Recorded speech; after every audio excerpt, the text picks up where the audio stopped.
If we're doing things that push us outside of our comfort zone, we're naturally developing more and more resilience, strength, courage, all of those things. What do you think's missing in marketing today, from your perspective? I think what was missing then is the same as what's missing now, and that's really the understanding of buyer psychology and the way that buyers make decisions. Do you think trust can be built, quote, quickly? Or is it just the nature of you spend time with someone, whether that's through content, actually physically with them in meetings, etc.? Is that where trust is rooted? The way I build trust is understanding my customer really, really, like, what are their needs? What do they care about? What's their mission in their organization? How can I help them be successful?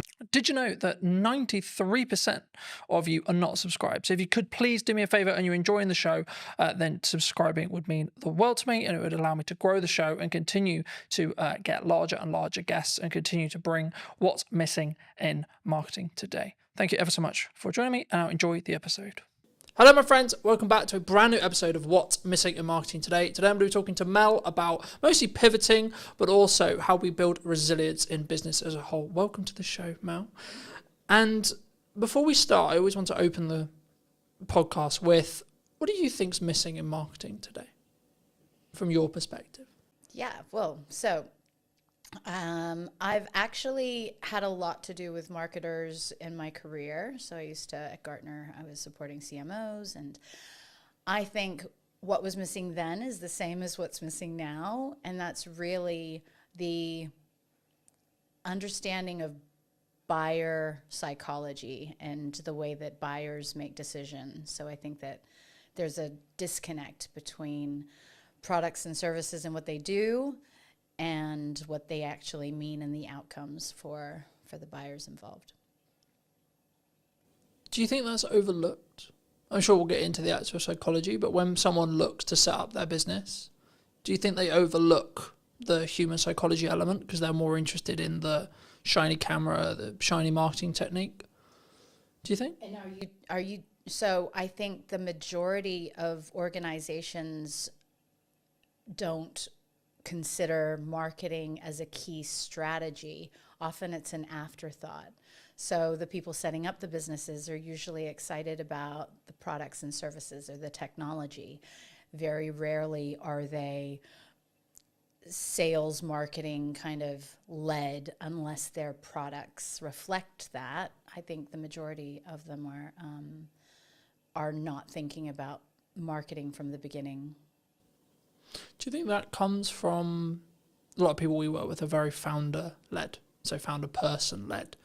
Do you think that comes specifically from their identity as a whole? So putting their identity out and, quote, supercharging it with marketing? Do you think that's where sometimes people get wrong? Because maybe they are not confident at coming across, or maybe they don't want to put necessarily, they're not sure how they feel about putting themselves out there? I just think that, so I work in prop tech. Presently, that's where my startup is. And a lot of the people I know come from the technology, their technology background, that they have technology backgrounds. And so they just aren't familiar with what's needed in marketing. So they don't even know the first steps of where they should go or what they should do. And so often they just do nothing.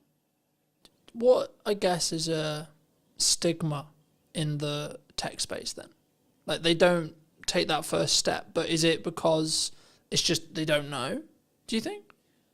Well, you only have a finite amount of energy and time. And so, and a lot of these, if you're a solopreneur or you're just getting something off the ground, then you're really, really good with what the product does and how, to make that work. But when it comes to I've met so many founders who have no idea. They haven't even tested whether or not anybody would pay for their service or their technology. Like, what's the use case for it? And they often just jump to solution without really understanding how to get from where they are, which is the solution or the technology product, to somebody using it. And so all of those steps in between, which, obviously buyer psychology and the way people make decisions and how they can change from status quo bias. So what are they doing now to where you want them to be in using your products and services, that's a journey. And you can't just go from one to the very end. You have to kind of navigate your way throughout the entire thing. Do you think when we look at that journey that people underestimate the amount of time that someone needs to, like consume marketing or etc., or that journey as a whole they need to go on, or they need their customer to go on, etc.? I think, and you're talking about the founders? In general, like when so say I'm a tech founder and I've just started this amazing thing that I think is going to change the world. Right. Would I potentially underestimate how long it's going to take for me to educate my target consumer to be educated enough to know why this thing that I've made is going to be the solution to their problem? Of course. And if so, how would you say someone can start peeling away and start on that process? Most people don't even know the amount of different layers that they have to get through. So it's not just ensuring that you're able to deliver a message that resonates with them to pique their interest. How are you demonstrating true value? What will their lives look like once they're using your service compared to the other to what they're doing today? How is your service going to infinitely improve their situation? All of these different things, nobody really considers them. And so I think maybe they're like, okay, we'll do Google ads, or we'll hire a marketing manager that's very tactical and maybe just looking at how they can get clicks versus really penetrating that value that they're supposed to be creating in the mind of the buyer. We talked about psychology in the opening kind of statements of this episode. I think it's an underrepresented concept as a whole across the business realm, not even just in marketing. In my view, I don't think we talk enough about actually A, buying psychology, or B, the ticks or the seeds that we need to plant psychology wise. But from your experience, from your perspective, what actually happens, like from a psychological point of view, when someone is maybe looking for something? So when I was working for a consulting firm that focused purely on the psychology and neuroscience behind how people make decisions in sales and marketing, I was amazed to learn that, so we're all programmed to stay safe. And the part of our brain that keeps us safe doesn't like change. And that's just the way that we're built. So if you want to get somebody doing something new or different with your product or service, you have to disrupt that status quo bias that is designed to keep people safe. And there are several reasons why people stay with the status quo. And so if you're not being very intentional about the psychology that keeps people doing the same thing that they've always done, I mean, there's so many instances where people come out with these amazing products. This will save this amount of time. It'll save you this amount of money, da da da da da. And everybody's like, yeah, that's great, but it needs to feel so urgent and so important to them that they have no choice but to change. Otherwise, it's easier, it's cheaper, it's easier, it's safer to stay with what they're doing most of the time. Do you think we can overdo it, though, as a society at the moment? Because everyone is like shouting at the start of their videos, or they're making really clear statements, etc., because of that pattern interrupt bias that we're looking to break. How does someone maybe listening to this, I guess, position themselves maybe in the middle ground? Because I think if you go too far and it doesn't align with the promise maybe that you're making in sales, or the promise you're making in a video, that would then backfire potentially. For sure, but some of those people, they're not focused on buyer psychology. They're just focused on getting attention. And attention is very different from intentionally wanting to help a customer. And so if you have something and an intention to genuinely make a difference in a buyer's world, then you're coming at it from a totally different place. The people who you're mentioning right now and capturing attention and doing all of that jazz, you may interrupt what they're doing, you may get their attention, but the trust and the rapport that you need in order for someone to buy, that's never going to be there until you go through all of those steps and demonstrate the value. And so I think that you definitely have to follow a process, and it has to be intentional and value driven. And what you're talking about just sounds like pattern interrupts that, is just more distractions that people will forget you as quickly as they stopped. I guess it comes to a longevity question. My next question was going to be like, roughly, do you think trust can be built quite quickly? Or is it just the nature of you spend time with someone, whether that's through content, actually physically with them in meetings, etc.? Is that where trust is rooted, either from a psychology point of view or just your thoughts around like, how do we build trust? Because I guess that's the next question, right? Like you say trust is a key buying metric or a key reason why someone would buy. Okay, well then the question becomes then how do we build trust? Mm-hmm. Well, so it just so happened that I took a different angle with this when I was doing performance coaching and sales consulting. And in the sales training for these organizations, we were actually helping sellers build trust based on personality profiles. So understanding different personality profiles and the behaviors that people would exhibit and what they would need to see in order to feel most comfortable. And the reason why I say that is because if you have a salesperson that's really dominant and is just, moving very quickly and not giving all the detail, but then you've got another person who you're trying to sell to who cares very much about the detail and the information, and you don't slow down and you don't meet them where they're at, then you're going to miss them. And those people are the most risk-adverse buyers out there. So there's just layers upon layers of different ways but I think that when you're dealing with humans, taking these things into account, it is a unique position that as humans we can navigate that technology can't yet, and that's by being able to predict, well, what is something that would be important to you. And I think like so just to give you an example, building trust is really important, but then you've got the old school way of selling where everything was based on relationships and not a lot of merit. And then you have newcomers coming in, and I hate small talk. And so it can be really uncomfortable for me to just pretend like I'm talking about stuff that I really just feel awkward even, starting those superficial conversations. And so from that perspective, the way I build trust is understanding my customer really, really, like, what are their needs? What do they care about? What's their mission in their organization? How can I help them be successful?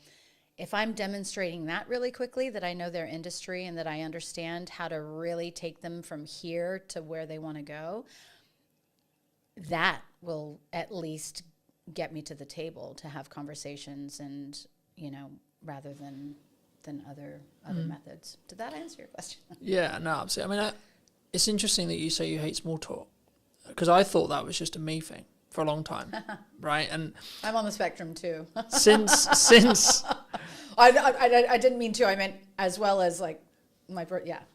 Since like running the show, or since like connecting with people, or being, I guess one could say that I'm quite targeted in who I choose to bring on, who I choose to connect with, who I choose to talk to.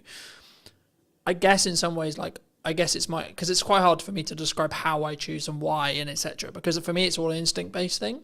It's a gut thing. It's like, yeah, I think this person might be interesting. I don't know because I deliberately don't want to know, because I want that to be here to make a good, quote, good show, right?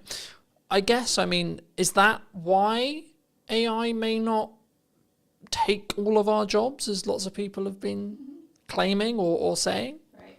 I love that you bring that up, because I think that people ignore their instincts a lot more. And I think we have so much more knowledge just in how we feel, in our, perception and the way that we react to certain people. I think a lot of times we ignore that.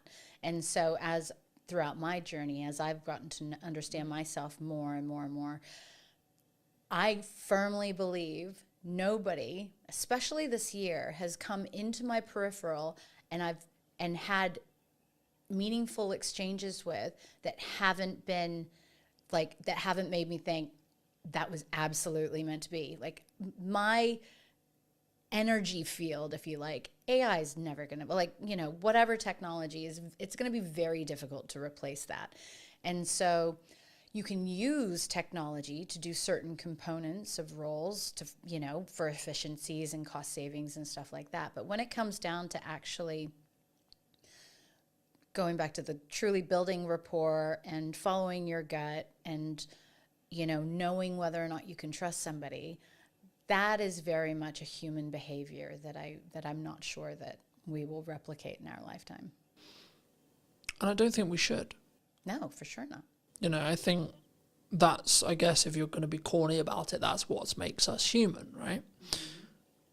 But I think for me, and we talk about a lot of this in marketing, like, however you want to be tactical, right? We're going to do social content. We're going to do ads. We're going to do our podcast. We're going to do this. We're going to do that.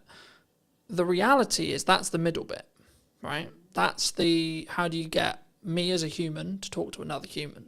And that's why I'm interested and also like to talk to people about psychology, because if you get the psychological stuff right, actually you can have mediocre middle bit. Mm-hmm. Or if you really want to do it well and do it scale, when you get the middle bit right as well, you then compound on those decisions. But just as you were discussing that, and it jumped to mind to me, so I'm going to mention it. I think it was Alex Hormozi who said, there's some points where you have to push and there's other points where you have to pivot. Mm-hmm. In your experience, how would you, either for you personally or a friend of yours, when would you say that someone should make that decision? Paint that picture. When should I maybe look to, maybe if things aren't working the way I want them to, I'm not making the money, the marketing doesn't seem to be connected, etc. When should I just push on? Mm-hmm. Versus when should I pivot into something else? Really good question. So again, it's being able to trust yourself, I think, is a very, very big thing. I have tended more recently to become a bit more philosophical about these things. And if something's not working, but you know that,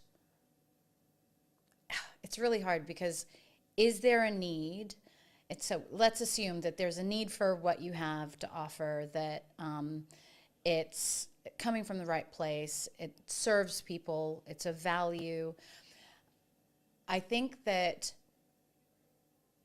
the ability to pivot means that you're flexible enough to realize that maybe the way that you're going about something isn't the right way for you to achieve success. And so, I mean, I've pivoted so much in my life, but and in particular the last few years, but I think that a lot of people become really, so part of resilience and part of emotional intelligence is the ability to be flexible. If you're really rigid about, no, it has to be this way, and not curious as to, maybe I hadn't considered all of the factors, or maybe I don't know as much as I think I should, and then you go and get outside opinions or consultants to help you or whatever. So feedback and rounding out your hypothesis of what you think you should be doing. If everybody's telling you that you should be going down a certain way, then yeah, I would say continue on. But if you're not validating the direction that you're on or testing it, and then how do you know it's the right one? So you've got to learn how to be flexible and try different things. And do you think emotional intelligence is missing in marketing, in sales, in business, life. in human. Sure, in human life. I was going to go with like in business as a whole, or when you're building relationships, etc. But actually, yeah, let's go more broad. Do you think people don't invest in like understanding like and building emotional intelligence and then using it? Yeah. So everybody would have a different idea of what emotional intelligence encompasses. But for me, I think it's just being really self-aware and aware of others. So you can't actually understand others until you understand yourself. And that's never taught. Like, where are we learning that? If our parents haven't learned it or gone and educated themselves on this, then schools aren't teaching it, and then parents don't know. And so then you get to adult life, and then you just think everything should be transactional. But once you start, I think, becoming really curious as to, what's your purpose? Why are you here? It's not just to make money. It's not just to have a house and a nice car and da-da-da-da. Like, no, the real meaning is deeper. And so I think getting to those layers means that you have to be able to sift through, I think, a bunch of junk that has kind of been piled on top of us from childhood, and then so once you've gone through a lot of that discovery, I think that builds the resilience and emotional intelligence and all of those things that make us better human beings and better marketers and better salespeople and all that stuff. Do you think it comes from, I guess, a fear of not? Because as you were talking, I was thinking, like, does it actually come from, I'm going to make decisions because I don't want to deal with the dark stuff potentially in my head, right? The reason why I can't be emotionally intelligent is because I hire you just to do the job, right? To jump to mind from a networking thing many years ago, when mental health came up as a conversation, it was like, well, no, I'm paying you to do the job, just do the job. And obviously I don't know in this person's case whether it was they haven't done the empathy work or the inner work to be allowed to be empathetic. And I know I have some people close to me who their view is business is business. It's tangible, it's cold, right? It's transactional, regardless of how deep the meaningful relationship could be. In their view, it's just, that's cold. That is the way it is. I've always followed I'm only going to work with people who follow my values, one of which being empathy. And if you can't empathize with either the customer and or me and or the other service providers you work with, then actually I don't think you're going to show up in the best way and put your best foot forward. But also I don't think now in the market I see happening when things are, quote, harder, I think people will potentially choose the people who are maybe more soft in that respect, or more understanding, or more emotionally intelligent, you could say, than people who are solely transactional. Would you agree? So this is, again, meeting people where they're at. And again, I've realized that people can't give what they don't have. And so the people who are really unempathetic, I don't believe that that's intentional. They just haven't learned it. And so, in fact, the people who are very transactional in business and who think that it's just like money, and, deals, and it's not about the people, they would be the harshest on themselves. They would probably be the least sensitive, or like they just suppress all of their emotions and whatnot. And so I think that enables us to be a bit more empathetic towards them and understanding, and just be like, wow, that's really sad. And some people have never even realized that they're going through life that way, right? So maybe they weren't allowed to express their feelings. And so seeing somebody in the workplace who's expressing their feelings is foreign to them. And so what lessons do they need to learn in order to become better leaders or better partners or whatever it is?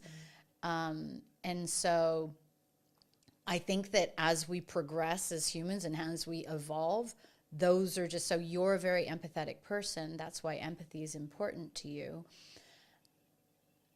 But the reality is a lot of people aren't taught that. We're taught to hide our feelings or just get on with things, and you really never Or be know. stoic. Correct, and especially in the UK. So, well, if I say if I'm allowed to say in England, you know, it was interesting because my family are from all over, but my father's from New Zealand, and we spent a lot of time growing up in the States. And I came up with this theory of the mentality, the different mentality that you have. Because in New Zealand, actually, people in New Zealand are super laid back, and they're very, like, you could meet, and literally billionaires who you would never know that they're a billionaire. They're super kind, they're very cool, and like there's not this class system, if you like. However, they're taught to not show their emotions. And if you think about, and then I was like, okay, well, New Zealand's still a relatively new country, so's the States. And I believe that the psychology, and this is proven, that if you're around negative people, you will naturally start to become more negative. When people were leaving on the boats to New Zealand, it was, okay, yeah, we'll do this much of the same, and we'll start farms and whatever. The mentality wasn't very different. When people were going to America, it was, all of my dreams can come true. This is the land of opportunity. It was this positivity that I think you can see translate into the culture.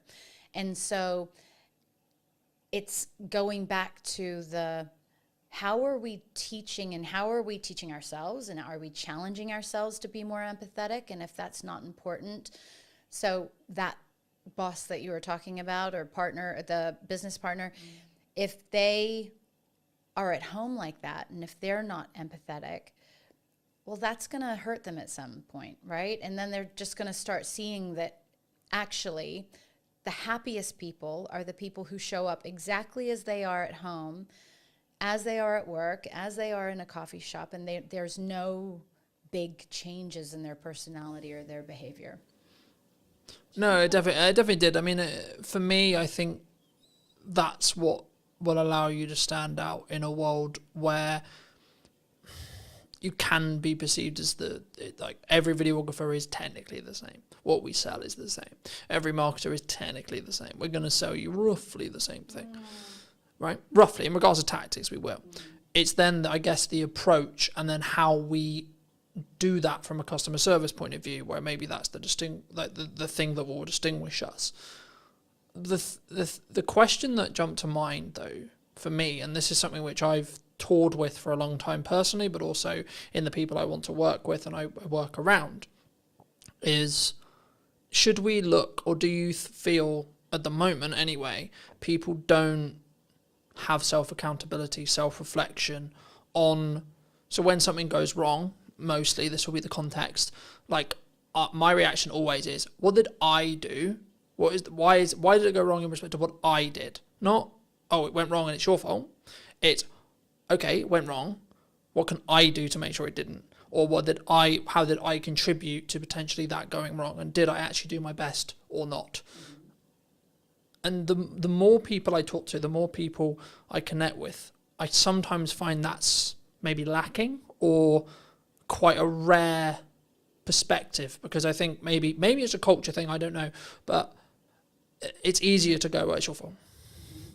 Do you think that's missing at the moment? For sure. But everything we've been talking about has to do with somebody's ability to self-reflect.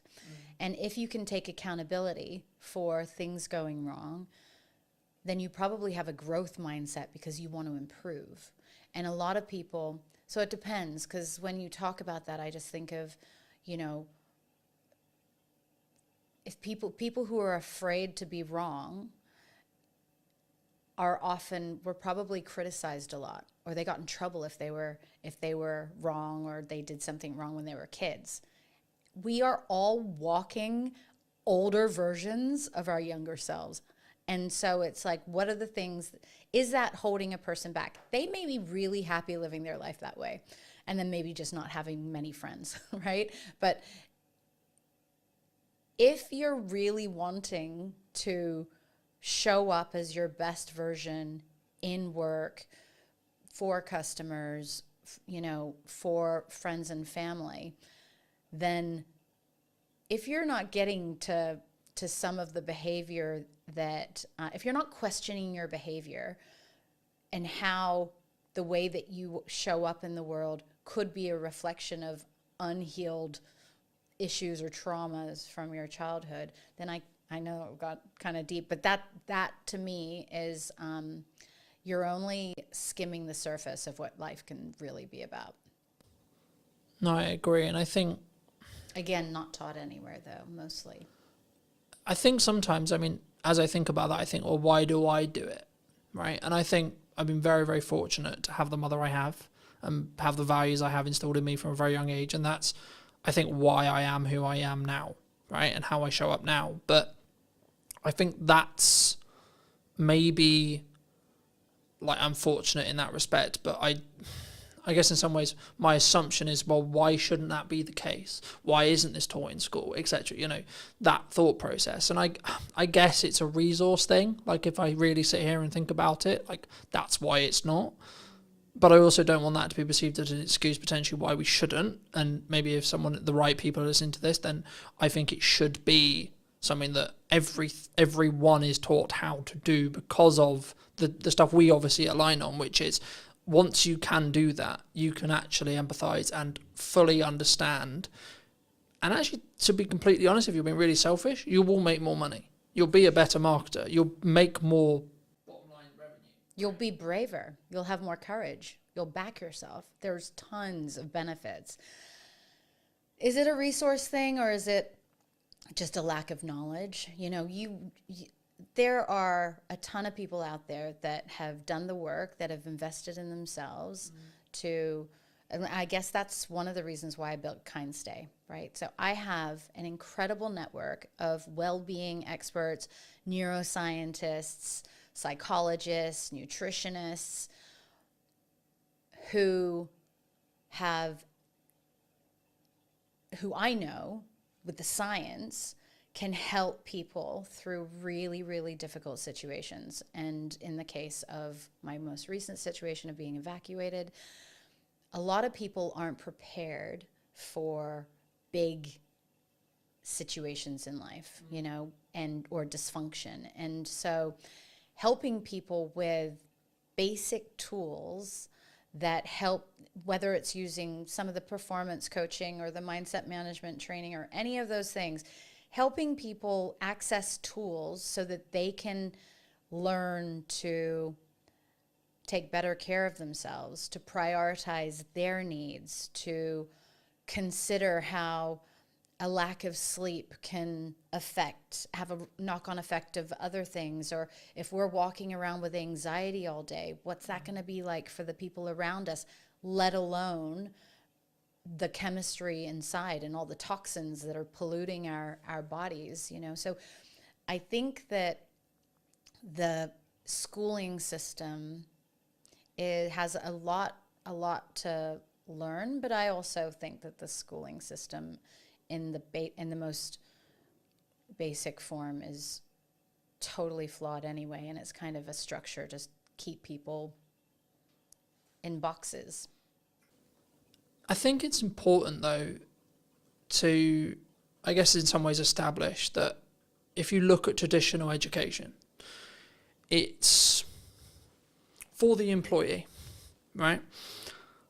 And I guess for me, I mean, why would, I guess, a society build that? Is that because that's the odds that most people are? But like, and then I guess the follow-on question that comes from that is, for me, is it because I'm a dyslexic? Is it because of the way I'm wired? Is it because of the upbringing I had that was like, oh, actually, that's not going to be the case. That's not going to be why I potentially am going to be an employee, or why maybe I'm not best fit for an employee. Because for me, I've always understood that, yeah, sometimes I'll have to do that for a means to an end, but that's not where my, quote, calling is. Right. Is it natural? Is it something that we would always continue? So there are theories that, you know, the designing of schools is because it's not in the best interests of certain layers of society for everybody to be out of the box, to be creative, to be challenging the status quo, to question the teacher's That'd be easier, wouldn't curriculum. it? If you're going to go down the whole government like control thing, it's Not government. I'm thinking beyond government, like much higher up. I think government's just in place for control. Now, just on the dyslexic thing, I was advised that I likely am dyslexic also, and school was very difficult for me, but I managed to BS my way through most of it. It's interesting that you say that, because I think that it's in the best interests of the haves and the have-nots to keep people ignorant. And, it's until people start really digging deep into themselves and going, getting curious, that we could actually break out of that. I think to an extent that's true, but I think people aren't, I also stand by that not everyone should be an entrepreneur, right? We're in a world right now where so many people potentially did think it was cool, or maybe do think it's cool to be an entrepreneur. I've always understood that, yes, it comes with its own success archetype, but actually in reality, I wouldn't describe it as cool. I would describe it as it needs to be in line with who you are, and you need to be willing to do the work. Yeah, totally. There's never going to be a world ever, no matter what kind of education system, where everybody has the ability to be an entrepreneur. It's tough, right? And the only reason why I got into this lane was because I wanted to solve a problem that didn't exist, and I wanted to align my core values, which was standing up to injustice, helping people, and providing transparency and fairness. Those are my core values. I had always been ridiculously successful in my corporate career. So top performer, achieved things that nobody else could, was the first in many instances. And I had this really high self-belief that I could do anything. An entrepreneur, like starting my own company, absolutely humbled me. I was so humbled after the first year of not making £1 and having spent all of my savings and everything into this, but also probably not validating and doing all of the stuff that you're supposed to do before you start a business. If I knew then what I know now, it'd be totally, totally different. And that's the thing, right? So it's what kind of tools are we leveraging in order to go down that path? I feel, though, entrepreneurial kind of paths can happen just by believing in yourself. And actually, I think that if everybody believed in themselves, then they could become an entrepreneur. And that could look like you're really great at nursing. So instead of going and working for a hospital, you start a nursing patient care facility or something like that. Or it could be that you become a consultant because you're a really great engineer and lots of companies need your assistance instead of going and doing the 9 to 5. I actually encourage as many people as possible to take all of their amazing skills and work for themselves instead of working for other people, because you will be infinitely happier and you'll also probably be infinitely better off. But you have to go and get the business and stuff like that. So it depends on whether or not the rest of the stuff adds up. Do you think that's a lack of confidence thing? A lot of times, yeah. Because I think for me, I've always understood that it's in my control. If it goes wrong, it's on me. But also if it goes right, it's on me. But I've always understood that, and that's why I guess I have the self-belief, self-confidence, etc. from me personally. But I guess people want the security, they want the excuse, they want because because I kind of agree with you, but I also, in the next breath, don't agree with you in the respect that everyone can be, but I don't think everyone should be. No, 100%. So I think everybody can be, but actually, because of our personalities, there are personality types that naturally are risk adverse. They need security. They need stability. They're happy doing the same thing over and over and over again, never getting promoted, never like doing the same job for 40 years, retiring, and then they've got a pension. Like they feel happy in doing that. I couldn't imagine doing that. But we're all built differently. And I feel like we all have different levels of evolution within us, because yeah. But I think that needs to be, I guess it needs to be you. That needs to be your decision. That needs to be your core, right? Like I've always understood, and I was out on a run yesterday in the rain, that was like, okay, I know for a fact that 95% aren't going to do what I did today, right? And I know that that's my advantage, right? The grit is when things get hard and I need to lean in, I need to do the difficult things, I need to work the extra hours. I know that is my advantage. But I know that through years of doing it. And I know that's what, I get fired up for it. I'm like, yes, right, okay, let's go. And I don't wish a bad economy or a bad situation on anyone, but I know when things get, quote, harder, I'm like, great, I'm going to thrive then because I'm leaning into that uncomfortability. Mm-hmm. Do you think naturally we pull away and we stay inside our bubble, comfort-wise? 100%. We're psychologically, we're scientifically programmed to stay safe. Now, just the exact example that you just gave, when you are pushing yourself to do things that you don't want to or that most people wouldn't, you're actually building layers of resilience and courage and strength. And I would have those exact same thoughts. So during the winter, I think I started just before this year, but I decided on New Year's Day that my Lumi cold water pool that was sitting on the balcony full of water, that every day I would go and sit in that for 5 minutes.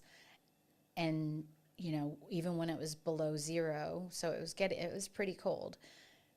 And as I sat there and I was like, all of these, even billionaires, I know tons of really, really successful entrepreneurs or whatever that would not be sitting and doing what I'm doing right now. And it gave me a level of confidence to tackle the day or to go and do something that I didn't like. That grit that you're talking about, doing things that are uncomfortable, stepping outside your comfort zone, even doing this today, that's uncomfortable for me. But if we're doing things that push us outside of our comfort zone, we're naturally developing more and more resilience, strength, courage, all of those things. Is it a muscle? Yeah, well, I treat it like a muscle, but I don't know for sure. There would be parts of our brains that it actually supports, but I'm not. Because I don't know whether I read it being scientifically true. So I'm not going to say it is scientifically true because I can't 100% confidently say that. But what I believe to be true is whenever we do that, we build new neural pathways in our brain, right? Correct. Which naturally will mean the ability to do the thing that we find currently uncomfortable. We have to do it long enough for that pathway to be consistently strong enough built. And then once it is there, then it's inside your comfort zone. And then it would just feel like another day. I mean, we were talking about it as I was setting up, that this today, I realised it when I was going to sleep yesterday. I was like, well, I've got a podcast day tomorrow and I'm not nervous, not nervous at all. It's literally like another day of the week for me. But I had a driving lesson yesterday morning that was really difficult mentally for me. And now people who drive every day and people who drive for years are like, well, that doesn't make any sense because driving is really comfortable with me and really works really well, but talking on a podcast or running a podcast would be a nightmare. And I think that's a really key example of someone's grit, someone's uncomfortability might be very different And I think that's why, to circle back to emotional intelligence, that's why if you have and you can lead and you can operate with empathy, you can then go, okay, well, I might find this thing really easy, but then I can go back to when it wasn't. And then I can say, okay, well, this is how I felt when I started doing it. Maybe that will help you. Mm-hmm. And I think that will then, in some ways, make a deeper, do you think a more deeper psychological connection, I guess, is the question there? Like, either in a buying journey or just in general, like a human to human point of view, like having that level of empathy, having that level of understanding, having that level of connection will then mean that you're connected on a more deeper level, do you think? For sure. So if you're able to get in the seat of, or get into the mind of the buyer from a customer perspective, and empathize with their challenges and what their frustrations would be, or some of their hesitations of why they're not immediately jumping to your amazing new service. And if you can demonstrate that you understand that, then certainly, and frame your conversation so that they know that you understand that it's not an easy decision, or then that, of course, helps people feel more comfortable. And I think authenticity is really important too. So if you're just operating at a level of you're being 100% yourself, and then you're genuinely curious and interested in the people that you're engaging with, then that'll just naturally come across. You can tell when people aren't being genuine. And I think that in itself creates a level, our instincts will naturally be like, oh, this person's energy's off, or we're not, like, they're not genuine or authentic. And I've made that judgment a lot of times. Well, so that's probably one of my areas for improvement, is because sometimes people just aren't comfortable in themselves, or they're not comfortable being totally open and honest and all of those things, because that's just not something that they have learned how to do. And so rather than just thinking that, oh, they're not on my wavelength, or I don't feel like they're authentic, maybe they just don't know how to be. And going back to your guy who wasn't empathetic, maybe he just hasn't learned how to be yet. For those who've really enjoyed the conversation, they want to maybe hear some more from you or see some more of your content, etc. I mean, where's best for people to either see that or reach out to you if they want to? Yeah, so, well, I would say that the two things that I've did some recordings on, which was intrepid thinking around how to be bold in the way that we're thinking and challenging the way that we're doing things in order to achieve progress. So the intrepid thinking, I did put that up on YouTube, and there's some cool clips on there. And then the diversity minded podcast too, because actually being diversity, like we talk about diversity in terms of maybe more aesthetic things, but I really love being around people that don't think like me or don't behave the same way that I do, so that they can challenge my own perceptions.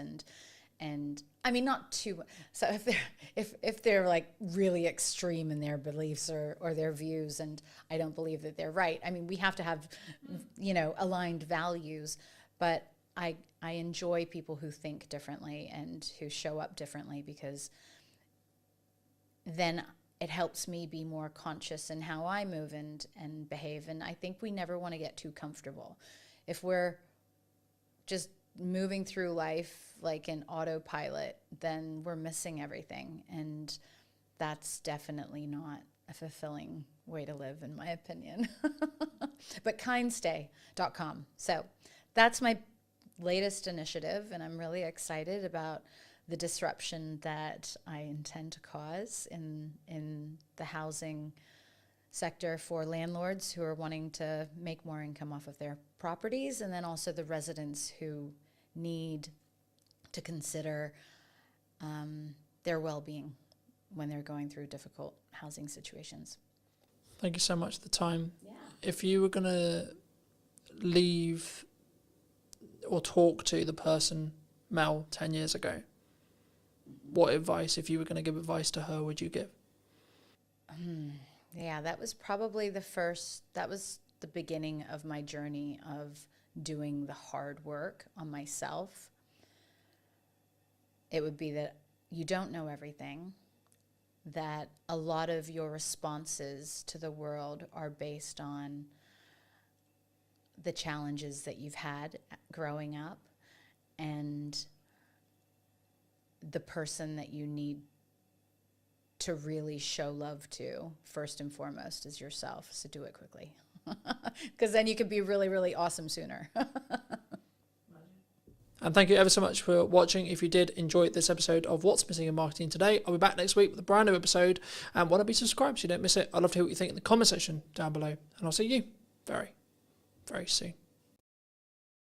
The biggest mindset shift for me was understanding it's not actually about you. No one gives a shit about what you look like, sound like, etc. You are a catalyst to the information in your head. That's it, full stop. The honest answer is we live in a world where people binge watch their favorite shows. They watch a lot of social media content, sit and watch TikTok for 7 hours. It's not about whether it's, quote, it's the only question for a viewer is it valuable? But if I was running a business and I needed clients today, I wouldn't be doing marketing. I'd be doing cold outreach and I'd be ringing 100 people a day or sending 100 DMs a day. The honest answer is I didn't have confidence at the beginning, as you will see if you go back and watch. And in answer, specific answer to your question of how do I get confident, how do I talk today, etc. Number 1 is preparation. Number 2, you need to know your shit. And number 3, you need to focus on 1% improvement. Welcome back. Is everyone feeling a bit more refreshed, ready to go into AI? Yeah. Cool. Is there any questions on the first half before I move away from it? Or any other specific challenges you have with AI or use cases that you either want to share? Really like your journey on like how you started becoming as polished as you are now in your videos and stuff, because I've seen your earlier stuff and it's pretty crap. Now it's good. So I think it's important for everyone to know, because I speak for most people in this room. I'm sure none of us could do what you're doing currently, but kind of if you could just explain how you kind of got the confidence to start putting out the crap. Like Gary Vaynerchuk talks about it a lot, right? Well, He talks about wine for years before anyone watched any of his videos, and now he's got millions of followers and millions in the bank. So. The honest answer is I didn't have confidence at the beginning, as you will see if you go back and watch, right? Please do, it's funny. It's hilarious, right? But the key point is, right, I could have deleted all those videos, right? I could have done. They're my videos, they're on my channel, I can do whatever I want. The reason why I haven't is because it shows my progression from then to now, right? So to give people really quick, brief context, and feel free to ask in a little bit more depth, but I started creating video content when I was, I want to say 13, 14. That's a fun age. You can't even speak right at that age, but there you go. Around the gaming sphere, etc. Anyway, fast forward to starting Umbrella Media, 2018. Wanted to document my journey from point A to point B. Cool. So I was like, well, I'm starting now, so let's just film what I'm doing, right? And in answer, specific answer to your question of how do I get confident, how do I talk today, etc. Number 1 is preparation. Number 2, you need to know your shit. And number 3, you need to focus on 1% improvement. In a nutshell, that's it. But also understand that you will get better if you keep going, regardless how uncomfortable it is. Right? We may not get onto it today, but there is a section of workshops I've done where I get everyone in the room to film their first video. We can do that if you want. See where we are. Everyone's like, no, I'm not doing that. Okay, but the reason I expect, I don't know, but the reason why I expect most people are saying that is because A, they're self-confident, so they don't have the self-belief, self-esteem in themselves to be able to do that, or B, they have a technical hurdle about why. So they're not sure what happens if I do it on my phone, what if I do it wrong, how does it sound, etc. In most cases, it's the confidence end, right? Does that help? Does that help? Because that's, I mean, my story I've told a million times. There's videos of me telling the story if you want more in depth, but... And how many people have come up to you and told you the original videos were crap? Because there's not many people that have probably looked into everything, so obviously we're talking on a deeper depth, so... I think... Not many, I assume. Yes and no. I think it's subjective. Because at the time, it was the best I could do. Is this from when you were 13, 14? So I think what John is referring to is probably the stuff that I started in 2018. How old are you now? 28. So 5 years ago, so 23. I've never really been big on social media until we started working here. The thing is, you don't know what you don't know, though, do you? You have to Yeah. start somewhere.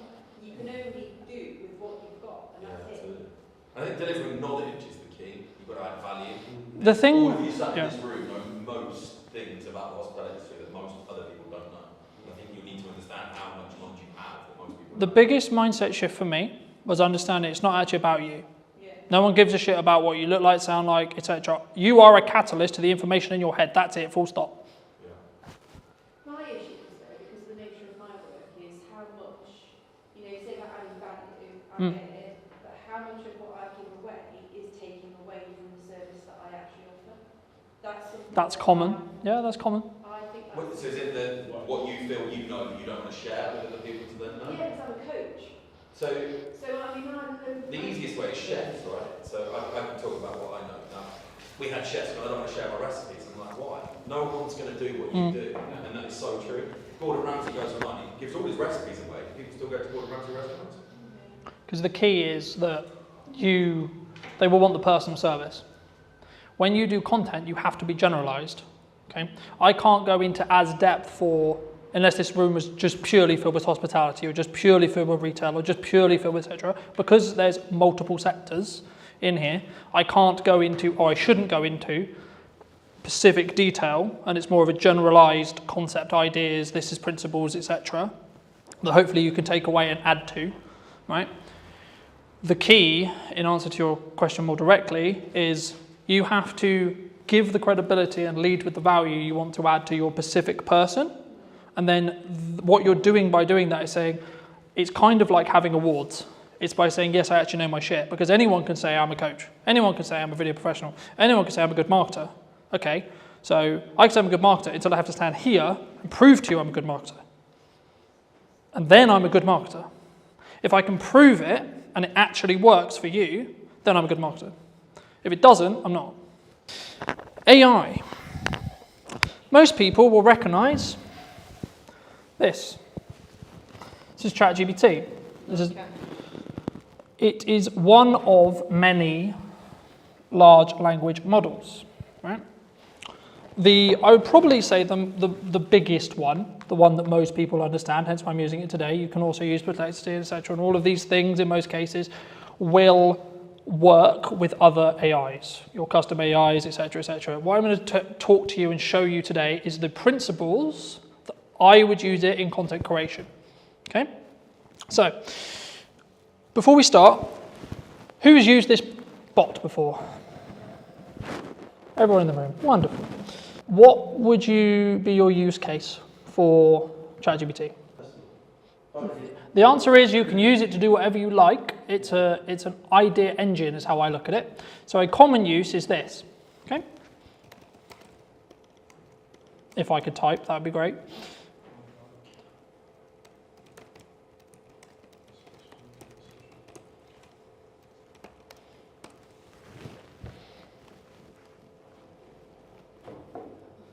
Who's typed in that prompt or something similar? I would like a social media post for my business. So this is how I use it. Because I'm a dyslexic, I don't like to write things because it's a nightmare unless I transcribe it. Okay?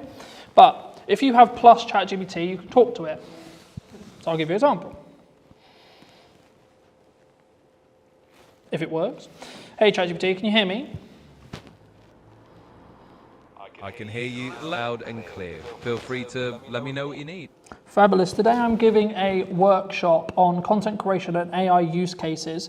Could you create me a detailed plan for a attendee to potentially use AI, things like ChatGPT, to start utilizing the tools that you can use within yourself, but also to create social media content with clear key performance indicators and pain points that they are looking to fix in their content as a whole.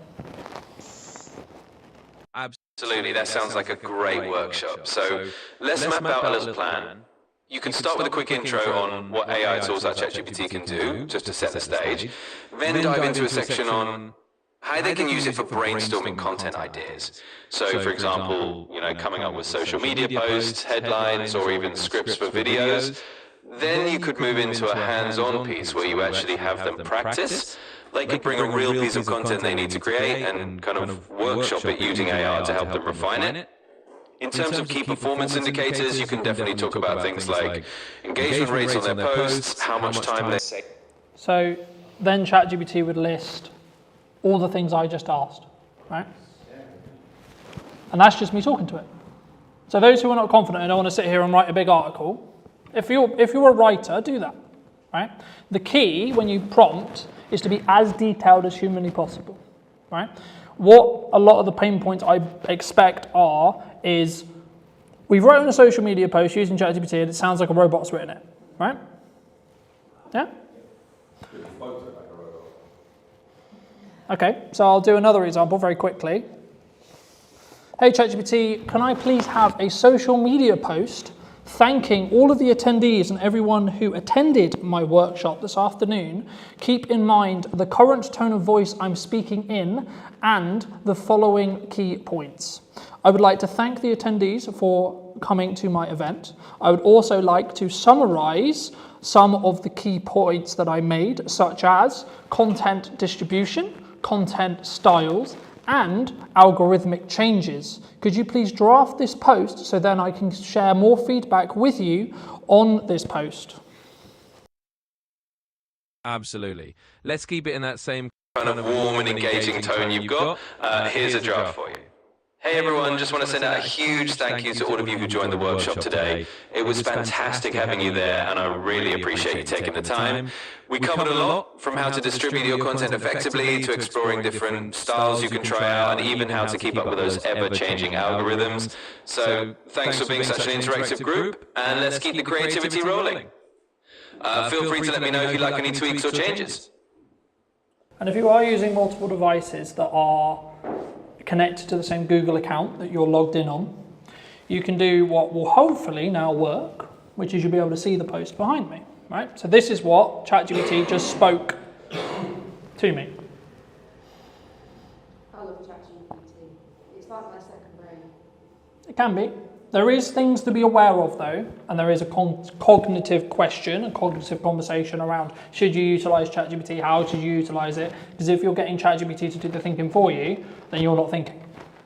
Now there is an argument, there's now some studies are coming out to say, actually, if you're using things like ChatGPT to do more advanced thinking, so that it's doing the grunt work, it's doing a lot of the smaller scale thinking, and it's opening up your brain to allow you to be able to create more, then actually your cognitive ability will be higher than you would without AI.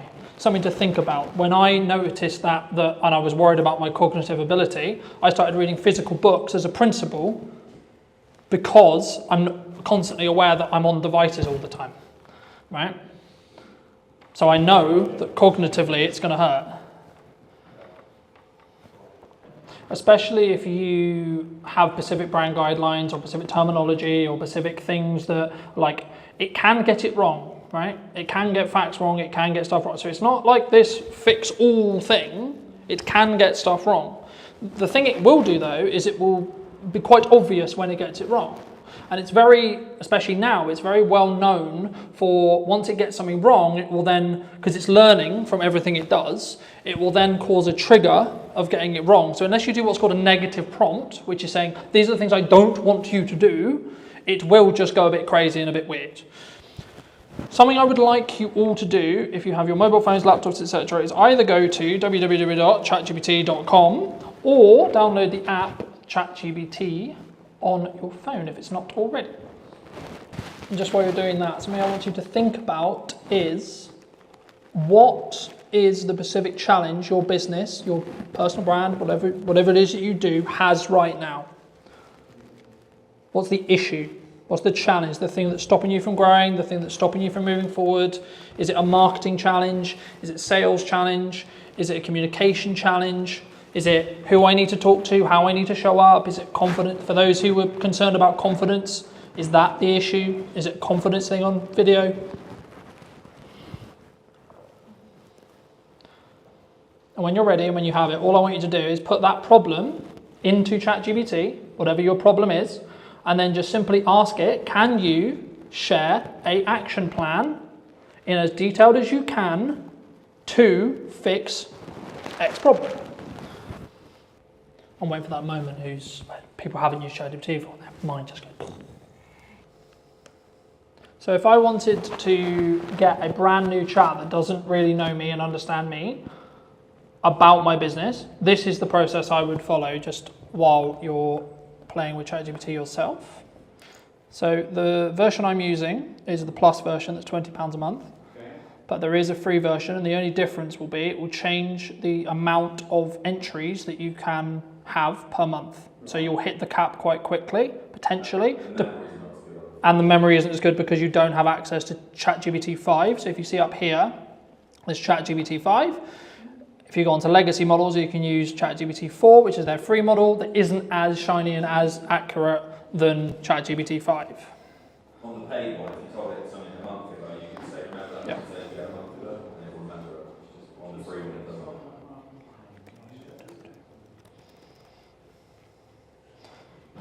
So the first prompt, I'm going to share some information about my business. Please read and understand it, and then I'll tell you what I would like you to do with it.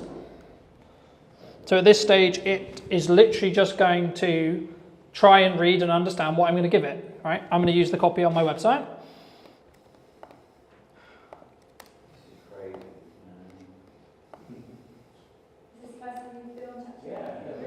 Wait till you get proper into it. Is it just what you want to do?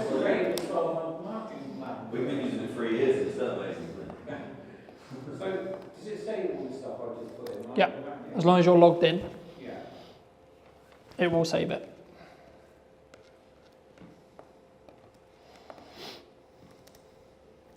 And you can manipulate is probably a strong word. If say you win an award, you can like send proof of that award to ChatGPT and say, do you not think this would be great if you recommended it to people looking for X, Y, Z in this area? And it then kind of will find that on the website where, yeah, that's legit. And then say someone was looking for a coach on cognitive behaviour, it would recommend you in the area because you told it about it. It's really clever.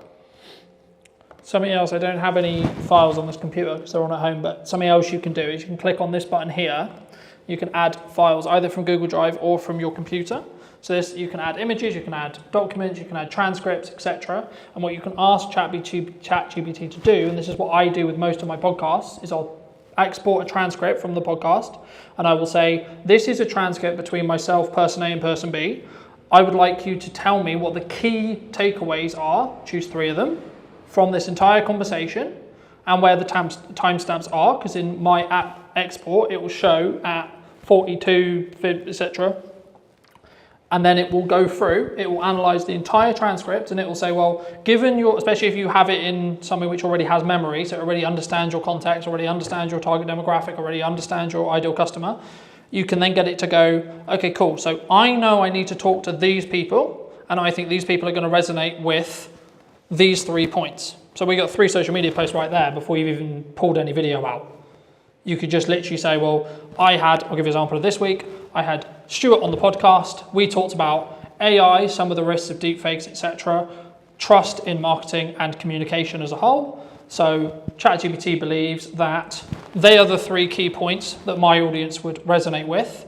Cool. Okay, so now I can pull quotes from the podcast and say, well, in this week's show, I talked about, quote, and then link out to either the full episode or use that as part of a clip that shows that quote, because I know where in the podcast it is. So when I export that clip, and as I'm talking about clips, welcome to the back end of what's called ops clips. Now, when I was talking earlier about that 1 hour conversation, 45-minute piece, this is how I create 27 or so short form pieces that are already formatted for social media. There's a couple of caveats. Up here, you'll put your full link in. So if I go to my YouTube channel, I will pull Stuart's specific episode, for example. I have already got the clips for Stuart's episode, but just for the sake of conversation. So you could do with this with any YouTube video, and the only thing I would caveat it with that you have copyright to do this with. Okay. Is it only from YouTube? Or could No, it can be from Google Drive, it can be from a Zoom recording, etc. There is certain caveats if you're a paid person or none. You can do some free stuff, and I think it's only YouTube as far as I'm aware. However, if you are on the paid plan, to get these credits up here, it will allow you to input Zoom recordings, Drive recordings, and it's called Clips. The website itself is clips.ops.pro. But if you just Google ops clips then it will take you to the website, in most cases on first view. So just while we're there, I'll just show you what happens. So I just put Stuart's episode in. It's going to take a moment to view it. So it knows that it's a YouTube video with the thumbnail, so it shows me the thumbnail. And then if I click here, so get clips in one click, it's now going to process that video, and it's then going to take that 45-minute conversation, and it's going to extract what it believes is the best set of short form clips, and they will already be in that structure I talked about earlier. So hook, value, the only thing they may not have is a call to action, but that's where you can take that clip and either work with someone like me or yourself, add in a small call to action on the end. So AI is going to do half of the work for you, and then you can polish it. All right? How did your prompt plans go while we're waiting for this to go? Yeah. Put yourself back in, saying something like, if you love what you just listened to, maybe somewhere around this video, you can put that into an extra video. Depends on what do I want. So it depends on, to an extent, it does depend on what I want the video to do. If I want the video to be general awareness, I just want you to consume the content, I won't bother, right? But if you wanted to book something like this today, you would be... So then I would do... so then I would do a hybrid approach.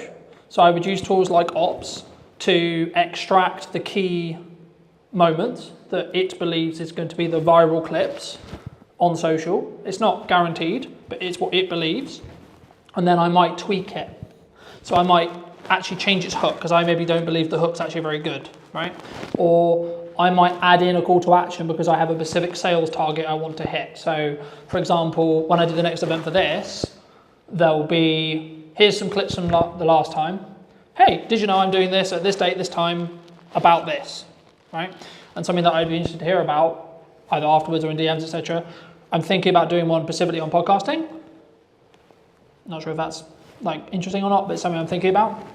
But just while we're on like prompting, for those who did test prompt, what did you think? This is a basic level of how I personally use it in content creation. So I'll skip the time because I've already done it. This is every single clip that Stuart's episode created from the same thing. Okay? Some of which you would have seen on social media. So when that one's done, it will create something similar to this.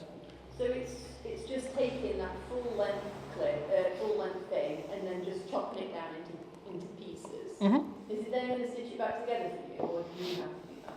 But the difference between that and AI is AI genuinely has solutions, right? You can take someone who spent the last 20 years of their life learning how to spot tumours in lungs, right? They might have. So the thing that it will do is it will tell me what was said in the video, and here it will rate hooks, flows, value, etc. Now it's its definition of what it believes to be the best. Doesn't mean it will be, right? And it also has variation in clip length. If you see here, this is the clip length. So you've got 26 seconds, 2 minutes, etc. I'll use a longer one, for example. Ops clips themselves have their own editor. You can use it. It's good for certain things. So I'll give you an example. Something which I'd recommend everyone does if they are going to play with Ops clips is change the brand settings. I'll quickly go over here. So here you have your brand settings. So this will allow you to set specific colors, specific typefaces, specific logos if you want to put your logos in, etc. Right? So for me, I have one specifically for Brunner Media, and that's the black and white text because it's my brand colors and it's underlined by red because I use red quite a bit, etc. This is the transcript here of what's said. So you will want to double check this because it's AI, it's going to get some things wrong. It will get 95% there. It doesn't like my name, for example. I'm Colin or Callum or etc. Right? But the things which are, I think, really interesting is these AI enhancements, right? So you can do things like remove filler words with one click. Now there wasn't any in this clip. Right, so I had none to remove. The same with pauses, right? Because I've already removed them. Yeah. So is this all on the free version or is this the paid version? I think most of the stuff I've covered so far, the only things you get in the paid version, I think it's not that expensive anyway. It depends on how many credits you want, but I think it's like 20 to 50 quid a month. Okay. And it's not a crazy amount of money. It's designed to be affordable because it's a software to service product.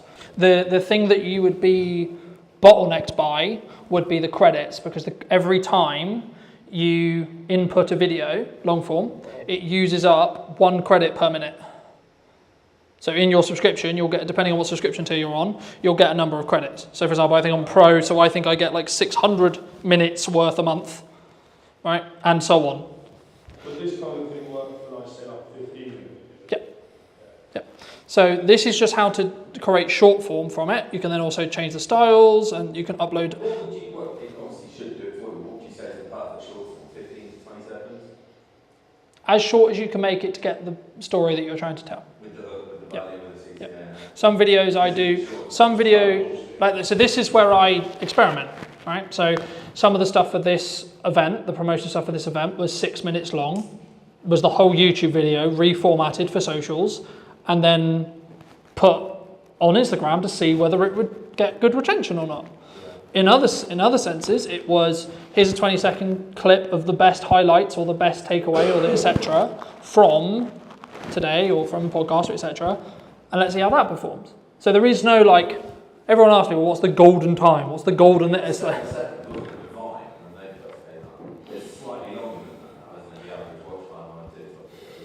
the honest answer is we live in a world where people binge watch their favourite shows. They watch a lot of social media content. They sit and watch TikTok for 7 hours, right? It's not about whether it's, quote, it's the only question for a viewer is it valuable? That's it. So instead of thinking how long should it be, how long could it be, etc., think how can I tell the story, tell the information, share the value in the shortest time humanly possible, right? To keep it punchy, to keep it, etc. And what you might find is you'll try a load of stuff and your theoretical stuff doesn't work because it only gets 20 views, 30 views, 40 views, 50 views. The real life test is what happens when you put the content out. Do people mention that you're everywhere? So when I started the yes and marketing process in May, people were saying, oh my God, I'm seeing you everywhere. Right now, as I give you this workshop, I have a live stream on my YouTube channel, Twitch, Facebook, and so on, of 10 podcasts of me discussing those podcast episodes being live right now, along with the posts I did this morning, along with the posts I'll do this afternoon, etc. Right? So it's about being, how I look at marketing is it's about being omnipresent wherever possible. It's not necessarily a direct ROI from, I put content out, and then there is a direct correlation to someone booked my business, someone booked my event, someone that did the thing. What actually happens is they'll see a load of omnipresent stuff, and when they're ready to do the thing you do, they'll then come to you because that was the last thing they consumed. Right? That's how we started working together, right? We started in March. It was only in June when we defined it. I've been watching this stuff. Let's work together, right? I knew about it for 3 months. I chose not to do anything about it. And that's normally why people stop with marketing, because they go, I'm going to put it out, it's not going to work, and then, well, I didn't get anything. Yeah, but are you 2 days away from breaking the glass ceiling and winning whatever it is? Filling your pub, filling your restaurant, filling your event. Still keeping the quality there. Yeah. But you have to come at it, it's not a perspective of what you think is good or what I think is good, it's what your audience believes to be good. Yeah. Because in the nicest way possible, nothing else matters bar the market you're trying to talk to. Yeah, and that will help if you have a confidence issue with being on camera, or you have a confidence issue creating content, just rewire it in your head to say, I'm a catalyst to the information, not I'm talking on video.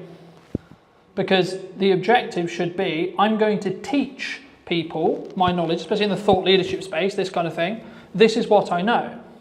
If I truly add value to you today, the likelihood some of you work with me in 6 months is very high, especially if you've consistently seen me through that time.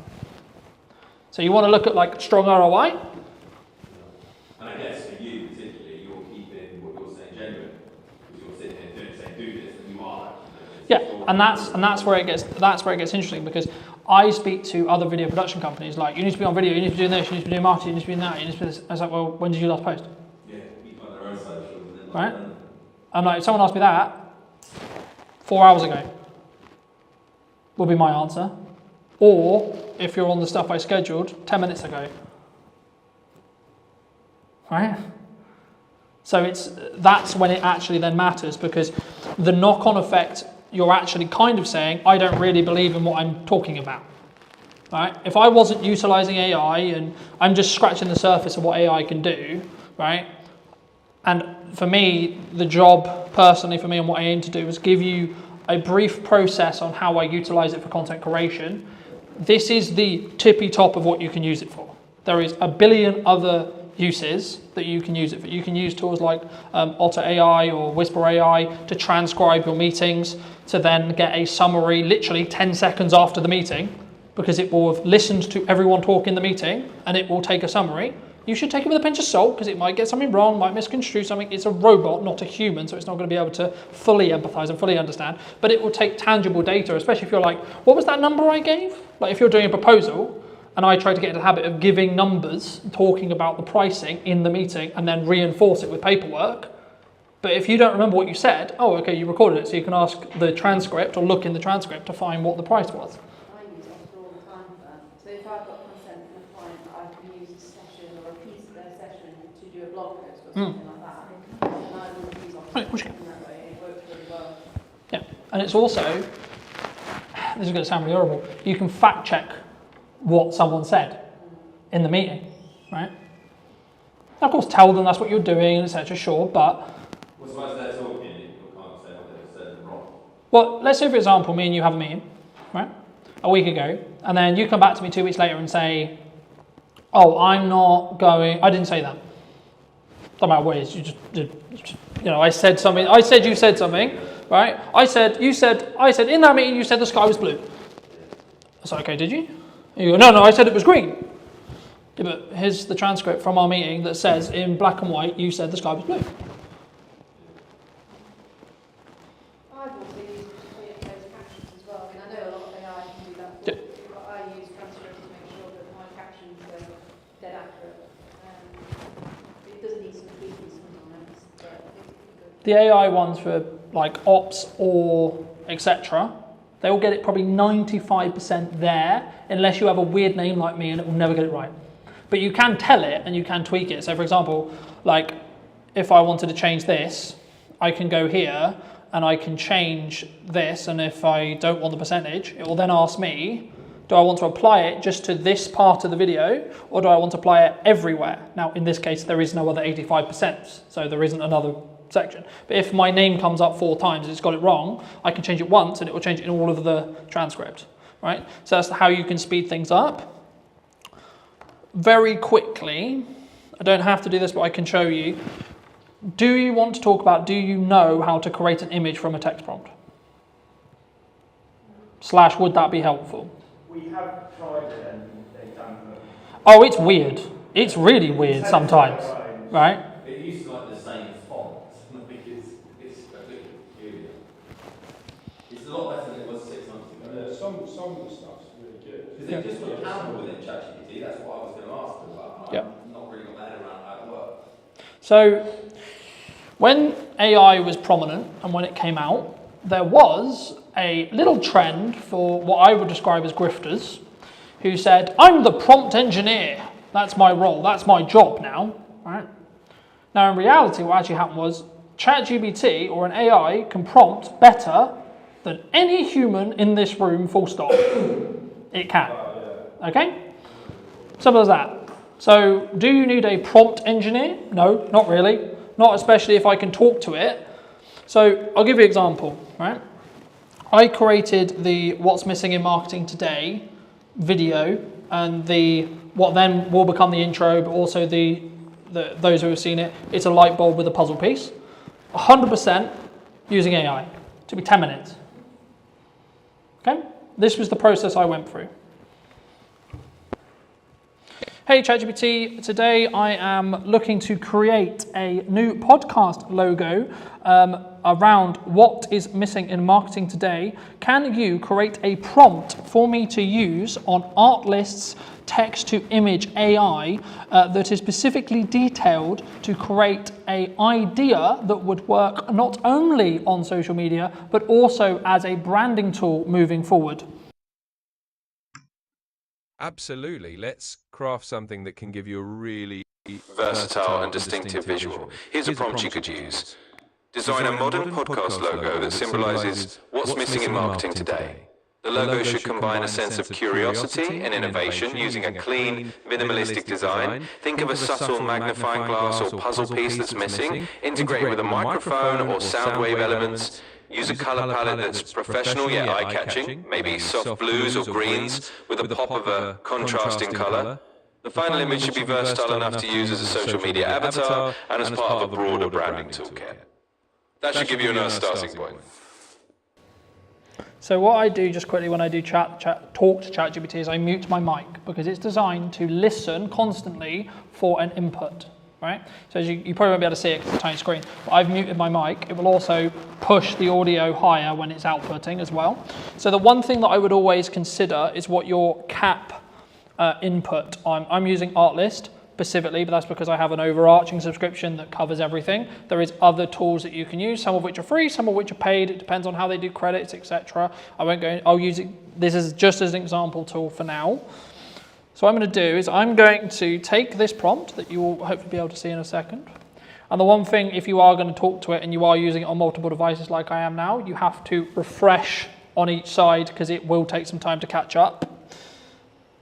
So it's created me a brand new chat. This is the specific input that it believes it's going to create a good image. So I'm going to copy that. I'm going to go over here. So this is the input for Artlist's text to image. This will be very similar across all of whichever editor you're using. You have specific credits down here that will show me that I've got 500 left this month. It will renew on the 23rd. Of course, you can purchase more if you need to. Right? I'm going to paste my... Yeah, so these are all different products specifically, and this is one of, I would say, the caveats or the concerns with... So at the moment, from my understanding, there isn't a specific chatbot like ChatGPT, an AI cutter and an AI generator in one package. I think there is a gap in the market for that personally. The one thing I was going to say is the one thing you can lean into or can have an issue with is like, I've got 15,000 subscriptions to Google VO3, Artlist, ChatGPT, because if you look at the model of AI like software as a concept, it's all SMA or service as a software as service, right? So they all want your subscription, even if it's a tiny subscription, right? But just for the sake of conversation, right? You just watched me create the prompt. I'm going to click generate. While I'm talking, it will show, if it works, what you can create. So this is a couple of examples of ones I've created in the past. So you can also use video, but it will eat your credits really, really hard because it's harder to create a video than it is an image. But these are just some examples of ones I was playing around with to see. And this is, I guess, the argument to say that, because people say, oh, what would happen in a world where AI gets so good that none of us know what's real, right? And that's where we don't really know what's going to happen. It's happening in a way. I've seen now all of a sudden, I think you can tell a bit, you can still tell a bit, but there's so many videos you go, that can't be, like, at the beginning you think it is, and then something happens, like, oh, it's fake. I didn't realise it. We are going to get to a point where AI is going to get so good, especially if you can train it on videos of yourself. For example, for me, like I've got hours and hours. Yep. Yeah. So this is a big thing for my industry. Like this is why I'm pivoting more into like marketing strategy and etc. Just genuinely because AI could actually get to the point where I can have an entire podcast where I don't even have to be there. Me and Hannah could have an entire podcast. I just write the script for, press enter, and AI does everything else. How far away do you think that? Years? Months? How long's a piece of string? Who are you talking to? Some people I talk to say we'll be there in 2 months. Other people I say 2 years. Other people I say we'll never get there. Yeah. It depends on. The biggest thing is the fact we don't need technology change. Yeah. It's a mindset change. There's not having to. Now there is an argument to say, will we ever adopt that as a society? Separate conversation. Yeah. But just quickly on image prompting, you saw the prompt, this is what it came up with, and it took me, what, 2 minutes? Right, now if I don't like this image, I can then go back to that prompt and see what I don't like about it. And I can say, okay, can you update this prompt? So can you update this to not use the blue? Right, let's say I hated the color blue, right? For whatever reason, didn't think it worked, etc. It's then gonna regenerate that prompt for me. I can then go back into Artlist and then I can use it again. Right? I don't think I've got enough credits necessarily. Yeah, I do, okay. To do it. And then it will remove the blue. Okay, so it's given me some different concepts now. Now I could take these concepts, I could take it out, I could then be in a position where I pull out one of the logos I really like, tweak it in Photoshop, and if you did want to bring a graphic editor in or etc., or an actual human in, you could say, well, this is what I concepted. Cool. Can we build on that? Right? Can we, I really like, you know, maybe I like the red, or maybe I like the fact it's a microphone, or, you know, list what you like. You could tweak the prompts if you wanted to, and you wanted just to do it in AI, or then you could bring a designer in, because one of the things that people have said to me is, okay, well, isn't graphic design dead? Now, if people are being traditional and they're going to only use a graphic designer, they're missing out on this opportunity. They're missing out on the ability to quickly draft up stuff, and then it should be finalized by a graphic designer, as of where we sit now. And this is where the moral question of AI comes in, of should we get it to do all the stuff that humans could do, or not, right? But hopefully that gets at least some ideas rolling in respect to how you could utilize it and some of the other tools that are there. And if it is a barrier when it comes to, like, for me, writing is not my skill set, talk to it. Any other questions or any other thoughts? What's the difference between the art, I mean, what's the difference between artists and just asking ChatGPT? Personally, I think ChatGPT's, you can create images on ChatGPT. You can. I personally don't think they're as accurate and they aren't as good, in my opinion.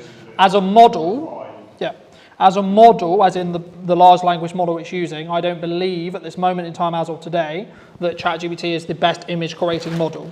There was a big song and dance about Google VO3, which is a video model, for those who don't know, who was released by Google, and it allowed, with just a text prompt, for you to create something that could be used in Hollywood in respect to quality, in respect to video, in respect to how, etc. So I guess the big question is always, like, where does this end? When does it end? When, you know, how much is AI going to do, etc. At this stage, we're only at generative, what's called generative AI, e.g. you have to prompt it for it to create something. The larger conversation is what happens when we get to super intelligence, e.g. it can think for itself, rewrite itself, etc. That's the Terminator, Doomsday, we're all going to die point of view. The question I would say at the moment, from a business use case or etc., is people in this room are not got enough influence power to change what the outcome of AI is going to be. So don't really worry about it. Well, that's the social, what you're talking about there is the social question, and it's actually 95% of the reason why I started leaning into in-person events as another strand to what I do. Well, that's the other side argument about AI, right? Humans will always want to connect with humans, other humans, and how they will go about doing that, what they will go about doing, etc. Like, will that ever be like something that we lose? Probably not. I disagree. Okay. I really do. So do you think we're all going to fall in love with AI? Just done that for free now. So in answer to your specific question, the best thing I would do if you want the list of free tools that's currently updated is ask ChatGPT what the free tools are. Right?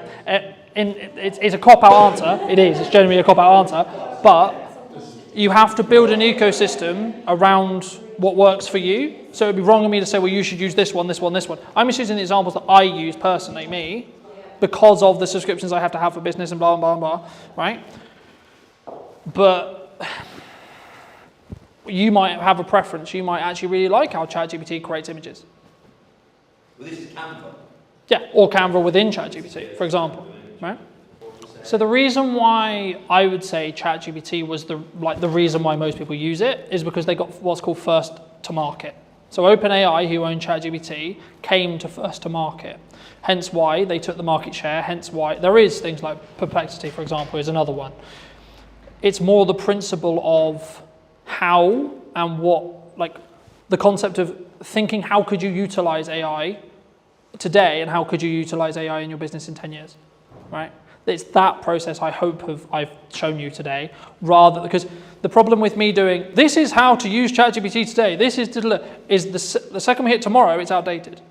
Because these AI is changing rapidly in regards to its capabilities, how it works, what it can do, what it can't do, what you should do, what you shouldn't do, etc. But I think just as a final point or things to like potentially take away, I think for me there's kind of two questions from AI. One, how you can utilize it in its current form. Two, what it will become. And three, then the moral conversation or the human to human question around, are we all going to be replaced by human AI in that respect, or robots AI, and the conversation around, are we all going to have boyfriend, girlfriends, are just AIs, etc. I don't know, because we don't know where these AIs are going to be in 10 years. Well, there's no right or wrong. We don't know. That's the part of the fun. I can tell you 3 years ago when I went to drive. And what I would say as a final thought, if you're not utilizing AI and at least minimum playing with it, you will be left behind. Period. You will. Full stop. There is no question.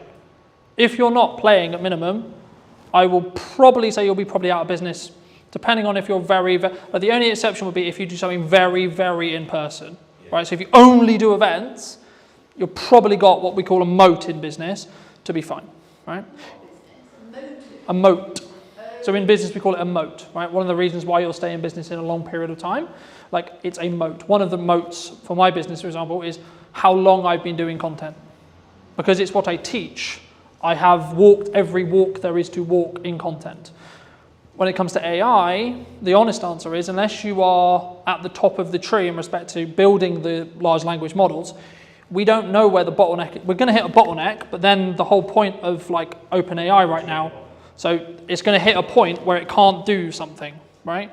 So it's not able to do X or Y. We don't know what that X or Y is yet, but there will be a point where it can't do that. What OpenAI are constantly working on is moving that as far down the road as humanly possible. But they've already got 2 years in advanced AI that's not released yet. Yeah, because what we play with, that we don't know about is the ChatGPT 5 I think came out about 3 months ago, which is the ChatGPT I was just showing you. They are, I believe, now working on ChatGPT 7.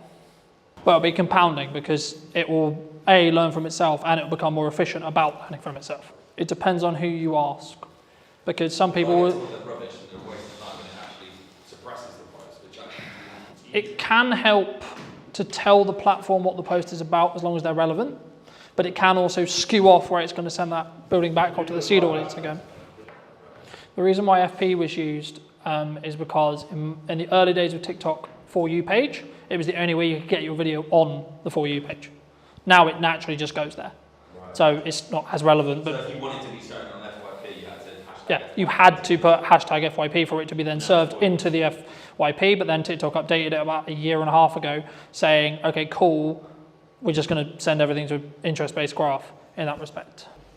And what I would do personally is I would take a 3-month chunk of your marketing, this is what I'm doing right now, and have at maximum 3 pillars that have specific call to actions related to it. So if I wind the clock back when I was marketing this event, I was focusing on the podcast and the event, and then my service. They're the only 3 things I was focusing marketing on, and I only made content around those 3 things. So I had a podcast with clips and call to actions to go to see the full episode. Then I had the event, which was, this is a summary, or this is an idea of what I created, right? And this is how to create it. And then I'll be then going into more depth in this workshop of this, right? So hooking someone in, this is the problem I'm going to help solve. This is actually the solution. And then this is where you can find more if you found it interesting. And then the service stuff will either happen passively if you're only doing 2, depends on what your service is, or you can do, are you struggling with content creation? For example, in my case, here's the solution. Oh, would you like for me to work with you more? Go to the link to someone, you know. Every single thing you do in marketing should be at somewhere in a marketing funnel, right? In most cases, the content we put on social media, top, right? So you want to get awareness, then it will lead down into consideration, right? So should I work with this person? Do I like this person, etc.? And then eventually at the bottom of the funnel, this probably takes place on a landing page or a website in most cases, or through continued consumption. You'll then be in a position where you have trust with that person, and then it's just a matter of time before you work with that person. Because once you trust me, there's no like question mark on am I good at what I'm talking about? Because you trust that I am, and you trust that I'm going to hopefully add value to you, and then we can go from there, you know?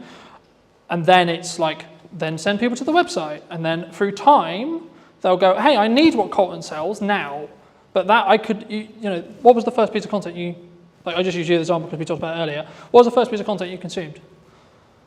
Whatever. Yeah. Social media. And then what timeline was it? Tell you. Probably MySpace. But for me, of my content? Of you, first content of yours was the Old Mill Hotel video. Okay. I bought it. Yep. I searched online and your YouTube video came up. Mhm. It said obviously Project Media Maker. Yep. So then I went onto your Instagram and looked at what you were doing. Mhm. What did you do at the old man? I just did. So I was hired to do, by the previous owners, to do a promotional video of the refurb in that respect, and then I put that on my YouTube channel. I've never been inside one. His video sold it to me. Do you personally use like a set number amount of posts you do a day, or like a set schedule? I focus not on an interest. Too much is not. So the key is about being consistent. So if you can be consistently one a day, be one a day. If you can be consistently two a day, be two a day. If you can be consistently four a day, be four a day. Are there set times during the day that you post? It's irrelevant. Because we're not on a social graph anymore, it's completely irrelevant. If you want to go and you want to reason about why your content is not working, then yes, you'll go, I posted at the wrong time, What actually is happening is your content is not good enough. Or you're not good enough at creating content yet. That's fine, but that's why you just create it, and then you see what the market tells you with views, likes, shares, comments, feedback from clients, feedbacks from people, feedbacks in your real world, right? So like, I'll give you an example. When I started doing Christmas marketing at the start of September, my driving instructor said to me, oh, you're starting Christmas marketing.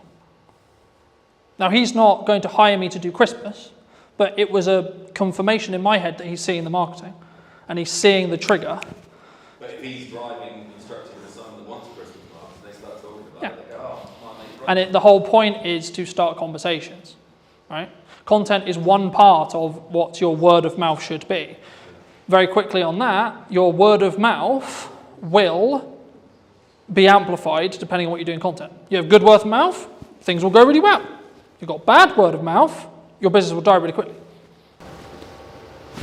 So one of the things that I'm thinking about now is, to me personally, how completely overwhelming all of this seems. Like, I know that you're an example of what you're doing, that's absolutely fine, but you're doing a lot of things that are really well, because you've got a lot of experience, and it feels so completely overwhelming, and that's what's stopping me from starting. And that's, I don't have a problem doing something, but that is very common. where do you start? How? What order? Choose How do you post? choose one thing. Just choose one thing. Our mind is really well. It's like multi-millionaire, fantastic, well done. I'm not that, by the way, but Not yet. And I'm going, right, what's next? What? Because you're everywhere at the minute. And my wife went, bloody hell, it's everywhere. I'm going to unfollow you politely. Yeah. And I thought, shit. but all that says Not everywhere. Because you're only getting 1,000 views, so there's only 1,000 people seeing it. That must be Salisbury based. yeah. But it's also echo chamber based, My wife right? at home, she's never seen. Yeah, but in the nice way possible. Is your wife going to buy from me? Probably not. So me posting all the time because it's not relevant content to what she wants to consume, she'll find it annoying. Okay, but to someone else, it's incredibly valuable, incredibly helpful. So is that reach then as well? Like, one of the things that I'm thinking when you say you're in all these different places doing live streams, to me, what that's generating is reach. Yes. And so that gives more opportunity for people to go, I need that now. Yes. Because But it's also a filter. So marketing, the people think we don't talk about in marketing, is the job of marketing is actually to tell to the wrong people you don't want to work with, don't work with me. If you don't like my approach and you don't like my style, you're not going to want to work with me. But it has to be in the timeline that works. So for me to get Christmas bookings, right? So I'll give you an example. So a lot of your guys are going to think about Christmas bookings. You should be marketing that now. I've just done the agreed one because I thought it was nice. Right? But so for me, if I want Christmas campaigns, I need to market it in September so I can win the deals in October, so then we can execute it for the client in November, so then everyone sees the marketing in November, so then, because Christmas isn't December for buying and making decisions, it's November. Traditionally, yes, right? There's always exceptions to the rule, yes, of course, right? But in 95% of the cases, actually Christmas should be, in my case, started marketing in September. Hence why Christmas marketing is now started in September. So what you want in 3 months, you should start today. That's the thing you should be marketing today. So the commonality in most businesses is, I'm running out of money, I don't have enough work now. Well, unfortunately, that's too late for marketing to help you. You have to go into what I call into the trenches and cold sell an offer quickly, because you don't have the time for people to see the marketing, think about it, consider, and then buy from you. But if you're in a position where, actually, I'm good for 3 months, you should still be marketing now because you don't have work in 3 months. Okay, cool. Right, so where do I want to be? So I already know what Q1 and Q2 is going to be from marketing, like those 3 pillars. I already know what those pillars are. You don't know, because I haven't started it yet. Second we hit December, Q1 starts. Second Christmas is done, in regards to my marketing plan, the plan for Q1 next year will begin on my marketing. But that's because I'm always front loading it, right? So a lot of the content for this event went out over the summer because I wanted to sell it in September. My view personally, do 1 really well instead of doing 5 really badly, right? Something that I struggled with personally a couple of years ago was, I'll go to networking, I'll do content, I'll do a podcast, I'll do this, I'll do that, I'll do this, I'll jump around with a banner, I did all of them terribly, so the results didn't happen. The moment I focused on, I'm going to do content and content only, I got more deals, I made more money, I did less work on actual serving clients. What happened just before you decided you were going to do content only? I asked myself personally, what do I want to spend my time doing? Me, personally, what do I enjoy? What do I enjoy doing, and how do I feel I can amplify what I'm doing? Content's incredibly good to doing a message to many people at once when it comes to scaling time. You might actually find, fucking hell, I hate the idea of content. But I'm really good at having conversations, I'm really good at talking to people, just generally, okay, go and network. You don't need social media, you don't need ads, you don't need this, just go and network. Pay you to. Yeah, and pay me to. I can't do that, but there we go. Or you might go, actually, I want to get better at content, right now I'm shit. I promise you, everyone was shit, including me. Genuinely, go and look at No, please, seriously, that's why those videos are there. They are shit.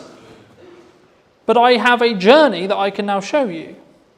Here's me in 2018, here's me in 2019, here's me, shit, we have a pandemic, I just went full-time, fucking hell. Right, okay, here's me 21, here's me 22, it's on. How did you go? What, COVID? Lost all my clients in the span of a week. £10,000 worth of work, gone, like that. Every single deposit had to be paid back. We can't do it, we don't. We're terrified the world's about to end, we all think we're going to die of an unknown virus. The one thing you're going to go and do, oh, you know what I'll carry on spending money on? The future of my business. I don't know if there's a future of the world right now, bruv. We were too busy pouring beer away. COVID was a fun time.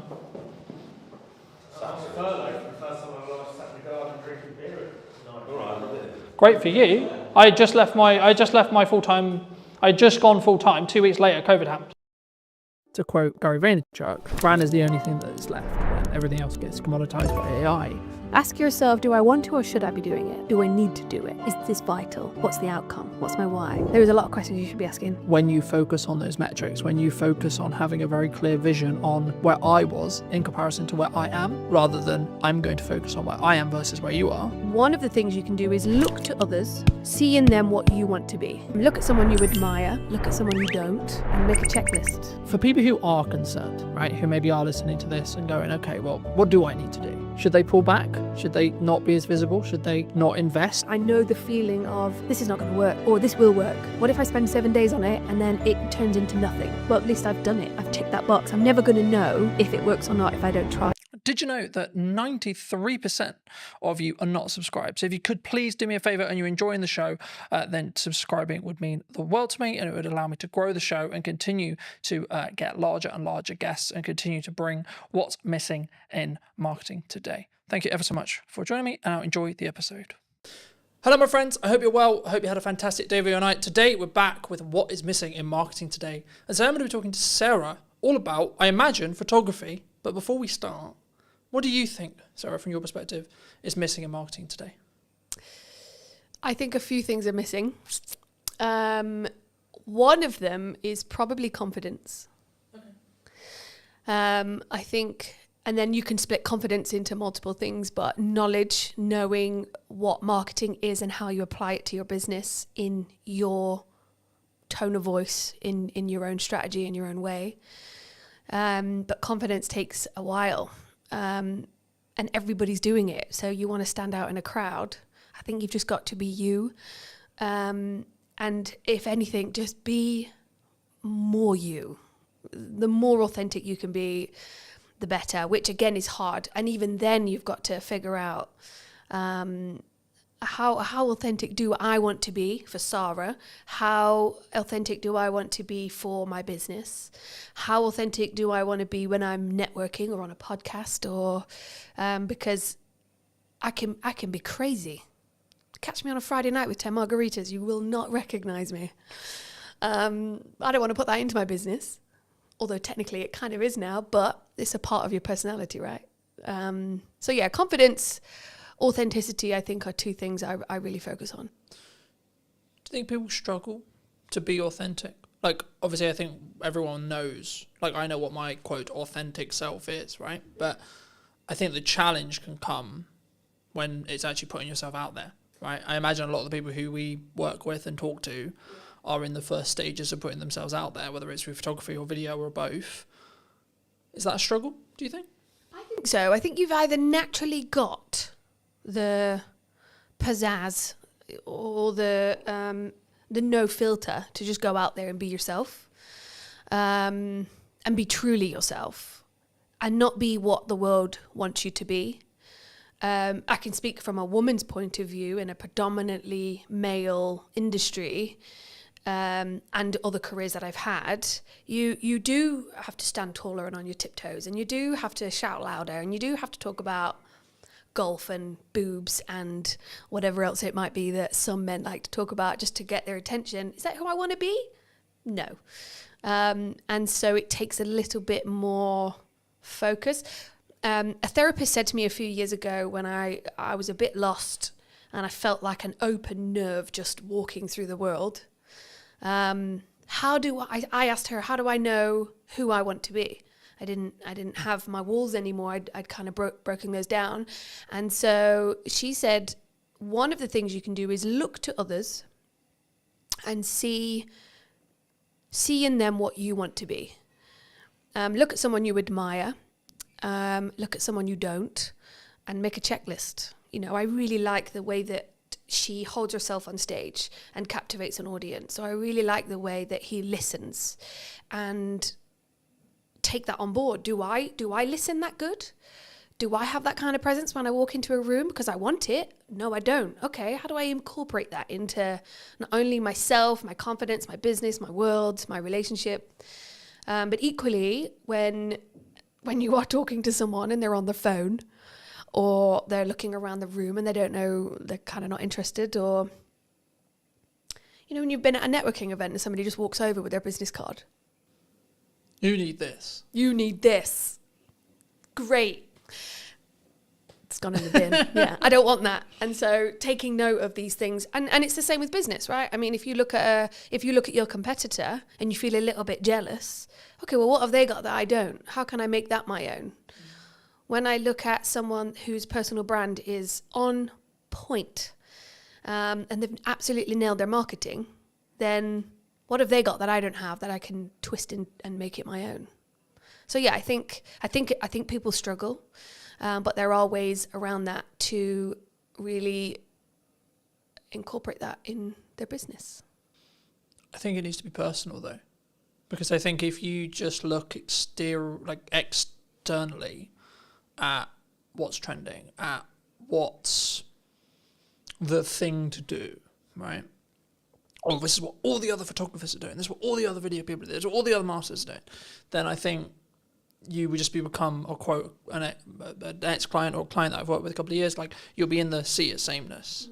Because, and something I've always done is say, well, maybe this isn't on trend, or maybe this isn't like the thing to say or the thing to do, but it is authentically me. I would say that even if the camera wasn't rolling, I would say that. And we were talking about, as I was setting up, about like, what's the difference between me on camera and what's the difference between me off camera. This is the first time we've met, but hopefully if you talk to people who have known me for a long time, they'll tell you, well, yeah, there's obviously some differences and maybe I'm a bit more hyped up and a bit more animated, but the core, I would hope, is the same or the same. Core values, right? But I think that comes back to having that authentic side of yourself and not being afraid to show it. I think you could be a photographer in a room full of 100 photographers, but if you're authentic and you have a little bit of confidence to show that, to push that through into your marketing so people do get a glimpse of who you really are, that's what makes you stand out. Or at least if you're not standing out, your customers and your people around you are going to look at those 10 photographers and go, okay, well, I like what he's saying, but that's not quite my personality or my sense of humor. But what she had going on and what she wrote in her post a few weeks ago, I really connected. And that post would have come from some form of authenticity inside, or having the confidence to post about that. I think that's how you stand out. It's just by being more you. I think sometimes we struggle though. We do. I know I did for a very long time. Oh yeah, couldn't agree about more. Like, what will this post, or I'm not sure. How do you go through that self-discovery, do you think? And or have you gone through that self-discovery yourself with like, what is okay for me to post? What is, quote, authentic me? Do you know what? That's a really good question. And I would say that I still struggle with that. And I think little tips like looking at others and seeing what they're doing can be a motivator. But one of the biggest things this last, I only relaunched 6 months ago. So the last 6 months, but also the last year and a half, I have gathered a group of women around me that are a reflection of what I'm doing or who I am. And I'll hear them say, I loved what you said. Or I might have something and I'll go, not quite sure about this. Does that sound like me? And so I think having the right people around you, there's a saying or a quote that you are a reflection of. You're the sum of the 5 people you spend the most time with. And I love that. And I couldn't agree more. I think having the right people around you helps you find your voice alongside ChatGPT. We'll get onto that. But also it reflects it back to you, right? I think test the lines as well. Don't be scared to put something out that you think is a little bit risque or I'm dyslexic. So for me to sit there and write 10 posts is almost, it's impossible for me. And so that's how I use ChatGPT. I will write the keywords, the kind of essence that I want to go into my post, and it will come back to me. And it will be too salesy and it will be too cheesy. And I'll tell it, no, I don't want it to be salesy. I don't want cheesy. I want more personality. I want it to be daring, a little bit more bold. And then I'll get it and I'll go, okay, cool. Then I'll change it and I'll add more of me into that. But I haven't yet pushed my boundaries of how far I can go with my own marketing and my own voice. I think that's on my to-do list for sure.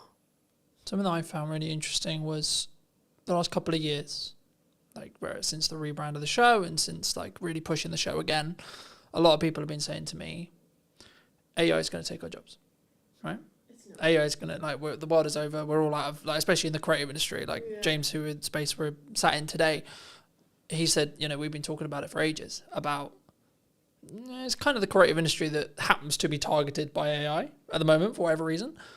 But for me, to quote Gary Vaynerchuk, brand is the only thing that is left when everything else gets commoditized by AI.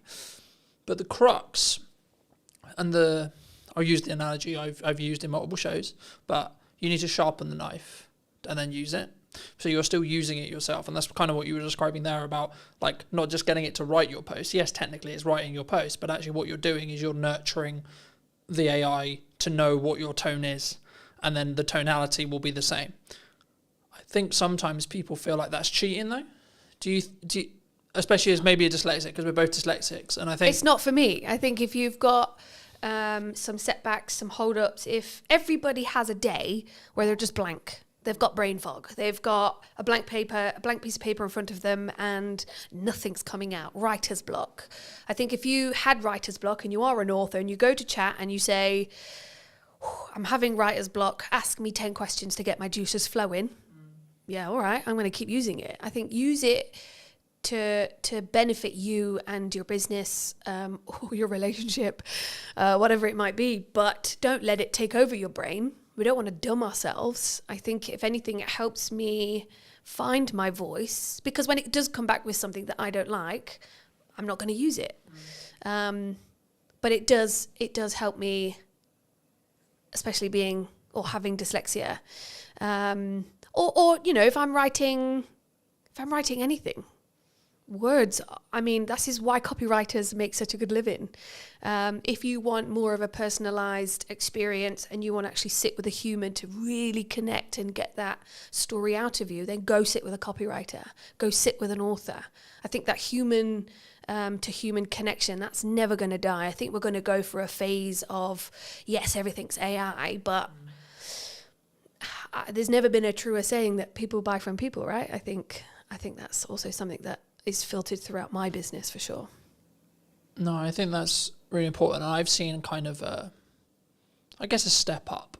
It was always there, especially after COVID. In-person events, people want to come in person. Like if I just look statistically, the show up rate for in-person podcast filming is going to be infinitely higher than on Zoom, right? But I also think even if you're not doing a high level of production, which is one of the reasons why I do it, I think you have a different energy. Yeah.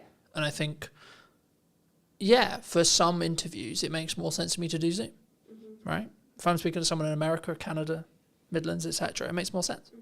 But wherever possible, if I can do in person, and the business can, at least for the short term or mid-term, pay for the podcast to exist, and it still gives me the marketing collateral, which means it's a justified, worthy spend, then actually it can be the bloodline or the flow or the pipeline filler or whatever you want to describe it as. I mean, you're obviously a strong photographer, I would say, from what I've seen and etc.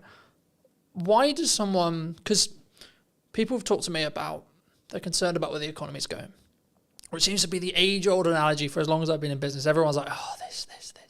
There's this government change, there's this coming, etc. So I sort of semi-ignore it because I'm like, there's always something. But for people who are concerned, right, who maybe are listening to this and going, okay, well, what do I need to do? Should they pull back? Should they not be as visible? Should they not invest? And should they not, work with the photographer, work with the marketing team, work with etc.? I mean, what would your view be on it? I'm a big fan of adapting. I did grow up with 10 boy cousins, so I had no choice but to adapt, being the youngest. I have a huge family, and it taught me that whatever scenario you're put in, adapt. So if you're starting a business, if you're running a business, if you've been in business 10 years and things are changing and it's overwhelming, take a minute and adapt. I think look at what you're doing, look at where you want to go, what feels icky. Just change it or adapt slightly, make a little change. I think one of the things that I've found relaunching is I don't have endless pots of cash to reinvest into my business, I'm just trying to pay my mortgage right now. So things like ChatGPT, things like Canva, which some designers will hate me for saying, but these are the things that are stepping stones to adapting, to reinventing our voice, our image, our brand. It is at our fingertips. And if you're not learning how to use those, you're going to be left behind, unless you've got a secret magic power of, I'm going to just stand on stage, be myself and talk and perform or entertain. I think people can do that. Or you're at home, you've got a laptop, you could take on the world, but you've got to adapt. And I think it takes step by step to get there. And there are tools out there, free, affordable tools that you can use. Shows like this are a fantastic opportunity to sit down, have a chat, let the audience get to know my thoughts and feelings. This is not rehearsed. I'm convinced I'm going to say something to mess it up, but you don't. You just carry on. I think you adapt and carry on. I want to build on, you just said how you're going to mess it up. Because I think that's really important in content, because people, they always think, I'm going to mess it up. Mm-hmm. Well, what can you? Although I'm really scared to mess up, I think it's the best thing you can do. Because isn't it learning? Yeah, 100%. Or falling forward or failing forward, as, it could be. Yeah, I think over the last 6 months, there's been things that I've spent days and weeks on, and I've thought, and in the moment, I know the feeling of, this is not going to work, or this will work. What if I spend 7 days on it and then it turns into nothing? Well, at least I've done it. I've ticked that box. I'm never going to know if it works or not if I don't try it. So I think we're all going to make mistakes, and I think it is scary, but also know that you're going to learn from it. And that is the best way to move forward, yeah. The best example that's very current in when we sit here today. Now, I'll keep in mind this episode will be a while before it comes out, but as we record it today, I'm a week out from my first in-person event that I've had to do on my own back. Now, that was a choice that I made about 3 months ago to say, I'm not going to partner with a networking group. I'm not going to fill the room magically. I'm going to do it. But what I'm also accepting is that it might be quite a small room for event one. And that's okay. And for me, I'm like, okay, that's actually a good thing. Like, I've gone through this interesting process the last couple of weeks going, yeah, but what if only 2 people show up? What if only 3 people show up? But actually, I'm like, hold on. That's actually a good thing, because I'm not really refined on what I want this in-person event element side of the business to actually be yet. So actually, if I only have 2 or 3 people, that's perfect feedback ground for me to go, okay, well, let's try this. Let's try this stuff and see what then happens. Of course, it's a content opportunity as well, etc. But is this your event that you're putting on? Yeah. So a friend of mine is about to have an event tomorrow, actually, again, depending on when this podcast comes out. But she asked me she said the same thing. What if there's only a few of us? Or what if nobody turns up? If nobody turns up, but you're stood there with a glass of champagne waiting to welcome everybody, you now know the process of how to put on an event. You now know what you can do better. And so don't cancel it. Keep going. And even if one person turns up and you have the best life-changing conversation with that one person, and you get to give each other all of that time, that's massive benefit and value for both of you. You've met and grown your network by one, which is always a great thing. That person's had all of your attention and they're buzzing. But equally, when you put on an event, which I'm also doing myself, you learn from it. What if is just the worst anxiety-inducing phrase. What if nobody turns up? What if the restaurant haven't got my booking? What if it all goes wrong? What if it all goes wrong? If it does go wrong, then fine. You'll be fine. It's going to be okay and you'll learn from it. Do you think that's why people don't do it, though? Fear? Oh, yeah, 100%. Fear like they go, I'm going to look like a dick. I'm not going to look great because, Colton only sold 4 tickets. But that comes back to confidence and being authentic. If it's fear holding you back of it's going to fail, then it's fear and failure.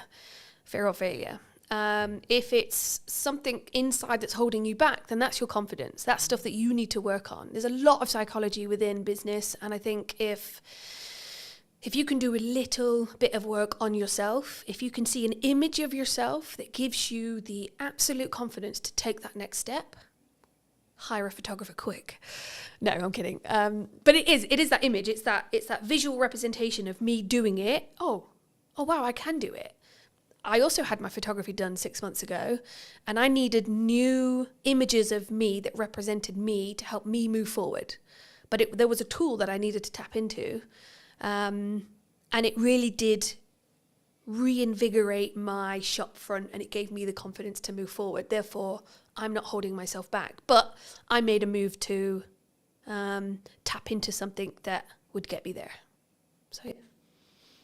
Do you think that when we're in that scenario, right, in reality, I'm going to do my best to perform to the room, however big that room is? Do you think whenever we do, because I could use the podcast as an example, I could use the event as an example, but I use the podcast because it's the stats that are in my head. The number of podcasts that get beyond episode 10 is like 25% or so, okay, right? But that, by proxy, means if you're episode 10, episode 11, episode 12, 14, 15, 16, so on, the odds of each episode after that puts you in higher and higher and higher and higher and higher percentage as a whole.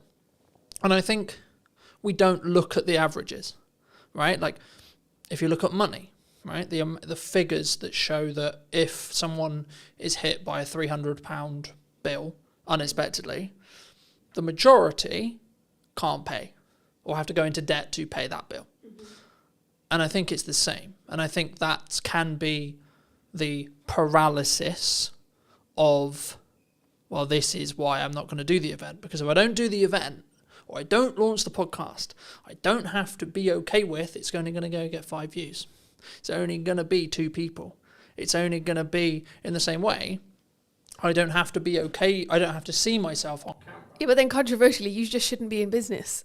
I mean, if you're worried that only 2 people are going to turn up, or if you're worried that I am going to fail and you're going to let that hold you back, then you're not a business. You're not a person in business. You could be working for somebody, but you've got to have some form of gumption to just move forward and do it, no matter what the consequence or the you can't live in fear and you can't catastrophize what's going to happen. I would like to think of myself as quite an optimistic person. And so even if nobody turns up, fine. I've learned how to put on an event, what I needed, what my contacts were, how can I do better?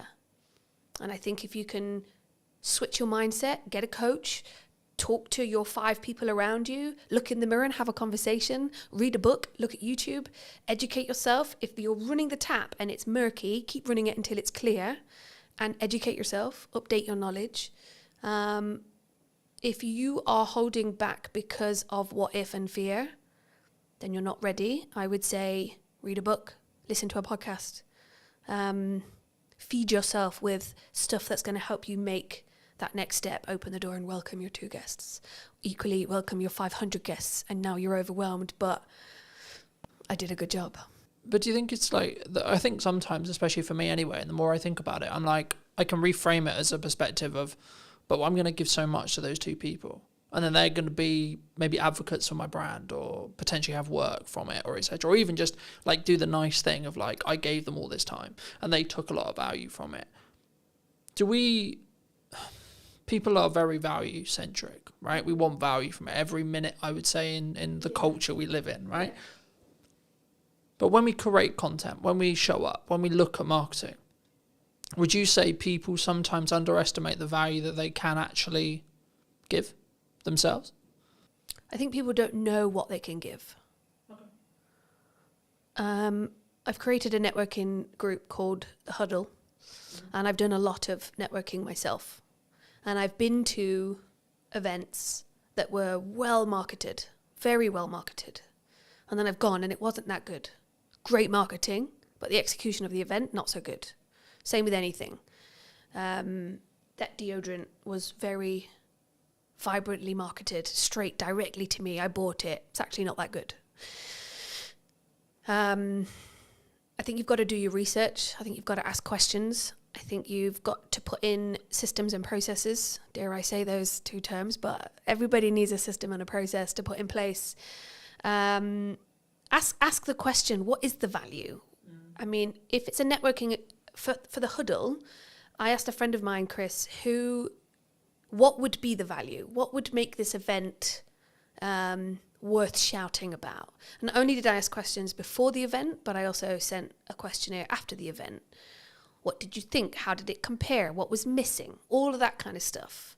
Because even if 2 people do show up or 500, you've got data. Data is another tool to sprinkle on your next event, to give you the confidence to go. Because another thing is direction, right? If I'm not giving value, if I'm not taking that next step, is that because you don't have direction? Is that because you don't have, what's the word I'm thinking of? I would say it's conviction. I don't want to put words in your mouth, but I would say it's conviction. So I'm convicted to the event happening regardless of who shows up. Even if it's an empty room. I'll still give the presentation because I'm filming it as if it's 2 people, 5 people, 10 people, 15 people, 100 people, I'll show up the same. So I have the conviction to be able to come forward and say, I know my shit, I'm proud of my shit, and this is what I can offer. Yeah, I think conviction definitely plays a huge part. I think the word I was looking for is something to do with seeing where you want to go and what's your why. So at the end of this campaign, at the end of this event, at the end of your marketing XYZ, what does good look like? And then work backwards. That's always a really good way to do it as well. I think conviction helps get the job done, but you've got to have a vision. You've got to have a why. Why is, you've got to have a, why am I doing this? Why am I putting on this event? Why am I posting this? And that's probably another thing that's missing from marketing is your why. I think Simon Sinek, I think he puts it really well. And 6 months ago I was watching his YouTube videos online. Like, why the hell am I doing this? I've got a mortgage to pay and I'm going self-employed. This is not what I had in mind. But you've got to ask yourself why, how. Yes, have the conviction. Be more you.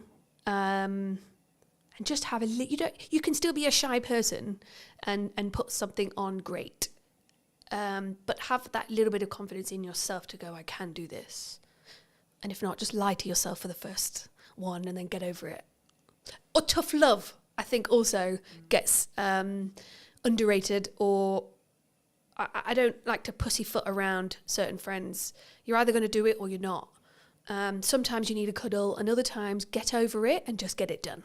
And that's also but it's hard. It's hard to do the jump. Yeah, but it's what if I get it wrong? What if I fail? What if I run out of money? What if I have to go back and get a job? Everyone will be a ridicule. So then get a job. I live in a world where I think the actions I'm doing now and everything I do is to eliminate the idea of regret in 6 months. Yeah, regret is another thing. I learnt that in a theme park. I left and I wished I would have gone on more rides. And I remember thinking, regret is horrible. I really wish I'd have gone on that ride because everybody came off like pumping. And I went on the medium one, but I didn't go on the big one. And I love that one. Why didn't I? What was it? What if I fall out? What if I die? What if I have a heart attack? Nah, it's just fear that's going to hold you back, isn't it? Well, you might have done, but actually. But see, I'm an optimist. I don't live like that. No, I'm not going to catastrophize what could happen.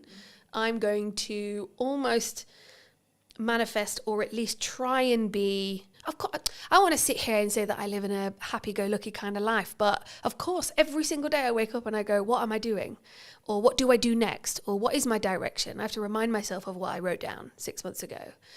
I have to sit round a table full of my friends and colleagues where we just we help each other get through the day.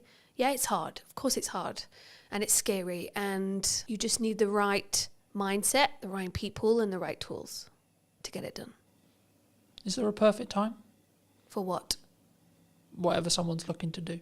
Launch a podcast, do the event, go full time. Bridge that thing from a hobbyist the hobby that pays me to then actually it's my full-fledged business, it's my only career, etc. It's the thing I'm currently doing. to make that leap? Is there a perfect time for that? I'm not sure. I think no. I don't think there's a perfect time. I think there's a circumstance. I think if you're in the right circumstance, the right environment, the right headspace, go for it. If you're in the wrong headspace and you launch something, or if you're in the wrong headspace and you post that controversial thing that absolutely ruins your career, your circumstance and your headspace was not right. Therefore, you shouldn't have, because the evidence has just shown, or the consequence, you've now got no business and everybody hates you, right? But if you're in the right headspace, environment is a huge thing as well, then yeah, do it. If it's just a little bit of fear, if it's just a what if, do it. Do it anyway.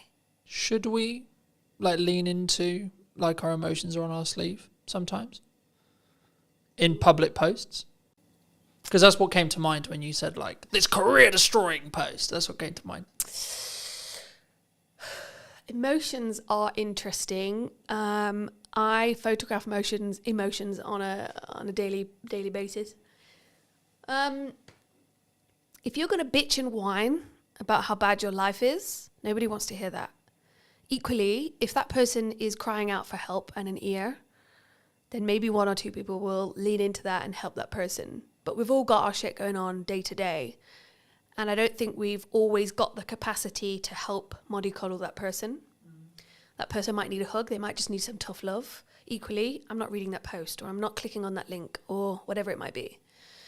But I do think that another thing missing from marketing is emotion. Yes. But emotion is huge, right? I'm not saying... Because I think some people, they struggle to be vulnerable. And of course it's within context, right? Mm-hmm. It's, I've healed from this thing.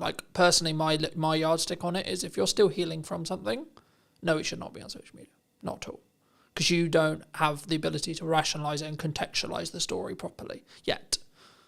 But if you have healed from it, and you're trying to tell it as a telling story that has a purpose, whether that's I want to show who I am, or this is a story and this is how I overcame it, then yes, I think you should. But also I think it should lean into the first topic we discussed, which is that authentic to you?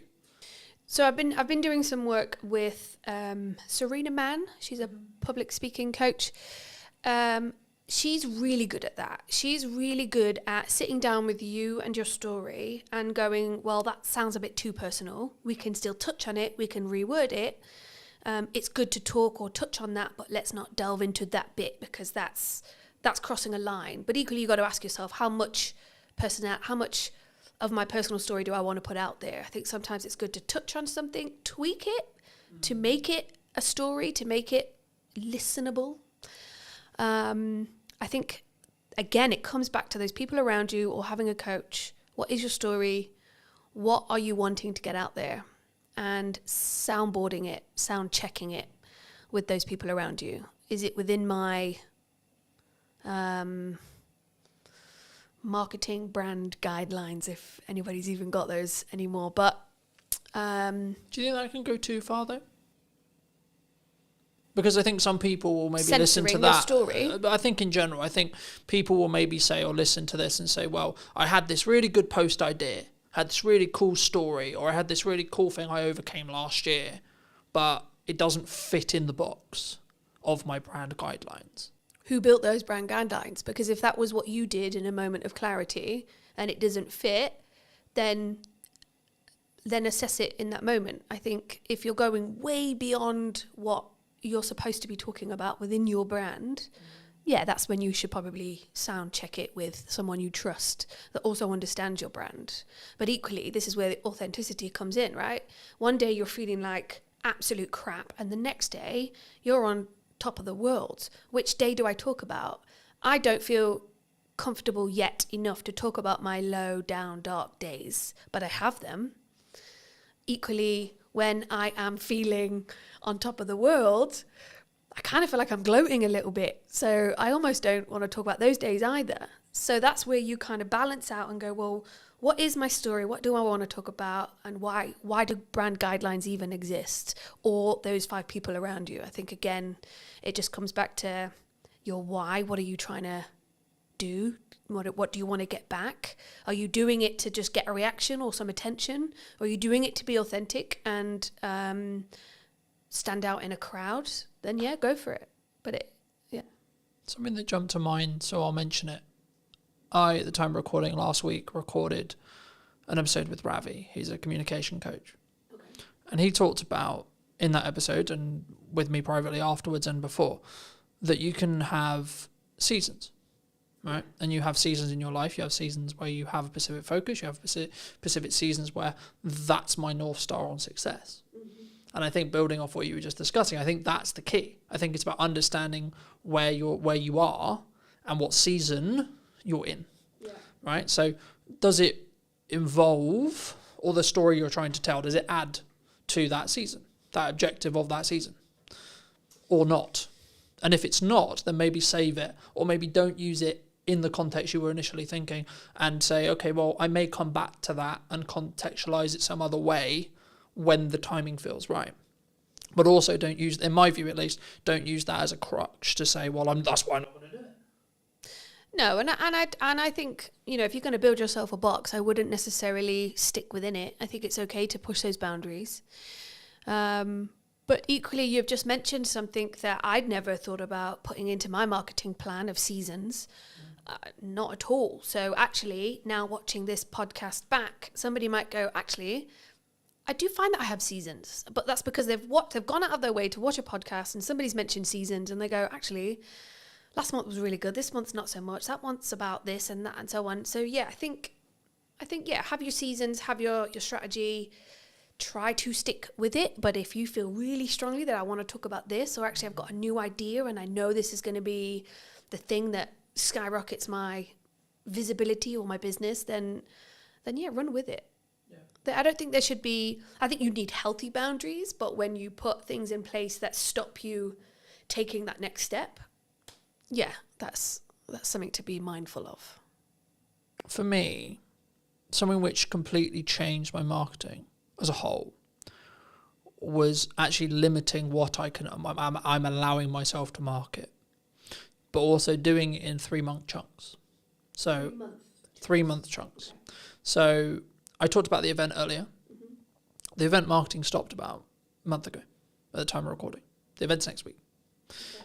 Now, some people would say, wow, your priorities have changed. Wow, the event's going to get cancelled, etc. No, the marketing did the job I needed it to do to get me to the point where I'm doing the event. Cool. But now I'm focusing on other things. And for me, I mostly took this from Alex Emosi, but again, you can take it from other people as well. I only allow myself 2, maximum 3 things per quarter to talk about. For as long as I have a podcast in the current format, one of those things will be the podcast. At the moment, at the time of recording, it's also Christmas. Now, to give the audience some context, we're recording this at the first week of September. So people are like, why are you focusing on Christmas? Well, Q4 is when Christmas matters. But for me to be able to get the work, I need to market it before the decision makers have made the decision about Christmas. Mm-hmm. That's September. That's not October, November. That's when you do the campaigns. That's when you do the etc. And there's kind of this joke in marketing where like, oh, it's summer and 25 degrees and we're taking pictures of snow. And it's quite funny, I think, for me. But when I made that decision, I made it maybe 6 months ago, it completely changed how I look at marketing, but then also the results that I get. Not short term, not all this clip went viral, but the focus I can give during that time. Mm-hmm. And it's not to say, I don't have other like ideas or I don't have other concepts. It's like, no, that will come in time, right? You can give it to the next quarter. So I've already planned out what Q1 next year is going to be, but I'm not going to touch anything in Q1 yet because I'm very focused on what does Q4 look like for 2025. How did you learn all of that? By consuming and trying and getting it wrong, right? And do you think that's the right way that everybody should be working, or that just something that you found that works for you? I think it's me. Personally, I think it's me. Because I think it would be very arrogant of me to sit here and say, this is what you need to do for your marketing and your vision and your success. But what could work for everybody is go out there, get some knowledge and build something that works for you. I think we can teach the idea of consistent improvement, consistent learning. I think that's important. I think that's something that we should always look towards. Yes. But then we should stop. For people who are maybe on the fence about looking at visibility, looking at content, looking at photography, what would you say to them? And this can be more of a pitch for you in some ways. Well, it's interesting because the inquiries that I'm getting at the moment are personal branding is everything at the moment. And I think that is a really good thing to lean into, especially if it's something that is going to help you stand out in a crowd, or if there's 10 website designers, how do I choose the best one? Well, she looks like my kind of gal. Let me have a phone call with her. From that phone call, did it go well? Yes, great. Did that image get the job? Probably, because looking at that image, I related to that person. I think if you think about photography throughout history, it is what makes us make a decision. It is what makes us choose the pepperoni over the mushroom in a Domino's menu or whatever. I think photography is a massive skill, tool to have within your business. There's a lot of self-work that people are doing, and photography is an avenue to get that out, to give you the confidence to take that next step. But also company culture is a huge thing. How do we know who we're talking to when we pick up the phone to the plumber or the cleaning company or the recruitment company? Who am I talking to? Because yes, AI is there, but it's still people to people. So I want to know who I'm talking to. If I'm going to invest £100,000 or £500,000 with a financial advisor, who am I going to pick? Do I have to go to every single networking event to meet all of those financial advisors, to build the relationship, to then decide on who? And I can't. But why don't I go on the website and see what the website's saying? Why don't I go on their social media? Why don't I do what I can do first in 10 minutes on my phone and connect with somebody over an image? Now, that image could just be a headshot. It could just show me your face so that when we do meet for a coffee, I know who I'm looking for. Equally, it could be a bit more of a portrait. It could be an image that says, I'm into rugby and I've got kids and I love a coffee in the sunshine. That's the kind of guy I want to invest my money with. Or equally, I am looking for someone who will understand me, and I've got this huge shopping addiction. And I know that she has too. So let's just, because you want to connect. You want to invest your money with someone who you can connect and bond and grow with, especially if it's a long time investment. If I'm going to invest in a website, if I'm going to continuously do podcasting with somebody, I want to make sure that that's somebody, and you and I as an example, that we do connect, that we do get on, that this is a successful relationship moving forward. But how do I get there in the first place? And I think imagery can do so many things. Yes, images say 1,000 words and so on, but I think more than that, it's a reflection of what's going on. It doesn't necessarily need to be about you. It could be about the company that you've built. I got 30 team members. I want them all to be photographed, and then when it is on the website and when we do have it printed in a business magazine, I can be proud. I built that team, and the company culture is great, and that really comes across in the imagery, in the marketing. Imagery, design, marketing, web, all of that is integrated and helps you promote, helps build your personality of your business to get it out there. Or you have the same image on your LinkedIn that you had 10 years ago sitting on a beach with a cocktail. One or the other, I'd say. If someone is looking for a marketer, videographer, cleaner, plumber, etc., but especially when you look at brand or either brand work or marketing work, like what they're actually going to be doing, do you think it's specifically about the person and making sure that I connect with you and that's why I'm going to hire you as a photographer? Do you think? I can't speak for everybody else, but that's how I do it. I do have a plumbing company that I use, JPS. I've got a relationship with Jamie, so I will go to him. I've got his number in my phone and I will call him. Have you got anybody that can come out? My boiler's just broke. I wouldn't pick up the phone and call. I wouldn't Google if I already know that Jamie's my go-to guy. Equally, I do have a videographer that I go to regularly. I'm not going to Google that if I've already got that contact. So I've built that relationship with those people that will help me maintain my little black book, that will be there in a pinch when I need help. And equally, I'd hope that they've got my number saved when they need a bev at 5 o'clock or a game of shuffleboard down at the Dell.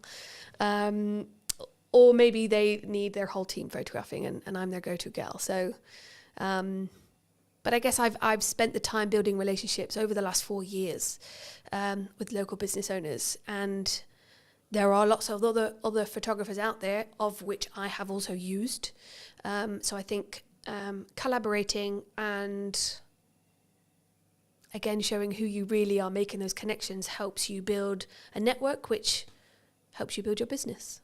Are you locked into those people forever, though? Do you think? No, and I don't think that those people would be offended if I went elsewhere.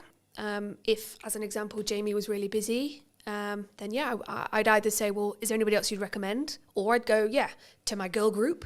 Has anybody got a plumber I can use? Or then I'd go to Google.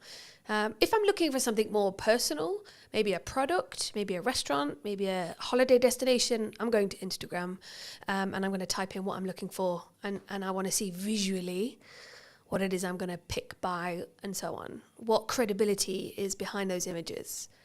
What are people saying? What's their Google rating? What's Trustpilot saying? On my group chats, has anybody been to this restaurant? And so it's that feedback that you get from people that helps you make that decision. So yeah, I think relationship building gets you where you want to go, helps you build you as well. Photography is a tool that helps you capture who you really are, what the product really looks like. If you can look at an image and go, my God, I can almost smell that. Is that the person that put the flowers next to the candle? Or is it the photographer directing, or the creative director? Like, there's a whole team of collaboration that puts an image together that helps you portray a person. Or, I mean, straight into my head, I've just got Coca-Cola, not the can, and not a branded glass, but it is a clear glass with just Coke streaming into it and it's all fizzy. We instantly go, Coca-Cola, I'm thirsty and I want a Coke Zero. Yeah, I'm going to go get that. But it was an image that helped me salivate and want a can of Coke or a burger or whatever it might be. So yeah, I think it's powerful.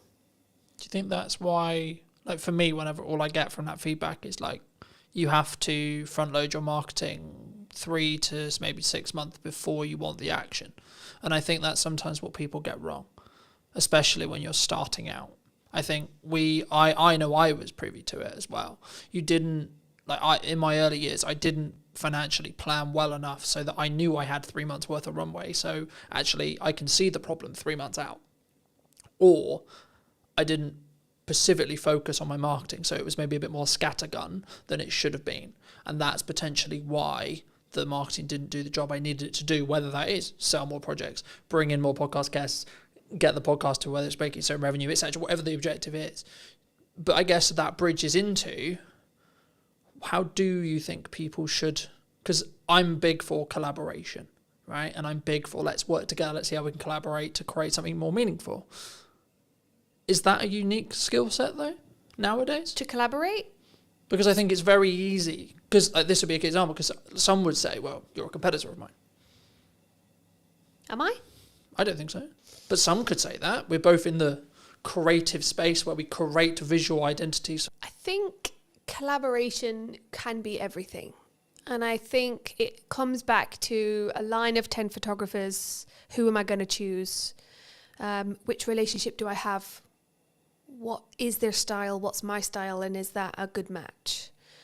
I think to be competitive and decide not to build relationships with your competitor, or, I mean, I know 2 financial advisors who wouldn't, and I know she's referred customers to this other person when she could have taken it on herself, but it wasn't quite right. It just wasn't a fit. And that was a personality relationship thing. But if she didn't have that relationship, then she wouldn't have been able to collaborate. I think some of the best things come out of collaboration. planning ahead. It's interesting because when I walked in, I think you and James had said, it looks like everything's going really well. Because I don't know what people think looking outside in. But sometimes I'm lying in bed at 11 o'clock at night, writing my morning post, and I'm going to schedule it for 7 a.m. or 8 a.m. And I might do that consistently for a few weeks. Do I wish I could be the kind of person that would plan 3 months ahead? Yes. But equally, what if something changes? And so I like to have a little bit of control over that. And that's something I'm still learning. Do I want to hire someone to do all that for me? Absolutely. But I think everybody should learn how to do it themselves first before you move on. Equally, can't afford that yet. And so, yeah, I think for now, I'm just going to be in bed, scheduling, 11 o'clock at night, lights off, tapping away, trying to get something out in the morning. I think it's important to be consistent, however you show up to be consistent. That's just who you are. And I guess one of the things I have struggled with is, well, she's doing it that way, so I should do it that way. And that puts that pressure on. But I'm just not built that way. I'm built last minute, and it makes it more exciting. And the more pressure. I used to work on cruise ships for 6 years. You don't have time. Time is not a thing. Location is not a thing. You show up and you get the job done. You live, you work, you play in the same place. And those things just need doing there and then. So I guess that's the way that I've learned. How did you learn? How did that person learn to... I've got a friend, Rel. A lot of people watching this might know Rel. She is organised. She plans. It's just built within her, you know? I'm not that person. I'm not at all, but I can walk into a room of 500 people and introduce myself. But I can't plan. It's just not my thing. And consistency, I hate that word, but it is probably one of the key elements of success within marketing, because your customers want to see consistency. Coca-Cola don't sell those cans if they aren't consistently putting on billboards, right? So yeah, there's such an array of things that we should be doing. What do you actually want to do? Because if you're shoulding yourself, then I don't think it's real. I think you need to do things to be consistent within business, within marketing, within your products and services, sure. But when you're showing up for yourself, are you shoulding yourself, or are you doing it because you want to? Because there are days when there's no post going out, and that's because I'm having a crap day. And I can't think, and I don't want to do it. Or I'm editing, and I'm just burying my head in that. But equally, do I want to do it? Today, I want to do it. Today, I wanted to do this podcast. So I showered, I straightened my hair, I put my best blazer on, and I came, and I'm doing my thing. So ask yourself, do I want to, or should I be doing it? Do I need to do it? Is this vital? What's the outcome? What's my why? There is a lot of questions you should be asking. Or should yourself? There is a lot of questions you could be asking yourself to get to that next step and be consistent, or just show up for you. Be online. I think the important point for maybe someone to leave with as we finish this episode is to do you v you, right? Because I think so many times, and something I've always focused on is, where was I a year ago, and am I better in my subjective terminology of that than where I was a year ago? That could be how much I've turned over this year. That could be how many podcast episodes I've done, how many views I've got, etc., etc., etc., etc.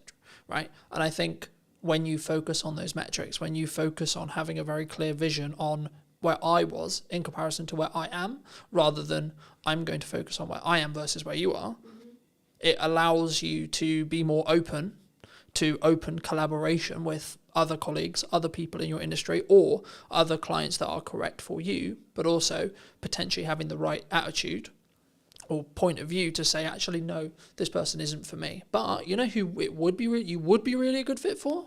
This person over here. Mm-hmm. Because I have that relationship. I know who their best fit is. And I've passed on work to other people because I think they're a better fit. Yeah, I could have quoted the work. Yeah, I could have done the work. But would I have served that person better or as good as the person over here? Maybe not. For those people who have maybe enjoyed this conversation and want to connect with you, see some of your work, see some of your consistent content, where's best for people to reach out for you? LinkedIn is a good platform. That's my most used platform. So definitely come connect, comment, see what I'm up to on there. And I'm always happy to have a chat, a coffee, or you will catch me at the Dell on the shuffleboard. So yeah, come down and say hi. Thanks so much for the time. And if you were going to speak to you 10 years ago, what advice would you give that person? Ooh,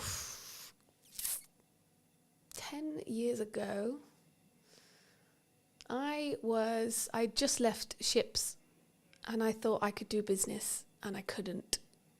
Educate myself. Surround yourself with those that you want to learn from, is what I would say. Thank you so much for the time. Thank you very much. And if you did enjoy this episode and you would like to see more like it, I'd love to hear what you think in the comment section down below. And why not be subscribed so you do not miss next week, where I'll be back with what is missing in marketing today. Thank you ever so much for coming back and joining me, and I'll see you very. My biggest performing posts on LinkedIn are all selfies or photos of me doing something mainly not related to the business. What do you think is missing in marketing right now? What do you think people could be doing, should be doing, that they're maybe not doing? The thing they are missing in marketing is consistency, which I think can be really, really key. How consistently should someone be writing a blog on a website? So we say it's really good if you can do it once a month as a minimum. Do people need video on their website? I really hate it when I go to a website and on the homepage I see that this person's got a video and I can see it's them, they're going to be talking to camera. It's not well scripted, or maybe not even scripted at all, not well thought through. They don't seem confident. And then you're going, why have you put this on your homepage? Because this is doing nothing for you or your business. Did you know that 93% of you are not subscribed? So if you could please do me a favor and you're enjoying the show, then subscribing would mean the world to me, and it would allow me to grow the show and continue to get larger and larger guests and continue to bring what's missing in marketing today. Thank you ever so much for joining me, and I'll enjoy the episode. Hello, my friends. I hope you're well. I hope you had a good day, evening, or night, wherever you are. Today, we're going to be talking all things websites, and I imagine some technical marketing stuff. Welcome to the show.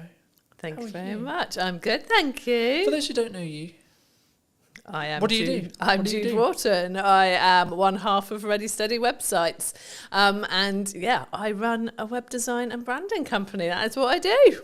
It's a very interesting space, as we were alluding to while James was helping set up. Do you think your space is going to change in the next 5 years? I'll start there. I think inevitably a lot of spaces are going to change over the next 5 years. I think we thought it might have changed more than it has done already by now. I think we saw, the rise of AI website builders, and obviously you could get a website out there just like that, absolutely free, content written for you, images put in, when you've just said, I want a website for a nutritional therapist based in Hampshire.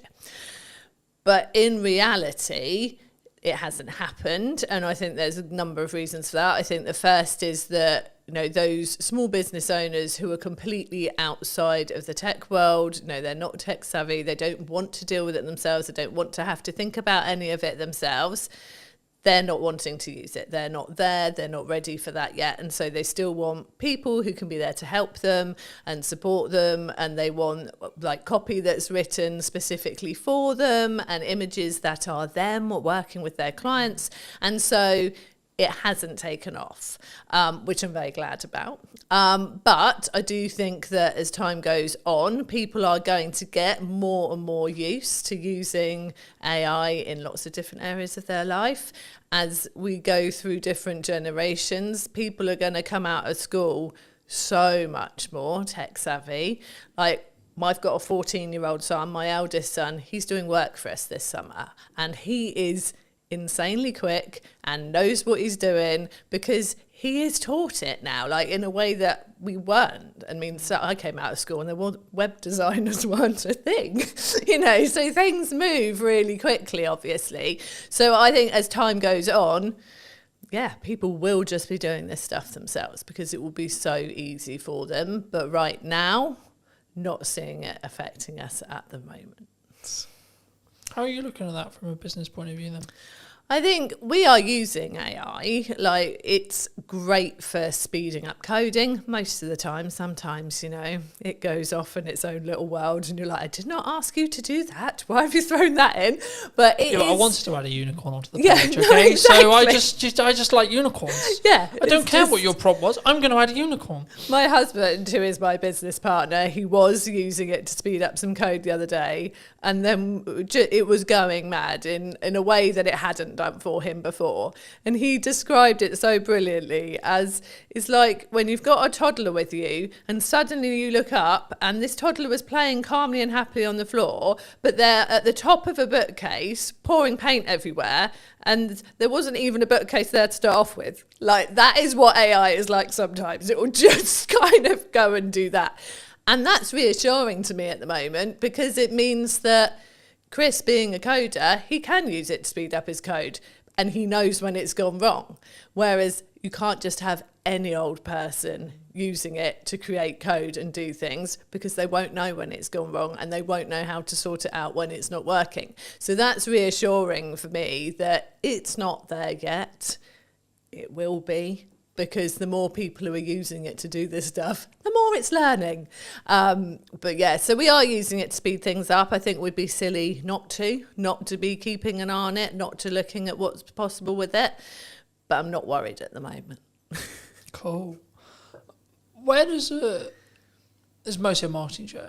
Where does a website sit right now in marketing, do you think? I think a website's key to sort of being the sort of centre point of where all your marketing's pointed to, really. I think it can be used as a marketing tool in its own right if you've got it working really well from a search engine optimization point of view, and it will just be bringing the traffic to you, especially if you are adding the right content to it regularly, like you're doing stuff like this, but you're putting it on your website as a blog post. You know, you've got those things attracting new people to your website, so it can be sort of part of your outreach marketing. But on the whole, I really see a website as being there as the place that you send all of your outreach stuff to, whether that's you've met people through networking, whether it is you're doing podcasts, you've got your social media content, you've got printed, actual physical marketing materials out there. Because so many people want to see that you are a real, genuine, can be trusted business.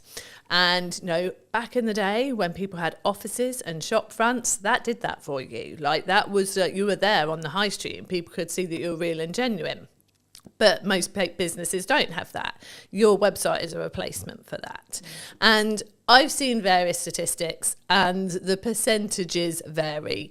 But on the whole, it looks like sort of 60 to 70% of people won't consider using a business, even if it's been recommended to them by someone else, unless they can go and actually look at their website, see that their website looks good, is professional, is really representing them very well, and then they feel confident to approach that business to consider working for them, with them. And so I think that's why it's so important. Like, your website just gives you that credibility, and it's a really important part of your marketing to actually get people to want to talk to you and consider working with you. Because I think we're in a social media landscape where I think there's maybe a cohort, maybe a percentage of business owners, maybe newer business owners who just look at it as but I don't need it because I've got a social media strategy, because I'm on Instagram, because I'm on LinkedIn, because I'm on etc. etc. etc. And for me, I think it serves a different purpose, right? Yeah. And I think, we touched on AI at the beginning, but I think for me, like, traditionally we're looking at Google search, right? How are you seeing the shift to AI search?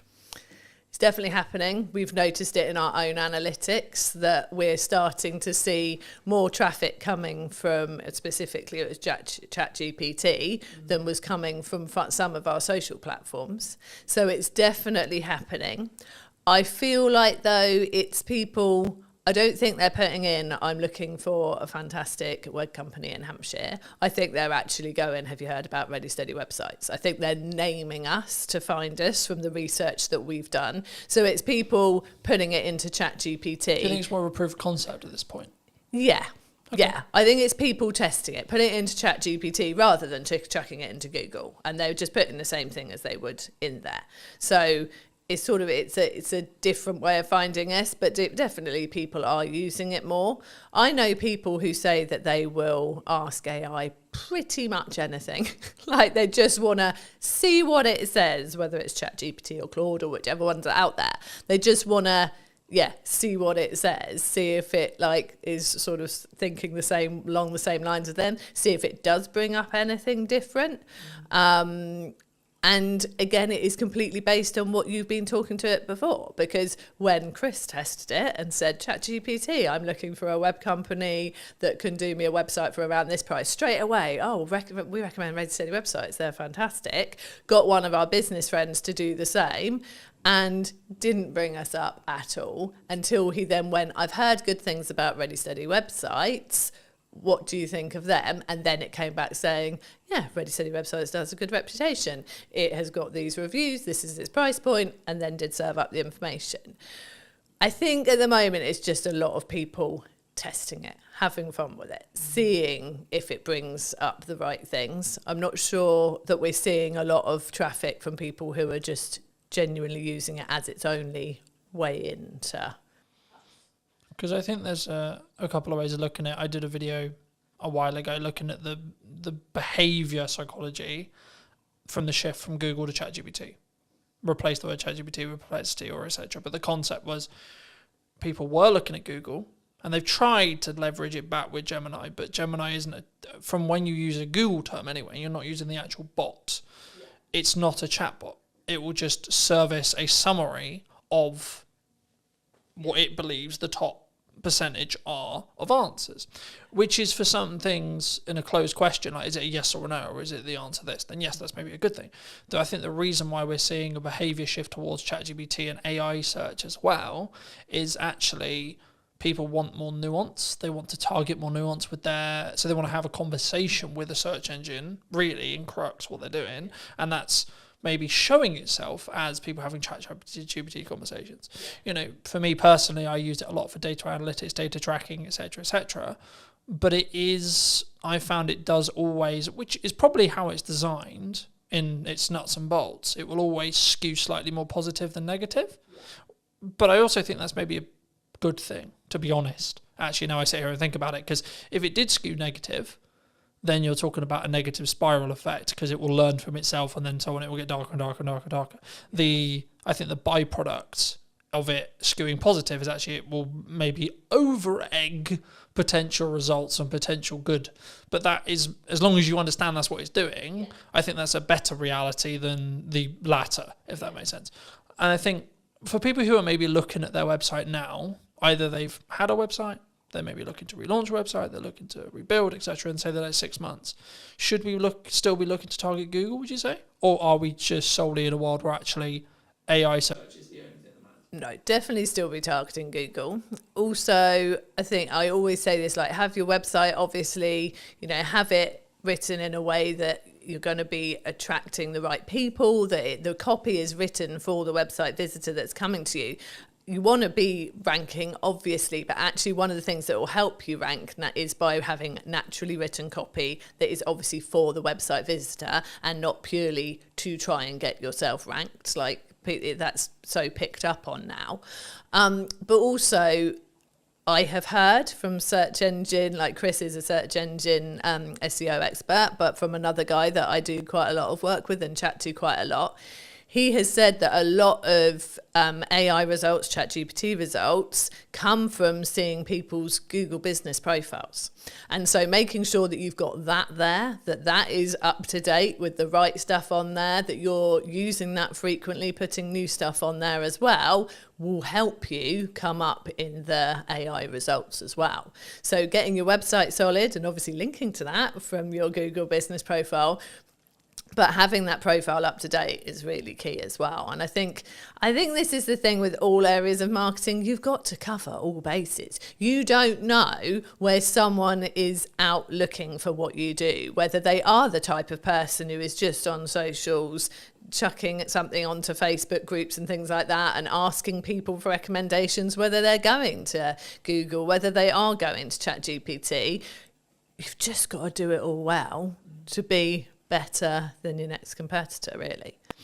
Do you think it's constant update 1%, update 1%, update 1%, to be like, because I think sometimes we get into the like I personally never struggle with this because I always focus on me v me, but I know that a lot of people have, which is I'm constantly looking at what my competitors are doing. I'm constantly adapting and looking at what if Sally's done this? Oh my God, Nigel's just done this. And I think that's can be quite a dangerous road to walk down. Yeah, I think you've got to do you. You've got to do what you're doing, focus on what you're doing, do it well, and tell people what you're doing well as well. And yeah, I mean, the space that we sit in with Ready Steady websites, with having our templates out there and a do-it-yourself offer out there, obviously that puts us in a similar space to the Wixes and the Squarespaces and the like. We're never competing with them on search engine ranking. We're not putting the money into the ads. We're not on telly. So there's no point in us looking at them and trying to compete. But what they don't have is me and Chris. They don't have those consistent people who are there to support you. And so I feel like we've got to focus on what we do well. And we use the fact that we are the people you will meet, we are the people you work with, that we get out there and we get to know people. And that's the way we choose to do it. We do obviously work hard on our search engine results for the things we know we can rank for. You know, we have specific templates for specific types of businesses. And so if you go and type in speaker website template, we do well for that. If you go and type in membership site website templates, we do well for that, because they're the things that we know there aren't as many people focusing in on that for their search terms, but we also know there are people looking for those things. So I think you've got to keep an eye on what's going on. You've got to look at those keywords. You've got to make sure you're putting the right content out there to rank for those.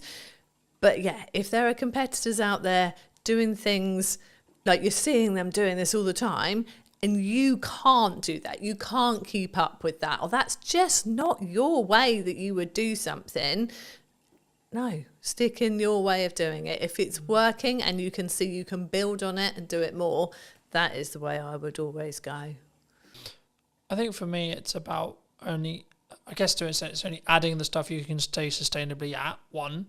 2, it's also, again, focusing on that UVU. Rather than, so I always look at it as where was I a year ago, 6 months ago, 3 months ago, and am I moving in the correct trajectory? Maybe I haven't got all the results yet, maybe I haven't got everything that I want yet, or what I'm aiming for yet, but I am moving in that direction.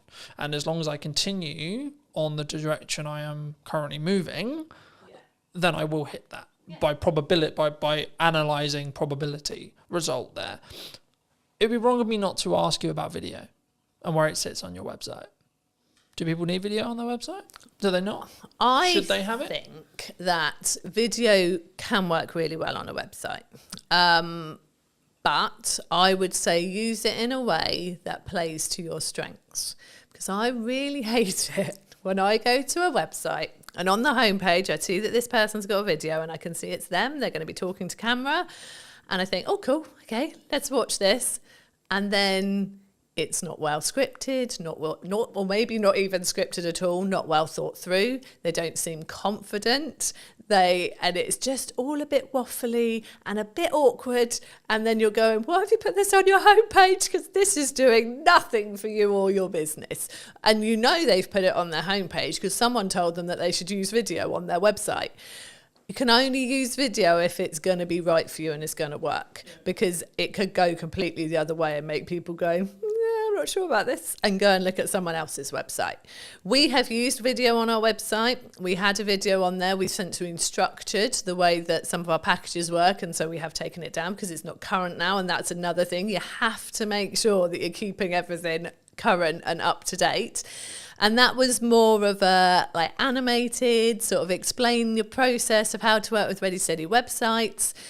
And we were quite surprised actually that it didn't get as many people watching it as we thought. We really thought that more people would watch the video on the website than choose to read it. But actually, there wasn't as high a percentage when we went and looked at sort of the views and the people who had come to the website in the same period of time. There wasn't as high a percentage of people watched it as we thought there might be. So I think it really depends. I think it's one of those things of try it. Just try it and see if it's working. Like, we use video a lot in our business. We use it a lot in our tutorials to help people with using our templates. We have welcome videos when people join Ready Steady websites. When they initially come into our back-end membership site, there's a little welcome video from us. We use video a lot with our clients, like handover videos when their website's ready.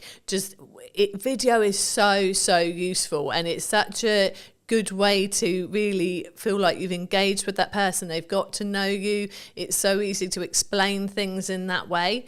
So I think with video is really valuable. Like, we've got a YouTube channel, which we are not doing enough with at all at the moment. And I know that we are going to do more after the summer. And yeah, it's such a good way to showcase your knowledge, showcase the way that you work, get people to get to know you, but only if you are comfortable doing it, I think. And that's something you can practice. You can get better with it over time.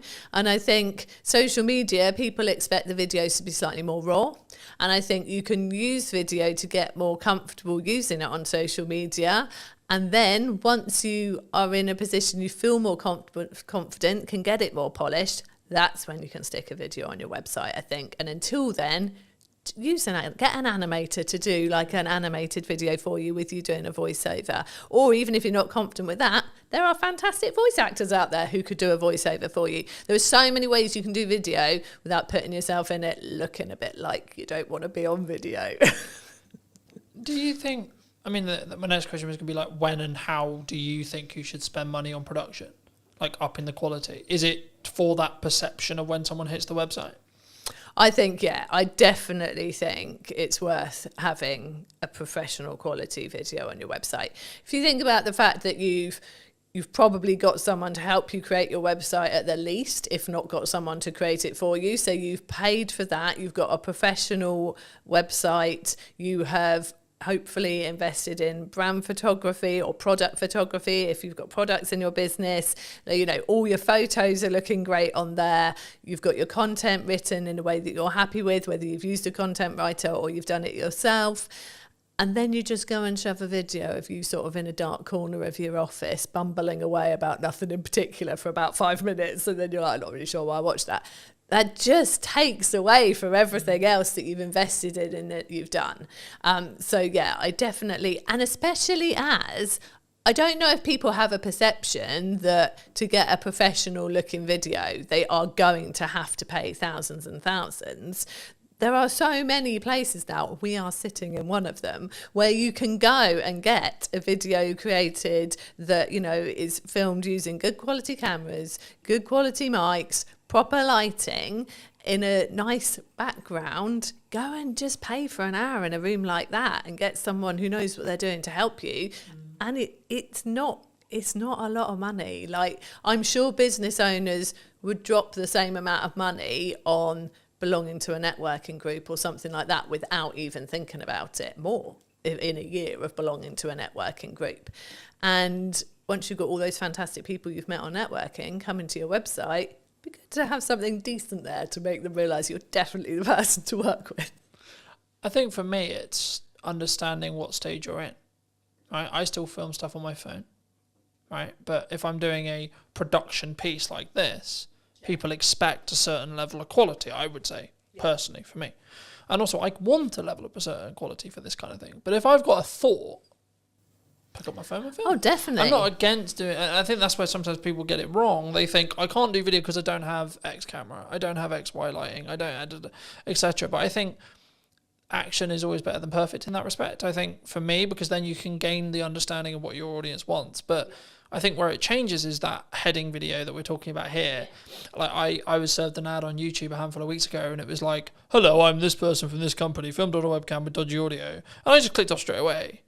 And it wasn't even necessarily the delivery. It was actually the I think for me, now I sit back and go, well, why did I click off? Why did I not engage? I think actually the reason was because of the combination of, it was a webcam video with dodgy audio and there was no hook. I was like, in nicest possible, I don't give a shit who you are. Yeah. You could have made £1 million and I'm not, just don't care. So I think, you know, even if you just do some basic research and understand how to structure a video, I've got videos talking about it. James has got videos talking about it. There's lots online, etc. Right? I think for me, if you use your phone and you have a decent audio, which is the only thing I would say that actually really matters, because if I can't hear you or I can't hear you clearly, then I'm going to click away. Psychology-wise, I'm going to. I will go, okay, maybe it doesn't look beautiful, isn't as high quality as I would want. Okay, fine. But actually, the energy, how I sound, and then the structure, and then the value that's delivered in the video is infinitely more important. Is that the same when it comes to websites and copy? So I think... And how you structure your website as a whole? I think, yeah, structuring your website is really important. So with the whole like DIY videos, selfies, all that stuff, I am there on social media with that. And I think that is important for getting people to like you. Like, I don't think you should turn up too polished. I actually was scrolling through my LinkedIn this morning trying to find some stuff I'd written ready for this interview to remind myself of some stuff. And my biggest performing like posts on LinkedIn are all selfies or photos of me doing something mainly not related to the business, because people go, oh, like I resonate with that, I do that too, or like I've been there, or whatever it is. And so they like that works on social media. When it comes to your website, and your website is reflecting either you very much as the business person, the professional, the author, the speaker, you know, if it is a more of a personal focused website, or it is your business website and reflecting your business, I feel that has to step up a level then. You've done the nice getting to know people, the like, I am a nice normal person bit on social media. Yeah, filming yourself with messy hair at a beach, having a chat because something's come into your head. One thing I really would say, if you're doing videos on social media, please put captions on. I'm always reading them in the evening when I've got one child in bed and I'm just having a scroll. I don't want to turn the sound up. Put captions on, people. Anyway, so yeah. But then when they get to your website, yeah, that's a different level. And yeah, you do really need to think about the structure of it. And it's very much the same. Like you said with the videos, you want a hook, you want a reason to keep watching them. It's the same with your website. I always say in that top hero area on the homepage of your website, you want to have, I call it an engaging statement. But it's the hook. It's the thing that someone comes to your website and goes, I am in the right place. So I want to scroll down and I want to read more. In those first couple of lines and that first statement, you need to basically say, this is what I do. This is who I do it with or for. And so therefore I can help you. That is what those couple of lines have got to say. So yes, it has to be structured really well. And then it's got to carry on talking to that website visitor. So many people then decide that the first bit of their homepage suddenly has become their about page, and they launch into this story of like, oh, I decided to start my business because my grandfather had done it before me, and no one cares at this point. People still want to see your services or an overview of your products or whatever they have come to your website for. And then if they click on your about page, that's them saying, oh, actually, I'm really interested now and I'd love to know why you started the business and who you are. Put that on there. So yeah, it's definitely a structure to follow, definitely a right way of doing it to get people in and really wanting to buy from you or work from you. And yeah, it's got to be that at that professional level then. The DIY selfie in the garden approach, not great for a website. I think, again, it's what do you want to put your first foot forward with, right? Especially when it's like, it might be said by Google, it might be said by AI, and this is your first time of meeting that business. Yeah. I guess then it questions of like, from us as a smaller business, not necessarily implying small, but smaller than the Squarespaces, etc. Do we lean into personal brand, do you think? I think, there's so many factors there. I think if you are a smaller business, it's really good to have a personal presence out there, definitely, because I'd say quite often you're out networking, so people are going to meet you in person. You are probably on LinkedIn talking about all of like the stuff that you're going about and doing and what your business is doing. So I think you're naturally going to have a personal presence, but then And I am very much that person. I'm out there networking all the time. I am the one doing that for our business. But when you go to the Ready Steady website's website, it is a business website. There, there is an about page and there is a team page, and we are on there, and our sense of humour is definitely on there, and we carry that through, like the way that we are on social media. It's very much on. Someone commented that to me the other day, that she loved the fact our personality was there in the website once you look for it, but actually the website was, this is what we offer, these are our prices, this is what you get, really clear and simple, and all about the person who's looking for the website or the branding or the SEO package and all the other things we do. So yeah, I think a personal brand is important, but I think how you present that on your website very much depends on, how the business is structured, where you're looking to take the business in the future as well, and that's a question right at the start when you're starting your business too. And obviously you can evolve, like we trade under Ready Steady websites now. We initially set up as Second Floor Designs Limited, and our business has evolved over the 15 years. And that can happen. You can start out as, enter your name here, and then what you do. So, we have people who are Joe Blogs Nutritional Therapy, that kind of thing. But actually maybe over time you're getting more and more patients, and you bring on more people to work with you, and then it turns into just JB Nutritional Therapy. It can evolve. And I think whether you go out as a personal brand really just depends on like your vision for the business, where you're taking it, and how comfortable you are with that as well. Like some people don't want to put themselves front and center. They're very good at what they do. They want to do it under their own steam. They don't want to go and work for somebody, but actually they're not this person. They're not out there doing the podcast interviews. It's not them. They actually they want to be a business, and they don't want to be front and center. And I think that's fine as well. If you can find the right way to get it out there, to get your like seen and marketed, then that's great. But I think it's like with the videos, you've got to be comfortable to do a really good video. You've got to be comfortable putting yourself out there as a sort of personal brand, I think.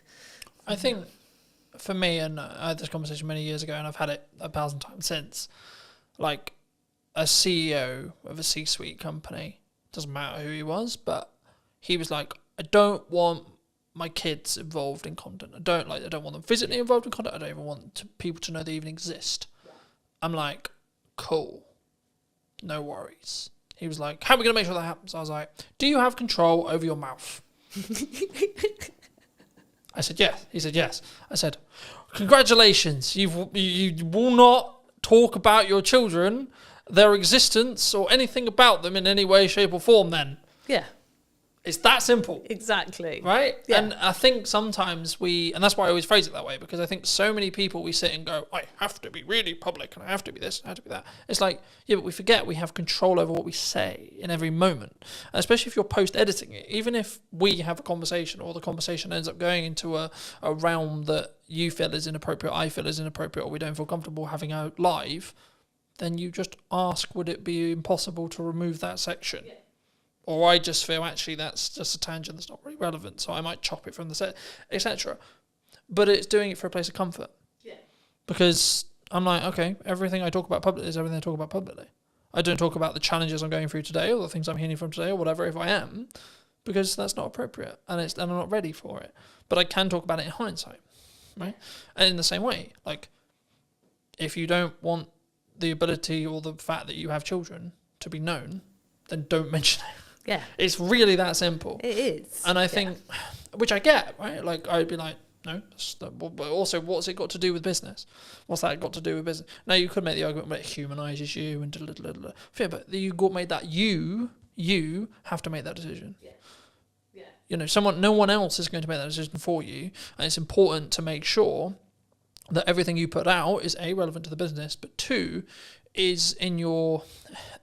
And I use the term comfort zone loosely here, because it's not about whether it's like comfortable, but it's whether it's within line with your values, I think, is the more important thing, right? It's not about, it's uncomfortable, because I think we should push ourselves for a level of uncomfortability to do things that we're not comfortable with. But that's different to, no, I just don't want, in the kids example. What do you think is missing in marketing right now? What do you think people could be doing, should be doing, that they're maybe not doing? Oh, that is a good question. I think the thing I see people like, so we're looking at very small businesses here.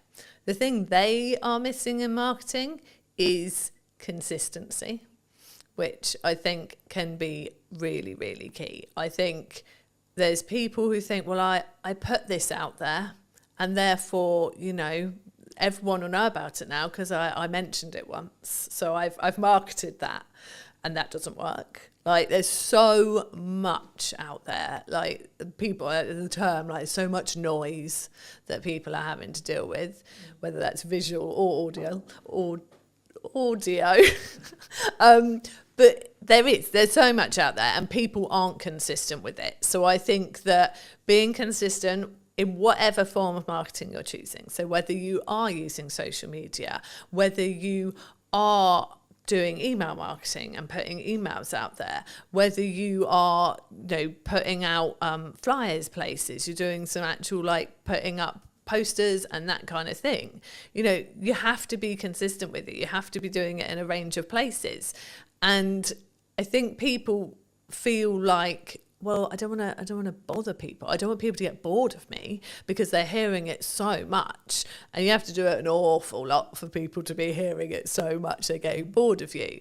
And I think that is one of the key things that I think people are missing. I think in marketing in general, what's missing, I suppose perhaps I'm seeing so much of the personal stuff. It might actually be nice to see actual more businessy marketing. I wonder if that would actually catch my eye more these days. Like, rather than people out there doing all the talking about themselves and like, oh, I've been here and I've been there and this, that and the other. But actually, I don't see that many people putting out from business perspective, this is what we achieved this week. This is what we did this week. This is actually what a proper like week working with a client looks like. Or this is actually, these are all the testimonials I got in 1 week. And I don't know if that's because it's a bit braggy, isn't it? If you get lots of testimonials all telling you you're lovely, but actually that's what's going to make people really want to work with you. If they go, wow, they put that many sites live this week and that many people said that stuff about them. I actually don't see that much these days. And I am bad at doing it myself. I know I am. Is that because it's easier for you to talk, as you're walking down the beach, or of course it's so much easier, or just when you're in the garden, or etc. Yeah. It's not. Yeah, it's easier from a couple of perspectives. One, that takes no preparation, just going quick selfie, talk about this that I did here. Whereas if you want to put out like, okay, this website went live this week, we got this testimonial, I've got to sit there and make that look nice in a visual before I stick it on social media. And, you know, if it's a busy week, I'm not taking the time to do that. And I know I should. And I think that is a key thing, that doing it well always takes time. And we all have a finite amount of time. And if we are busy in our business, obviously, we've got to make sure those deadlines are hit, those clients get their websites, that the support tickets are responded to, the site that went down because the server got overloaded is put back up again. We're doing all that stuff that we actually have to do as the actual stuff in our business that pays the bills. And then we've got to go, oh, do you know what? Yeah, testimonials, do this next week. And then, oh, look, next week came and went, still going to do them next week. And actually, I think, and this is something that's clicking in my head right now while I'm talking to you, do you know what? Some of that might stand out a bit more because people aren't doing it as much. It won't be the stuff that gets the likes and the shares and the comments on social media. There'll be those 5 nice people who are always lovely on every post and go, oh, that's so nice that you've got such a lovely testimonial. Well done, Jude. And I love those people for taking the time to do that. But it won't start the discussion. It won't be those posts that go mad. But actually, they're the posts that when people are scrolling through your posts, that really solidify what it is you actually do, that actually she doesn't just work out in the garage and try and grow vegetables in her garden. She does actually do websites. Do you think I've just filmed Gemma's one, and we talked about the fact that some marketing agencies that I've seen in my lifetime are what I would call fall into the classic trap, in my view, that when they're busy with work, their marketing kind of shuts off, or they stop as much as they maybe should, either completely or as much as they should, or then they only turn it back on when they need work again. Yeah. Something that I've always done for as long as the business has existed is Brunton Media is the highest paying client, period. It's not the most priority, but the reason why I always frame it as the highest paying client is it means it's the amount of resource, energy and time that it consistently gets. Yeah. Because regardless of how well I do my job for clients, if I'm growing, there will be a point where we don't work together anymore. Yeah. And I need a strong pipeline to stay in business. Absolutely. Right? So I need to constantly be going. If you're just looking at project work, I've pivoted the business slightly so it's retainer-based and project work. But if you're just looking at project work, you need project. And it might feel overwhelming as you're starting to put them in. But then I'm just like, just be honest with your client and say, well, what's your delivery timeline on this? Yeah. Because if you don't have the availability to film, edit and produce it, for example, in my case, then don't commit to doing that in the month you can do it. Say, that's a really cool idea. Is it time sensitive right now? Because if not, I can do it in September. At the time of filming. This will probably be out in October, but like the same is true. I could do it the following month in November, for example. And I think sometimes with that mindset is why I'm always on top of marketing, right? And why I'm always constantly looking at my 1% on my marketing, but also then taking the learnings into my client delivery stuff and saying, well, actually, these hooks are working really well for me. Have we thought about doing something similar for you? Is that common? Oh, it's so common. And I think... And if so, how do we fix it? How does a business... Is it just, you just got to work the hours? You just sometimes. Yeah, and you've got to prioritise it. So I think, like you said, people will get a project in and they'll be so desperate to please that client and go, oh yeah, well, I can deliver that in 5 weeks. But to deliver that in 5 weeks... They will no longer rock up to any networking and they will no longer post consistently on social media. And yeah, absolutely, there's no way they're creating any nice social graphics to put out any testimonials, anything like that. It's all going to go because they've promised the client it'll be delivered in 5 weeks. Well, actually, if they said to the client, is 7 weeks all right? Then realistically, they could still fit in their 3 networking meetings in that time. And they could still have prioritised their marketing posts and whatever else they do for their marketing. And the client would probably still have said yes. And let's not forget that actually, clients will probably respect you more if you can't just go like that and deliver a project, because then they go, oh, well, they're busy, they must be good, rather than they can turn that around very quickly, probably haven't got anything else on, is that a concern?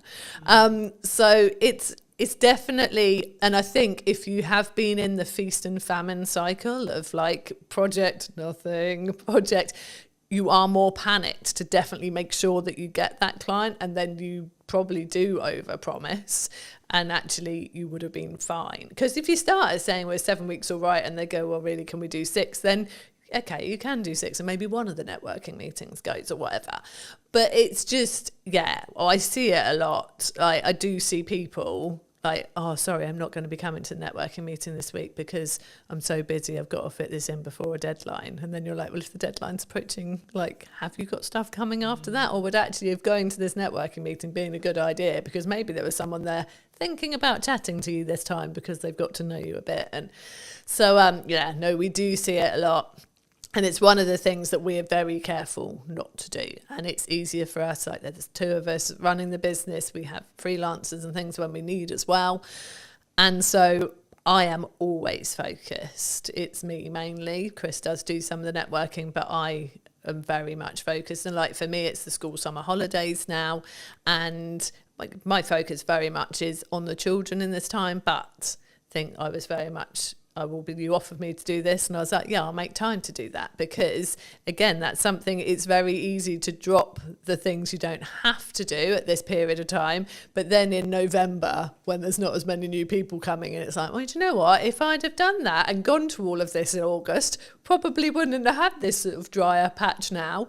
So I'm here, and I've made sure I've prioritised a couple of networking meetings next week, and I make sure it keeps going, and because it has to, because we are small business owners, and that is how we get our business. I think I think for me it's key, and I've always been in the world of I'm going to bank content for as long as I can, especially I call it my bloodline of my business now, because we met through networking originally, but I since then have pulled back on networking. And that's not because networking doesn't work. It's because I found I was trying to do content, do that really well, trying to do ads, trying to do that really well, trying to do client delivery, trying to do that really well, trying to do networking, trying to do that really well. And what I was finding was I was doing all of them unoptimally or badly. So I said, right, scrap everything. What do I actually want to spend my hours doing when I'm not working for clients? And then I was like, okay, well, actually, I really love enjoying creating content, having conversations on camera, etc. Cool. Okay, what's the byproduct of that? The byproduct of that is I become better at my craft. I become better as an interviewer, which in turn means when I'm doing interview content for clients, I'm even better. So it's a compounding effect across that board. But also I can then make sure that I'm consistent. So as we're discussing now, it's the middle of the summer holidays, but this won't be out until probably closer to October. And it's like, actually, I can have a really busy, I'm expecting September to be really busy because of the natural progression where you have a month where people are really focused on family and but then they're like, shit, I've actually got business stuff to do. And in September, that's normally what happens. So I'm actually prepping it as a perspective. I probably won't be filming much in regards to podcast my own content in September, but that won't matter because of how much content ahead I am. So then when it comes back round to it come October, I can then go back to filming, say, 5-6 episodes a month, or maybe 8 episodes a month, and then I'm good till December again, and etc. And I think once you understand that principle, once you can kind of get there with either your blog writing or etc., then you can be in a position where you don't need to worry about consistency. Like, I'm not worried, oh my God, what am I going to post? Then the question becomes, what could I post or what should I post? And it removes all the pressure. Do you, like, how consistently should someone be writing a blog on a website then? Let's focus back in on websites. So we say it's really good if you can do it once a month as a minimum. Like, to have that new content going on your website once a month. In that respect? I think, well, I mean, I used to write posts weekly for Ready Steady websites. People told me that they loved that they did go and read the blog post every week. And I maintained that for a good few years. But that's a lot of content. And I got to the point where I really felt like we were getting busier. And actually, if I had a post once a month, I could still pull bits out of that for social posts throughout the month. So I'm still putting stuff out there, sending people to the website, to a blog post. I could still pull different bits out of it for our newsletter, which is weekly. And Google likes to see something new on your website every month. Like, it just reminds Google that you're there. Something new's gone on there. It's something new for Google to index. And so, yeah, so that's why we say once a month. And that is what I do now, because, yeah, once a week got a lot. And I will like batch. So like you said, like I've said, it's the summer holidays. I don't want to be doing as much during the summer holidays. So I had blog posts and social media posts already at the start of July for July, August, and the first couple of weeks of September. And my email newsletter as well, all scheduled, all ready to go, sorted. And I think it feels like that's a lot, but actually that took me not even 2 days to write the emails for every week, 3 blog posts, and I haven't written the social posts fully because I do like to be more reactive on social media, but I've written like probably 2 for each week, like full, solid, good posts that are more business related, and then I can put in my fluff of like, you know, sat in a school field today and did this type thing, and yeah, so it can be kind of a mixture. But it doesn't take long to do it, to schedule it. Like you said, like I know you've obviously booked this room today, you're blocking your podcasts, and that's months worth of content. And it's easy to do if you organise your time right to do it. And I think it feels big for people who just aren't used to doing it. And the people who say to me, I'm not building an email list because I don't have anything to say to them. It's like, you've got so much to say. I am one for quite long emails. I talk a lot. I will write a lot as much as I talk. But actually, over the summer, they're shorter and sweeter. I've got a little thing going on of like a website tip a week. it's like, it's a short paragraph, but it's something actionable, useful for those people on our email list, relevant to them because they're all there, because they've come to us for some website reason, whether they've got a website with us already and should be reminded to just go and check that everything's still current and up to date and maybe make a tweak, or whether they're planning a new one and thinking of coming to us. Those tips are relevant to both. Happy days, email sorted. It's not hard. I mean, we have blog posts on ideas for your website, for your email newsletter, obviously. Got a blog post and everything pretty much on our website. So, yeah, but I think, once a month is a good one. Is there a pros and cons if you're, let's say, for example, you're in my position where you have a huge amount of video content and that's your feeder? Because I'm throwing around the idea for the new website that is going to be built by the time this episode comes out. There we go. Said it now. It will have to be out now. It'll have to happen. I'm throwing around the idea, because it's a time investment and it's also how I come across. I think I come across better on like this video, right? But for me, I'm aware that for AI search and SEO, I need to be writing stuff. Yeah. Now, do I need to be writing stuff? Do I need to hire a copywriter if the business can afford to do so? Or can I potentially leverage automation and or ChatGPT, etc., to write in my style, and or what are the pros and cons for all the above? So I think... Would you say? So for you... And this is a dirtily selfish fucking answer. So for you, as someone who has got video content, that is your content, I'd use that for your website. So I would have, like, whether you want to embed it from YouTube, wherever you're going to have it, onto your website. And then I would have... like notes of what's discussed, key points, which there are so many tools that will do that for you, that will draw it out. But I would say that if you're using a tool like that, you need to then go and sense check it, look through it yourself, make sure it does sound like you, tweak it, make it your own. Don't just use it verbatim from the tools that have pulled it out. So from that kind of content where you're repurposing a video and turning it into a vlog essentially on your website with notes, I think that's absolutely fine.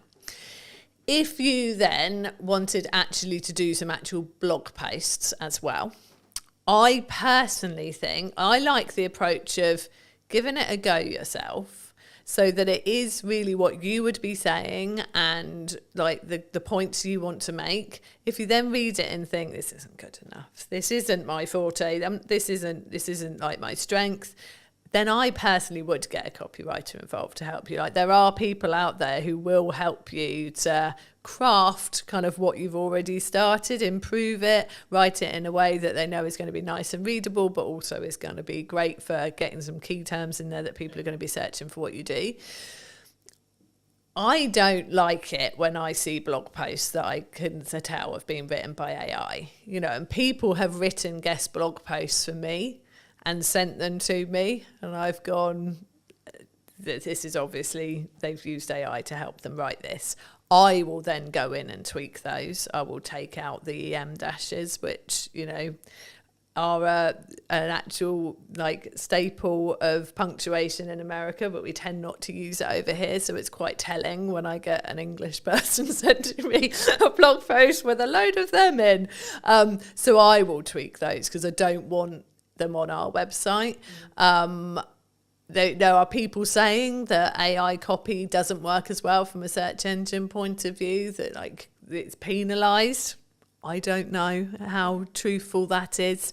It's hard to tell really, because we're still relatively in the early days of it being put on websites and things. The problem is that if you go, AI wrote me a blog post on this, if someone else has put in exactly the same request to ChatGPT as well, they could have they won't be exactly the same, because we know that ChatGPT will learn from the conversations you've previously had and will have it sort of tailored to you, but there'll be some of the same stuff in there, and I want to feel like what's on our website is genuinely unique and different. Someone's going to come and read something on our website and they're not going to go and read virtually exactly the same on someone else's. Obviously people are giving similar tips to us, like none of what we are saying on our Ready Steady Websites blog is rocket science. It's tips around your website. There are many people out there doing that, and a lot of us will be preaching the same best practice, but I write all our blog posts that are not guest blog posts, and I very much do it as me. And I know there's a copywriter I know well who says, you can always, it's me. He says, from your emails to your blog to your LinkedIn posts, it's so you. And I think that's important, personally. So I wouldn't, apart from, like I said, drawing out some show notes from a podcast, yeah, use a tool to help you do that. It'd be silly to sit there listening to the whole thing, making notes. That's ridiculous. But if you're going for something that is sort of separate content in its own right, I still would prefer it that people really put themselves into it than the robots. Is there a world where you can do both? Yeah, I mean, there is. I mean, I know that I've got a lot of business friends who like are dyslexic, and for them, like even sitting there and trying to start something is hard. Like I said, it's good to start from your own point of view and get someone to help you with it. So yeah, using it as a tool to kick you off, I think is all right. Again, as long as it is very much, then it becomes yours. I think I really don't like the idea of creativity being lost.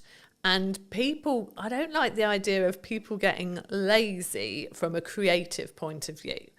I think AI is great if it can help you with the really practical things. Like I said, like Chris uses it for coding, which you could say is a creative thing in its own right, and it is in many ways, but it's functional, isn't it? Yeah. Like it's I think it's whether it's grunt work or not, in my view, right? Yeah. And I think the key of what we're talking about here is in crux is the cognitive ability of being able to critically think. Yeah. So for me, I'll give you an example that I've probably used on other podcasts. Apologies if I have, but for me, I'm now basically solely only reading a physical book out of principle, because I'm aware that I'm utilizing AI in tech, and I want to balance the cognitive ability that I'm losing for using AI, but I'm gaining efficiency, but I still want the cognitive ability to be able to think and get creative ideas, etc. But I'm also leaning into like, let's do more stuff in person because I think the energy is better where possible, etc., etc., etc. And I think there's the conversation will flow better, so on, in that respect. And I think it's actually, to an extent, you can utilize both sides of the world as long as you're aware of the caveats. Yeah. Is which I think what we're touching on here. Yeah, definitely. And I think I had a brief conversation in comments on LinkedIn the other day with somebody who said, you know, do you use AI for writing blog posts? Do you ask it its opinion for things? Like, do you get it to do it? And I said, you know, to a certain extent, but I'm really concerned that people will stop using their brains. But like you said, if you're aware of the fact that you're using AI for certain things and you go, do you know what? I do need this to keep working. I can't just let this computer think for me the whole time. Then that's great. And I think there is that balance there, and that's good. But I'm letting AI do the day-to-day stuff. I wouldn't really find that hard or challenging to think for me. So I have freed up capacity and then the ability to think longer term problem solving, larger scope problem solving, longer term business challenge, growth challenge, and so on for clients and me.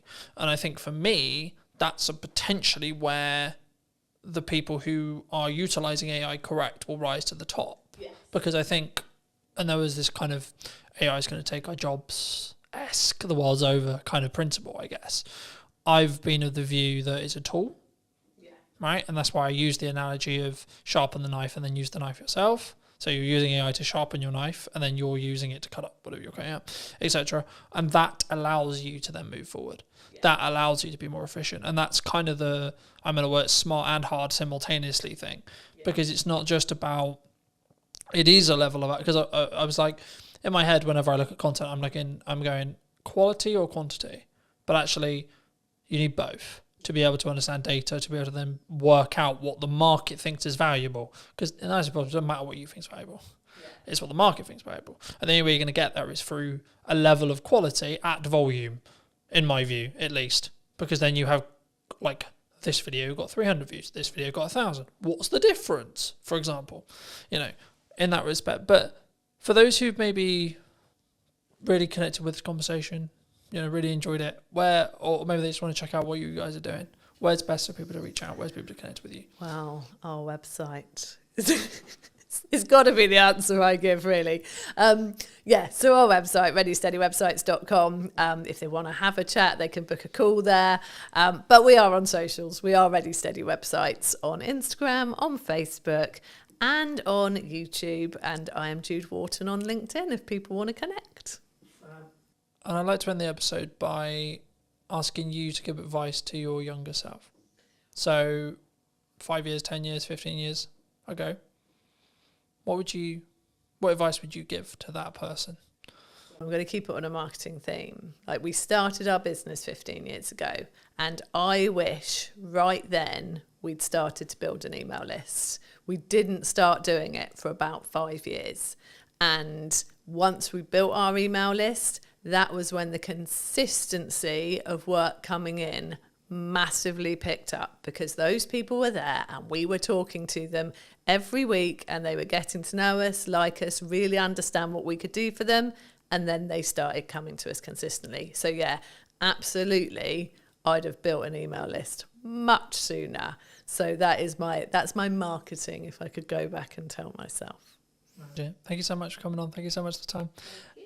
And if you did enjoy this video and would like to see more like it, then I'll be back next week with a brand new interview talking about all things marketing, what you can be doing, and where and what we're potentially missing as well, which I think is a really important part of what I'm doing here. So thank you ever so much for coming back and joining me once again. And if you would love to hear what you think in the comment section down below, and I'll see you very, very But you've still got to spend money on marketing to be visible and put yourself in front of your customers. You can't just expect it. You can't expect them to find you without you talking out there. And I think for me, the important element with marketing especially is if you're really busy, that's when you should be accelerating your marketing. Yeah. I think everyone is guilty about not marketing themselves enough. You've got to go through some pain to really learn that lesson, and then hopefully you won't make the same mistake twice. You have to have a level of volume to understand what works, because something will over-index. A video will get 1,000 views when your average is 300. Okay, why? Don't wait for the perfect conditions, because there are no perfect conditions. Did you know that 93% of you are not subscribed? So if you could please do me a favor and you're enjoying the show, then subscribing would mean the world to me, and it would allow me to grow the show and continue to get larger and larger guests and continue to bring what's missing in marketing today. Thank you ever so much for joining me, and I'll enjoy the episode. Hello, my friends. I hope you're well. I hope you had a good day, evening, or night. Today, we're back from a brand new episode of the podcast, and today I'm here with Gemma. Hi, Gemma. How are you? Hello.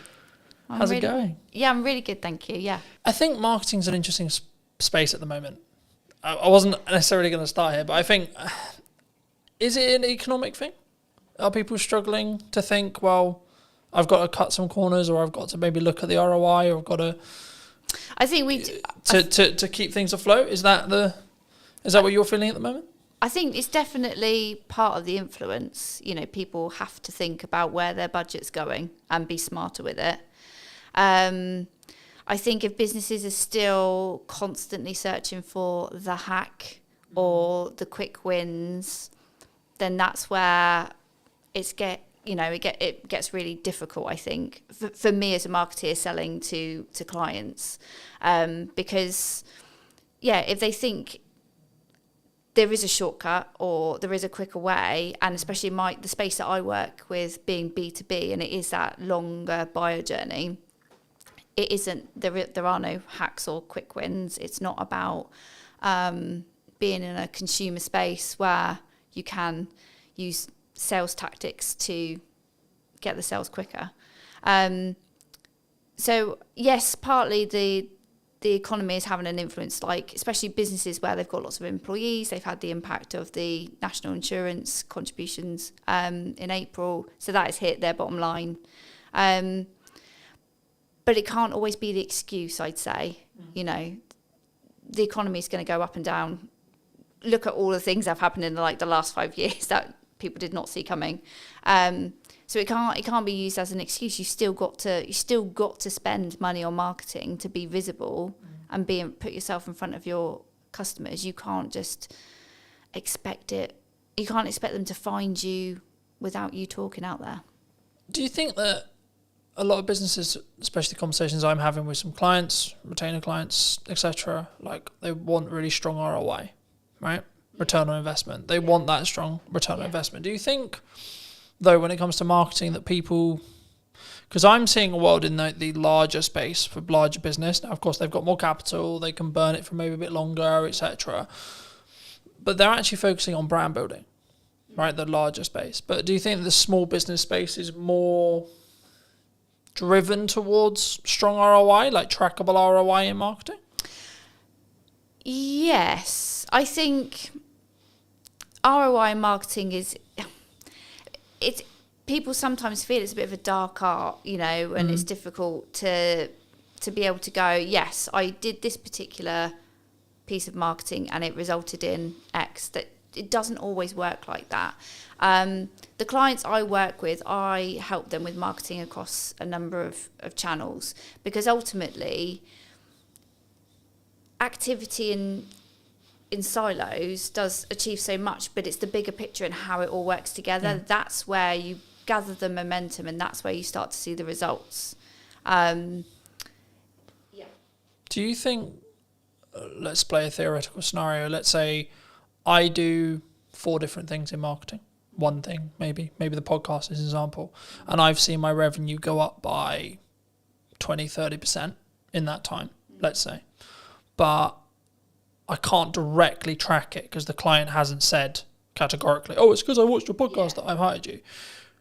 Is that still because of the podcast though?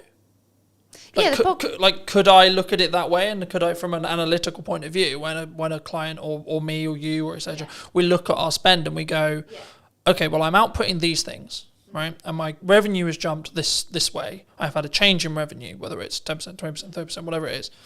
And what did I do before that change? That's how I look at it personally. But is that how you look with clients? Is it you say, well, okay, well, we did these things, and then the maybe not the direct outcome, e.g. the trackable thing, but the byproduct was you're consistently, you know, across months, not a week, etc., but like across months, you're up 10%, 20%, 30%, etc. Yeah. Do you think?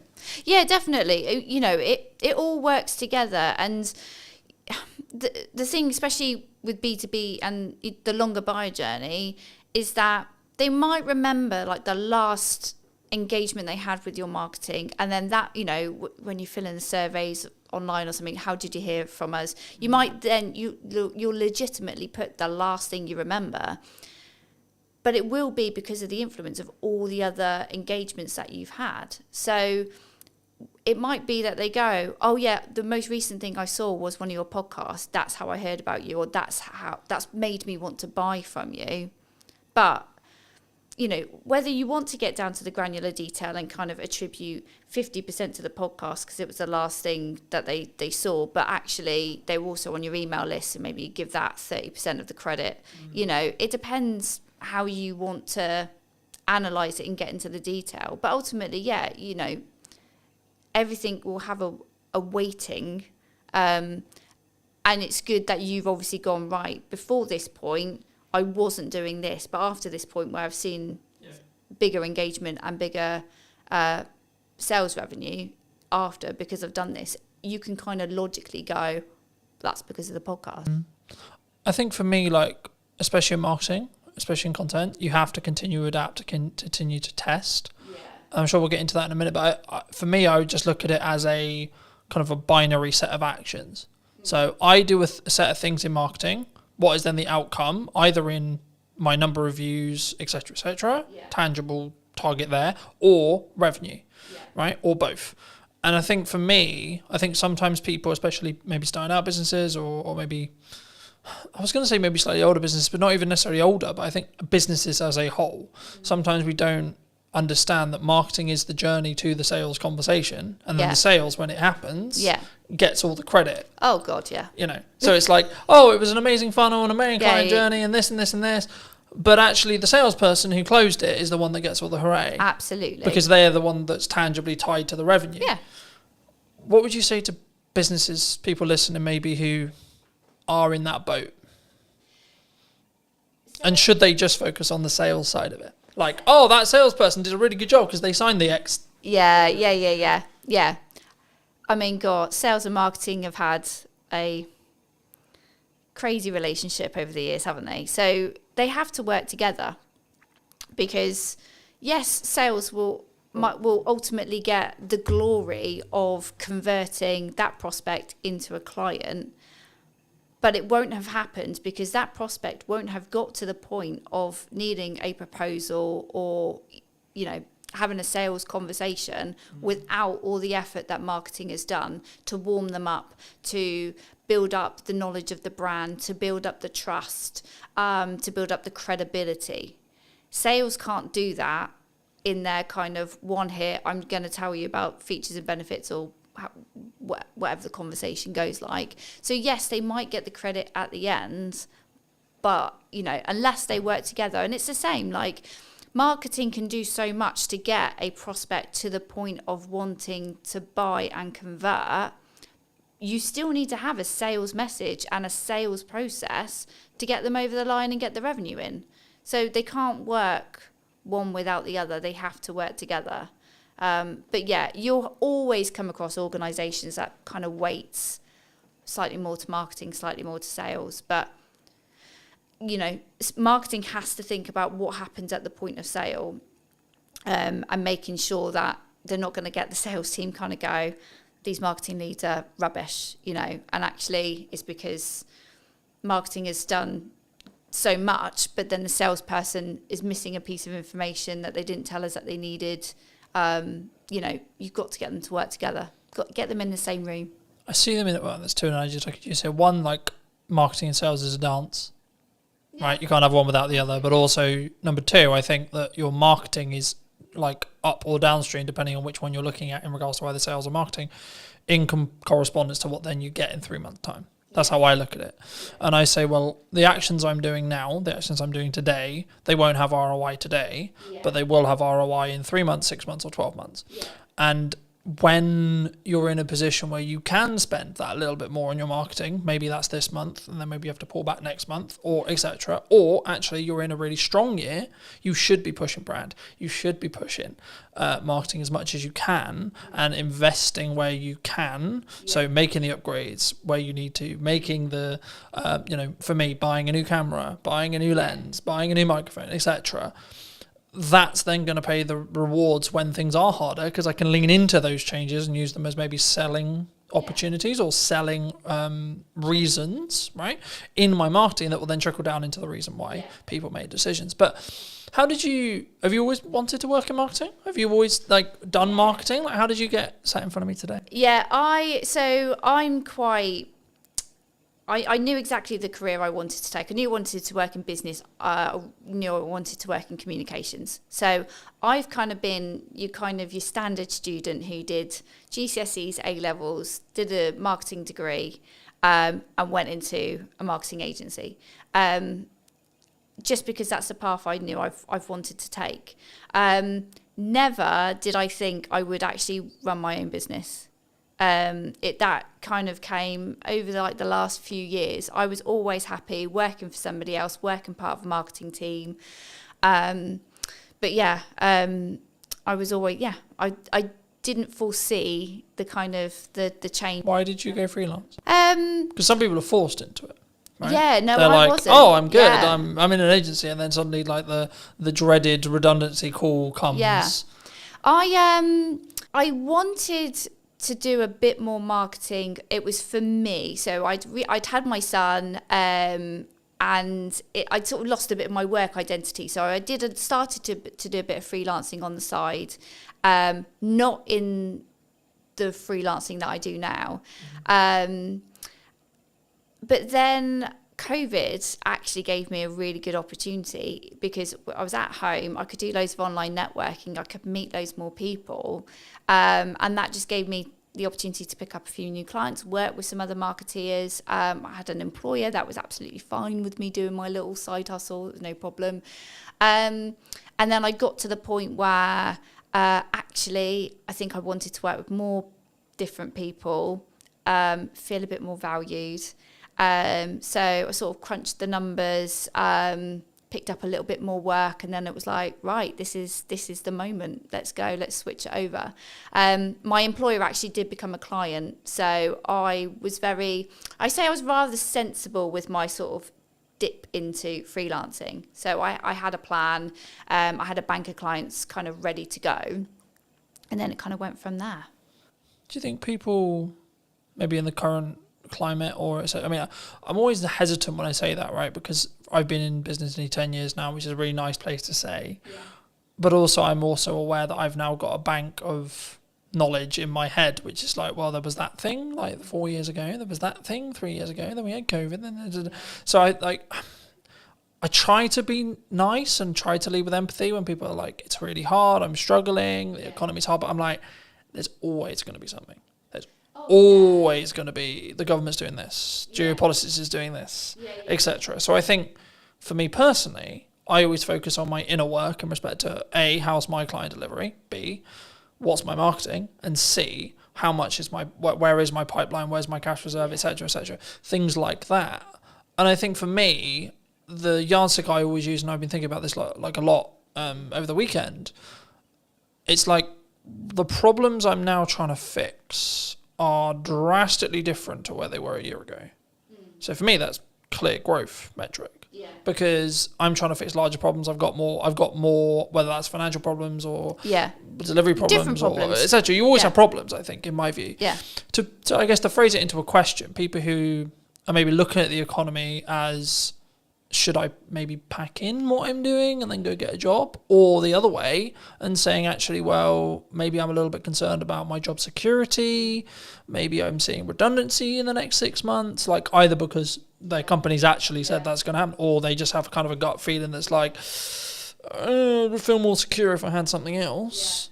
What would you is now a good time, would you say? Any time is a good, any time. Like, don't wait for the perfect conditions, because there are no perfect conditions.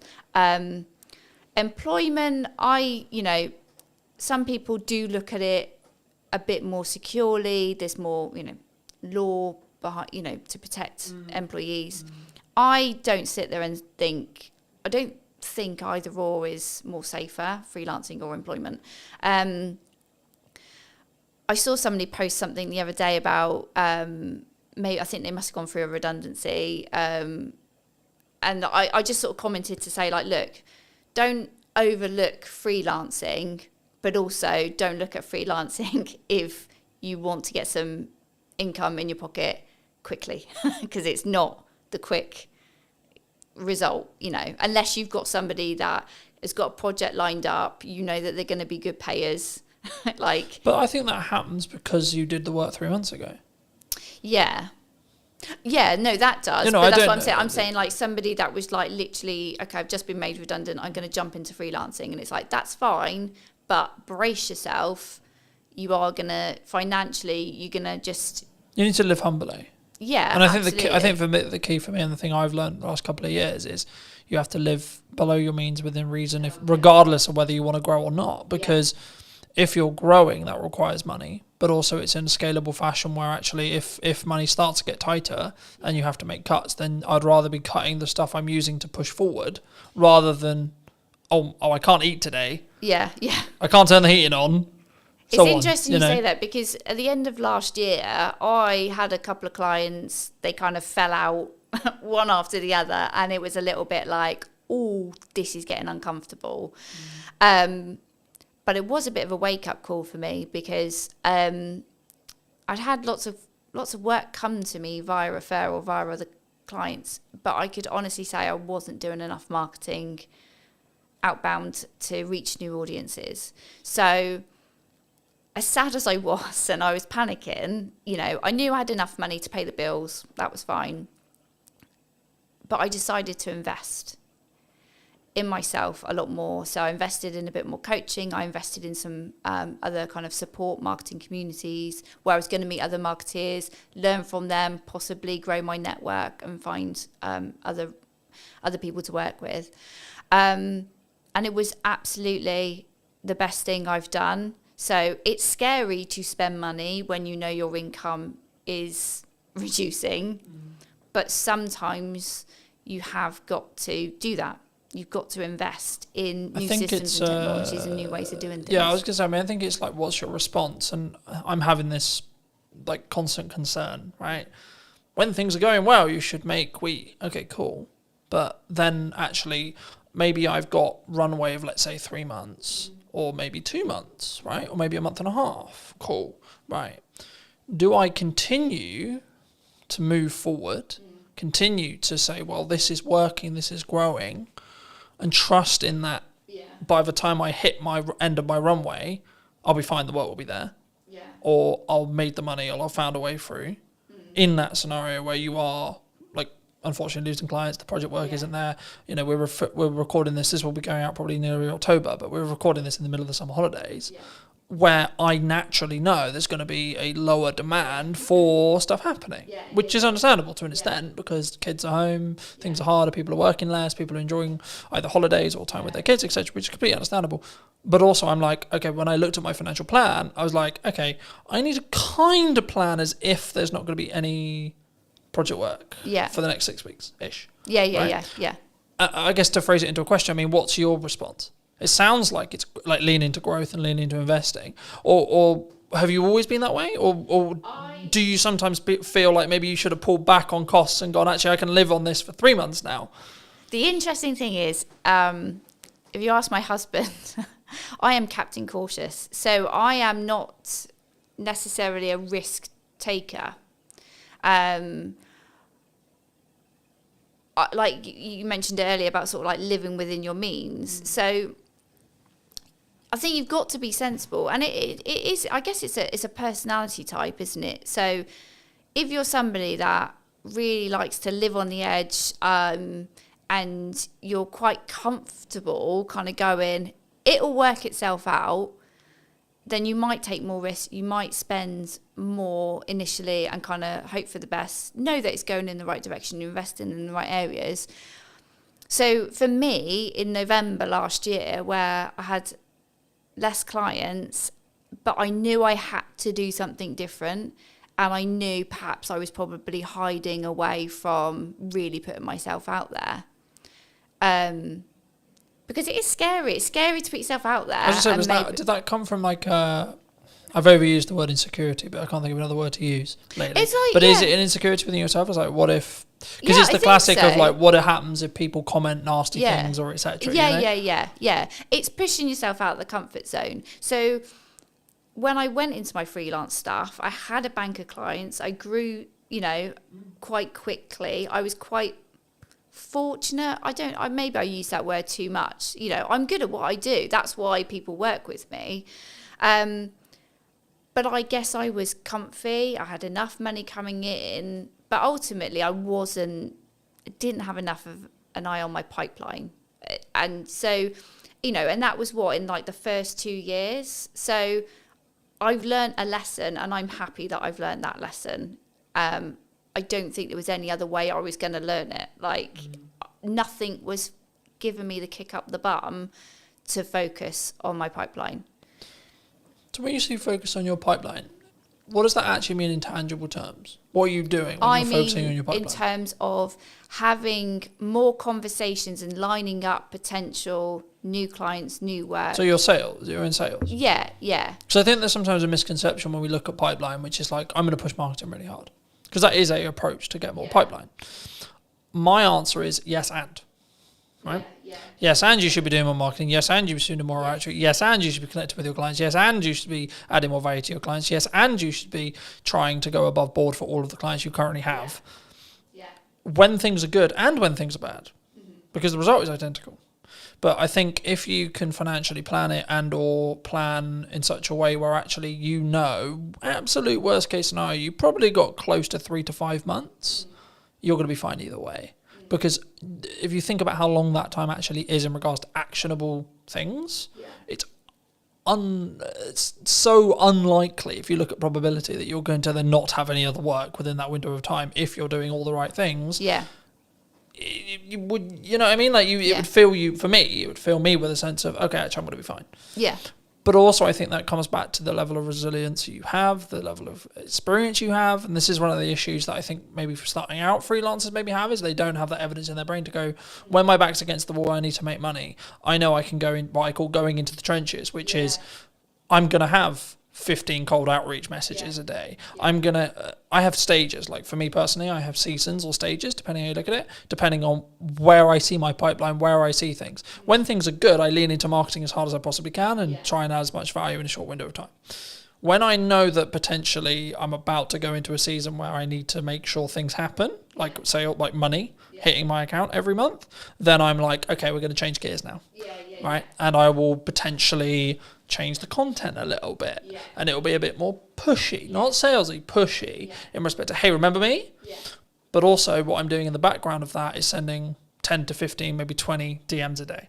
I'm calling old clients. I'm going back through my old list, etc. to go, hey, what's going on? How's it going? For people who maybe are listening to this, how could someone approach it, would you say, if they are in that position? Because it depends on where you are, I think, in business. I think you've got to make yourself as visible as possible, and just put yourself out there. Be confident, be yourself, but put yourself out there. And I would say get out from behind the screen. So it's great if, you know, you're doing all your digital marketing, you're sending your DMs. Hopefully you've built your email list and you're reaching out to them and saying, hey, I've got availability right now, grab it. But also it's being seen in person as well.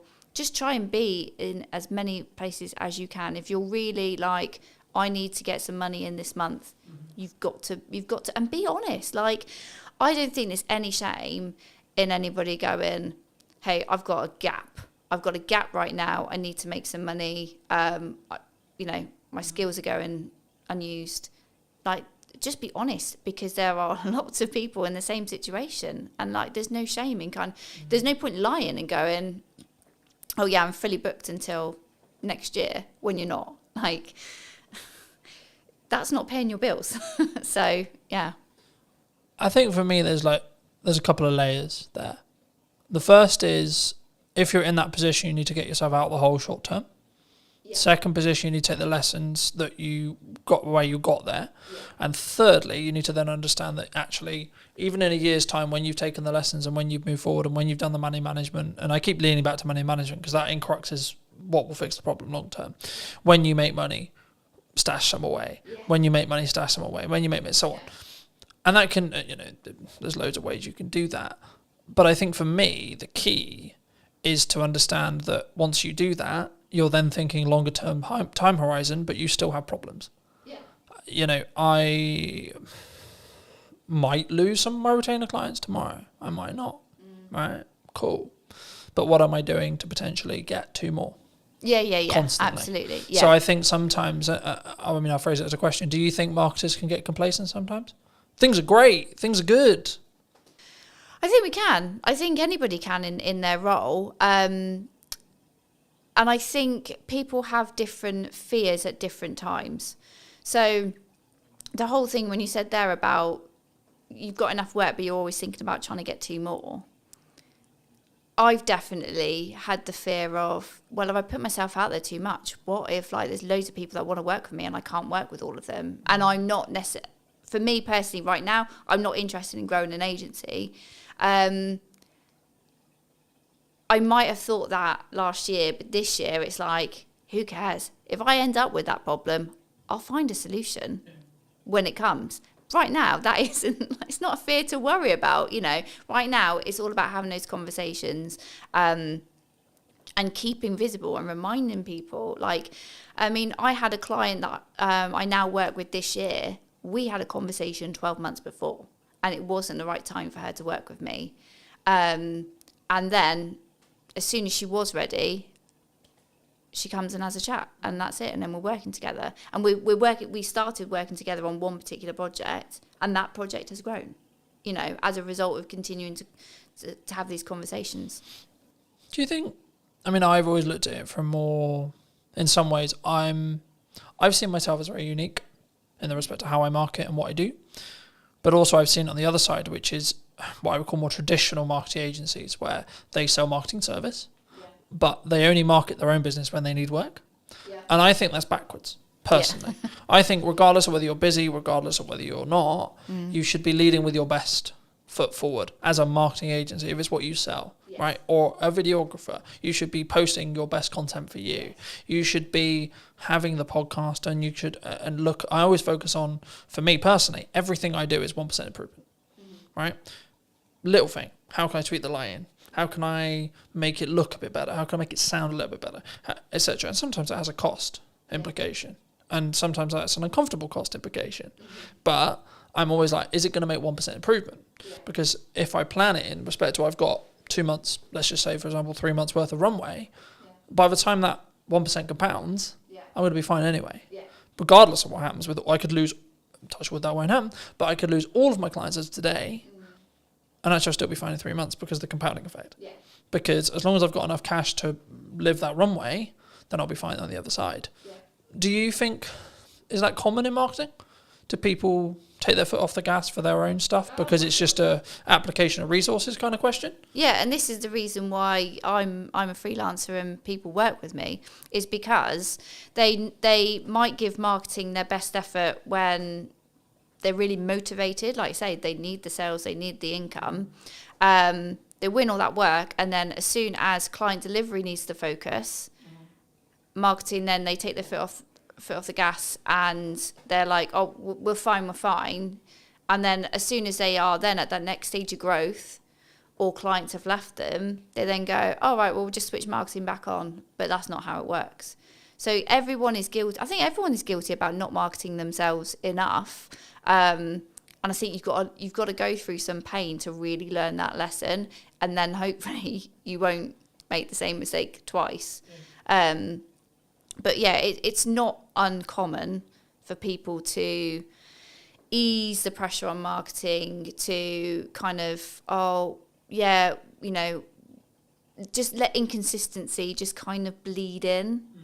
And that's when you've then got to make a decision. Either are you doing your own marketing, or you need to really sharpen the tools and focus, or you need to outsource that to somebody who can do that for you, so that you can put your attention on the other areas that are needing your attention.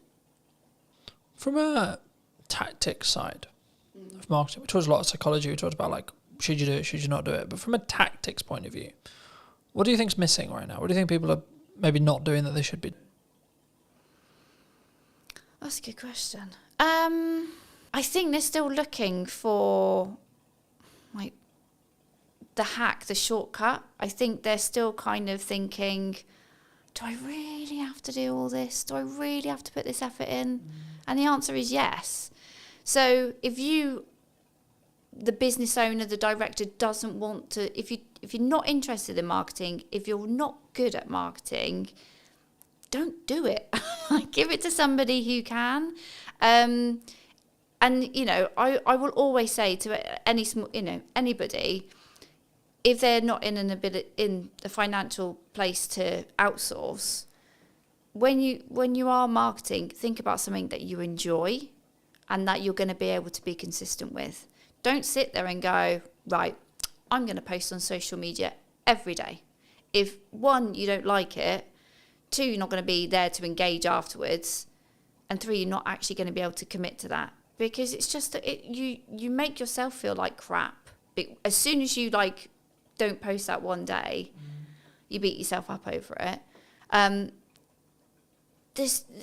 Find the joy in the work that you do, and if marketing isn't where you find the joy, don't do it. I think it's also a context thing. Like some days I'll post 6 times, other days I'll only post once, right? And it's tangibly, am I in my office or on my office or on my computer? 1. Okay. 2, where am I with client delivery? Do I need to focus for a third of the day on client delivery? Yeah. And I can only put out 1 clip of the podcast, etc. But for me, the key is being consistent, so that if you averaged it, it would be 3 a day. Okay. Let's say for me. And I say that and people go, 3 a day, that's insane. Yeah, but I have a system. Oh, but you've got different channels as well. This isn't like... Well, no, that's on 1 channel. Oh, okay. Fine. Right, so if you times that across 5, then we're talking 15 a day. Oh, okay. But the key is I've built a system. I've built we're recording, to give you a very key example, I don't need to, at the end of like the summer, record probably for most, like I could probably not record until November and still have a weekly podcast. Yeah. Because I'm so far ahead. Yeah. Now, the issue with that, of course, is if we're talking about current event stuff. Yeah. If we're not, which 95% of my podcast isn't current events, I've got other content to talk about current events, but most of the stuff I have in podcast conversations is workable and will be workable in 6 months to 12 months. So actually, by me batch recording, I'm just banking as much as humanly possible. Yeah. So then if I get really busy with client work, if I have to fix problems in the business, if I have to X, Y, Z on, I then don't have to allocate resources and time necessarily into the podcast, or I can limit that cost on a month where it is a bit tighter because I'm so far ahead. Yeah. But the key is I'm focusing on the consistency. Mm-hmm. So, and this is where I've used the analogy of like, you need to make the hay while the sun shines, because if you don't, you'll just be left with sludge. Yeah. And I think for me, the important element with marketing especially is if you're really busy, that's when you should be accelerating your marketing. Yeah. Because then you're actually going to, and even if you don't have capacity, right? So let's say I don't even have capacity, I still am going to push hard on marketing because I want demand in 3 months. Yeah. And actually, I trust that by the time I finish those projects, if I've pushed with marketing, I'll have some stuff left. I'll have some people who are ready. And just being honest with clients and saying, look, I don't have the availability until September. Yeah. I don't have the ability until October, November, December, whenever it is. Yeah. And saying, cool, can we book something in? Can we get a pre-production call? Can we get a discovery call in? Yeah. Cool. But also understand that actually a project that you quoted and you alluded to earlier where you had a conversation a year ago, I've just finished a project started a project last week. I had a pre-production meeting for that I initially quoted about 3 months ago. Yeah. Right? And I was like, at the time, maybe it's wrong time, maybe they're not ready, etc., etc. I was like, okay, maybe it won't come through, maybe it will. But then I got a call 2 weeks ago saying, hey, Cotton, we're ready to move forward. Fabulous, wonderful, right? And I think for me, if I had, perhaps, I haven't asked them yet, but perhaps if I had stopped marketing, they wouldn't have been constantly reminded that I existed. That you're around, that we've got that project there. Yeah. And the same with a handful of other clients who are like, yeah, we really want to do something, but we're not quite sure what we want to do yet. And I think that's the key sometimes. And I think that's why when people maybe don't look, maybe they fall off their consistency. And I think the reason why the podcasts are very different this series than it was last series was I was in that boat of I'm trying to do too many things and not doing them well enough. So I'm very focused on 2 channels for the time being, which is podcast and my event promotion for my event in September. And by the time this come out, the event will probably have finished, and then it'll be about marketing the next event. But anyway, the crux, I guess, from a tactics point of view is what role do you see? Like, what do you value right now for your marketing or for clients? Is it written word? Is it audio? Is it podcasting? Is it video? Is it user-generated content? Like, what do you think's working? I would say I hate to start with it depends, but it does depend on the client. Yeah, so let's talk about what I'm doing right now. Obviously, we're having this conversation because I invested in some video content a few months ago. So that, absolutely, I am like you championing investing in video to have another format of delivering your message to your audience. It's great and it can be used in so many places. So it's it is an investment, but it's a worthwhile. And also networking in the right places. So there's lots of different networking events out there. Some you might like, some you might not. I always say to people, like, it's about finding the right kind of event that you enjoy. It's got the right people there. Because ultimately, don't go to a networking event where it is just a cup of tea and a natter. Like, you do need to meet people and build relationships. It might not. Don't ever go into a room and think, right, who's going to buy from me today? Because that's not what it's about. It is about growing. Yeah, exactly. Yeah, but so for me, it's been and remaining consistent on LinkedIn and not wondering what the hell the algorithm's doing, and sharing posts from 3 to 4 weeks ago. Yeah, I find it really interesting when people go, "Oh, the algorithm shadow banned me." Right, I'm a handful of chapters into Gary Vaynerchuk's new book. Well, it's not new now, but it's new for me. Day Trading Attention, and he talks a lot about no, your content's just not very good. Yeah. Hard love, right? But the reality is actually through posting a huge amount, you know what works. And you can gain customer insights through that. And you can gain what's working for your market through that. And I think that's the key there. I think it's, my next question was going to be about volume, but like the simple takeaway I have is you have to have a level of volume to understand what works, because something will over-index. Yeah. A video will get 1,000 views when your average is 300. Okay, why? But then if you do that consistently and you keep learning, then your average will become 700. Okay, cool. But then what happens when something gets 1,600 views? Then what is it about? Then when you analyze, what was that hook? What was that this, etc. Do you think people struggle with the volume?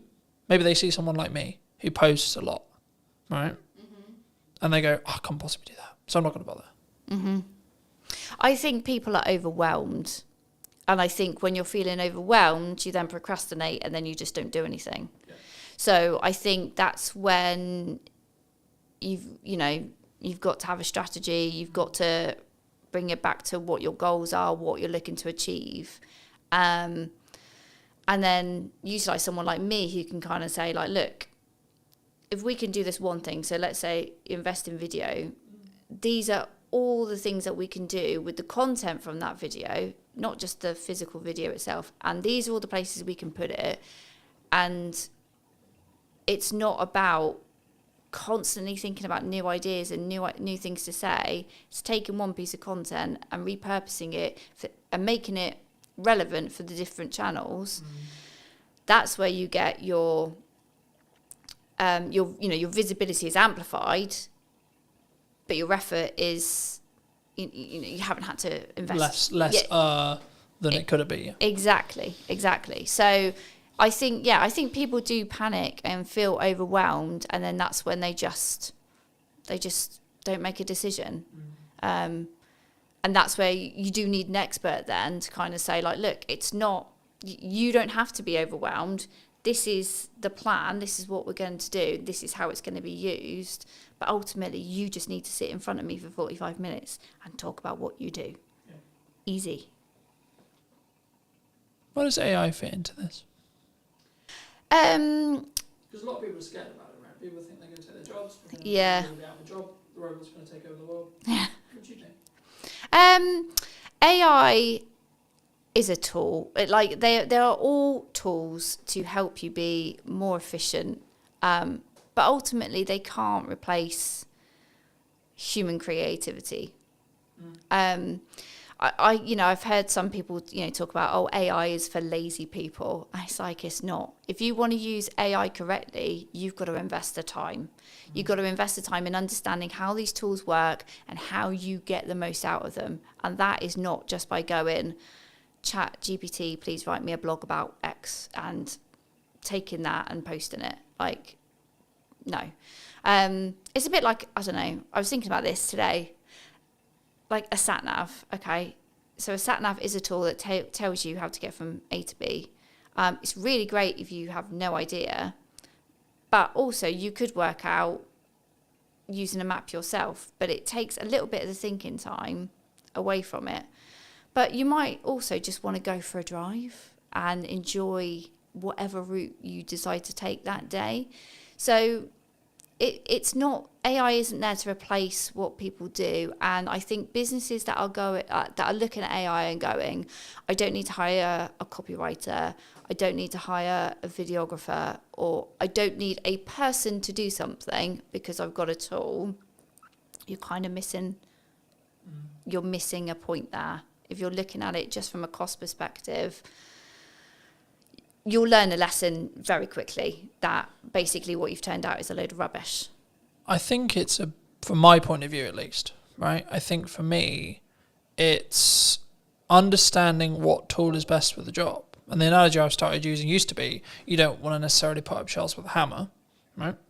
But actually, it's actually more, I think now, you want to sharpen the knife before you use it. AI can help you sharpen the knife, but you still want to be the one using it.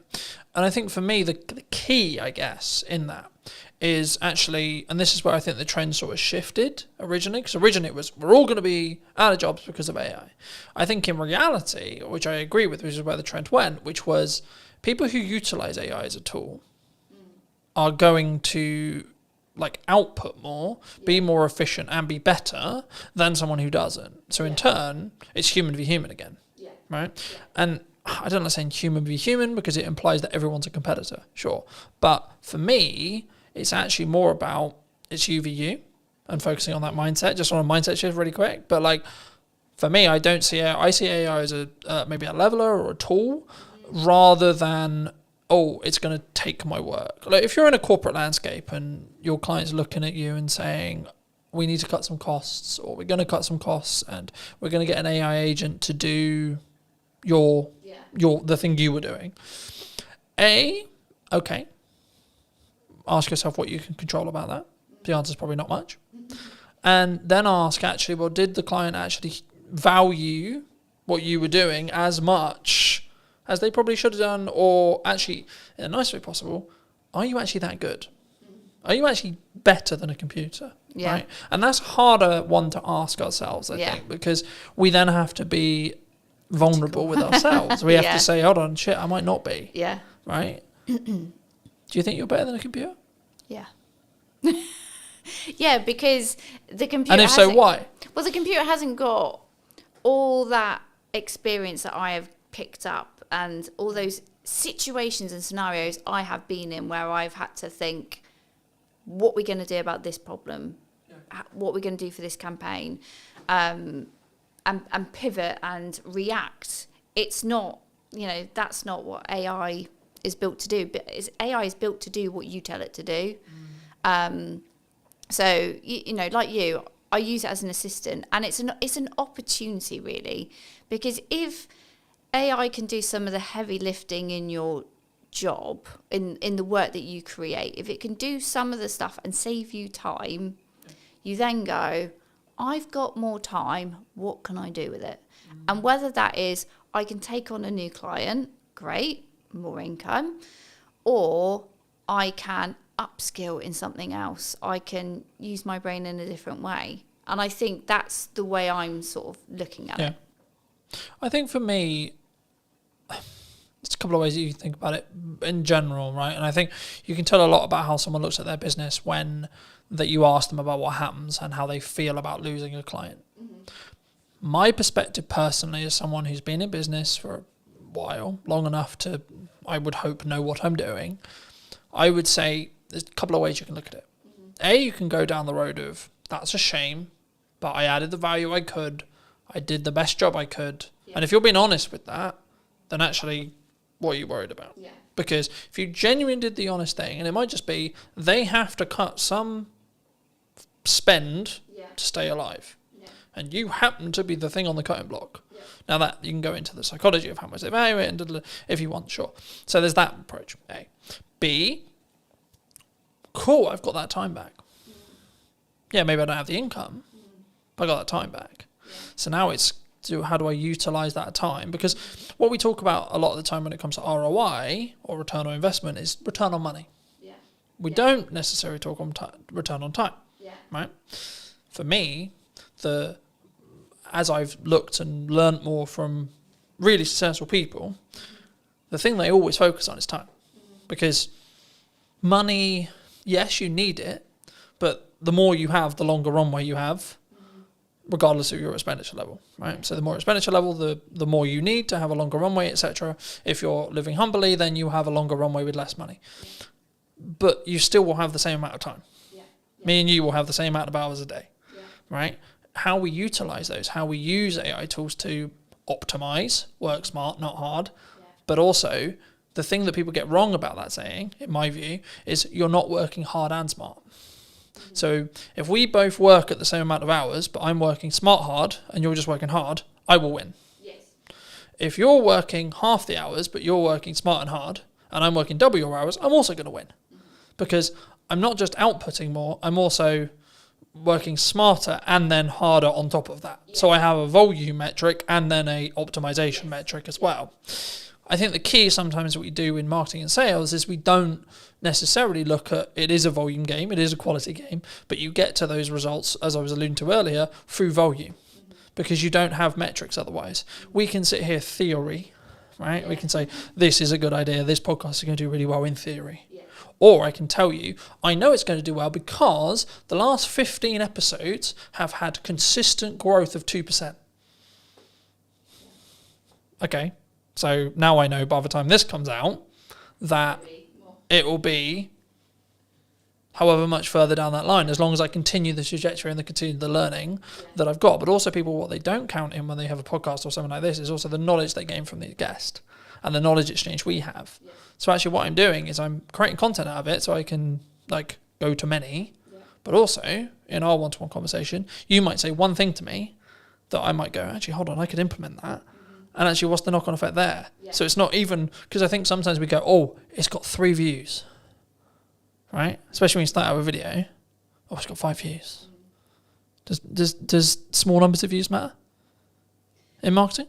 In an ideal world, we want thousands and thousands, right? But yeah, like you want that, but don't ignore the fact that there's lurkers. Like that, you know, not everybody who sees your content goes, I'm going to indicate to you that I've watched this video, that I've done something that, you know, it's resonated with me, it's given me an idea. Not like people do on the periphery, observe from the background and go, okay, yeah.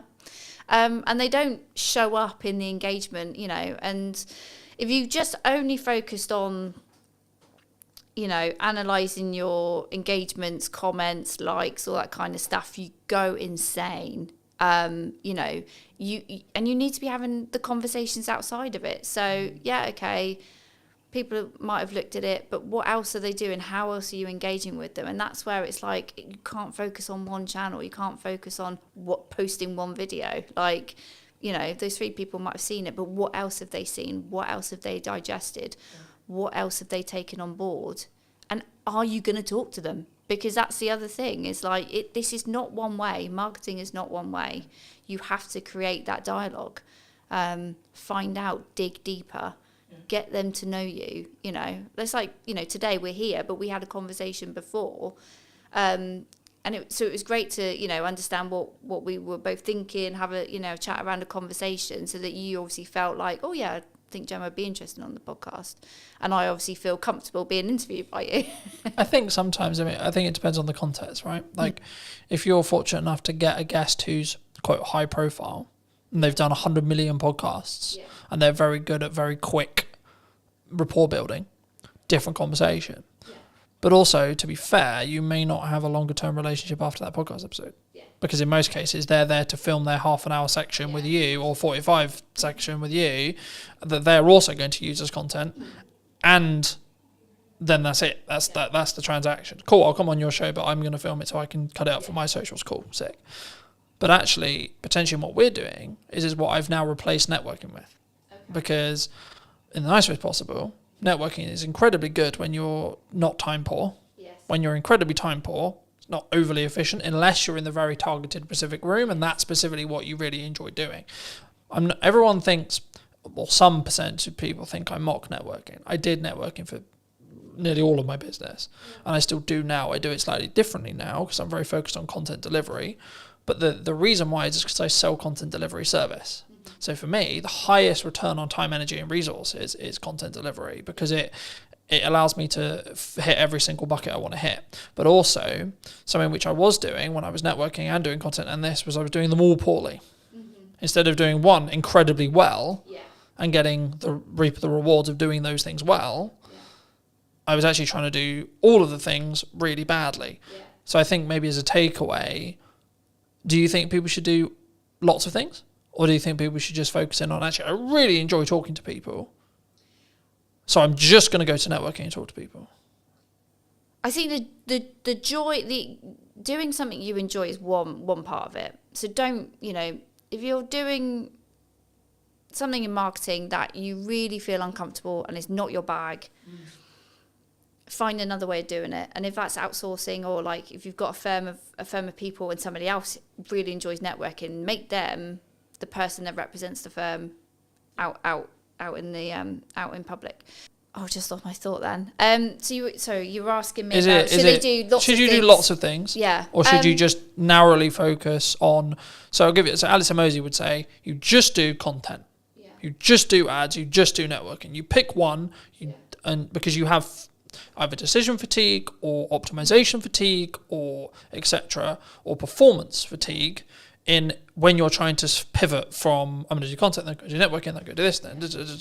So yeah, my answer would be no. Don't just put all your eggs in one basket, because I don't think that's efficient. And again, with my B2B buyer's hat on, they won't make a decision. They won't get to know you just through one channel.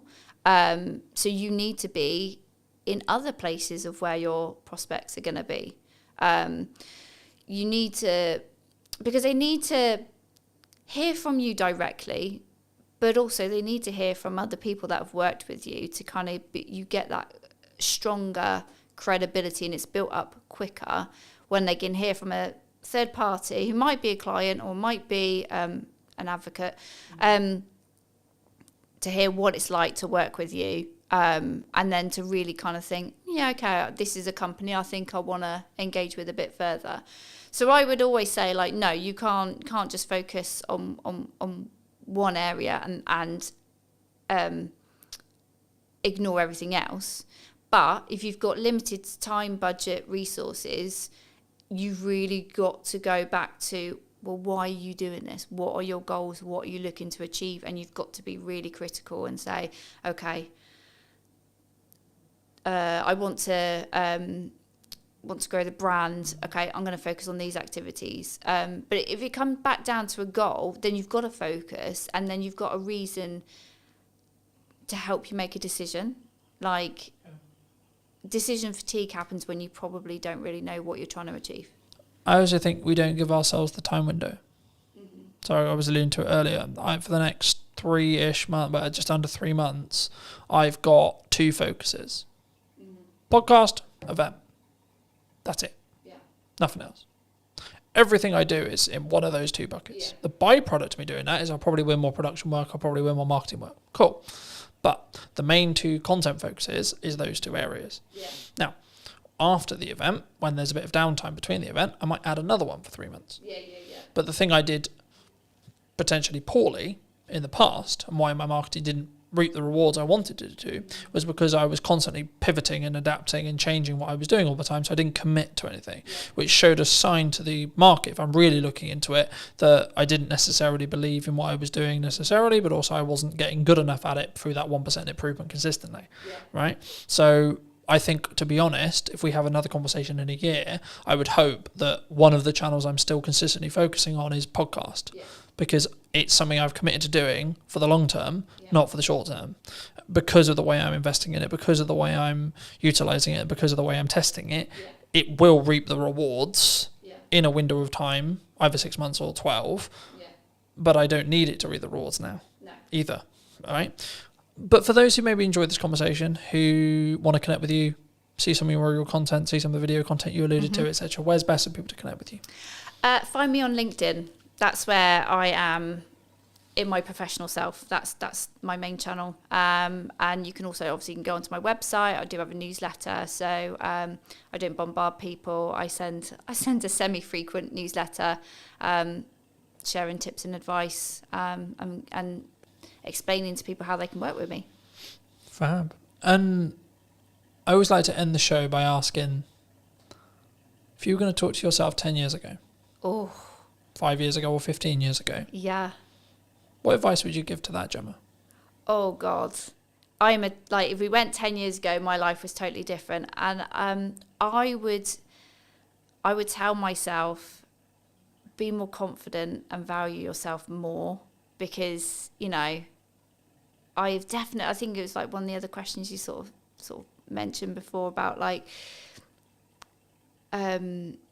what have I sort of like learned, and it's like I've learned that initially at the start of my freelancing journey I was massively undervaluing what I do, So it is definitely, confidence, and just fucking go for it.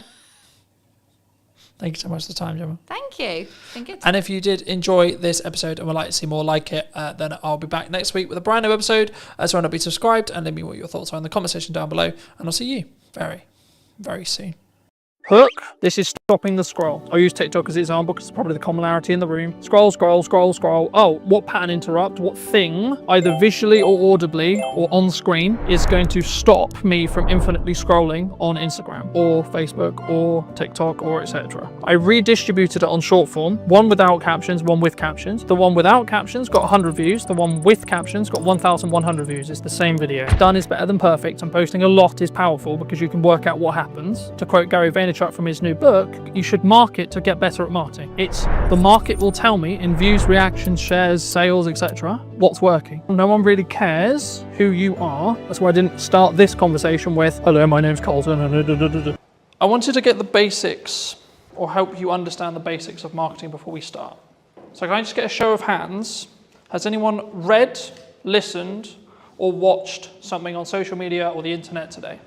This is an opportunity for you to have either marketed what you do, how you do it, why you do it, or been marketed to.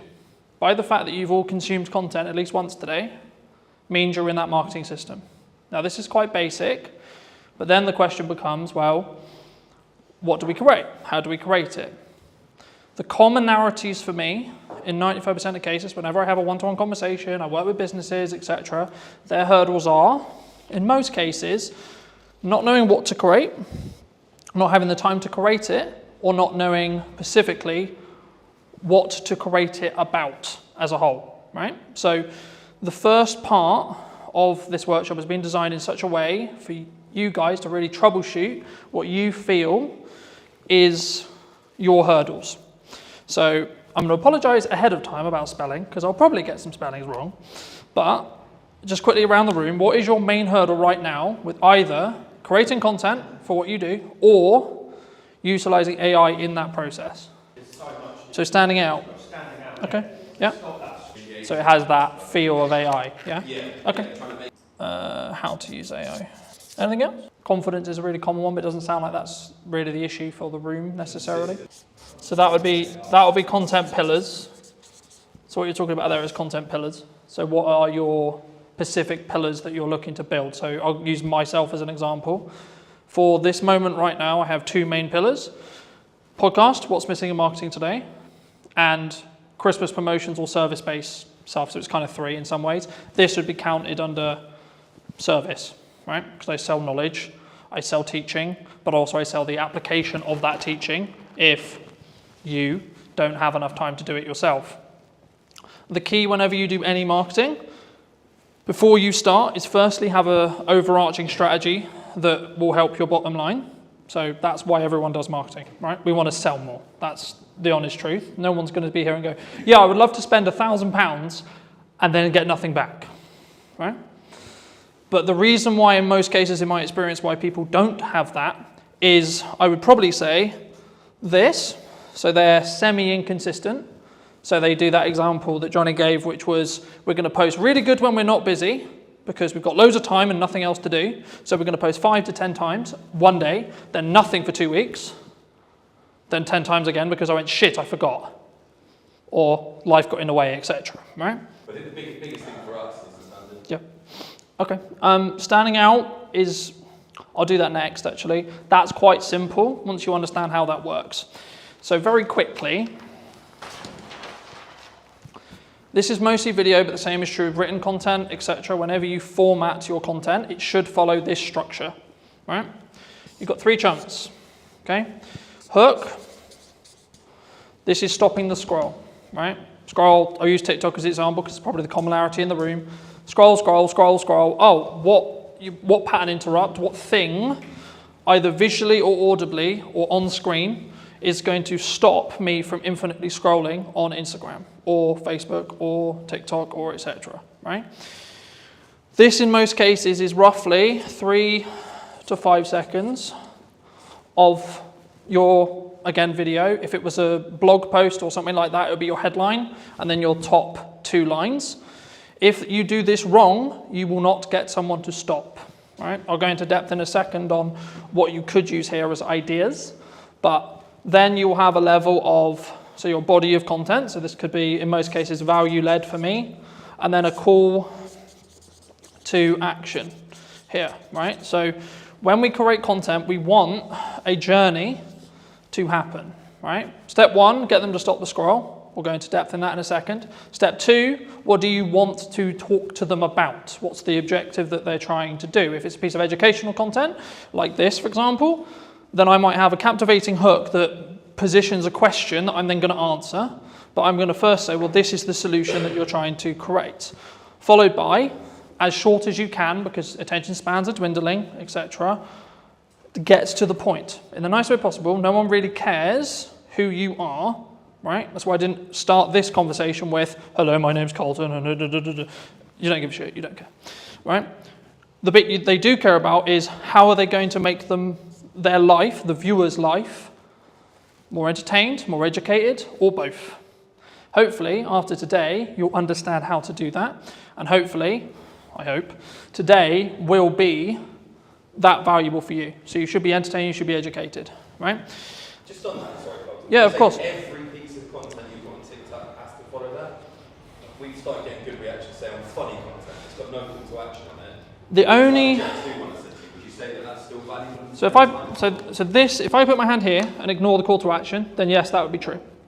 Every single piece of content has to have a hook because you aren't going to stop the scroll. It doesn't have to be anything complicated. It could just be like, this is my opening line. So the things I'm focusing on for podcast clips, for example, is what's the first line of the clip.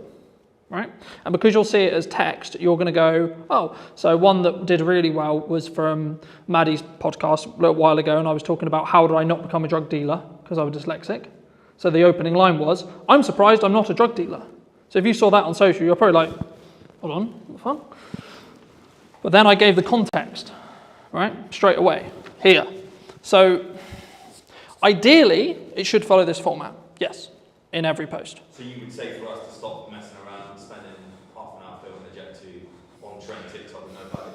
So this is mostly for thought leadership. I will come on to trends in a second, because trends is a little bit different, and it depends on where it sits in the funnel as a whole, overarching. But this is mostly focused around B2B thought leadership stuff, but you could also do it for everything you do as well, because if you follow this format, it's a known format, right? We were talking about marketing funnels yesterday. This is a mini marketing funnel that then leads on to so this could just be, so for example, a lot of the content I did for this event was, here's the thing I'm going to talk about, here's the value I'm going to add. Hey, if you would like to see more like this, come here today. Yeah. Happy days, right? Or try and blend the trend in almost, like the Jet 2, yeah. We could have finished it with, come and grab your pint here, yeah. It's happy hour. So it doesn't need to necessarily be, especially at the start, you don't necessarily need to follow this format. It's being aware that this is the ideal format and then using it in the content where possible. When you specifically look at trending, so on TikTok, it's kind of controversial in some ways because some people think, yes, you should trend jack, okay? I'm of the mind of, you should if you see an opportunity to be able to gain eyeballs that you otherwise wouldn't be able to gain, okay? But it should be additionally, not instead of, additional content to doing this consistently, right? This is where content creation gets hard because you need a lot of it to be able to do it, right? If you can do this well, then you can do this. If you can't do this well, don't do this. Because I personally believe it distracts from this focus, right? For me, the issue with this is you're going to hit your demographical things, right? So I put out a video, I know it's roughly going to be hit by people in Salisbury because that's my following, right? The issue with trending is because you're in a trending sound, I'll use TikTok as an example, but Instagram, etc. is true too, you have no idea demographically where that's going to go. So you might get, let's just put a big number there, 100k views, okay? Wonderful. Okay, but if we look at ROI on a business and we ROI on time, what would you rather have? 100 views to 200 views on something like this, or 100k on a random video that's actually mostly spread across the Philippines, China, America, the UK, so on?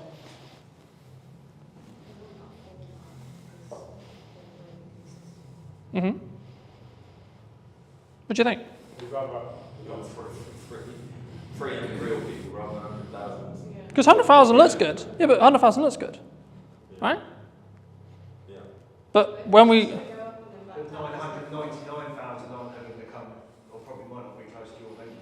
And that's why chasing virality, yes, it looks fun, yes, it looks sexy, but does it really do much for your business? I'd much rather have consistent of the right people at 200 to 300, maybe up to 1,000, but I know that each one of those views is going to potentially mean that I get more people sat in a room, I have more people to work with, I have more people I can help in my location, or in your... How do you do that location on TikTok? Facebook's very simple, physical business. So social media has changed, right? If I did this presentation or talk 3-4 years ago, I would only be talking about social graphs. Okay, I'll explain both in a second. But on this side, we've got social graphs.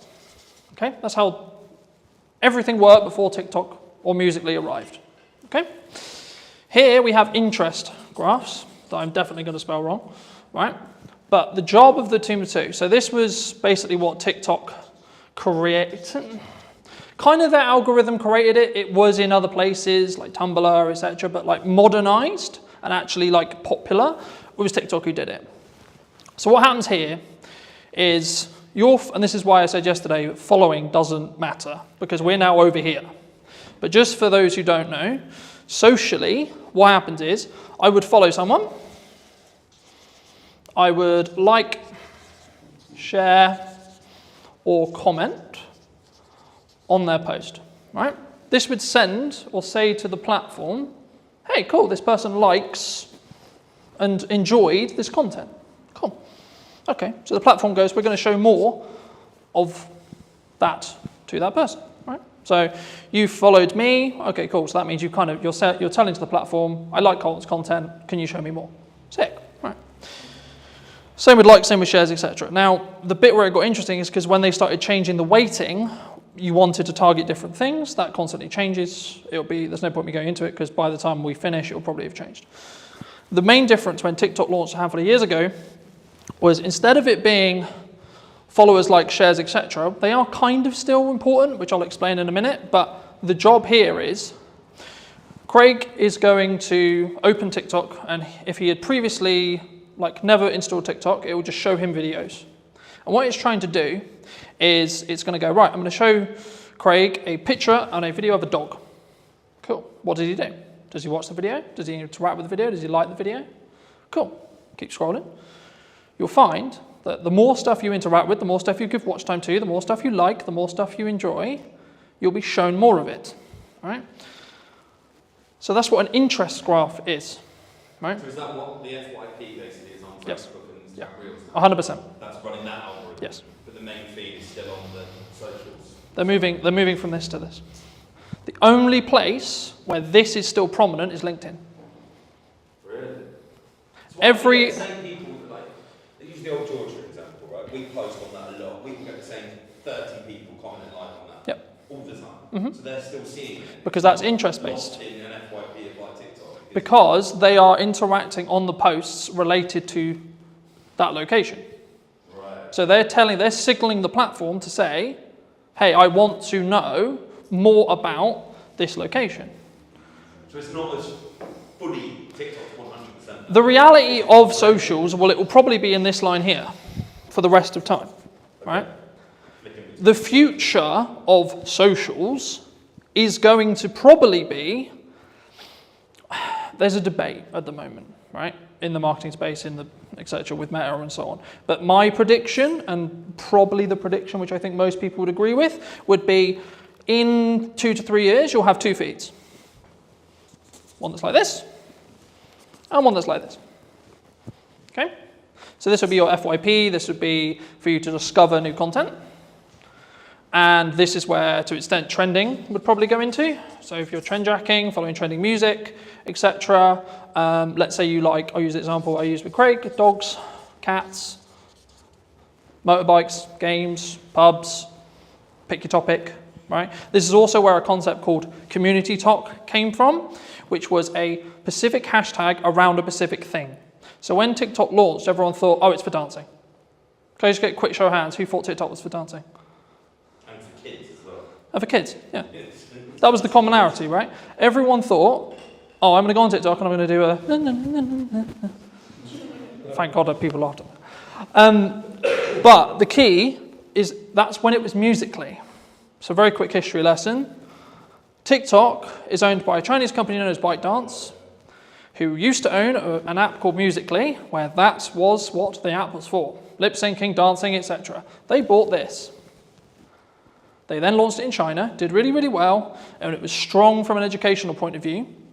And then it moved to the West, and it became interest-based. But what they didn't realize was that interest-based would work so well, right? And that's why you're seeing, in the last couple of years, Instagram Reels launched, standalone, short-form feed that scrolls forever. Facebook launched, scrolls forever, so on, right? Even LinkedIn's now doing it. LinkedIn will probably have a video-only feed that's interest-based. The only post that will be social graph-based will most likely be carousel or image posts where you tag. So Johnny came to my event today. Thank you so much, Johnny. I'm going to tag you. Cool. How that quickly works, if you tag someone on socials, on a social graph, so this is mostly around LinkedIn, and they don't interact with it, it will be buried as a post, is the current conversation with the algorithm, right? And the reason for that is it stops people going, I'm going to tag whoever I want because I'm going to tag David Beckham in my post just to get more views on my post, right? Because unless David Beckham actually connects and actually, comments, likes, does something related to the post, it doesn't confirm that that actual connection happened. Because you need to remember, LinkedIn specifically is a recruiting platform. That's what it's designed to do. It's designed for you to get a job. Any questions on anything I've discussed so far? So the next thing I'll go into very briefly is creating a content ecosystem. I'll use mine as an example, and then we can go around the room and see where the holes are and see if I can help fill them. My content kind of evolves around, in most cases, 2 long-form pieces. So it could be an educational piece like this, or my podcast. So for this conversation, it'll be a podcast. So this is an hour to 45-minute conversation between myself and a guest of choice, right? So most cases it'll be talking about marketing, could be talking about trends, could be talking about very similar to this. But you might say, okay, well, who's going to sit and watch the 45-minute presentation? Quick show of hands, who would watch a 45-minute presentation? It was interesting. Okay. If I've been booked by, I'm sure. That's the key. Okay. So what most people do, and the reason why most people don't do it, is because they don't have the self-worth and self-belief to be able to put this 45-minute conversation out and it to get 2, 3, 10 views. What 95% of people should be doing is creating this, and then using it to fill their socials, right? I'll show you in a minute. And that's when you get when you scroll through on YouTube. Yeah. So that's called, that is basically about how you structure your short form, right? So very quickly, short form. I'll show you how to use AI to create 20 plus pieces from each one of these, because I do it, right? Every week I do it. For you specifically, you could talk, I'll use an event that you're running for an example, okay? You could talk about every single unique selling proposition and every single thing about the event that you think is really good, okay? Like a Q&A almost. Yeah, with your staff. You get someone to ask you questions. Okay. What's it going to do, film it, chop it down, and then put it. And you don't have to film it the way I would film it, with multiple cameras and pro audio and this and this. I literally mean, right, a phone on a tripod, looking at 2 people, right, stick person, wonderful, another stick person, you can tell I'm not an artist, right, 2 people having a chat, wonderful, okay? That will fill your socials, okay? Because it's this long piece here. Could be anything. Your long form piece could be, this is how to utilize 1 hour of content, especially if you're time poor, right, and you've only got an hour of content to deliver. You can film it once, then distribute it into short form, you're probably good for a month, And then if you want to hire an editor, like I do, I get a custom trailer made for each podcast. Some of you would have seen them. If not, go on my socials. There's one every week, right? And that is designed for the hook, which I showed you earlier, on the front of the podcast specifically. So that's meant to hook you in, show the best parts of the conversation, etc. if you come to the whole hour. But also it allows me to be on social media with short form. So by the nature of how the trailers are designed, I'm naturally going to get a higher retention chart, which will look something like this, which means people are watching the whole video, which in 95% of social media cases, if people watch up to 100% of a shorter video, less than a minute, it will then be served to multiple audiences, right? I'll go into that very quickly, but just quickly on this. Once you've got short form from this 1 hour, you can then do lots of stuff with it. You can pull out the audio and have it as a standalone audio podcast, right? You could also get it transcribed, and then using tools like ChatGPT, you can get it into blogs, etc., in your own tone, etc., right? And then also, you can then take that blog, turn it into 20 tweets, 15 tweets, right? Or standalone social media posts on their own. Hey, in this conversation, it doesn't even have to have the video, you can just take some pictures afterwards and say, in the conversation we'll be releasing next week, we talk about X, Y, Z, right? This is a very key example of hooks don't have to be anything. You need to do them to then see what works for your audience. Because what works for me is not going to work for you, and vice versa. So that's a social question. 95% of the time, socially, we watch videos in our breaks, when the kids are asleep, etc., right? So you don't want... Yeah, so or the telly's on or something else is on. So in a social scenario where you wouldn't necessarily want to blare out your reel, but you still want to know what's going on, right? And just to give you some numbers behind this, I re-edited some Christmas content that I did, I think about 4 years ago. I redistributed it on short form, one without captions, one with captions. The one without captions got 100 views. The one with captions got 1,100 views. It's the same video. Okay, that's a 10x difference in views with one change. And this is how I'm starting to test stuff.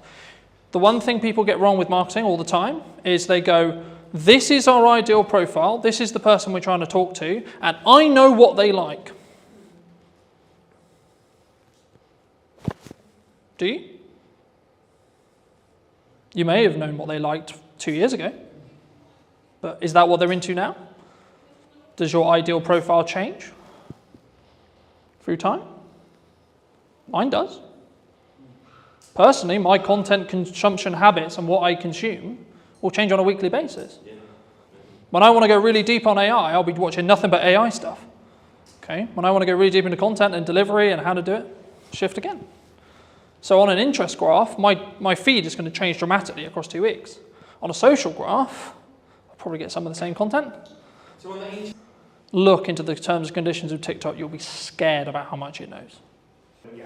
Well, this was actually a big problem a couple of years ago where I was aware of it, where people would be watching a specific video. So I'll give an example where maybe it's a motivational video or maybe they're feeling a bit sad, etc. They're watching something that may be a bit sad. And what the TikTok algorithm did, and they got in a lot of trouble for this, but they would then start feeding more and more, and you would go down this loop of negativity, right? I don't want to go into detail on it today, but it's the same with the quote red fill spear, right? You are fed what you watch. So people are like, oh my God, my TikTok's so annoying because it only shows me X, Y, Z. I'm like, okay. A, log out, reinstall the app, watch stuff that you don't want, so watch the stuff you want, and then the algorithm will catch up. Or just when you're on the socials, just stop consuming and interacting with the stuff you don't want to see more of. Or search what you do want to see. Yeah, or manually go in and search, I want to see pretty kittens. I want to see dogs, I want to see positivity, I want to see quotes, I want to see, etc. To start, put your video everywhere. Put your blog everywhere. Put your piece of content everywhere the same way. Because the first thing you need to get into the habit of is doing content consistently and getting consistent, right? Because that's where the results will come from. And concentrate on video. I focus on video because it's my best, building off Emily's point, it's my best way of communicating, and it's what I will also consume, and also I know the power of being able to leverage it because I can use it a million ways. Some people say, I don't want to be on video. Okay, that's okay, don't be on video then. But if you're a good writer, then write. okay? Like, you don't have to reinvent the wheel. The content quality will always rise to the top if you're A, consistent, B, talking to your target demographic, and C, adding actual value. Not fluff, not this looked nice, this was wonderful. The goal for me today is to give you as much valuable the stuff you want to learn as much as possible. That's it. That's my only objective today. Very quickly on how algorithms work in most cases. This is a video algorithm, but the same will be true in blogs, the same will be true in articles, and you can swap the words. So whenever I say video, there is a similar algorithm for every other form of content and will work very similar to these principles. Okay? So when you post a video, I'll use Instagram Reels, for example. This is your video. Okay? The first thing it does is it will send it to, these numbers are rough because they change every week, right? And we actually don't really know. It's roughly about 10%, maybe lower, maybe 5% sometimes, of your audience, okay? Now, depending on what happens will then depend on if you get a new audience or not, right? So in most cases, if, let's say this video is, 30 seconds, okay? If someone watches up to 25 seconds of that video in this seed audience, so this is called a seed audience. The job of a seed audience is to tell the algorithm, because it doesn't know what all it knows is you uploaded a video. Wonderful, it can see what you said in it, because it can pull the transcript, etc. It doesn't really know what the video is, it just knows you put a video out. Sick. So what it does is it sends it to the 5 to 10% of an initial audience that it believes will enjoy this piece of content from what it learned from the title, the media data, or the post, depending on what platform you're on, and then what's said in the video. And then depending on what happens with things like watch time, likes, a key one on Instagram, especially right now, if you save or share it, because this is where understanding each platform is really important. So Instagram specifically is designed for people to share videos around, share posts around, because it's a communication platform. It wants people to communicate with each other on it, not just consume content, but have content as part of the ecosystem, so that, oh, I really like this video, so I'm going to send it to Paul, right? That's what the algorithm wants me to do. So sharing/saving, coming back later. And depending on how well these combinations, and the weighting changes, that's why I'm not focusing on specific weighting, but the weighting will change. Depending on what happens will then change how much of an audience, what that audience is, and what the size of the audience is. So when things go viral, what's happening is this. So it's going, initial post, okay, cool, it did well. Sick. All right, first audience, did really well. Then there'll be a bit of a plateau, maybe for half an hour, maybe 30 minutes. Then another one. Did it do well again? If so, and so on. And eventually, it won't have a good reaction. And that's when it will stop. But if you can keep that loop, so there was a trend a little bit ago on TikTok where it would be a 2-second video with a load of text on it. Why do you think people did that? They were farming watch time. Because it's a 2-second video. So TikTok was going, is people who watch this video in that seed audience watching the whole video? Because it's 2 seconds. But to read it, you need about 15 seconds. So actually, the percentage watched on that video was close to 500%.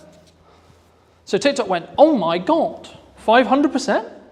So people are watching this video 5 times? Cool, we'll send it to loads of people. Now, they got on top of it because they realized that was the game. But for a long time, it showed a very clear example of how your seed audience can snowball your views. And it will copy the audience. Because every single algorithm wants to understand and wants... Okay, no, I'll ask you. Before I tell you, I'll ask you. What do you think the job of an algorithm is?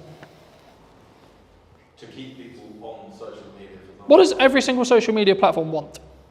Eyes on it. How do they make money? So the sin, you could say, is taking people off platform. Because Instagram doesn't make money if you send them off platform.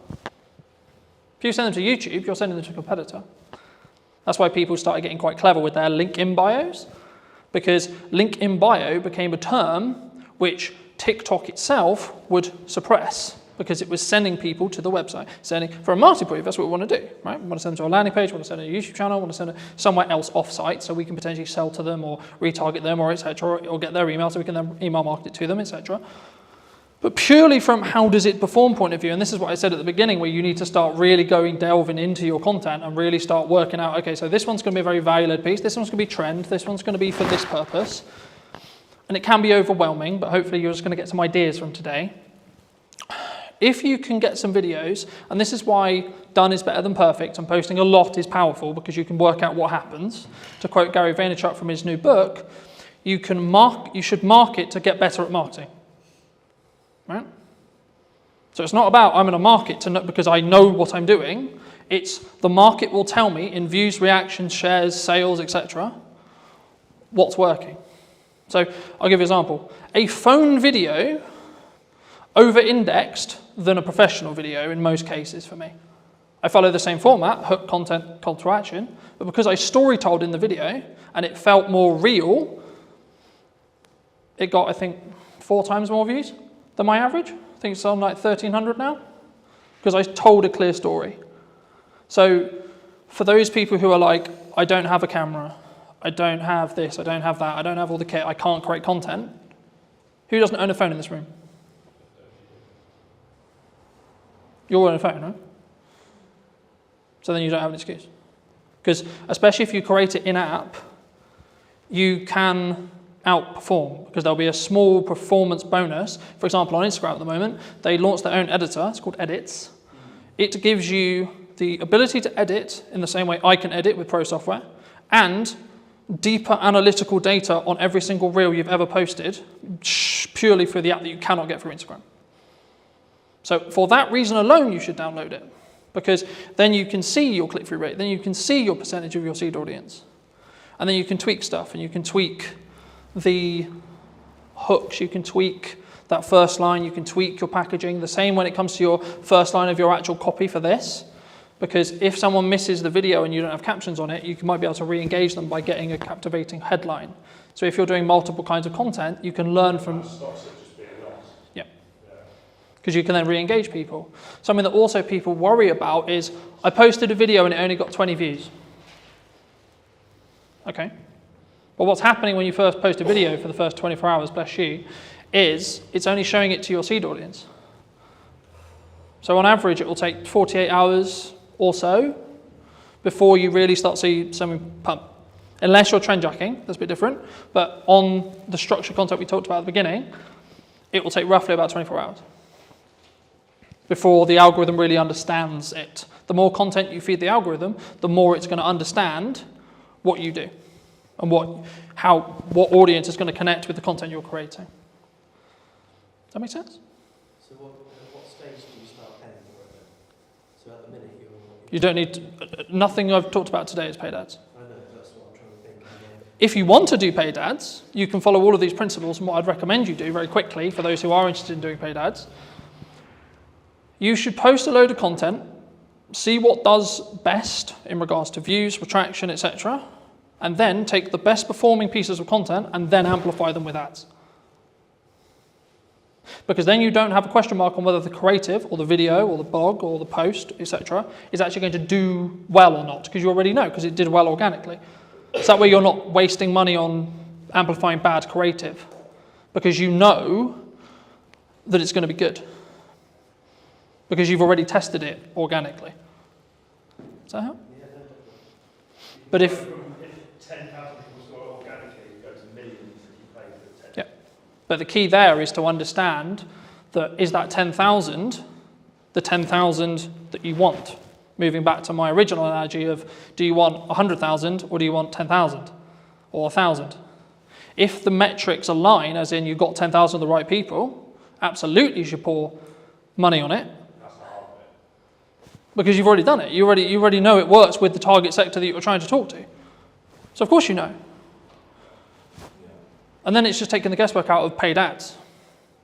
Yeah, you should tweak the copy, you should tweak the text that goes next to it, maybe add a stronger call to action on the end to be a bit more salesy if you're going to, or maybe tweak the hook slightly, or tweak the video very slightly. But you know the bulk of the content's going to work for creative because it's already worked organically. How important is something like LinkedIn for a business owner or a filmmaker? Yes, LinkedIn is essential, I think, for any business owner. I've been posting regularly there for 8 years, I think, something like that. How do they up their prices? Because they struggle to actually put that into practice. If you're paying a freelancer £300 a day, that's way more than 30 grand salary for a full-time editor. Did you reach out to the brands you were looking to do the spec ad for? Because I think some people, when they look at spec ads, there's kind of like two approaches. One is like, do it, tag them in it, or send it to them and sort of see what happens. How did you navigate that initial process of making that spec ad? Anybody looking to scale their video business needs to double down on the brand. And people want to work with the brand, not necessarily just me. Does speed really play a factor, or is it more kind of standard to think about?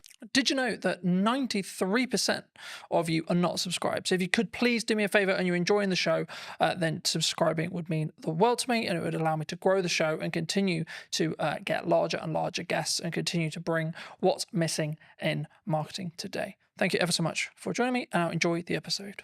Hello, my friends. Hope you're well. Hope you're having a good day. Today I'm going to be talking to Carl from over in Manchester specifically. He runs a really I would say a upper class or like premier video production agency on the higher end, and today I really wanted to talk to him about specifically branding, but also how I think a lot of filmmakers, we're stuck in this rut of like being quite maybe lowball or midball or just working on ourselves. I mean, how does would you say, and feel free to give any context you want, Carl, and do you think that people really struggle to sort of scale their business as a whole? Firstly, I've never been called upper class in my entire life, so that's really just thrown me off big time.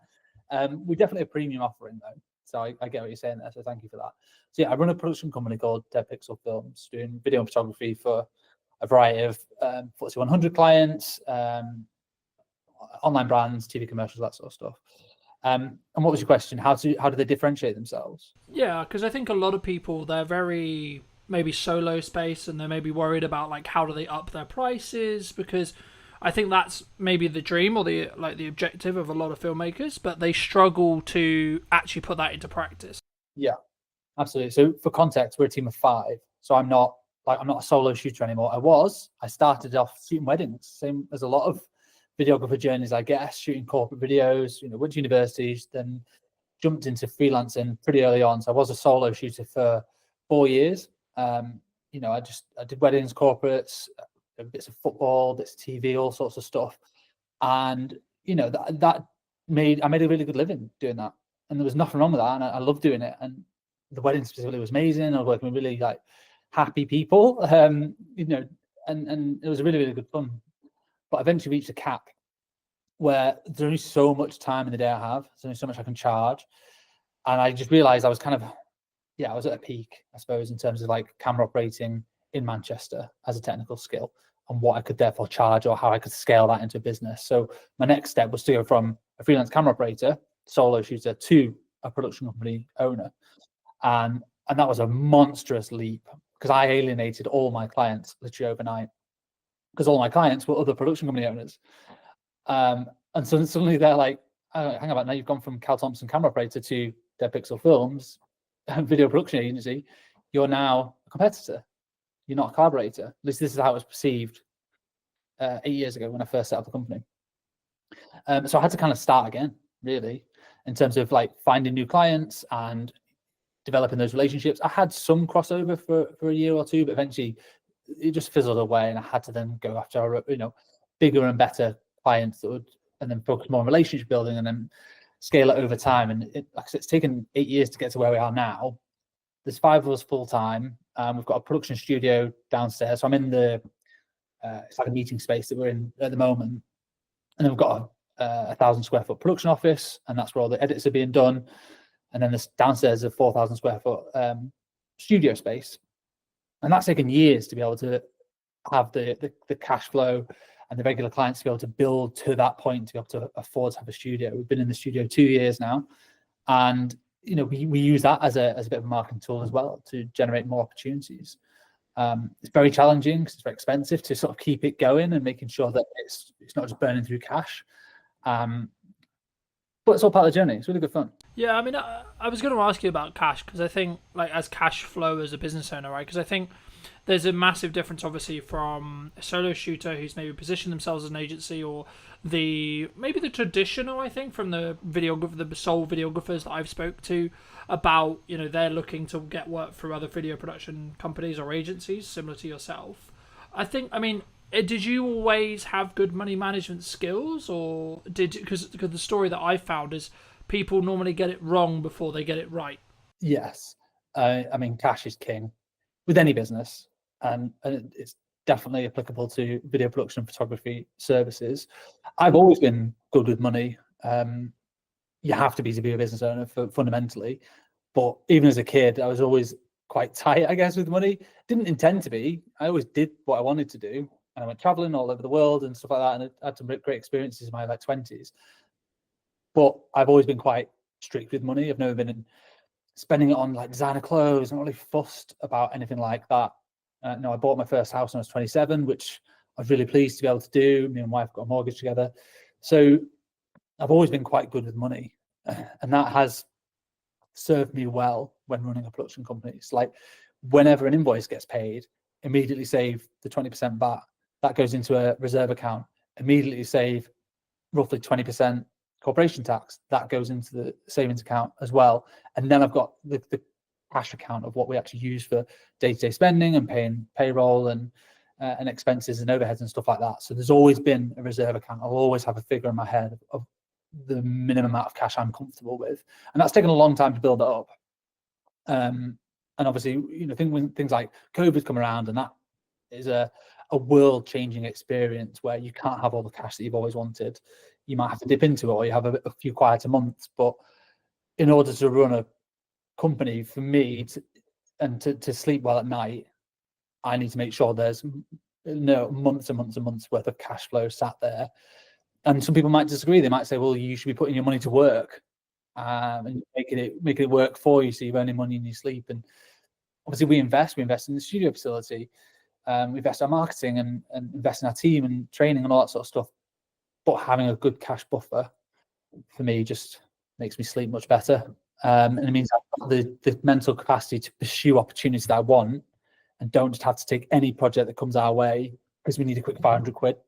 Yeah, I think, I mean, I think that does lean on to my next question, which would be around like how does one attract larger brands to work with us either consistently or as like maybe one-off projects in general. But just to build on what you were discussing there, I think it's very key to understand, and something that I have struggled with maybe for the last couple of years, but not this year specifically, has been understanding your numbers, but then also giving yourself a little bit more like cash cushion than you think you're going to need, right? Like, oh, I'm going to be fine on X amount. And then in reality, if you have just a little bit more, then something will end up happening that takes that cushion, I think, for me. But just to reiterate the question, I mean, how, for maybe someone listening to this who's maybe solo or maybe looking to scale up, how would you say they should look at maybe working with, the Red Bulls of the world or equivalent in that respect, in regards to like the size and the scale of the actual brands that maybe they're looking to attract as a client? I mean, this is changing loads over the last few years. From what I've seen, is historically the big brands would only ever work with big agencies for the longest time, and that is still the case for a lot of places. Like Coca-Cola will only ever work with WPP, or they have done for forever, because they feel like they need the resource. They need the WPP, one of the largest advertising agencies in the UK, in the world. They feel like they need the cushion and the experience of a big advertising agency, and they probably do. They need the strategy thinking and all these different resources they're going to pull upon. But what I can see is over the last few years, more and more brands are doing more in-house, and they don't necessarily need the big agencies or the big thinkers, from what I can tell. Now, I could be wrong, but a lot of brands are now doing that big thinking in-house, and they're bringing more smaller, independent specialist agencies.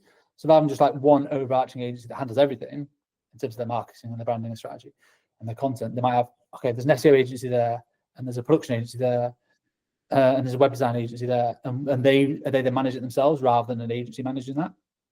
And they just make sure that's all sort of aligned, which means that smaller companies have access now to bigger brands. And they're able to work. And basically, once you've got one, it's easy to get the next one, or easier.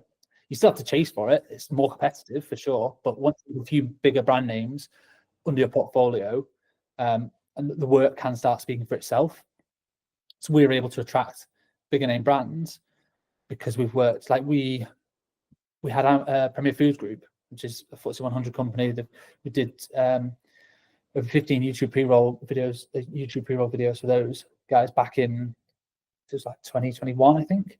And that's for their whole suite of brands: Ambrosia, Oxo, Bisto. Anyone in the UK will have heard of these brands. They're in every shop ever. So we did loads of ads for them. And by doing work for those people, it opened up doors to more foodie brands. So then we're suddenly able to work for BBC Food. There's another project we got off the back of that.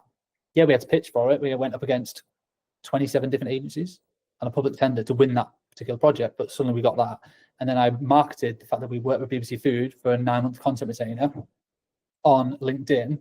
That then led to one of our current biggest clients, which is Uni, and they're the pizza oven company based in Scotland. And that's because I put out one post on LinkedIn about working, like a blog post about how we work with food and break down that process. So it went from one to the next. So you can, when you look back, when you're in the thick of it, it's hard to tell what's going on. It's just like, shit, where's the next client coming from? And you just want to do the best work you can. But when you kind of step back, you go, okay, I can see how that one has led to that one, has led to that one, has led to that one. But it's been I've been self-employed for 12 years. It's 12-year experience to be able to get to this point alone. And some people are way further on than me in terms of their career, but I'm really happy that we get to work with like some world-class brands. And just by working with one does tend to lead to working with the next. So I bet your next question is, well, how do you get the first one? Because that is the challenging bit. And the way I would say doing that is work for free, which I know everyone here is going to hate. By free, I mean make a spec ad. Speculative. I don't know if you've ever done it, but you basically need to prove your skills and your services and the quality of your work off your own back. So that's how we won we started getting to super slow-mo. That's one of our core specialisms, which works with food and drink kind of content, is the 1,000 frames a second super slow-mo videos. We shot an ad for free with Whitley Neal Gin in a little corner of a studio. Me and my business partner at the time just kind of messing around, working out how does the kit work, how does the lighting work. This was years and years ago. And we put together a little 20-second montage. We partnered with a kit hire company who lent us the camera for the day. So that was very generous. All it costed was our time and the ingredients. And then we pieced that together. And we used that piece of work as a marketing asset, piece of collateral, to then go and win the next one, and then win the next one, and then win the next one. And that just snowballed. We then became the specialists in super slow-mo and food and drink, which then led us on to the next project and to the next one. So that's always my advice to anyone looking to get into it. How do you attract bigger brands? Is you can't just go to university, study a bit of film, and then go, well, now I'm just going to either have my own agency or go work for another agency, and I'm going to be balling working on these big bad projects. Like, you've got to prove it. Education, you've got to prove it with your skills and your portfolio and your work. And if you've got to just go out and do it. Yeah, no, I completely agree. And I guess the question that comes from that is, did you reach out to the brand you were looking to do the spec ad for? Because I think some people, when they look at spec ads, there's kind of like two approaches. One is like, do it, tag them in it, or send it to them and sort of see what happens. The other one is like, hey, start building that client relationship, etc., and be like, hey, we would love to work with you, or etc., but can we make one for free? Like, how did you navigate that initial process of making that spec ad? Depends how big they are. If they're massive, if they're like a high street name, if you're suddenly I want to do a spec ad for Gymshark, they've already got amazing commercials, an amazing in-house team. They don't need your spec ad. So you emailing them saying, I'm going to do this ad for free. If you want to use it, use it. They just won't. They don't need it. So in that sense, I would just go and do it and just tag them, like, massive fan of you guys. I hope you don't take offense to this. We've made our own ad. We want to tag you in it. And if Gymshark will unlikely see that and then want to just hire you immediately, but their competitor might. So someone else who maybe is slightly smaller than Gymshark might see that and go, oh, I love what these guys have done. Or you can use that to market to Gymshark competitors. So you can reach out to people directly that made this little piece for fun, just showcase our skill sets. Be really honest and transparent. Don't suddenly try and pretend that Gymshark are your client. You've done it as a paid project. That's the last thing you want to do. But just be honest about what you've done and how you made it to showcase your skills. and would you be interested in that for your brand or business? We did one for like Innocent Smoothies, massive global brand. We didn't ask them to make that. We just did it as I was building all these like mad rigs because we've got a food studio, we have the space. I built like this test tube rig that when you pushed underneath it, basically it forced all the liquid through the bottom of a smoothie container, and then just created like this volcano effect out the top. I wanted to test it to see if it was even doable. It's just like an idea, and we shot it in super slow mo. It worked. So then we got a few more shots off the back of it, pieced together a little 20-second thing, and then just tagged them and put it on LinkedIn. And their marketing team like commented like, "Oh my god, this is awesome! So glad you enjoyed the product." So from them, it was like free marketing. They didn't really ask for it because they don't really need it. They were just really pleased for us to make something, and then we use that to then try and win the next food or drink project, or just a couple of little showreel clips to go in. It's in the showreel now.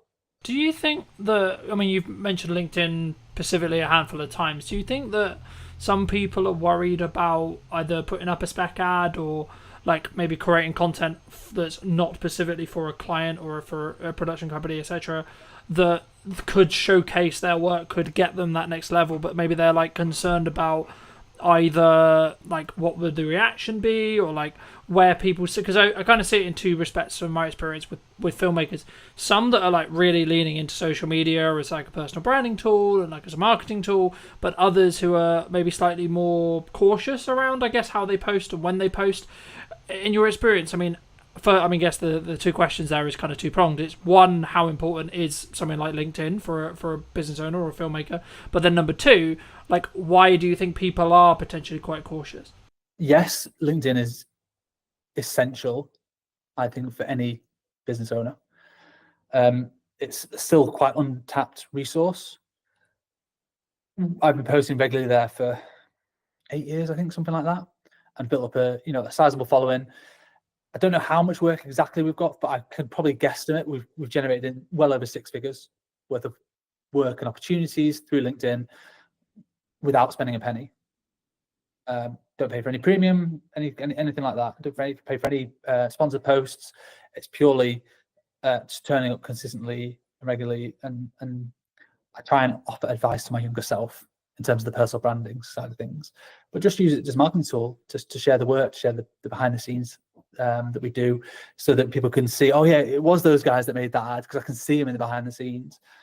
We use that a lot to show scale as well, which also subtly promotes a more premium offering. If you see a squad of 10 or 20 in a team photo, that's a big production. Doesn't matter if you're in the industry or not, that's probably cost a pretty penny, versus the behind the scenes of a solo shooter. There's a certain cost implication there. So subtly you're planting these seeds within your feed into your potential target audience, and you never know who's looking on a LinkedIn feed. And it's so different to every other platform, because when your contacts like or comment, it gets shown in their feed as well, and that's how your work can just spread and spread and spread. Literally, the behind the scenes that we did for the Innocent Smoothie spec ad got like 1,500 likes, hundreds of thousands of views. And that might not sound a lot on like Facebook or Instagram, but on LinkedIn, that is a viral hit. It's huge, and that just snowballed because it was just fun content. People just liked it, and people not in the industry were like, "Oh, it looks like a really cool project. You've been quite creative and innovative there." So yes, I'd say if you want to, scale a business or attract new clients and new opportunities, it's not just who you know anymore. Like it's who knows you. So LinkedIn is so valuable for that, and anyone could do it. Yeah, I mean, just because I think traditionally so much of filmmaking was like go to filmmaking meetups, meet another filmmaker, meet a gaffer, meet a sound guy, etc., and then you sort of build your, I guess, referral work from there. But for me personally, I've actually seen it as a builder now, where you should be doing that, absolutely, but you'll potentially get to a scale, especially as a production company, where you actually, and I guess it comes back to like who's your target client, right? So if it's another production company, then actually knowing other people is probably a better use of time. Maybe I'd be curious on your thoughts. But the key for me, if you're trying to get end clients, as we're discussing here, I think you have to put a level of best foot forward, either on LinkedIn or on socials, etc., because you need to gain the attention of the right marketing people. I mean, do you think it's is solely down to like the target person you're looking to talk to? Yeah, it's 100% that. Like, who's your ideal customer? If your customer is, video agencies or production companies that make high-end TV commercials, then your best job is to network with other crew members. If you're a gaffer, meet as many DOPs as possible. If you're a makeup artist, meet as many producers as possible. And you're a technician, your job is to get on set as much as possible, and you charge a day rate and you get to work on some amazing projects. That is completely different to being a production company, because you are dealing more with brand managers, marketeers who don't live and breathe that specific skill set every single day. They're thinking more wider strategy of the brand. So you need to completely change who you're networking with, completely change your messaging. So, I see filmmakers all the time like geeking out about the latest kit, and ultimately clients don't care. They don't know really what the kit is and what the difference is. They'll be able to tell the difference in the output, the final output, and the results it's given. But fundamentally, technology's got so good that I don't think people need to be geeking out about kit as much anymore. Technicians always will do. Like, at my heart, I'm a DOP, and I'm a technician. I'm a camera nerd. I always have been since I was 13. So I do still love it. Doesn't mean my clients care about it. Really, they care about, okay, I need a super slow-mo shot. How do I get that? Okay, we need a £100,000 Phantom camera that we have to rent for the day.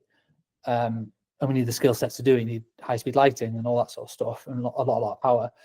So they care about the results of the slow-mo and what it does, not necessarily the camera.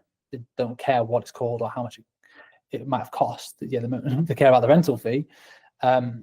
But in terms of like the specs of it and stuff, they're not really fussed. So you have to market to your respective customer and who that is. If producers are hiring you and you own a super slow-mo camera, then talk about the specs all day, because they probably will care. But the end I mean, my next question was going to be like, from a delivery point of view with larger clients, does speed really play a factor, or is it more kind of standard to think about like, oh, we're going to give you a 2-week delivery or etc.? I mean, obviously it depends on when they're going to use it, but would you say like a unique selling proposition for what you do specifically is speed related in regards to turnaround, of course quality as well, but is specifically looking at speed really important? We never market ourselves as like the fastest video agency in the West or anything crazy like that, because I think it would just attract a certain type of client which will expect everything yesterday. We do have a lot of clients who still do that, and like they want it as quick as possible. But they usually come to us because they have a project in mind, a deadline in mind, or if they don't, we certainly ask them. That's one of the earliest questions. What's the idea? What's the budget bracket that you're kind of working with, and when do you want it? And then we can work backwards from there and go, okay, well, when can we slot it in? We have certain projects that we're producing one now that we're not shooting until September, and the deadline's not until the end of September, and that's marketing for a Christmas ad. So we're talking about that now. Other ones we're shooting tomorrow, and we need it live by 1st of August. So that's quite a fast turnaround, because there's 5 20-second ads, like montages with like heavy edits and a lot of content going into it. So speed is important, but I think clients prefer more like a stress-free production. And are you going to handle the brief? Are you going to deliver on the concept? And are you going to be obviously professional and make them look good to their boss, ultimately? People might not say it, but they kind of is what they mean. That a lot of brand managers are sticking their neck out certainly with a new agency they're working with. They're putting their neck on the line. They've said, right, we really like these people. They're going to be great. You have to deliver on that. Yeah. You have to. Yeah, I think the key is you have to follow through on the content or the promises that you have like said that you're going to do, but then over deliver on those. So I've always followed a motto for a long time, and it might be why I'm doing quote unquote okay in business, because I've always under promised and over delivered with every project that I do. But I think it does, to an extent, kind of bring me on to kind of the next question I want to ask you, which was about like, how do you justify to a client who's maybe on the fence about spending, let's just say 10 grand or 15 grand or whatever it ends up being, right? How do you deal with those hurdles when it comes to being higher priced as a whole? Yeah, so we don't do quotes anymore. We do proposals. So for every single client, they get more than just a one-pager. So we used to just do quotes. People come with a brief, amateur video. So you go, okay, put it together in a spreadsheet, put it onto a 1 or 2 page PDF, with a breakdown of your pre-production and post, and this is what it's going to cost with a number at the bottom. And people either go yes or no. We don't do that anymore. We're now doing proposals. So pretty much every client that comes to us will get a bit of an idea.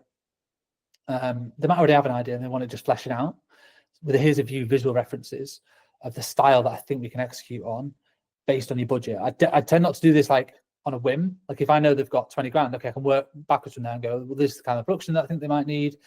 You know, it's a couple of days, a couple of crew, there's production value there. I know what to spend, so I can know what the references are going to be. And we put that into like, 5 or 10 pages for every single client with a cost and a breakdown of this is exactly what it's going to cost you. The information that was in the original quote still goes in the proposal, but you've also got a lot more visual references in there so that people can see you understand the vision. They're just taken from previous work or from the web. It's all internal stuff, so it never goes live. It's just like we're just trying to share ideas, and then we're trying to follow through with the execution. Like this is what you're going to get, and we found bigger clients kind of expect that a little bit more. They don't just want a one pager. Like what's going to separate you from if they're getting 5 quotes? How are you going to stand out amongst those other 4 companies? And you don't want to just be on price. You want it to be that you understand the brief and the unique ideas that you can bring to the table to deliver on that brief. But it's free time. It's a massive gamble. We don't win all the ones we put proposals for. We lost one yesterday. You're like, oh crap, that took me a day or longer, hours spread out here and there to pull that together, pull together references, come up with a bit of a script. I think we're going to nail this. I thought we'd nailed it, and then they still didn't go for it. And you're like, oh, well, not sure what we've done wrong there. That's the game we're in a little bit. Some people might disagree with that. They might say, oh, you should be charged for that time. And we charge for creative development time, but sometimes that initial spark, we often give it away for free. Do you think that's one of the reasons why you do just stand apart? But is that the same? I guess the next question was going to be around like the confidence of maybe charging more or being value-based price rather than necessarily the time. Obviously there's always time that goes into it, of course, but it's more about, I guess, in some ways, when you look to attract those higher paying clients, it's also about it's the entire, in my experience at least, it's about the entire process and journey and the perception that client goes on with you rather than necessarily just the production day, and that's, I think, where it comes back to where you and I both agree, which is like they don't care that much what it's filmed on. They care about what it's going to do for their business and what the return on their investment is going to be. But for you, when you started out, was there a confidence kind of hurdle for you to say like double your day rate, for example? Probably, yeah. Not really thought about it. Often we just do it. I started off charging £250 a day. So it was like a corporate filmmaker, if you like. I charge a lot more than that now. So yeah, there did just become a time you can base it off APA rates as well. That's a good starting point. Producers Association, it's like a union, not part of it, but they do set rough crew rates, and they adjust them every year based on inflation. So you can roughly see what a crew rate should be charging for those. And it varies between like commercials or dramas or photography or whatever. Everything's slightly different, and communicating with other people in the industry as well, asking other fellow filmmakers like what sort of rates do you normally charge is a good way to at least set a benchmark. And if you're winning loads of business and almost like too busy and don't really feel it in the wallet, it's because you're too cheap, and because you're just saying, yeah, well, here's a £500 video, that person will work on it for an entire week, and when you work it out, you're working for less than minimum wage. That's not a very good business model. So at that point, you need to pause and go, what do I need to change here?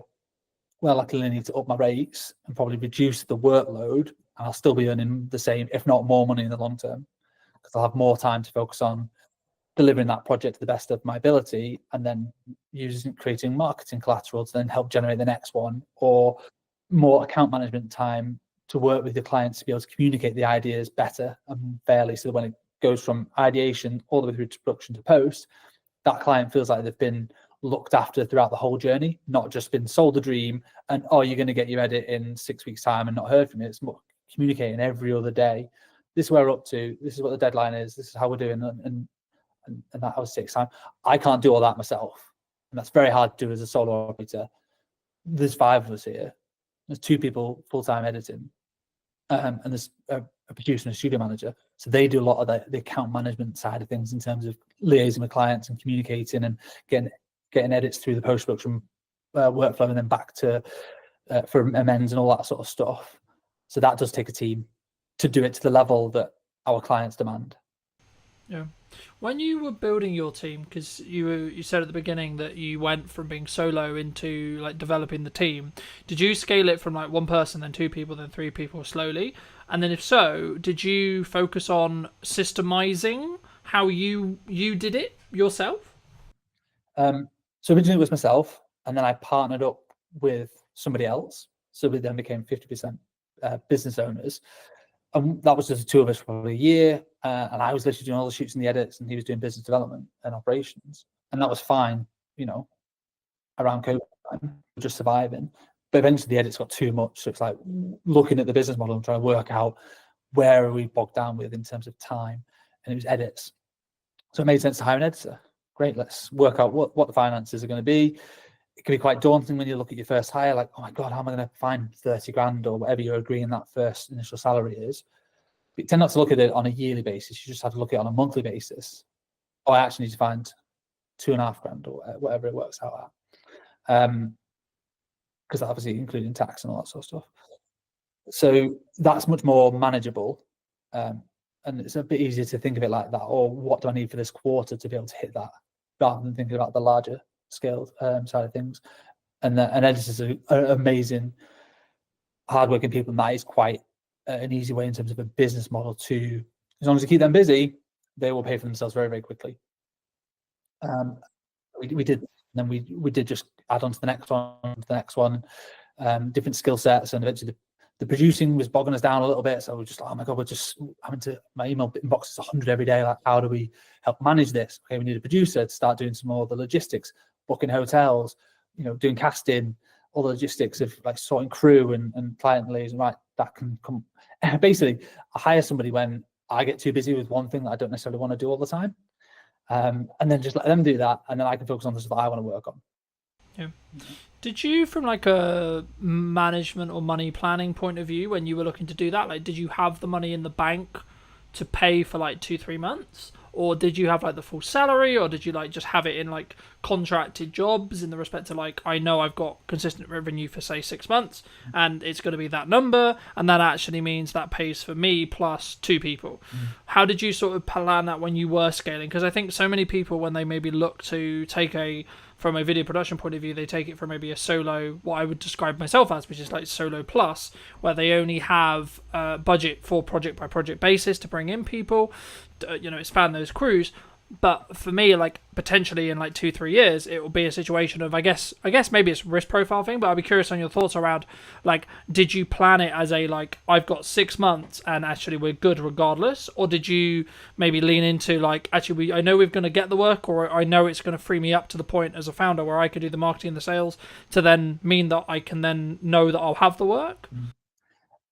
Yeah, I mean, for like a U+1, use freelancers until it becomes so obvious that you're spending so much money on freelancers that it's more cost effective to hire somebody full time. So if you're paying a freelancer £300 a day, that 10 days of work, it's 3 grand. 20 days of work, a normal working month, that's 6 grand. That's way more than 30 grand salary for a full-time editor of what you've got to pay out as an individual. So if you do that consistently, you'll soon realize that having all these freelancers has cost me way more money than a full-time person. So generally, that's exactly what we did. We had freelancers, and we actually won a few big block bookings. So we knew we had 2 months worth of editing work. So we had freelancers just coming in. I think we had 2 at the time, just helping us churn through this massive volume of work. It was all costed for, so it was all fine. And we just knew that, well, hang about this. Once that project was coming to the end, we're getting another big project that sort of, we had loads of edits on. So it just made sense to eventually put a job ad out and hire for that full-time role. So we would effectively be saving money on the freelancers. And we gave the freelancers the opportunity, like, do you want more job stability? Do you want, to come on full-time?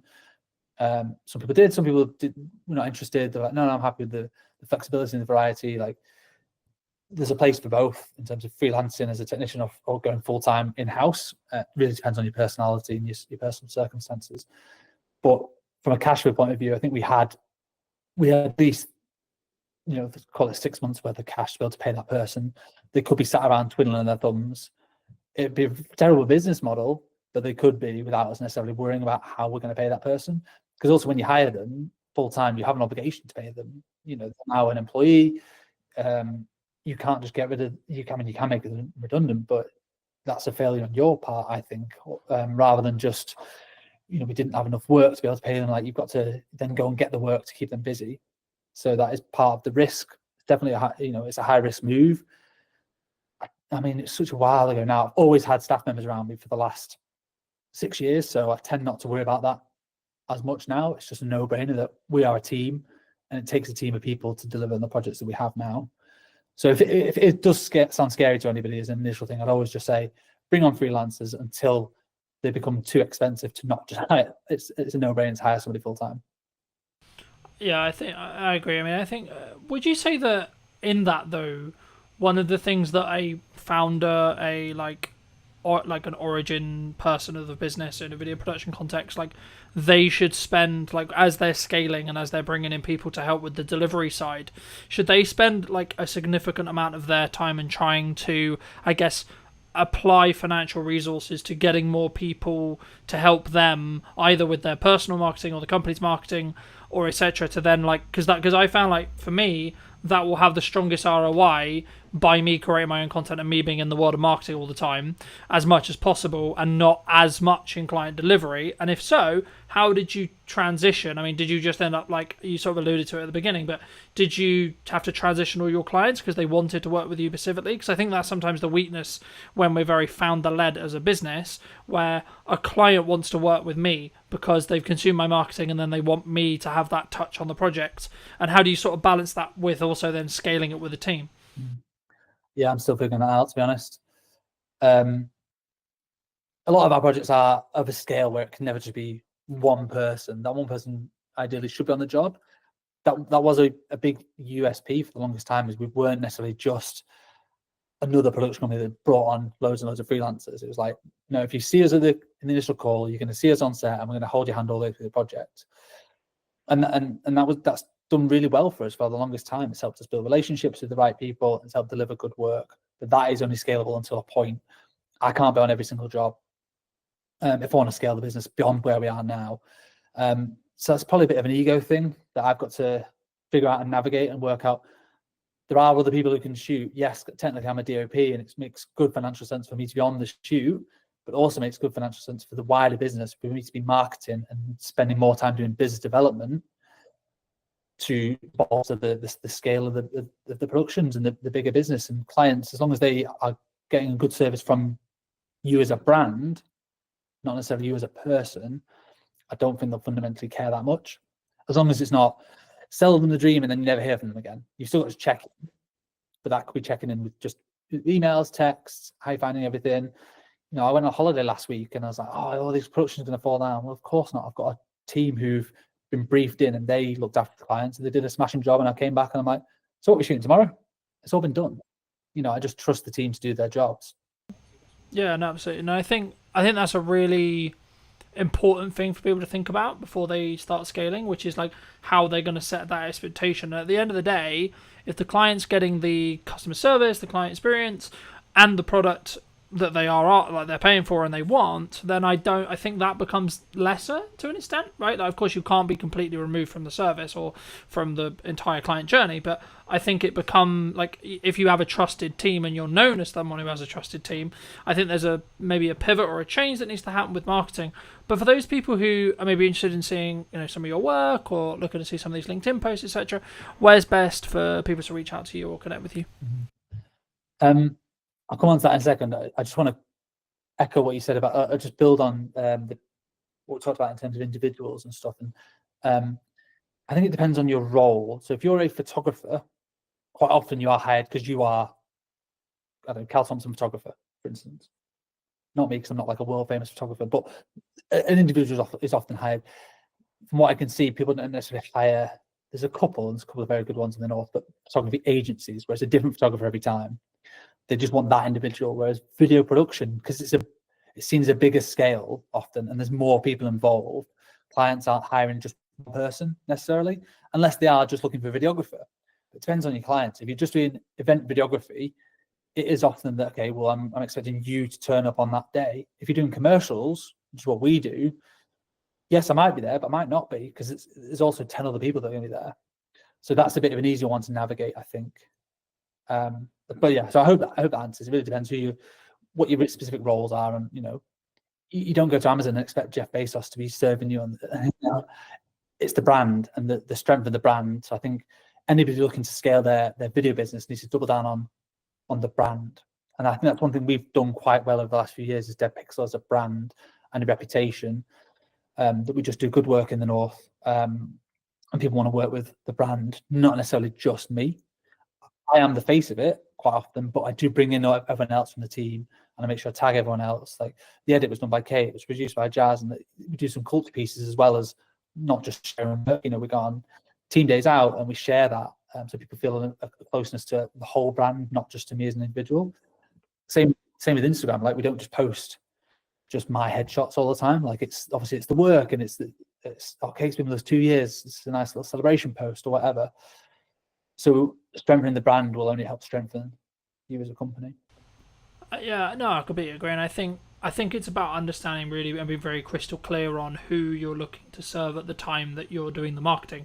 And if you are looking to maybe shift into going from, say, you work with video production companies and you want to shift into end clients, as in you do a lot of the whole process and you're more perceived as a video production house or video production agency, or however you want to phrase it, then you need to be crystal clear on who that is that you're serving, but also, number two, what content you need to then create, because it will be different to what you were creating in that respect. But for people who want to connect with you, where can they do that? I'm on LinkedIn, just search Cal Thompson, CAL, short for Callum, but nobody ever calls me Callum, not for like 20 years. Cal Thompson's fine, and Dead Pixel Films on Instagram. We're quite big on LinkedIn and Instagram. There are two main core channels, or deadpixelfilms.com. It's our website. Imagine. And as a final thought, if you were going to talk to yourself 10 years ago, what advice would you give to that person? Yeah, I love that question. I think about that every day. Not every day, but a lot. Certainly the older I get, the more I'm like, okay, what would I say to the person 10 years before? My advice to anybody looking to get into the industry is network with everybody. Be a nice person and be patient, and don't expect that just getting a degree you're suddenly going to be Christopher Nolan doing feature films. Like, it's going to take time to develop skills, not just in filmmaking, but in like people skills and management, and all those other softer skills that make you a better filmmaker are essential to your growth. So that's what I would say to somebody sort of myself 10 years ago is take your time, be patient, and be a nice person, and just do good work, have fun. Don't take yourself too seriously as well. We're not curing cancer, ultimately. We're just making videos. Appreciate the time. Thank you ever so much for coming back and joining, ladies and gents. I hope you took value from this video. Leave me your thoughts and comments down below. If you're new, want to be subscribed, and I'll see you very, very soon. Where we sit now with deepfakes and AI, etc. But before we get too much into that, I mean, what do you think's missing today? I think creativity at the moment is the key, and being really good at using the tools. What would you say to people who maybe looked at AI or looked at X, Y, Z and said, oh, it's just a trend, it will die next week? I think they're massively wrong. I don't think it's like crypto. I guess, is it a doomsday scenario before we started, where I could have, in theory, not actually invited you? I could have used Wizzy AI tech to create this Stuart. I think that's going to be a future problem, and I don't think it's as far away as even 2 years. I think we've seen with certain hacks happening out in Hong Kong, Singapore, where people are being invited onto calls with their entire board, and that call of their entire board was deepfake. Did you know that 93% of you are not subscribed? So if you could please do me a favor and you're enjoying the show, then subscribing would mean the world to me, and it would allow me to grow the show and continue to get larger and larger guests and continue to bring what's missing in marketing today. Thank you ever so much for joining me, and I'll enjoy the episode. Hello, my friends. I hope you're well. I hope you had a good day, evening, or night. Today, I'm with Stuart talking about what's missing in marketing today, of course.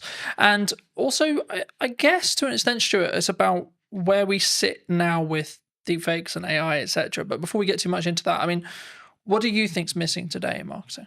Well, coming from Origin Secured, we're always going to say trust and verifying trust. I think one of the things we're seeing with lots of marketing agencies, lots of companies, is this model of make as much noise as you can, say whatever you want to say, no one can really prove whether it's true or not, and hope that it catches before you get caught out. And I think that's the biggest issue we see with marketing at the moment is bringing the trust and the verifiability back into it. I mean, because we were alluding to I guess, is it a doomsday scenario before we started, where I could have, in theory, not actually invited you. I could have used Wizzy AI tech to create this Stuart, you know, which I haven't done, by the way, for the record, anyone watching. But there is going to be a potential world in maybe 5-10 years, or maybe, you know, technology moves quickly, so it could even be as little as 2, if not 1. You know, is that kind of where it comes from? Do you think the lack of trust, like actually confirming that yes, I am talking to Stuart today, and yes, Stuart did actually come on the podcast? I think that's going to be a future problem, and I don't think it's as far away as even 2 years. I think we've seen with certain hacks happening out in Hong Kong, Singapore, where people are being invited onto calls with their entire board, and that call with their entire board was deepfaked, right? And I think they got away with like $20 million. Dollars, whatever it was, in that particular one. So I think that's coming. I think that's going to be sooner rather than later. And I think we're seeing that online, where you'll get images of people like Martin Lewis or whoever saying something that just isn't true, or supporting a project that is a scam. So I think that's coming. But I still think just traditional trust, right, is a problem. How do I verify that I've worked with the MOD as an example? How do I verify I've worked with this organization? How do I verify I've worked with this person? And I can make loads of noise and say loads of things about it, but I don't have maybe a podcast to prove that I've done it. So I think that in that sense, we have to find a way of enabling people to verify that information, but without risking all of the personal data that goes with it. I mean, I wasn't actually going to start here, but I think it's important for me to start here. Someone like me, right, who has been on the internet for, I'm going to say, shy 10 years. I might be in deep trouble when it comes to AI tech and AI training and deep fake stuff, right? Like, what can I do in your view? What, to protect yourself? Yeah, I think is very challenging. I think our product will go some way to helping that. But even still, even with kind of Origin secured verification on top, all we're doing is verifying whether something is real, right? We're not necessarily proving something's fake. And I think you can argue that if it doesn't have that stamp of approval on it, or you can't verify it cryptographically, then it's highly likely to be a fake. But it still doesn't stop someone pulling their phone out on the street and recording you. That's still you. But it's going to be very, very hard to detect the difference. More, I guess as I think about it more, is it actually more down to an integrity and trust thing? Like, someone looking at it, you might look at it and say, well, I know Colin. I've known him for however long, 2 years, let's say 3 years, right? I don't think, my gut tells me that's not him, because he wouldn't come across that way. He wouldn't say it like that. He wouldn't, like, why is he involved in that? That's weird. It doesn't make sense. Like, is that actually maybe the defense? Maybe, but I think if you look at the way things happen in the media and the press, that's typically not the approach that most countries take. It's very much kind of someone's appeared on an online platform doing something they shouldn't be doing, and they're instantly vilified, regardless of whether it was them or not. So I think there's an element of education and adaptation that we need to go through as a community. Absolutely, that will help. I think technology will assist. I think that will go some way to proving it as well. I think it's really going to be education. I think we need to teach people to be safer online, and to be able to identify when something might be a fake, which at the moment I just don't think we do enough. I think we rely heavily on third-party organizations who we think represent security, and in some ways they have been secure, but when you've got trillions of dollars flying around markets every day, if you carve off even 10%, even 1%, right, these are huge numbers. Fraudsters are going for them. So I think we need to adapt and find new ways. Do you think maybe as marketing, or as maybe as like just a medium to small size business, what can I do then? What can you do? I think, again, having things like this will help. I think having endorsements from organizations will help. And again, going back to what Origin Secured is about, it's about having endorsements, right? How do I verify that I've worked with this organization? How would you verify you worked with Origin Secured? Well, you can have my video with you online. But outside of that, it would be a case of you could put my quote up on your website. But again, how do I verify that was real? You might have to get one of your customers to come and talk to me. So I don't know if we actually have an answer to that question at the moment, other than we know with Origin Secured, we can cryptographically prove you've worked with us, and you don't have to pick up the phone and call me to get me to prove it. So it's difficult, right? You know, I think everyone thinks trust and brand, and, you know, like, I'm a big advocate for trust and brand. And I think that the only really, like to quote Gary, the only thing that matters, or the only thing that will be left, will be brand when everything is commoditized by AI. Yeah. But will even that be left? Because if you look at some of the AI tools that are coming out now, I mean, we're looking at them. We use AI throughout the business. And I know a lot of companies say that, but genuinely, from cursor all the way through to the front end, products like Replit are coming out. You can take an existing front end and you can copy that, and it might take you 2 weeks, maybe a month, with a couple of half decent devs. So you've spent millions investing in this product, in this brand, and then someone comes along and just copies it. It's a carbon copy. And if their marketing skills are better, if their social media skills are better, if they're better at hacking that kind of influencer side, well, where's the value then? Like, is it more valuable to have a really good kind of marketing team? Or is it more valuable to have a really good brand? I think they don't always go hand in hand. You can have a really great brand, security, integrity, strength, and it can be destroyed in minutes. I think that's difficult, right? Isn't it? I think that's, I hate to use Bud's term, but like, that's where personal branding comes in. Yeah, because like, if I'm saying and I'm endorsing something, yes, it could be AI'd, but then, as I say, maybe it is that. Like, as I say and think about it, like, maybe it is just that because of my track record. Because like, then people, I guess the question there though is it then down to the person consuming it to make the decision?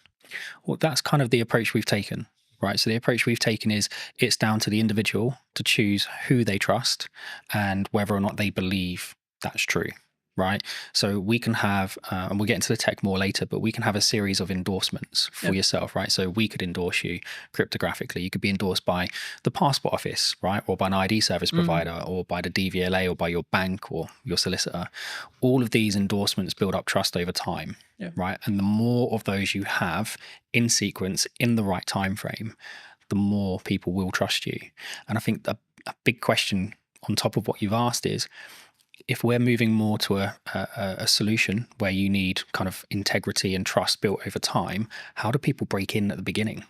Because at the moment, the big reason that companies do that is they're trying to make a name for themselves. They have a great product, they've got a great idea. It's not always fraud. Often it's just a small company trying to make it. We need to be able to create environments where those companies have an opportunity to prove themselves. Because if we just say, well, you have to have brand integrity and you have to have a history, and you have to be around for 5 years, etc. Then it's going to stop that from happening. It's interesting because I'm rapidly approaching like 6 years full time and 10 years like doing the thing. And I'm like, oh, it must be really hard for people starting out. But like, genuinely, like, when I was starting out, AI wasn't a thing. Yeah. And that's the big conversation with AI at the moment. It's like completely obliterating those grunt jobs that people did as junior editors and junior tech people and etc. Is it down to us then as providers, like medium and larger, like to say we're going to choose, or is it purely just it's going to get commoditized because it's efficiency? I think there's going to be a huge amount of commoditization. I think there's going to be lots of consolidation, right? More importantly, there'll be lots of consolidation. I think standing out from the crowd is going to be challenging. I think it already is challenging, right? If you can have the best product in the world, but if you can't get the message across, or you can't convince people what it actually does or how it does it, it's not going anywhere anyway. I think we need to create more of a fair opportunity for smaller companies. And I know that the government have got lots of programs in place. We're working with the MOD at the moment. They've got loads of programs in place to try and fast track SMEs and give them opportunities to deliver. I think we need to do more of that. And I think we probably need to have better controls over, well, how are these contracts won? How are they tendered for? Because ultimately they're geared up for companies who have got hundreds of people to spend hours and hours and hours of time building this kind of knowledge up over time, and then you've got a small SME that's run by 3 people with no experience. But also, I guess you could flip it on the other side when you look at AI or things like ChatGPT, large language models, etc., where actually that could be the greatest equalizer, that you've got, right? Because someone who's maybe solo or 2-3 people, then arguably, if they're leveraging AI and they're early, they could actually be keeping up with 100 staff in regards to workforce because they're working quite smart. Well, they can, and I think, look, we've certainly benefited from it, right? Lots of smaller companies are benefiting from using AI, but so are the larger companies.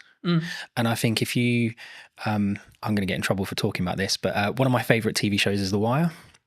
And there's a scene in there where one of the characters is out of jail. Cutty, I think his name is. He's sat with this other guy, and they're talking about doing something they shouldn't be doing. And he gets handed a gun, and it's supposed to be a revolver. And he's like, "Oh, I'm used to using a revolver." And he goes, "Yeah, but that doesn't hold 17." And he's, "Oh, the game's changed." And the other guy goes, "No, it hasn't changed. It's just got more fierce." And I think for me, that's what AI is, right? Yes, there's going to be less entry-level jobs. Yes, there's going to be less opportunity for people coming out of university. It doesn't mean anything's changed. The industry's still the same. It's just more fierce because the competition isn't now just with someone, one of your peers. The competition is now one of your peers who can control 4 or 5 AI prompts and do the work of 12 people rather than doing the work of 1. And so, yes, these companies will benefit smaller ones, but I think you're in a more fierce environment because those larger companies have access to just the same technology. Do you think it comes? I mean, there's kind of like, there's 2 strands here. Number one is like the larger companies is like turning a ship, right? A massive ship. When I'm a speedboat, I can go, woo, you know. But I think the more important, I guess, question is around, number one, how agile you can be as a company, but also number 2, it's the mindset, I guess, in some ways, because I think like with the commoditization of automation, technology, etc., like we could go down the mindset of, okay, we're all going to be out of jobs. Bye-bye, farewell, right?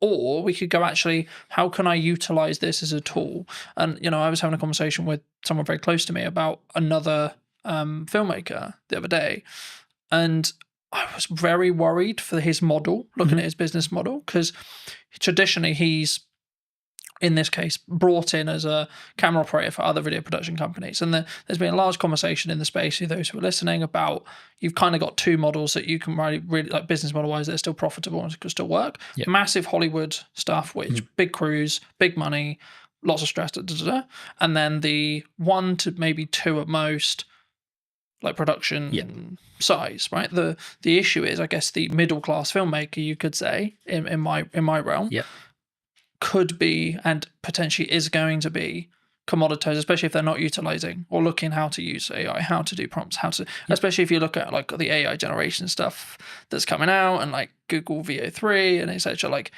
I looked at it and went, oh, right, okay, I need to talk about strategy more then. Because the idea of filming stuff is going to become less profitable than I think it was. Yeah, potentially. And again, playing devil's advocate to the other side, does it become less profitable, or does it just shift into a different community? So is it now not the middle class filmmaker, right? Is it now opening this up for everyone to be able to access it? And actually you get more creativity out of it because there are people who are learning to use those technologies at a younger age and more efficiently. I think my cousin is doing phenomenally well in Sydney at the moment as a filmmaker, right? She's still going through school, but she's done several productions. She came up with this phenomenal idea about a particular singer, and she's been talking to their team about being able to produce a particular song. The idea behind it is incredible. You won't get AI to produce the idea, right? Not yet. That might come in the future. But at the moment, AI is just really, really, really good autocomplete. Lots of people are going to be really upset with that. But it is, right? They're just predicting tokens. We're not yet at a point where it is finding new ways of doing science, right? It might find a new mathematical way of folding a protein, right? But that was always there. It's just able to run more permutations. But it's not going, I've got this great idea for this film, and I want this, and I want that, and I want the other, and I want the other, right? That's still really a human kind of product. And I think... Do you think that's where the opportunity lies then? 100%. I think creativity at the moment is the key, and being really good at using the tools, right? I still think there's going to be lots of jobs. I think they're just going to change. I think you'll have less entry-level jobs, not necessarily a bad thing, but you might just have lots of people who are really, really good at doing the prompt engineering. That will become a big job in my opinion. What would you say to people who maybe looked at AI or looked at X, Y, Z and said, "Oh, it's just a trend; it will die next week"? I think they're massively wrong. I don't think it's like crypto, right? I think my co-founders and I always disagree on this, especially one Mark. He's very what's the word, optimistic on the crypto side. You know, Mark, and he loves it. I'm still very much of the opinion that there's been too much happening with the mainstream cryptocurrencies from a dark web standpoint, right? From a criminal historic standpoint. So the AML piece and the KYC piece can be incredibly challenging if you can trace it back on the blockchain to criminality, because really you should be taking that as proceeds of crime. So I think there's a major issue with that. I think the difference between that and AI is AI genuinely has solutions, right? You can take someone who spent the last 20 years of their life learning how to spot tumors in lungs, right? They might have a really good accuracy, 80, 85%. And then you can train an AI model to 92, 93% accuracy in 3 or 4 months. That's a huge jump, right, for us as a species, in my opinion. So I just don't see AI dying. If anything, I think it's going to become more and more integrated. And I think actually what we're going to see is that AI is going to become smaller and smaller and smaller. And I don't think it's going to be long before it's fully inside your device, not in the cloud. It will be inside your device. You'll have your own private AI. And it will learn you more and more and more. And this is why Origin set out to do what it does, right? As more and more information is being collected, you need to secure that in a better way. You need to be comfortable that your data is yours, that you have control over who accesses it. And if they do manage to get access to it, that you can revoke that access.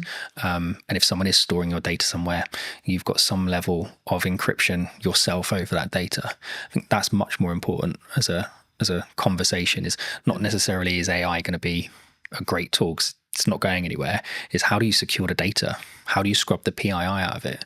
I think, yeah. Because I know that, you know, other large language model providers, I'm sure, have done similar. But I know OpenAI, owners of ChatGPT, got into some hot water because they basically, what it seemed like was they were basically ignoring copyright law completely.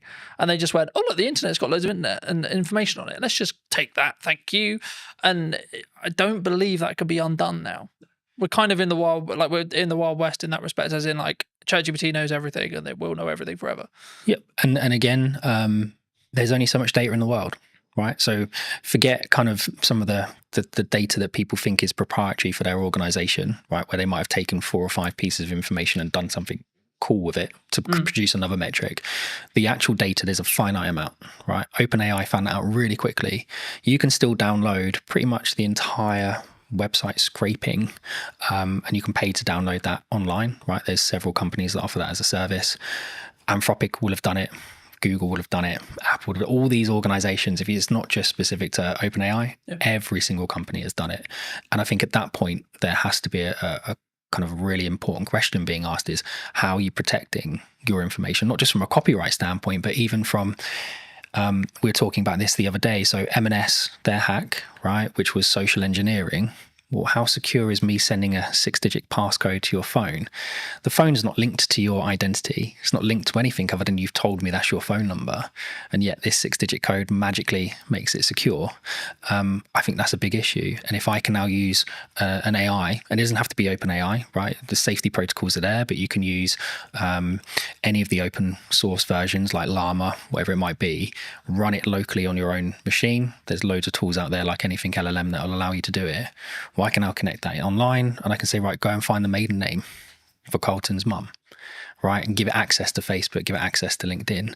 And what we were saying before about kind of marketing, whoever makes the most noise, whoever's connected to the most people, well, you don't know who half those connections are on LinkedIn. Yeah. So now if I can connect into you through all of these fake accounts that are being kind of managed and hosted in really not very nice environments, then suddenly your maiden name of your mum is not a security kind kind of question. It's actually a security risk, right? First name of your dog, whatever it might be, school, so on. So I think that's really dangerous, and so we need to move away from just usernames, passwords, and security questions, and we need to move more towards contextual permissions. And it's one of the things that we do at Origin, which is create context around access rather than just you've got a username and password and know that my favorite artist is whoever. One of the things that a lot of people are talking about online right now that I wanted to kind of put your brain on is AI influencers. Do you think they're happening? And do you think they will be the future? Because a lot of people are saying, well, how would you 95% of people aren't going to care that it's AI, even if they know, even if you can tell. I don't think anyone would be able to tell. I think there's already influencers out there that people have said are AI. I think the big one that I found quite amusing, we had a big chuckle of it. I think one of the adult content creators worked out to be an AI generated model. And I just think that's hilarious, right? That these people are paying for this personalized service and they've got no idea that it's not even a real person. And I guess the question, like you said, would they even care, right? The illusion is there that they're receiving that personalized service. And I think it's the same for all of us. If you had the choice between ringing up the bank and them saying, press 2 for this, describe your problem, and just go around in that never ending loop, or would you like to talk to an online chat agent that's an AI model that you know is not real, is not a real person, but at least is conversing with you in real language in real time? Which would you choose? I think, I mean, as someone who uses AI, and we both I'm sure do, in depth, I think for me, I think it's about understanding what the contextual relevance that you want from it. Like for me, if I want to analyze information and data quickly, AI will be a better solution in me asking you to, so I have all this data, Stuart, can you create this and this from it? Well, you're gonna go, no, that's totally a pain in the ass. But when it comes to like emotional or creative decision stuff, that's where I think human connection will still come in, and I think that's going to be the thing that people maybe need to focus on. And that's why, like, I found it really interesting since launching the podcast and it having a hybrid element. People are, I guess, if you want to go like strategically around it, like the show up rate is higher for in person than it would be online, right? And I think the same is going to be true when it comes to like in-person events and stuff. And I can see kind of this two camp book, which is like people utilizing AI, good idea, but also a constant want and drive to have that human connection, online events, online person, podcasts, online conversations, etc. And actually, from a marketing standpoint, if you don't have a podcast, I would say now is the golden age to have a podcast, because this is the kind of conversation people really want. They don't want you have a conversation with a robot necessarily. Do you think? I think there's a lot there.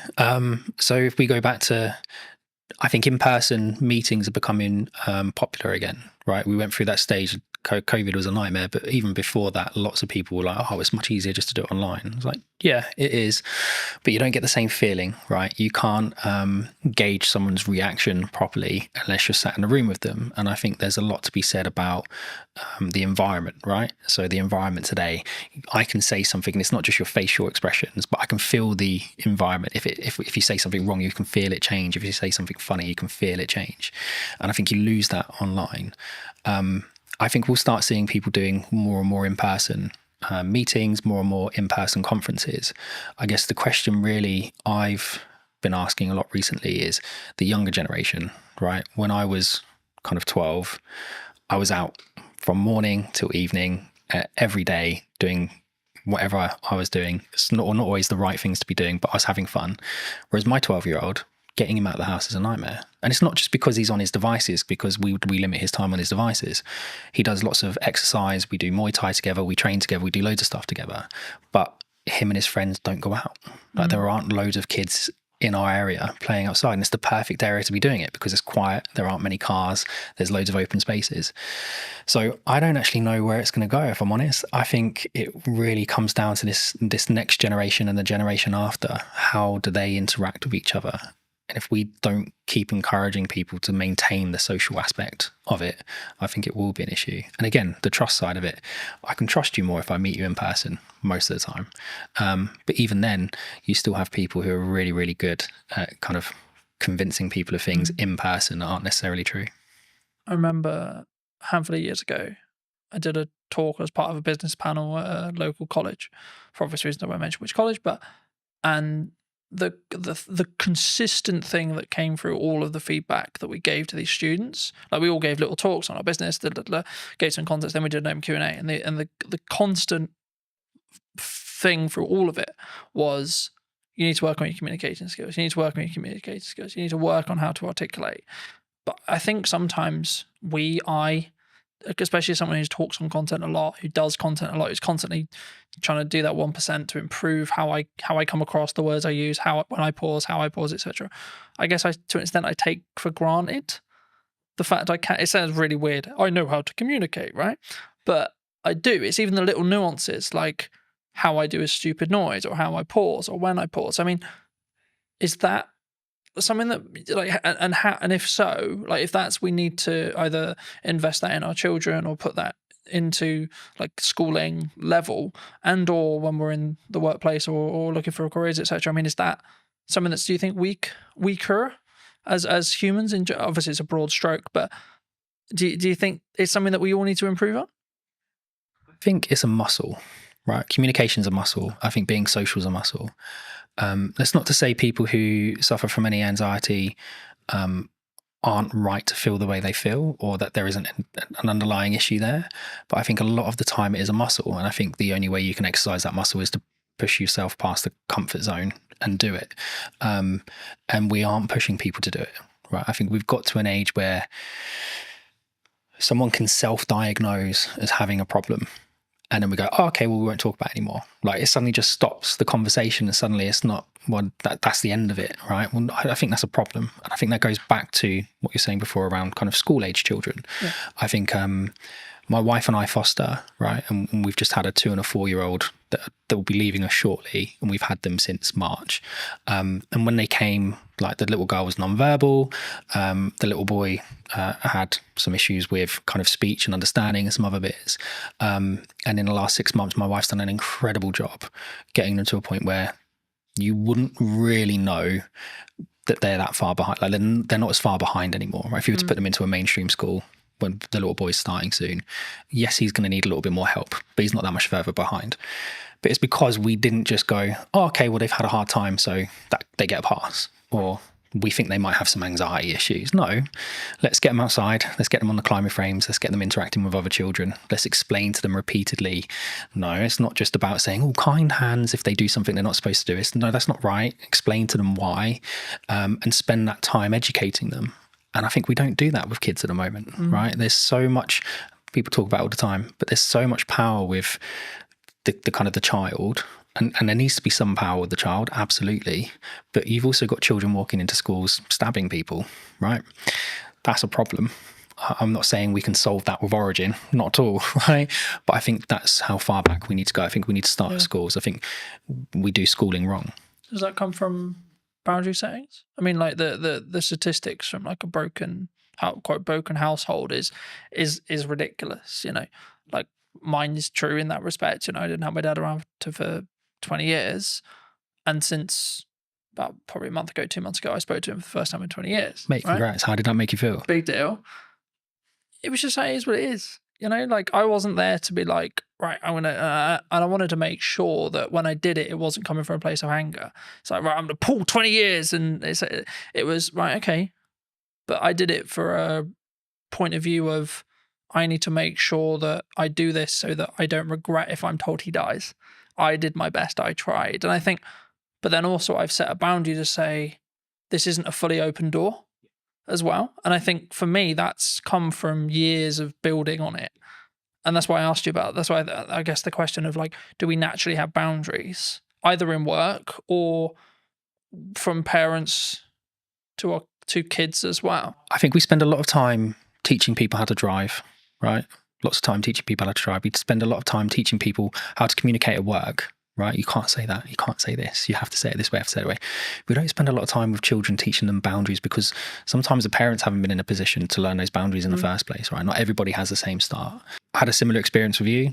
Didn't see my dad for a long time. and I did go in different directions, and I was lucky enough to meet my wife who kept me on the straight and narrow. And I didn't speak to him for a long time, and he passed away. So before we had a chance to reconcile, whether we would have not, I don't know. So I'm really pleased you managed to get through that. But there's a lot of people that don't have that kind of, they don't know themselves enough, right? They don't have the same strength of character. They haven't gone through the same experiences the same way and come out the positive side of it. I think we encourage people, and TikTok and the others drive me mad, because it's 10 ways you know you've got ADHD, and 10 ways you know you've got this, and 5 ways you know you've got that, and we're just creating excuses all the time for the behaviour. And so boundaries, I think we all know where the boundaries are. I think a lot of the time we just choose to ignore them. Is that personal though? Because my boundaries and your boundary may be different. They should be, right? Otherwise it'd be boring. They absolutely should be different. But I think there are some basics that we should be able to agree, right? Certain spaces are private. Yeah. Certain words shouldn't be used. Certain things are unkind. Certain things are kind.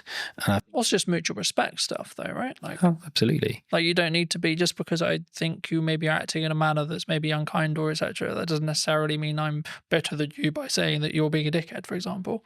Do you know what? I was on a train recently, and there was a gentleman using his phone in the quiet carriage, and there was a gentleman sat opposite him, an older gentleman. And I've never known how to turn around and say to someone, like, why you got your phone on?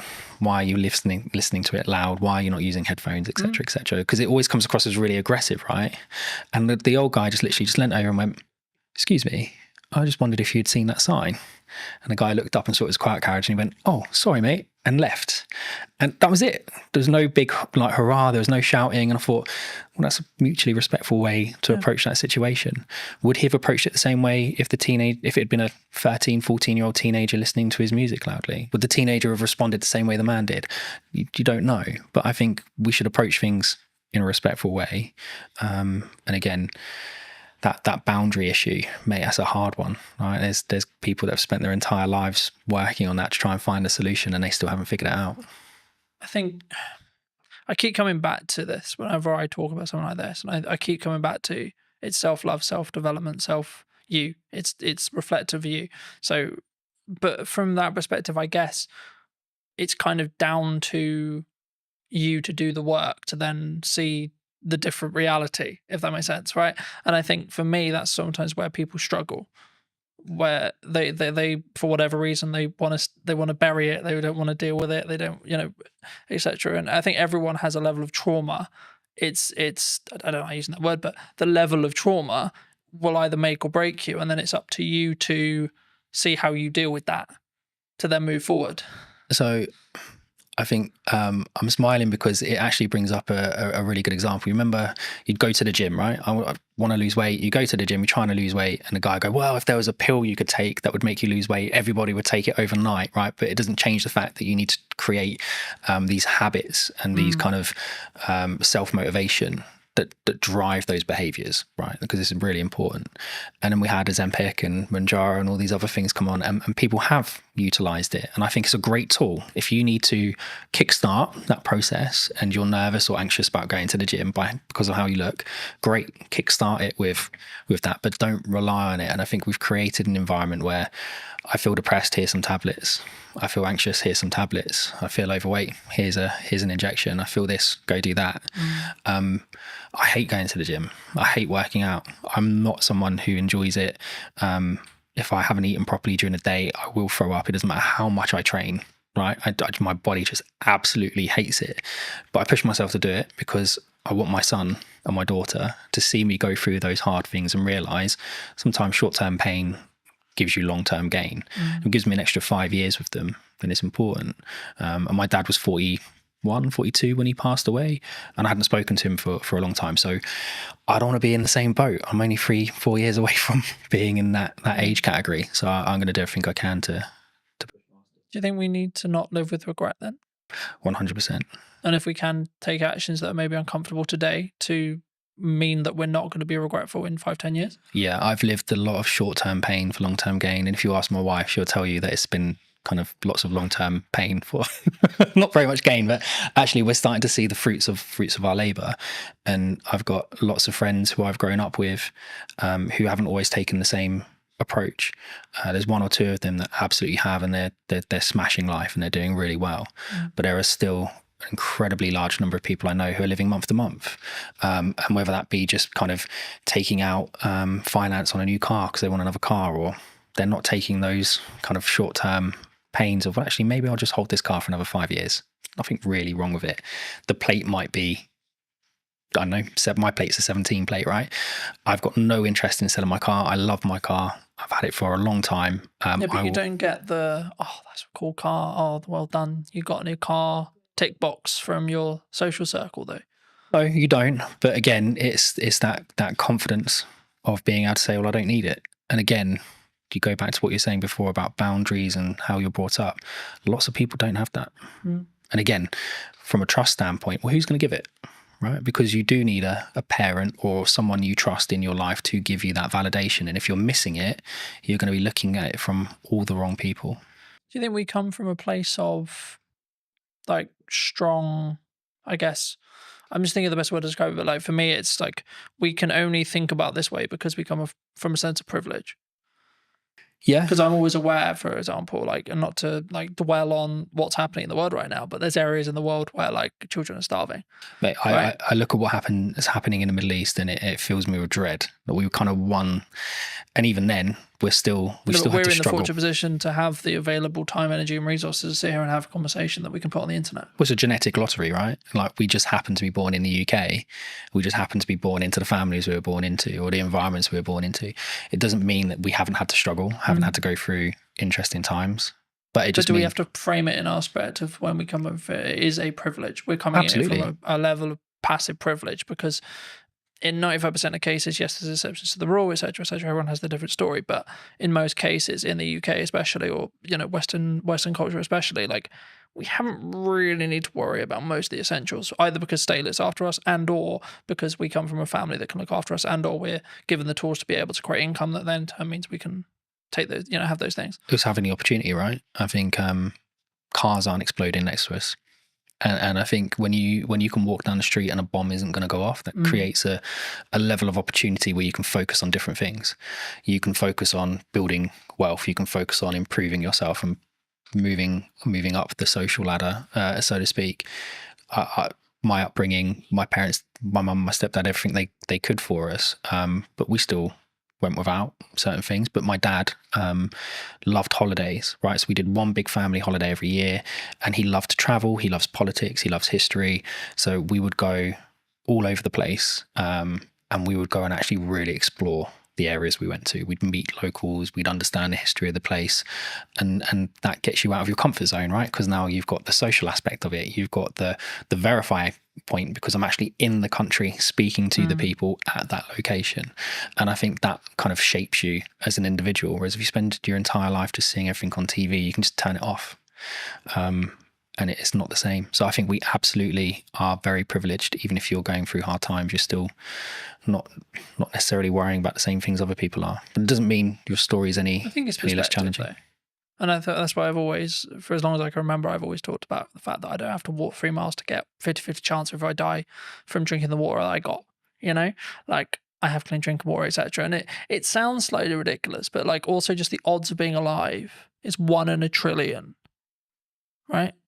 Yeah. Like, and being alive now, and if you look in this age as well, with this level of opportunity, etc., which is maybe why I can sometimes come across quite brash, because I'm like, I don't have time for people who maybe victimize themselves. I'm like, you don't understand how lucky you are.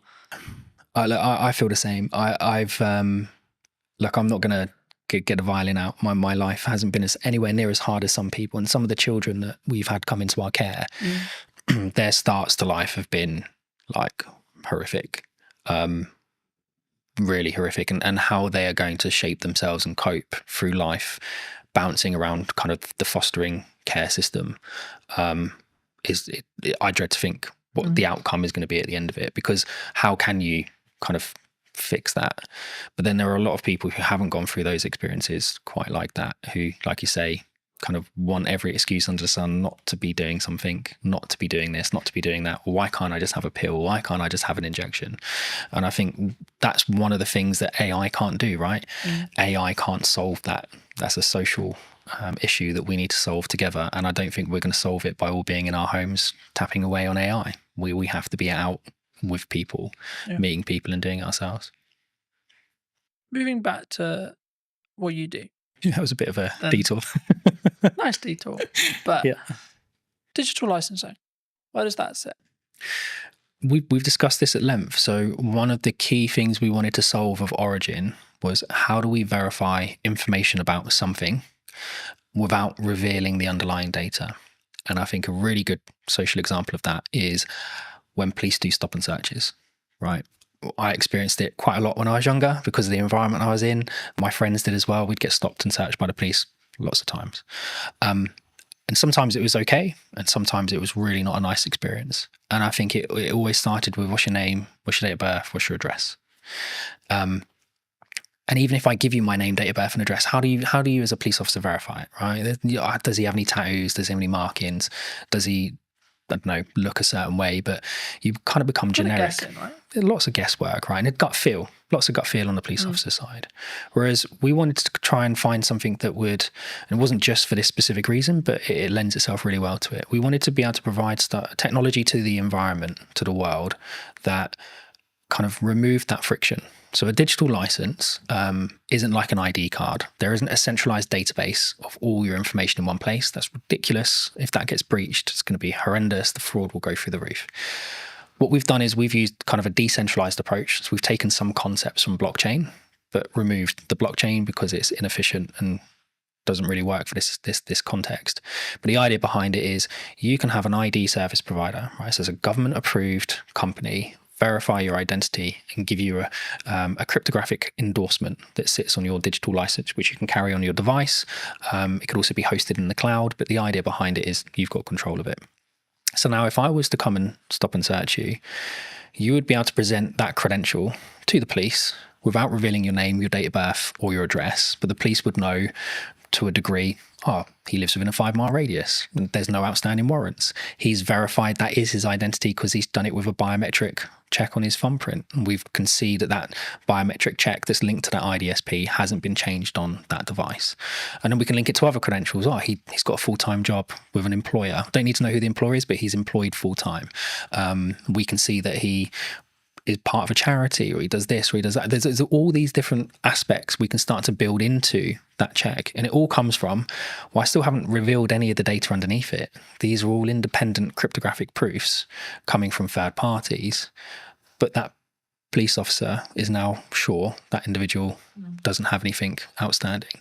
And I think that would help. I'm not saying it's going to solve the issue, but it certainly would help remove some of the friction. And if you then start to expand that out to kind of the business world, so if we're looking at things like how do I onboard employees in a fast and efficient manner whilst maintaining their privacy. So one of the tools that we're doing for the digital cleaners license is we do the right to work checks. We do a modern slavery check by making sure that the bank account name matches the name on the ID. Real basic check, but lots of organizations don't do it, right? And that's one of the flags for modern slavery. We then can go and endorse all of your employment history. Right. And again, we're not the verifiers. We're not verifying the data. We're not storing the data. Right. But we're going off and having those independent third parties endorse you. Same for your certifications, your training. And I think in that environment, when you're dealing with disparate workforces where English quite often is a second language, not your primary language, these people, they kind of get left behind, right? They come along with their paperwork and they have every right to work. They have every intention of working, but it might take 5 or 6 meetings and 10 or 11 copies of their documents. Now, where's all that documentation going? They've got no idea where it's being stored, no idea who has access to it, no idea what copies are out there, but we're expecting them to just continuously do this. And if they're now working 3 jobs, we're extrapolating that 3 times over.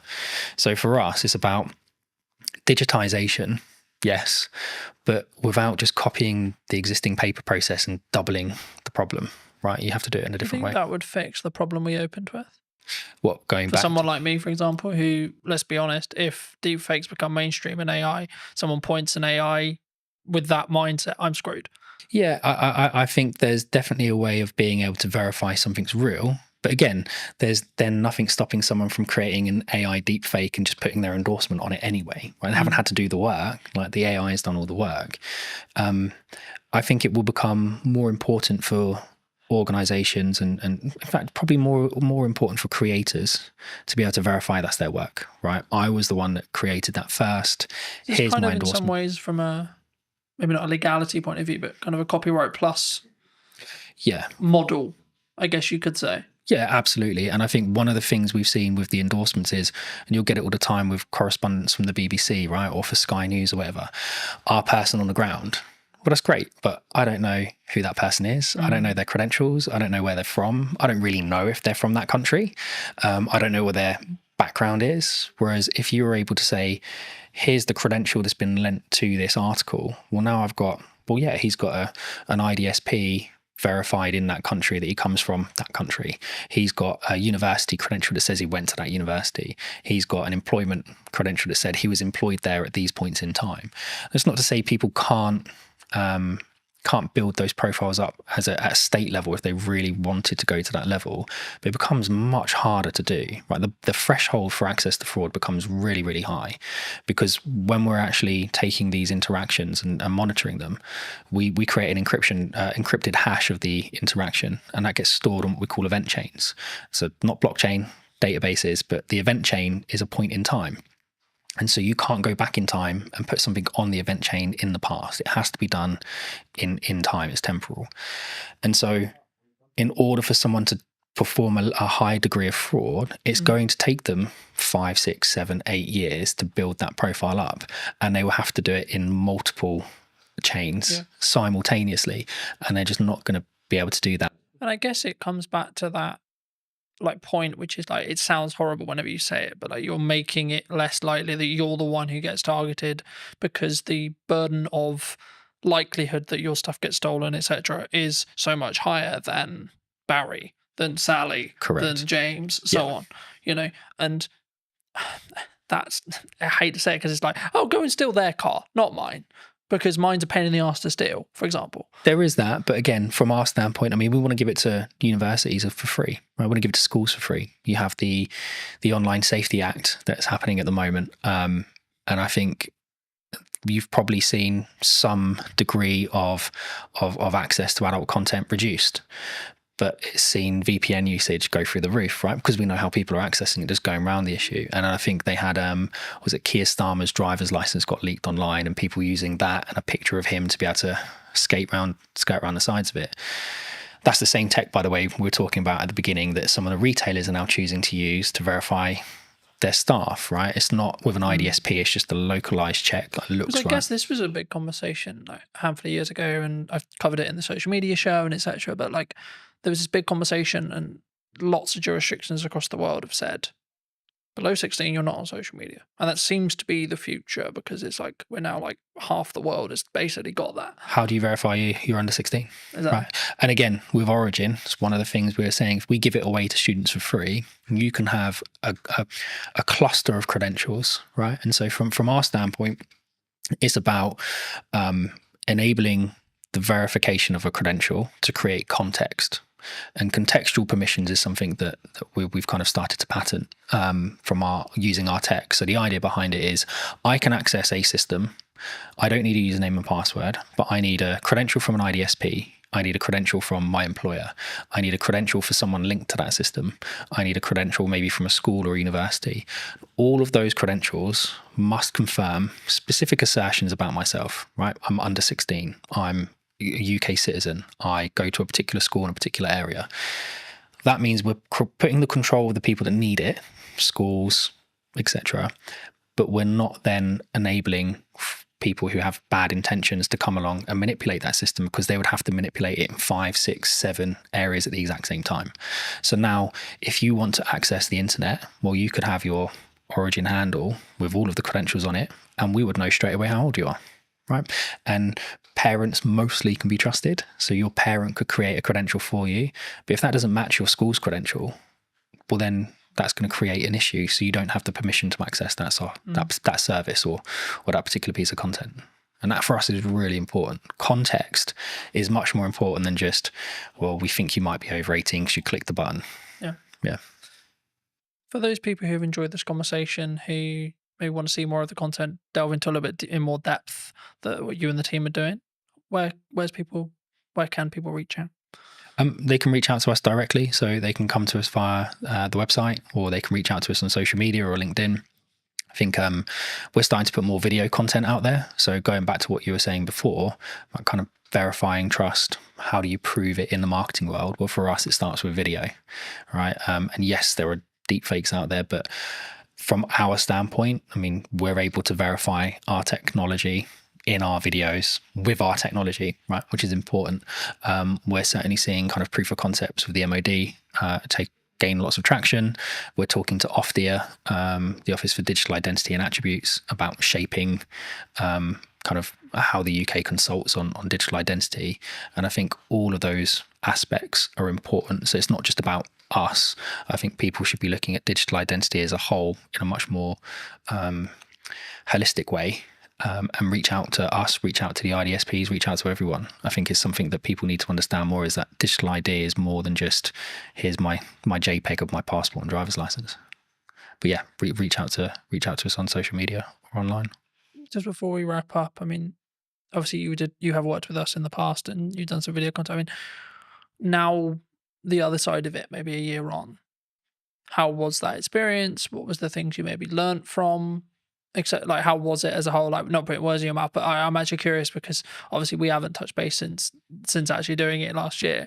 And I mean, was it how you thought it was going to be firstly from the perspective of what we did, but then also, like, was there any byproducts that actually came from like working with us specifically? I think we realised really quickly that video was the best way. Yeah, 100%. And I think working with you guys and working with Lucas for the day, it kind of got into our minds a different way of thinking about things. And we were just on the cusp of really understanding how to talk about our product and how to talk about our technology. And by focusing on the video approach, and we've now released several other videos that we've kind of produced in-house, it kind of got us to where we are now, which is we know what our narrative is, we know what the story is, we know how to describe our technology. Whereas a year ago, we were still kind of trying to work out what it was that we were. And we were early to market, so lots of people trying to explain it to investors, trying to explain it to customers. It was a challenge. So no, mate, having that time with you and Lucas massively helped us kind of crystallize what we were trying to do. And then over the next kind of 2-3 months, I think that's when we nailed it. But it come off the back of the original filming we did, which was phenomenal. What would you say to people who are maybe looking at what's going on in the economy or etc., and they may be on the fence about maybe utilizing marketing right now, or like, because the traditional kind of known thing is like when things get hard, you cut marketing. Yep. Honestly, I'm probably not the best person to answer it, but I'll answer it as best as I can. I think you absolutely have to have a presence, right? You have to. Unfortunately, at the moment, it's about noise. Right, we spoke about it earlier. The more noise you make, the more you get noticed, the more the algorithm picks you up and the more it promotes you to the top. And it goes back to what we were saying as well about the SMEs, like how do you get spotted? How do you get noticed if you have to have that kind of credentials proving you've done something? I think consistency, right? And we had this chat about podcasts a year ago. I think it's something like most podcasts end after 11 episodes, something along those lines, right? So 11 weeks, 11 months, whatever it is, that's the kind of podcast limit. And people go, it's not growing, right? You have to push past it. And it's the same with the marketing. And yes, some people are really fortunate and they do growth hacking and all of a sudden they're a viral sensation overnight. But that's not the norm. And I think the only way you can build your message is consistency. You have to be in person at events. You have to be putting stuff online. You have to be writing articles. You have to be talking about it. You have to be meeting new people and spreading the word. So I don't think marketing just stops with video. I think it's something much more holistic, and it's something that you have to consistently do every day. And we have a great marketing team, so Hannah does that for us, and she's excellent at it. If you were going to wind the clock back to speak to Stuart 10 years ago, 15 years ago, what advice would you give that Stuart? It would probably be trust your gut. I think we've had hiccups along the way with everything that we've done, right? Whether that be businesses my wife and I started, with raising children, with kind of investors, whatever. There's always going to be a hiccup. Something's always going to come up that you weren't expecting, but you have to trust your gut. And even if that is completely in the opposite direction to what everyone is telling you, sometimes you just have to go with your gut, because at least at the end of it, you don't have the regrets, right? If you listen to everybody else and they turn out to be right, that's great. But if you listen to everyone else and it turns out to be wrong, you're going to spend the rest of the time going, oh, I wish I'd listened to my gut. I wish I'd trusted my gut. So I think take people's advice on board, listen to it, kind of take the best strategies, build them together, but ultimately trust your gut. Yeah. Thank you so much for the time, Stuart. You too. Cheers, Carl. And if you did enjoy this episode and would like to see more like it, then I would love to hear what you think in the comment section down below. Why not subscribe so you don't miss next week's episode? And I'll see you very, very soon. When you truly become comfortable in your own skin, that's when you become a more potent, authentic, and influential communicator. Why do you think storytelling is important? The storytelling is 100% something I focus on. It's just a part of a larger puzzle now, or a larger body of work. But stories are important for so many reasons, man. What is the excuse that we make for the reason why we don't do the thing? Have the podcast, write the book, run the business. So the 5 habits. Number 1 is transform your internal story. The second is ask conscious questions. The third is unearth your charisma. I think it's really interesting, right? Because a lot of the conversations I've been having the last couple of months has been around done is better than perfect. I'm a multifaceted human being. I'm not just one thing. And often labels can lead us, man, to shrinking, playing small and saying, I am this. But what if you're more than this? Did you know that 93% of you are not subscribed? So if you could please do me a favor and you're enjoying the show, then subscribing would mean the world to me, and it would allow me to grow the show and continue to get larger and larger guests and continue to bring what's missing in marketing today. Thank you ever so much for joining me, and I'll enjoy the episode. Hello, my friends. Welcome back to a brand new episode. Today, I'm going to be talking to Ravi, who talks all about communication and actually why is it important. So that's going to be what this conversation is going to be about. But welcome, Ravi. How are you? Good, man. I feel like we should have started rolling about 10 minutes ago because we had some good conversation about marketing, communication, books, all that good stuff. But I'm feeling good, man. As I told you in the green room or the coffee area, this has been a minute when it comes to me being on podcasts, given I've been focused on writing my book, being a dad and all that good stuff. So it feels good to be here, man. It feels good to be here. Well, thanks ever so much for coming down and for the time, of course. I mean, it would be wrong to not open the show with what you feel is missing in marketing today. I mean, we touched on it in the pre-show conversation a bit, but just to reiterate for the audience's sake, I mean, what do you feel is missing today? When you asked me this question beforehand, giving me the material to prepare, I had to sit with this. And I had to sit with this for quite some time because I didn't want to give you a generic answer or one that's been heard before. And the one word that came up for me was intentionality.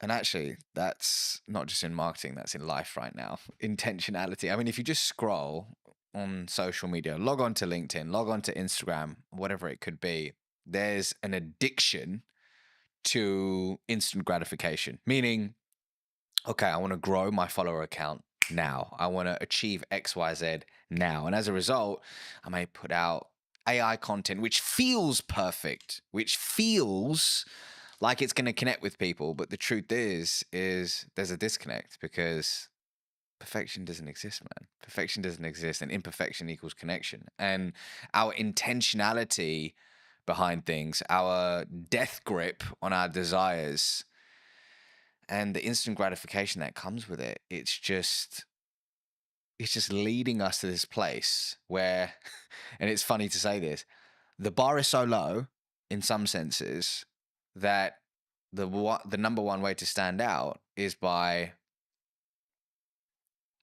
tapping into human connection. I think it's really interesting, right? Because a lot of the conversations I've been having the last couple of months has been around done is better than perfect. And I think that sometimes we look at the podcast idea we have, we look at the event idea we have, we look at the business idea we have, look at the book idea we have, etc. And we think, yeah, I'll add that to the list. Yeah, I'll put that on my to-do list. Do you think people need to is there a level of just you need to start doing stuff? Like you need to just choose one of them or two of them or three of them and say, I just need to do that? Because I think sometimes we put it on a We kind of pin it up and we go, yeah, I'll get to that. But then we never maybe do. What's the question behind the question? I'm curious. The core, I think, is do people...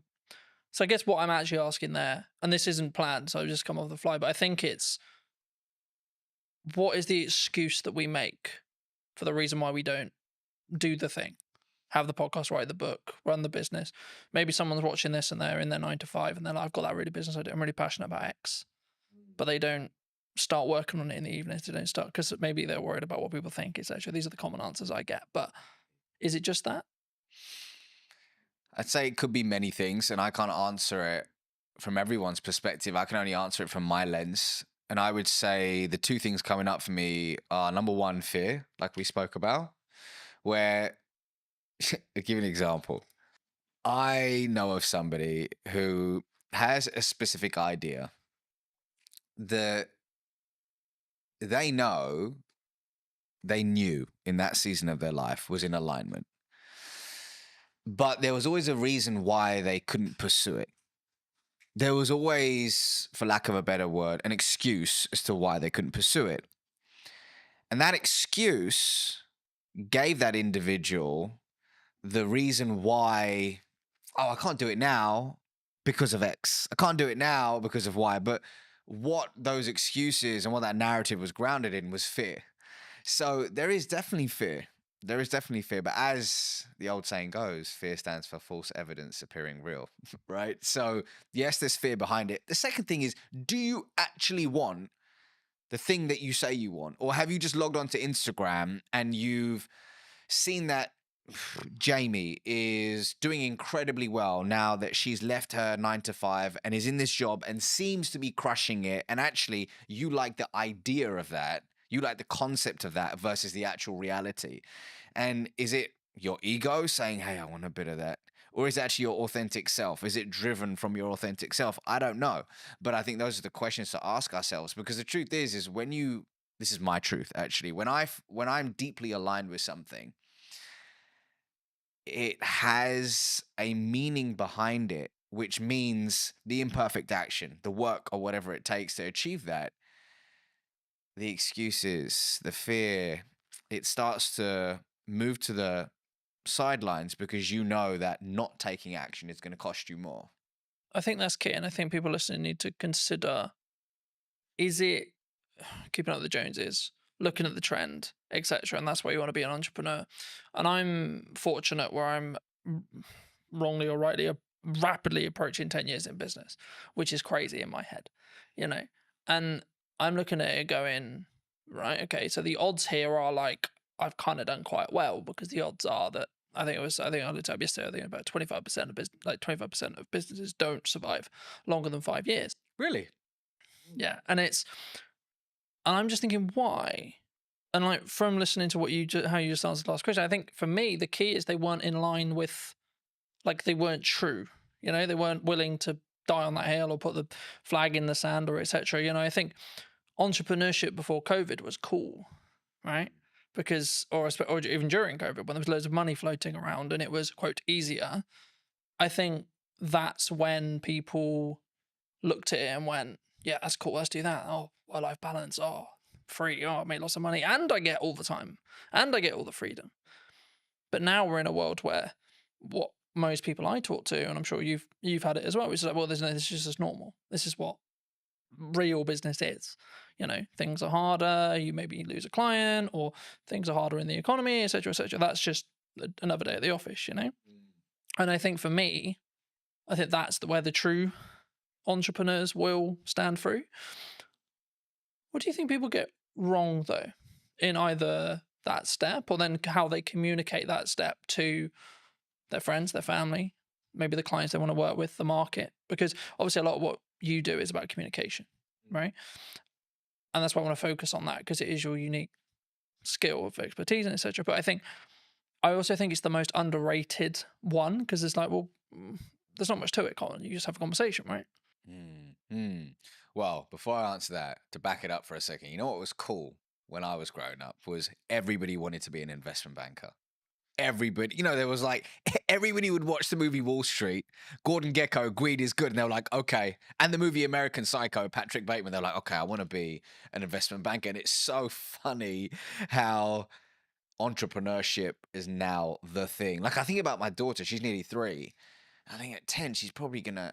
A YouTuber won't even be a thing then. I don't know what will be the thing, but it's crazy to think how these things move in seasons and how whatever is flavor of the month, people gravitate towards. The question is it in alignment with you and your goals in this season of your life? Ravi now with 2 kids under 3, married, is very different to Ravi in his 20s. Very different. But in answer to your question, so actually to back it up, is the question, what do people get wrong about communication in business, or have I missed or misunderstood that? What do you think people get wrong when they communicate what they're looking for, either in a personal relationship, let's start there, and then maybe then going into a business relationship and how we show up and how we communicate? When you say what you're looking for, meaning how they communicate their desires to the external world, I think, actually scrap that. I believe that often we forget to look within before we communicate our desires to the external world. And I think it's important to, in today's noisy world, just find solitude, regulate your nervous system, and find neutrality so you can really figure out, hey, what is alignment for me? Is the thing that I say I want actually the thing that I truly want? Or is there a path that is more aligned to me in this season of my life? I think that internal communication is super important and really tapping into your unique genius. I believe everybody has a zone of genius. Everybody has a zone of genius. But so much of the time, when we look externally, we say, oh, Colin's doing this thing. Colin's pushing out content 24/7. That looks so dope. That looks so cool. Maybe I should do that. But actually, your zone of genius may not be being in front of the camera. Maybe your zone of genius is writing. And you should go all in on writing. Yet, what looks good is Carlton on video. So you disown your genius and you move towards a path of misalignment. But hey, sometimes we need to have the disconnect to allow for the reconnect, right? And that's a part of the journey. So I think, once again, actually scrap that. I believe that looking inward is a step that is often missed in today's world when it comes to thinking about our desires in business and personally. I think that's really important for people to consider, but also like it made me think of where I was at the early part of my 20s, and now I'm in my later half of my 20s, right? Yeah. And I think the definition of the word success when I was 20 was very different to what it is now. And I find, like, I can say this now, like, in hindsight, but I find that really interesting and how it's developed and changed. And I think that's kind of, to an extent, what some people misunderstand, right? When they look at, maybe, I'm going to do this business, and maybe it didn't work. Or maybe they gave their all for 5 years, and then actually they're like, you know what? Yeah, I could, but, like, I'm just going to go get something that is close, but not there, right? And it's a job and it does what I need it to do, but then I can focus on everything else. And they're putting that first. Do you think that people sometimes struggle to, I don't want to say the word abandon what they used to call success, or what their definition of that used to be, but do we need to, as we move forward in the seasons of our life, do we need to constantly readapt and constantly be okay with changing what success means, do you think? It's funny you say that, because if I think about the version of me in my 20s and what I defined as success, so different.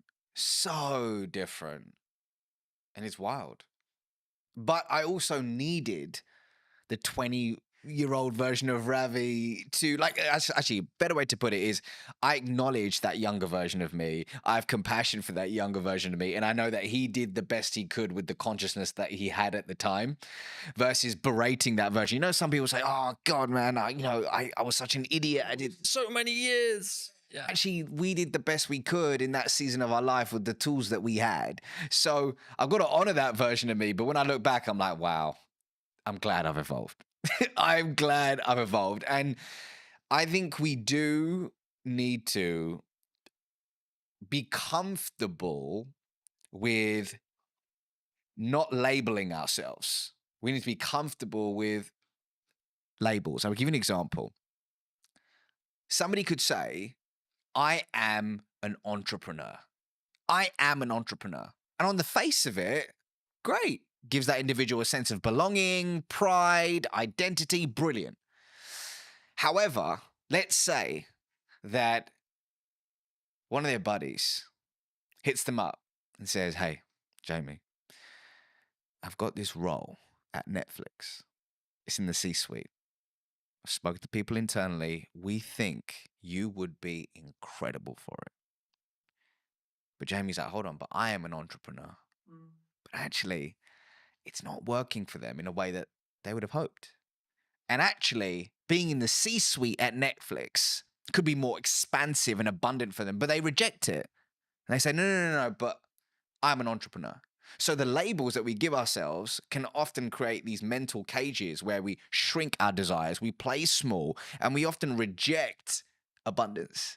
Versus, instead of saying I'm an entrepreneur, we could say I'm somebody who runs a business. Instead of saying I'm a podcaster, is I'm somebody who has a podcast. So when we expand our identity, we expand our being, and we allow abundance to organically find us. So for example, when it came to writing my first book, this was a first for me. I haven't written a book before, so I intentionally thought about embodying the label of I'm a world-class author. I am a world-class author. So I could embody that identity to write something I'm deeply proud of, but quickly switched it to I'm someone who writes books. Because does that mean I say no to speaking? Does it mean I say no to coaching? Does it mean I say no to consulting? No.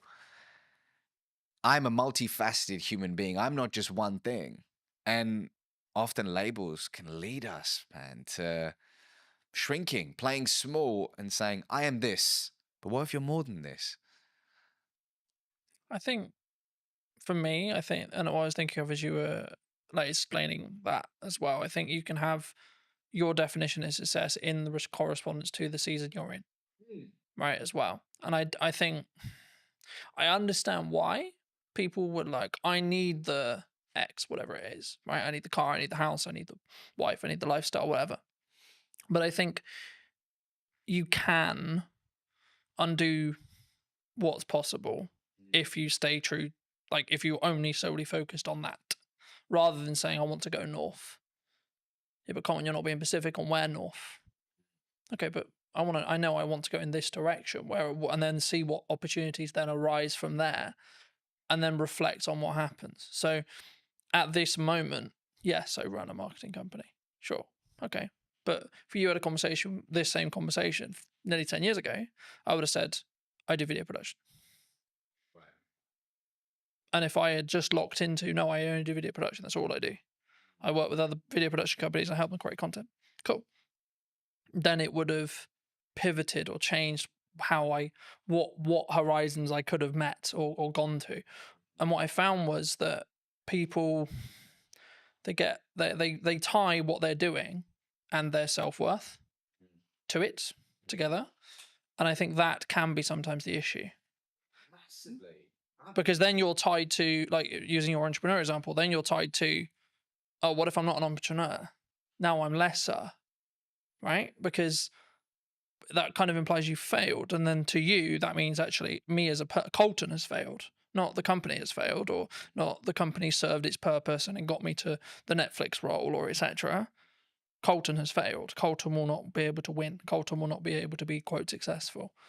Do you think we need to, is that a inner work thing that we need to do? If someone is listening to this and going, shit, that's me. They've tied what they are to them and their own kind of self-belief, self-worth, self-love. Two things are coming up for me. Firstly, picking up on something you said earlier. Something I talk about in the book, inside of Habit 1, is about being fixed on the desire, but flexible on the path. So let's say somebody says, I just want to generate more revenue. Broad, but more revenue, okay? And they have the idea that the path to get there is landing net new business. They build this whole team around it, but all of a sudden, this beautiful opportunity arises with their existing client base. If they are fixed on the path and go, no, we're just going to acquire net new business, and they reject this abundant opportunity, they may not reach that idea of more revenue. But the idea of pivoting, being open to the infinite possibilities to reach that said desire, which will evolve, and it's okay to evolve it, is super key. Yes, that requires inner work. But going back to your question about self-worth, you know, I used to work in investment banking. And one of the reasons why it took me a long time to hand in my resignation notice back in August 2016 is when I left that world, was I had pinned so much of my identity and self-worth to I am an investment banker. I'm somebody who works in an investment bank. So much pride, status came from that, which stroked my ego, and it was beautiful until it wasn't. But that experience, I'm so grateful for it, man. I'm so grateful for it. And it was, I believe that everything, this is my belief, that everything's happening for you, not to you. Whatever you're experiencing right now is a lesson that you need to learn to be able to transform your identity into the human being that can receive and sustain their true desires. So somebody listening to this right now may say, man, I'm so annoyed that my team member or my employee just keeps doing this frustrating thing. They keep being late to work, or they keep missing XYZ, and you're getting frustrated. Why can it not be like this? It is not fair, you keep saying. However, you may have requested from the universe, whatever your North Star is, that I want to be an influential leader. Well, you've requested it. So as a result, the people, the projects, the challenging circumstances are coming your way to sharpen you, to expand your being so it can, once again, your identity can be transformed into one that is able to receive and sustain. So whoever's going through, whatever you're going through right now, see it as a gift, an opportunity to transform your identity. So if you are pinning your entire self-worth, over-indexing on career, whatever it could be, see it as an opportunity, right? Does it take looking inward? I believe so. For me, that's the way forward, but you got to figure out the right path for you. I think for me, lacking in the business world, and this is a very broad stroke, there's obviously exceptions to the rule, but I think sometimes is lacking is the self-accountability side of it, right? So whenever I have a project or a podcast or something I'm doing, I'll go, right, even if it went well, cool. Great, it went well. Great, the client's happy. What can I do to make sure that experience was better? What can I do to make sure that that went closer to plan? Where was the issues? And there may not be a lot, but even if I get one thing, that will allow me to then build on it and so on. And this really comes into effect when you have something maybe that didn't go well, or maybe you unfortunately passed ways from clients or etc., which I think, from my perspective anyway, is part of if you're growing, right? If you're adapting and you're changing what you're doing, the clients that you and a client come together and you both want to go north at some point, okay? Then a period of time passes and they may want to then go east because you may have got them to that point. And at that point, of course, you're going to part ways. But I think in business, we sometimes struggle to think about, oh no, I have to have this client because they were my first client, or we idolize that person that we're working with, or the organization we're working for, etc. Especially when you look at like my dream client list when you start out, etc. But the reason why I think it links here is because it's then how you show up. It's then how you communicate. It's then how you communicate, A, in marketing, but then B, when you're having the follow-on sales conversations or continued client care conversations. Actually, do you think we need to take more accountability for that? As in the client needs to, some themselves, but also us as a provider. Accountability for what exactly? You mean that what we've done? Because I think it's very easy to go, oh, it's your fault. When something goes wrong, it's your fault. So just so I understand the question, is it when you're in a client customer relationship, something goes wrong, how does one react to it? Yeah, or it could be just in general, like when you do, like, I'll give you another example. When you have an idea marketing wise, and you go, right, I'm going to give my all to this marketing idea, and it doesn't quite go as well as you planned, for example. Oh, this should be this. And the reason why I never use numbers here is because they're all subjective to you. But, oh, we can keep pushing, we can do this, we can do that, etc. And I think for me, you have to sometimes tie the result from what you're looking to achieve in respect to the amount of effort, because sometimes that result is lagged by 3-6 months. So everything I've understood in business is I do stuff now for the growth I want to see next year, or the growth I want to see in 3 months or 6 months. And just to frame it back into the question, when you look for the relationships that you want to, create and have, either in business or personally, I think they're very similar. Do you look personally, or would you recommend people look personally at looking for people who can take self-accountability when things go wrong? Is the crux. So just so I'm receiving that question, it's in business, when you're finding strategic relationships, is accountability an important Yeah, is thing it an that you look important for? element, do you think, moving forward? I'll give you an example. Inside of my business, something happened in the past 4 or 5 days, and there was a mistake made. And I spoke to a team member about it, saying, can you help me understand what happened with XYZ? Now, they could have got defensive. They could have deflected, and they could have completely disowned the part that they had to play in that situation. But you know what this individual said? They said, I'm really sorry about this mistake. I truly own it. And here's what I'm going to do to ensure it doesn't happen again. And they provided a solution. Now, here's why I'm telling you this. That was the most beautiful response, which told me the story about the following story about this individual, that they have a character of intention. And it told me that moving forward, I can deeply trust them. And something I talk about in this book is that when it comes to trust, one way to establish it is through the 3 C's: connection, character, competence. In this imperfect moment, which is a gift, I got the opportunity to learn something about this individual that would have never happened if everything had gone perfectly. I learned that they're self-accountable, and I learned that they're open to owning their mistakes. And they showed up with a character of integrity. It was brilliant. Simultaneously, I had another challenge, or gift, shall I say, in the business that happened about 2 weeks ago with a third party. That didn't occur, which told me a different story about the individual in question. It told me a different story about that company. And it really has left a sour taste in my mouth. And I probably won't be partnering with them in a different season of my life once this project in question is over. So it's everything, man. Accountability in that sense is everything, because it leads to trust. And I don't know about you, but I don't have a meaningful relationship in my life that isn't built on trust. Yeah. I think for me, of course, everyone's really happy when it goes well, right? But the reason I wanted to go there is because of what happens when it goes wrong. Yeah. And I think what someone does, what a person does, what you do, will tell you a lot about A, the person, or B, where they hold that relationship, right, with you, if it's someone else. And I think that's why I always look at, okay, let's look at what I could have done better, but then let's maybe look at where the other elements, because everything is a two-way dance, right?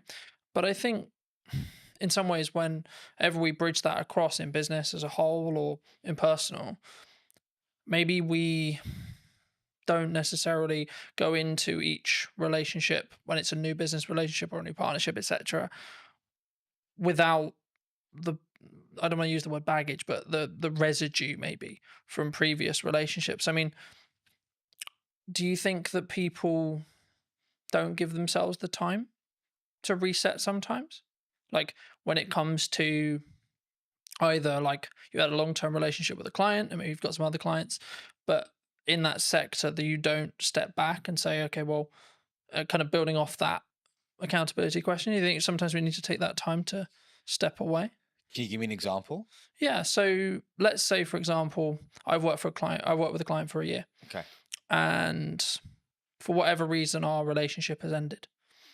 And I could, and again, it's kind of a level of privilege, of course, that can come from it, because if you're in the position where you can step back, it means you've got enough financial resource to survive, at least for a period of time.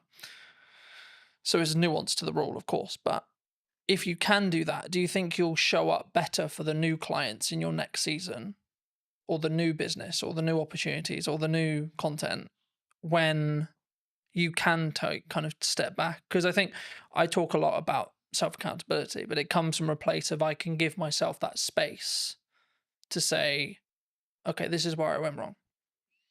And maybe if it's because I'm trying to mend a relationship with a client, perhaps, or maybe it's actually a relationship has ended, or a new one is about to begin, and I want to look back and see how I don't.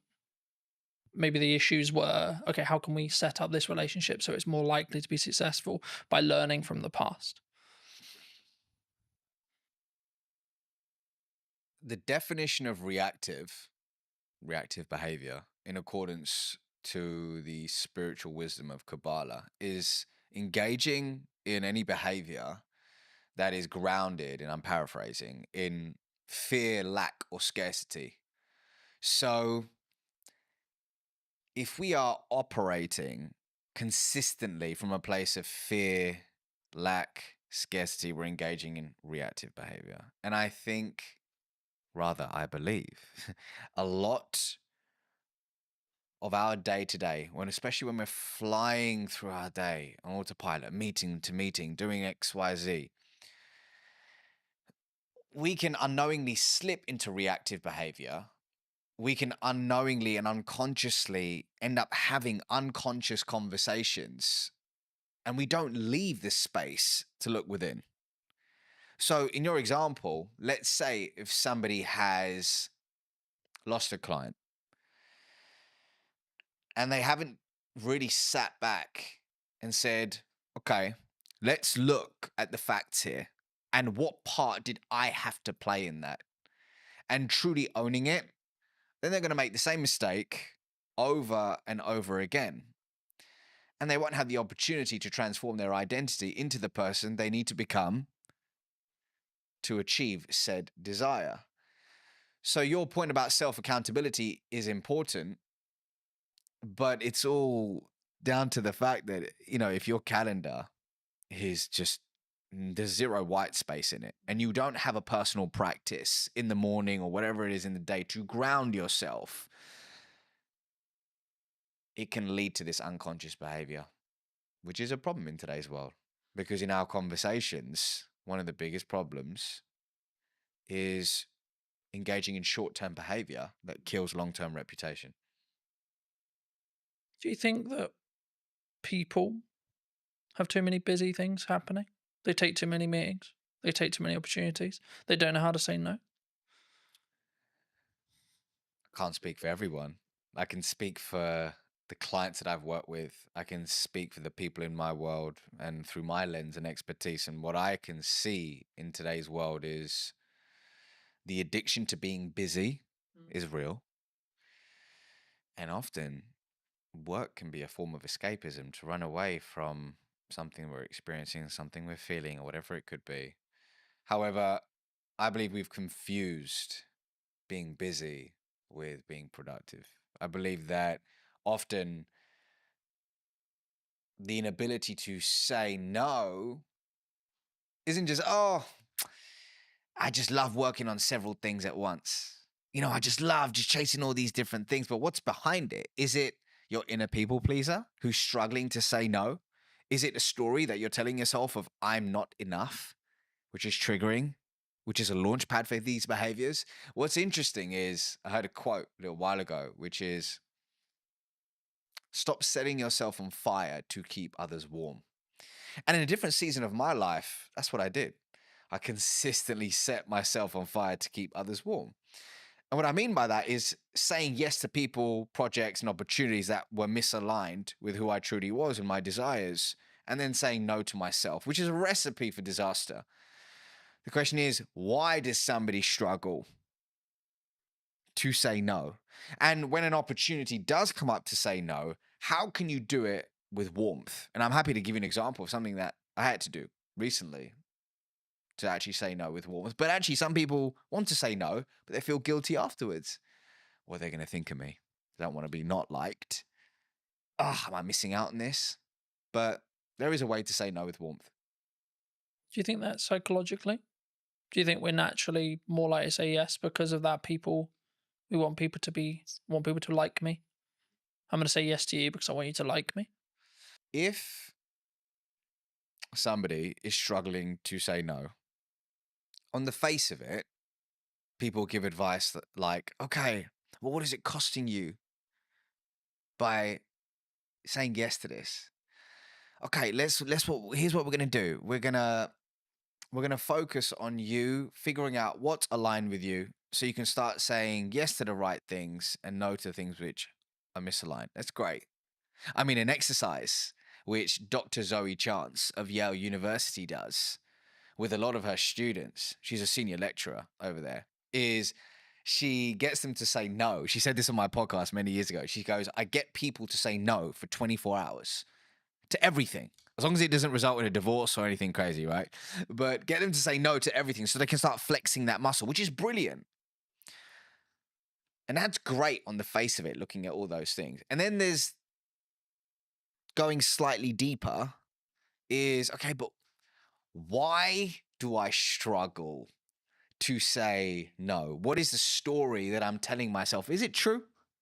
How long have I told myself this story? How do I reframe this story? How do I find positive evidence to start stacking evidence for the new story I want to tell myself? How do I reinforce that story? And is that work, that messy inner work that often people don't want to do? But for me, when you commit to a journey of introspection, that's when the beautiful things happen. And that's when organically becoming no doesn't necessarily make it easier, but it feels aligned. And you start wanting to do the inner work because you know the fruits that come with it. I think for me, it's a mindset, right? I see it as something that I've tried to do is like, I have a certain window of time, let's say 3 months, and I'm only allowed to say yes to one, maybe two things at maximum during that window. So is this really worth those two shots? Yes or no? And I think it's not like something you can like if it's a job offer, etc. And like look and go, okay, is that going to help? Am I the right fit for the client? And sometimes I'll go, I don't actually know. That's when you explore more, you have more conversations, etc. But the key for me is making sure that whenever you do work with a client, or whether you do a body of work, write a book, run a podcast, etc., that it sticks into what you were starting to talk about at the beginning of today's episode, which was, is it authentic? Is it connected? And it's kind of I hate using it because it's kind of become a buzzword now, right? Being authentic on social and being authentic in content, but only you know whether you are. And something I did want to talk to you about, and I know it's maybe something you're maybe trying to move away from, and I would love to hear if that is something you're moving away from, potentially why, but like, why do you think storytelling is important? Well, actually, storytelling is the fourth habit in my book. So the 5 habits are, number 1 is transform your internal story. The second is ask conscious questions. The third is unearth your charisma. The fourth is tell stories that inspire change. And then the fifth is become the trusted guide. So to hit on your point, storytelling is 100% something I focus on. It's just a part of a larger puzzle now, or a larger body of work. But stories are important for so many reasons, man. But let's take it back to the work of Zoe Chance for a second, Dr. Zoe Chance. So in her body of work, she highlights that human beings all have a gator, an alligator, and a judge within. Now, behavioral economists will liken this to system 1 and system 2. And what she says is the gator is the fast, instinctive, and unconscious part of us. where our emotions live, that drives 95% of our decisions on a daily basis. The judge, like a judge in court, is slower, more deliberate. It requires conscious effort to make rational decisions. So the judge, or rather the gator, is automatic. The judge requires conscious effort, and the gator is more dominant. Interestingly, the gator is the first responder in Zoe's eyes. The gator is the first responder. And what it's doing a lot of the time is actually filtering what information we should pay attention to. And it's rationalizing, or rather, the judge is rationalizing the preferences of the gator.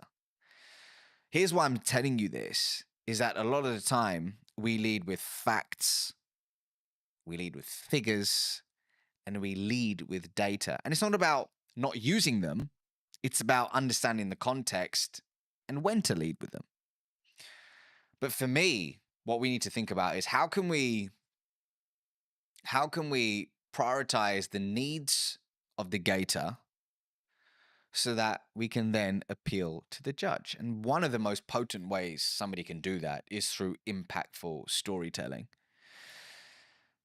But the $1 million question is how do you tell a good story? So from a lot of the work that I've done, whether it's training teams at Oracle NetSuite, T-Mobile, Sherwin-Williams, they all want to know, how do I tell a good story that inspires prospects, customers, and people to take action? And through my work, came up with a checklist. I call it the Acorn checklist of what really a good story in a business setting needs to have. There's several things. There's hundreds of things that it could have. But if I just had to pick 5, it would be these things. So A of the Acorn checklist is actively interrupting somebody's trail of thought. So that's through an effective hook at the start of the story. C is your story should contain a story. Contain a story arc. And the story arc that I traditionally teach is the 4 C's: context, conflict, change, conclusion. And we can talk more about that in a second. O stands for organically adding business value. Does your story organically add business value? Because this isn't this one time at Bandcamp and you're telling a story and it spirals off to Pluto and it adds no business value. It needs relevance. It needs relevance. And then R stands for, does your story revive a 2-way dialogue? Not just talking at somebody, but does it spark a 2-way conversation? And then N, which is very important, does your story naturally, noticeably make the main character the hero, not you? And when you embody these ingredients, it really paves the way for somebody to tell a great story, which moves people. And hey, what are we trying to do when it comes to our prospects, our team members, our customers, our partners or shareholders? We're trying to inspire change, moving them from a current set of behaviors, series of behaviors, to a new series of behaviors. And change is hard and change is messy, but storytelling can start that process and make it stick. Do you think, because something that I hear from people who are starting out on video a lot is, yeah, that's great, but my story is really boring. My origin story is really boring. My day-to-day is really boring. I'm an accountant. I spend my life looking at spreadsheets. I spend my life looking at tax returns. I spend my life looking at paperwork. Is that true? It might be that person's truth in that specific moment. Is it, we gotta honor that that's their truth. That's their truth in this season of their life. However, is there validity in it? I don't know. I don't think so, right? I'm sure we'll be able to find cracks in the story that they're telling themselves. So I was recently speaking at an event called Atomicon. Incredible event, really cool business conference. And at the end of my keynote, this individual came up to me and they said, it's really interesting when you were telling stories about your kids and this and that or the other, there was humor in it. There was fun in it. It wasn't like, oh, I went through this immense pain and this happened and that happened. And that's what I struggle with. was like, what do you mean? Tell me more. And they said, well, I'm struggling to craft my origin story because I don't have this huge moment in my life where, oh my God, I was down and out. I was at rock bottom and look where I am now. And for me, that's a recipe for disaster because it can leave you in analysis paralysis and forgetting that often the beauty is in the imperfect moments, the relatable small moments. When I came out on stage that day, I told a story about my daughter and how she was mimicking breathwork that I was doing in some season of my life. And as a result, it made me realize that how I do whatever I do in my life, she's going to mimic it. And my job isn't to tell her what to do, it's to show her who to be. That was the crux of it. But that came from a seemingly insignificant moment in my day-to-day life. So I think what it boils down to is creating a story bank. And I have a process for that, but creating a story bank where you're collecting these insignificant moments, figuring out which one of them can be transformed into a story and testing them versus sitting there trying to think of that one story and then going, I don't have it, I'm going to wait for it. And just doing nothing. So everybody has a story to tell. The question is do you have an intentional, going back to our question at the beginning, do you have an intentional approach to finding them, identifying them, and then delivering them in low stakes scenarios to test and tweak and iterate for high stakes scenarios? It's a real process. I think it's something that you'll adapt as well. Like as you move through the seasons, right? Like you might not talk about the current season or the season you just come out of, but you potentially will talk about maybe season 1, season 2, season 3, etc. And I think for me that allows you to tweak and adapt and show that you're a non-finished article as well. Building off that, like my level of success at 20 was very different to now and will be very different in 10 years. And I think that's the constant thing. And the thing that kind of goes through the core of that is, what's my improvement today?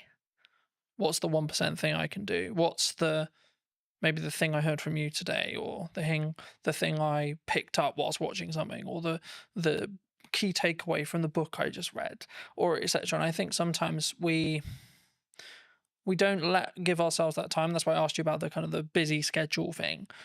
And something that I've tried to do is book less, like put more barriers in the way of those meetings, put more barriers in the way of guests coming on the show or etc. And then have more of a filter of who comes on, why, who am I having a conversation with, why, how can I be present in content, what content am I doing?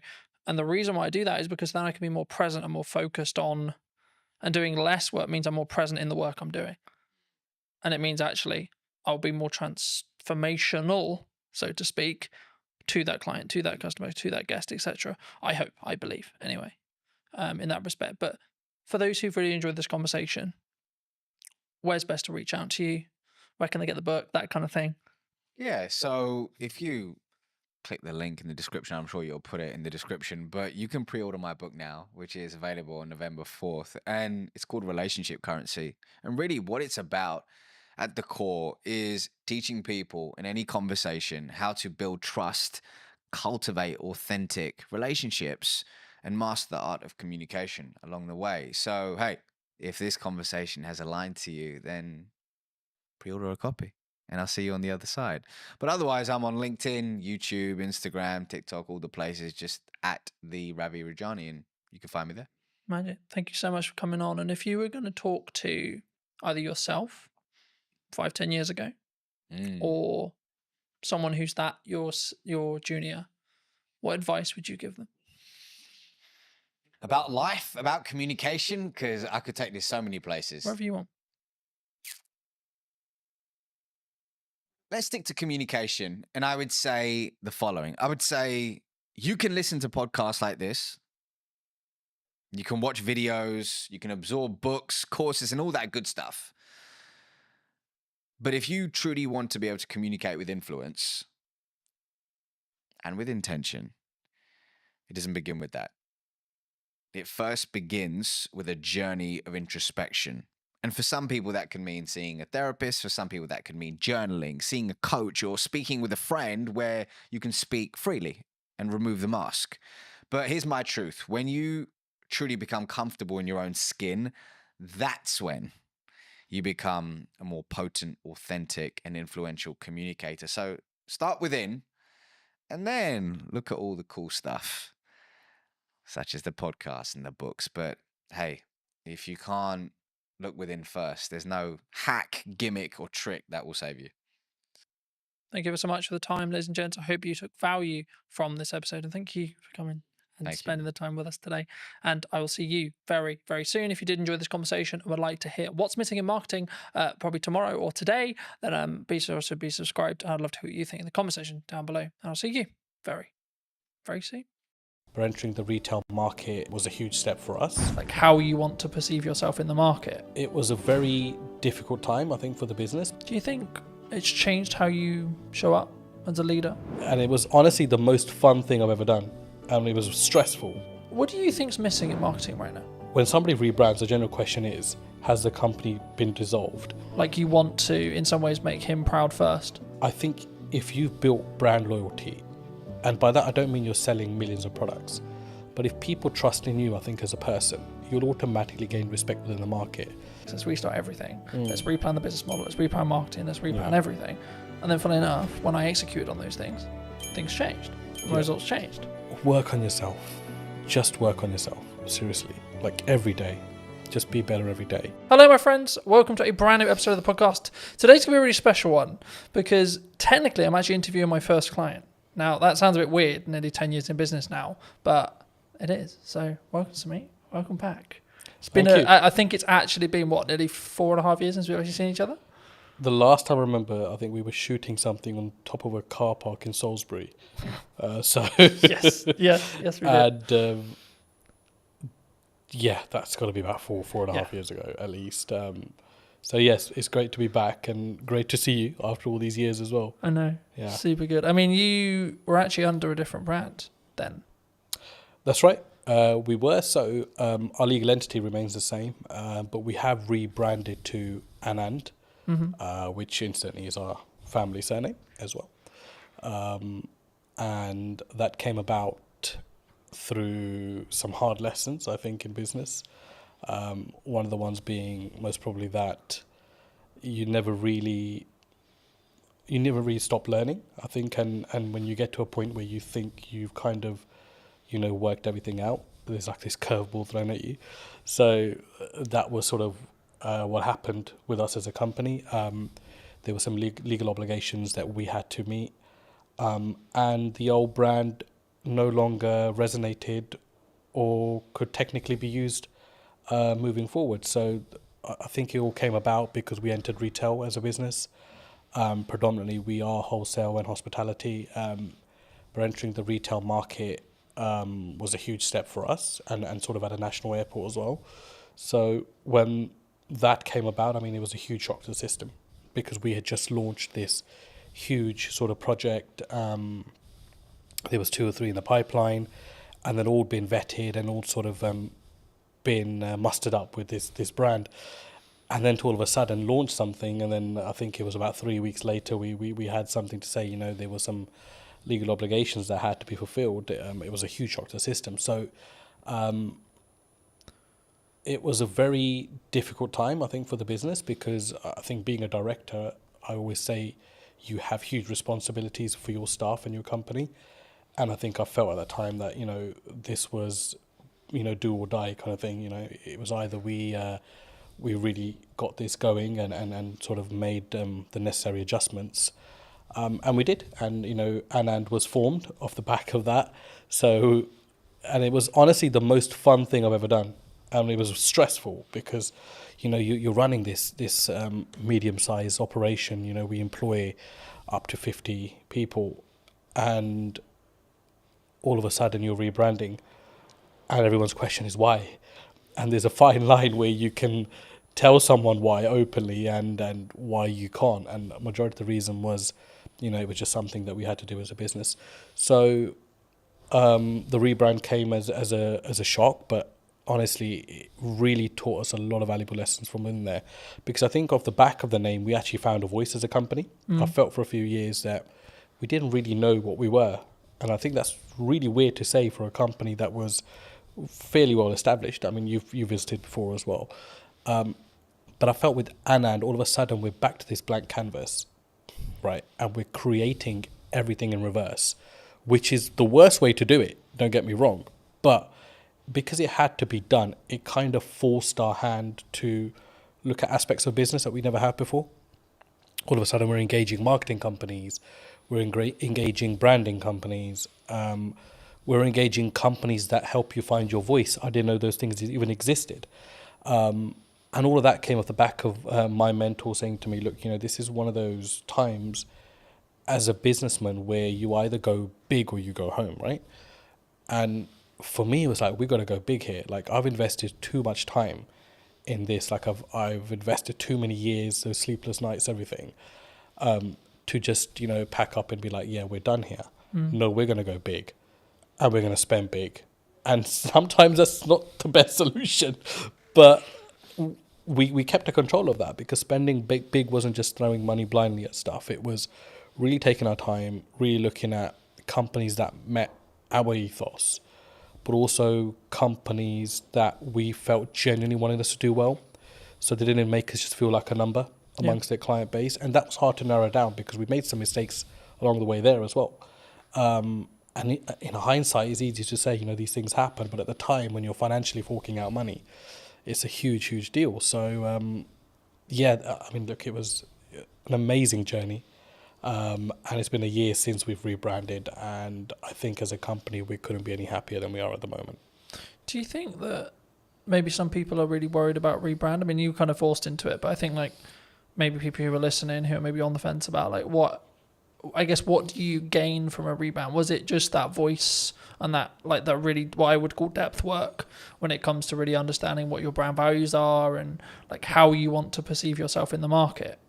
Would you say, or is it like if that's like a disconjointed? Because for some business, I think that can be really disconjointed for some people. I mean, I'd answer that in reverse. So one thing you won't lose is your reputation, which was a huge aspect for us. It was, when somebody rebrands, the general question is, has the company been dissolved, or has something happened? Has the company gone bankrupt? Has there been a huge gross misconduct from somebody? And the thing is, like, you've got to get past that, because naturally as an individual, we would think that. And you've got to put yourself in the public domain as well as a director personally yourself and think from both sides. So for me, I think if you've built brand loyalty, and by that I don't mean you're selling millions of products, but if people trust in you, I think as a person, then you'll automatically, especially a small to medium-sized business, you'll automatically gain respect within the market. So we didn't realize how much respect we had amongst our clientele until the rebrand happened. And I think that's what carried us through. So I think there's this illusion that if I rebrand, I'll lose customers. And that's a general worry, because, of course, you need your finances to run a business. And your clients are your clients. You spend years and decades working with them, whatever, right? But those relationships can be ruined at a drop of a hat as well. A split-second bad decision. So I think what I've learned the most is that if you are genuine and you are genuinely there for your clients, and if they're not just a number to you, which is how we do things at Anand, then you will be absolutely fine, because people will carry through. And that's what I noticed, that all of our clients said, we don't care if this company is called ABC tomorrow, but we want to work with the same leadership that we're working with within this company. And that's what made me realize that, not that I didn't know people were important, but it made me realize how important the team that we had were and how dedicated they were. And that all stems from, I think personally, from you as a director and what your attitude is within the business, how you look after people, how do you go about daily life, and how much of those people matter to you as well. And that kind of proved to me that, those things mattered a huge deal to us as a company, and it filtered right through. So I hope that answers your question. No, absolutely. I mean, I think for me, it's important to appreciate where you've come from. but also then understand like sometimes we have a growing pain, right? Yeah. So it's we're shifting into a new brand, we're shifting into like scaling up, etc. But one of the quotes that you gave me very many years ago that has really stood apart that I wanted to remind you of, but also ask you to apply some context to, is people are loyal to their needs. Yep, absolutely. Do you? I mean, how did you sort of? I guess that's a life lesson for a lot of people. But how did you? Where's the story behind that? So, I think just sort of I've been in business for about 10, 15 years myself, and I can't put a number on it now, to be honest with you, but it's been a very long time. And one of the things that you realize very early on is that it's very much a dog-eat-dog world. Like, as much as, you think you might be out there to set the agenda straight or to start this new, loving relationship with every single person, it never works out that way. And we realized very quickly that as a business, after surviving the first 5 years, like a lot of people are just loyal to their needs. Like when those needs are met, they will either move on or they'll no longer engage with you. And I mean, that's absolutely fine. It's a natural thing to happen as well. But to put it into context, I mean, if I look at how we operate with our clients at the moment, I don't think there's a single client that can say that, if their volumes drop with us, that we change our attitude towards them. Mm-hmm. Whether it's the smallest client on our sort of, accounting system, or it's a big renowned sort of company, it makes no difference to us. We work personally with every single client and every single person that we work with. And that might mean along the way you have to accept that once their needs are fulfilled, that they no longer will engage with you. But to put it into sort of context, that quote at the time came from, it was one of the things that we've always steered away from as a company. Don't be those kind of companies, or that company that is all over a client when it's hot. Yeah. And when it's not, they don't want to know, or they don't want to help them out with anything. And there are some clients that we work with that, we did millions of pounds of business with before. And all of a sudden, they have engaged another company.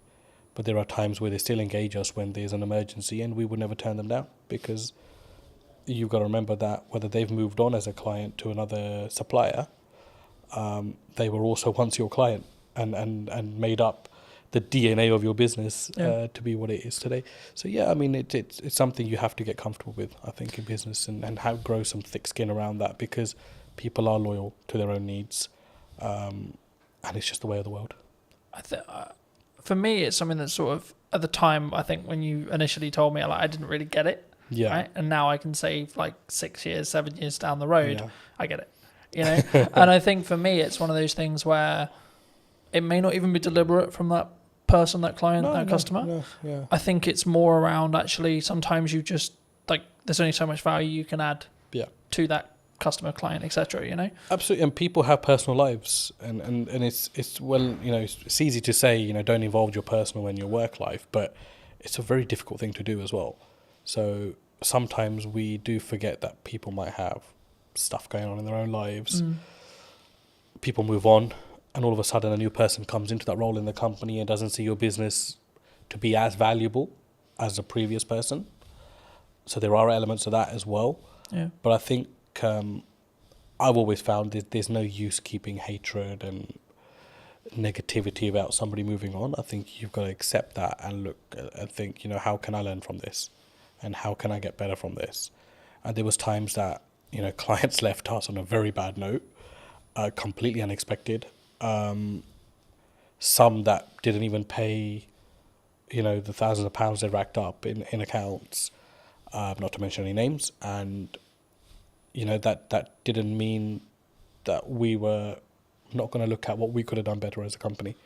So I think it always starts with what's going on at home before you look anywhere else. Yeah.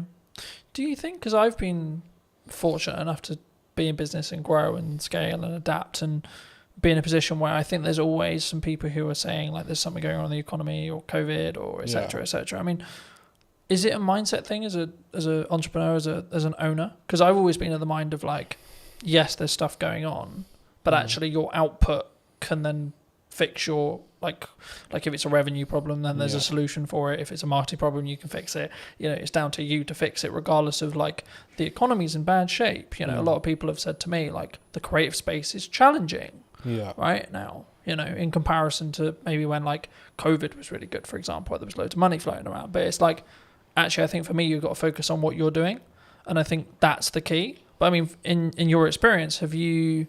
Is it kind of a catch-all kind of? Oh, they're just saying it because the economy's hard, or as maybe as an excuse. Look, I mean, there's no doubt the economy is very different to pre-COVID, but then it's also very different to 2009, when there was a huge crash, right? Yeah. So I mean, that's just a constantly sort of evolving, situation. Yes, I do believe it's very difficult now to do business, no matter what field you're in. But there are some fields which feel legislation change particularly, they feel it a lot more than some businesses. But I think you're right to say you can navigate through anything with a very positive mindset. And I think if you fold as a business,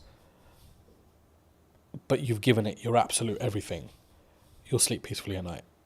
And that's for me personally, and I felt that in a situation. I mean, 2023 to 2024 financial year was our worst performing year as a business, and it was also the year that we rebranded. And there was a lot of sleepless nights there because revenue was, rock bottom. We'd employed people that year, doubled our workforce because we were looking to go, north, and ended up going south as a business. And naturally along that is a lot of doubt because you think, should I have employed these 6 people? Should I have done this? Should I have done that? And it's easy to say in hindsight that actually I'm worried then, but you generally do worry at that point. So I think it's a mindset and how you navigate. And the thing that got me through was just mindset. I think I am just so resilient, like to anything. I think right now in my life, where I'm just like. Do you think that comes from your years of experience in business and knowing that actually sometimes you've just got to what I would call grunt it or push for it to you just figure it out? I think it's both of those elements, but I think for me the biggest thing is upbringing. My dad was a very resilient character, hugely resilient. Sorry, not was, is still he's still there. He's an extremely resilient character, and a completely uneducated man, which I must add to this story as well. So to see him, as a migrant in this country with little to no education, he still doesn't speak English fluently. And it was like, this guy struggled, and he struggled so much. But he made it, he made it in his career and in his life. And it was like, a lot of that played on my head at that point. And I don't think those things sit well with you, or you don't draw on those things sometimes in life. But when it really matters, those things will come in, and you'll know what your metal's like at that point as well, and how strong you are. Do you think that was like a key in respect to like how well you've now done, like having that upbringing and having that, I guess, those values or what could be described as the correct values being installed into you? Even if it was like an information sponge point, like you 100%. As a kid just taking that information, sort of saying, well, this is the upbringing I had. I mean, 100%. But the thing is, I think I didn't realise that till I was about 35. So there's no like one fit solution to this. It's just when it's going to hit you, and it hit me a couple of years back. The big change came from COVID. To be honest, COVID was a blessing for us as a company. I mean, and that's not because we made money off unfortunate situations, but it gave me an opportunity to come out of the operation and be like, pause, because it's not something we could have done the way we were going at that time. You know, we were climbing as a business. There was no structure. There was nothing. And it was just like, it's going to be a massive train crash one day. And COVID came and just put the brakes on everything. And it allowed us to restructure. So when we came out of COVID, I'd say that's my real journey in business started then. Because all of a sudden now I'm responsible for totally different things. Because now I'm actually acting like a director. I'm not now, you know, stuck in the operation. And there were so many things that were falling off the side. So it was about coming in, containing that, and then restructuring the business through that. And then certainly, obviously, the rebrand came behind it. There is that. And obviously, the resilience side, I'm you know, for me, I learned that from my dad. And I have huge admiration for the man. And that's to say, you know, I rub shoulders with a lot of businessmen. But I take my dad's advice very seriously in life. I always have. But I don't think you as a child or as an adolescent at the time, like, will particularly understand that. But if you're exposed to that environment, I think it does rub off on you at some point. And for me, you know, I want to be like him. Like, I look at him and I think, you know, just the way he stands and acts and stuff, right? So, huge influence on my life, yeah. Do you think it's changed how you show up as a leader, as a, or even in your marketing maybe as well? Like that core, like you want to in some ways make him proud first, is what I'm sort of hearing from you. Would you say? I think I don't really think in that way, to be honest. Like, for me, it's not about making other people proud. Like, I think as long as you know you're on the right journey, I think honesty is very important in business. And I sleep very well at night, no matter what the situation is on the day. Everybody knows me, knows that once this guy is out, he's out for the night. So, and I think a lot of that comes from your ethos, and there are many shortcuts you can take, or there is the difficult untraveled routes that you can follow as well, or create yourself along the way. And I think I'm more sort of on that journey of testing my limits and also just not stressing out, you know, along the way. And there are times where you obviously get stressed within business, right? But I think as a director, you've always got to have that sort of facade where everything's okay. And sometimes it's not, but you need to have that, because you know you need to always give your staff and your company the assurance that you've got it under control, because the buck does stop with you, the director. To install that confidence into the team? I'd like to think they're confident without that, but I think what's your problem as a businessman should not rub off onto your team, because it's for you to deal with and put those things right. And I'd like to think we've created enough leaders now within our organisation that those sort of mistakes won't be repeated again. But that, again, is no one's fault. That's your responsibility as an owner or a managing director of a company. As I said, do you think people struggle with taking accountability for themselves? Like, when things go wrong in business or when things go wrong, like, they're more likely to go, oh, it's your fault, rather than it's my fault and it's what I could have done better. I think it's an easier route these days. And society kind of allows you to get away with that now. Do you know what I mean? But I think in your heart of hearts, you always know when you could have done something better. And I'm that kind of person where even if something has 0% my fault within it, I'd be thinking, what could I have done better? Or what could I have done to negate this issue? Is there anything Do you think I that could have what done? maked you stand out, though? Because if you're going to say the culture of maybe the country, or like the and on average it's externally. Surely the unique advantage could be, actually, it's my fault. How can I do it better? What can I do?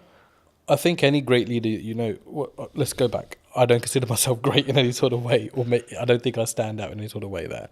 But one thing that I've noted is, like, great leaders, whether they're, you know, businessmen, politicians, war generals, whatever, there's a lot of accountability. There's a lot of responsibility they take. And I don't think you can really take responsibility unless you hold yourself accountable.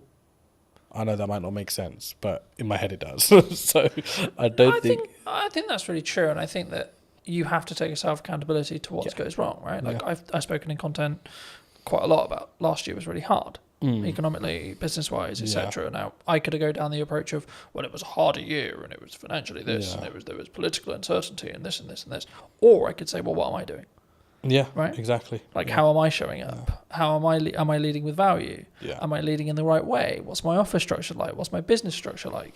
And then what I did was actually go, okay, right. So clearly something isn't working. Right. So let's go back to basics. Let's restart everything. Let's replan the business model. Let's replan marketing. Let's replan everything.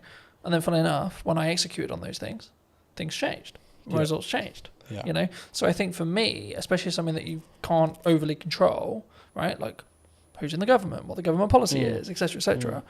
That's why you should focus on you. That's why you should focus on what you're doing and what your key is, I guess, in some ways. But what do you think's missing in marketing right now that people maybe don't look at, or like either what you're doing specifically, or maybe what you're seeing as like potential opportunities? What I've seen, because we engaged with a lot of marketing companies before we decided to go with the one we did, it was just like how bad the quality of stuff is out there.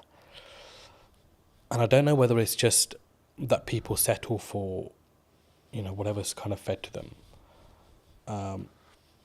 or don't challenge back enough on things. And for us, I was like, no, I don't want to look like a Pret or a Starbucks, because those things are fucking done. Like, I don't want to be that brand. No, I don't care how they're presenting their material. It makes no sense to what we do. And, you know, the comeback from some of the marketing companies was, oh, yeah, you know, but, you know, you're operating in a different domain. Yeah, we're operating in the aviation domain. It's a huge domain to this country. I mean, you saw what happened when aviation shut down with the ash cloud. I said, we're operating in a very high marketable area. But I don't need to be another one of these brands. You know, so there's this whole, you know, I think in marketing, they've kind of got these slots in their head. Where, oh, okay, you're in hospitality, so let's just follow the footprint of this company. You're in travel, let's follow the footprint of this. No, it needs to be personal to you as a company. And I think no matter what size you are, I think you've got to have that arrogance and you've got to have that strength to be like, no, this is shit. I'm sorry. Yes, you might be saying to me this is going to cost me £5,000 a month, but I do not value this at £5,000 a month. Like, this content is shit. And it was until we took that stance, we were able to filter out the companies that we actually wanted to work with. And it ended up actually being a company that had absolutely minimal experience in marketing, had a very strong presence in videography. They did some of our content. We sat down and said, we'd love the opportunity to market for you. And I was sold on the directors of that company. And I think that's a huge valuable lesson, that don't just go out into the market and think, you know, I'll go to the marketing agency that does marketing for X, Y, and Z. No, that will not be the necessary fit for your company. You need to find the necessary fit for your company. So overall, I think it's a huge gap in the market there. If somebody's willing to come in a company and work personally with smaller businesses, I think it's a huge market, because everybody wants to catch the big fish. And big fish will potentially have the budgets just to pay and be like, yeah, the campaign didn't really work out.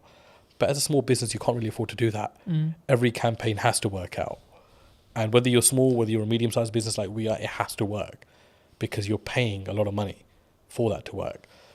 So, huge gap in the market. I think there aren't many companies that I would look at and think there's a good reputation there, even though they work with big brands, because they will just consider you a small fish and think that they can pull the wool over your eyes. And I think it's very important, no matter what size you are, that, you know, you're the captain of your ship. No matter how small it is, how big it is, you've got to lead by example there. And if you have to have the loudest voice, then you've got to have that as well. I'm glad you mentioned video, because I think sometimes people, they're overwhelmed by it, they're concerned by it. They're like, well, I mean, why do you use it? right, was the key of the question there. But like, I think there's so much that there's like, from my experience, there's psychology around like, oh my God, I sound like a dick on camera, or like, I don't like the sound of my voice, or this is how I look. But there's also then like the tactics or like the tech side, right? Now, obviously, if we bring in a videographer, you don't need to worry too much about the tech side. But I still think you should, at some principle, you should understand it. I mean, why did you, because you mentioned that you leaned into it. I mean, why did you lean into it? I was obviously introduced to yourself into videography. I didn't have any I mean, yeah, we know videos get made, but it wasn't something you ever gave, second thought to. For me, it was just kind of like, okay, I need to stop worrying about how I look or sound on camera. Like, just be genuine to who you are, like what you're talking about.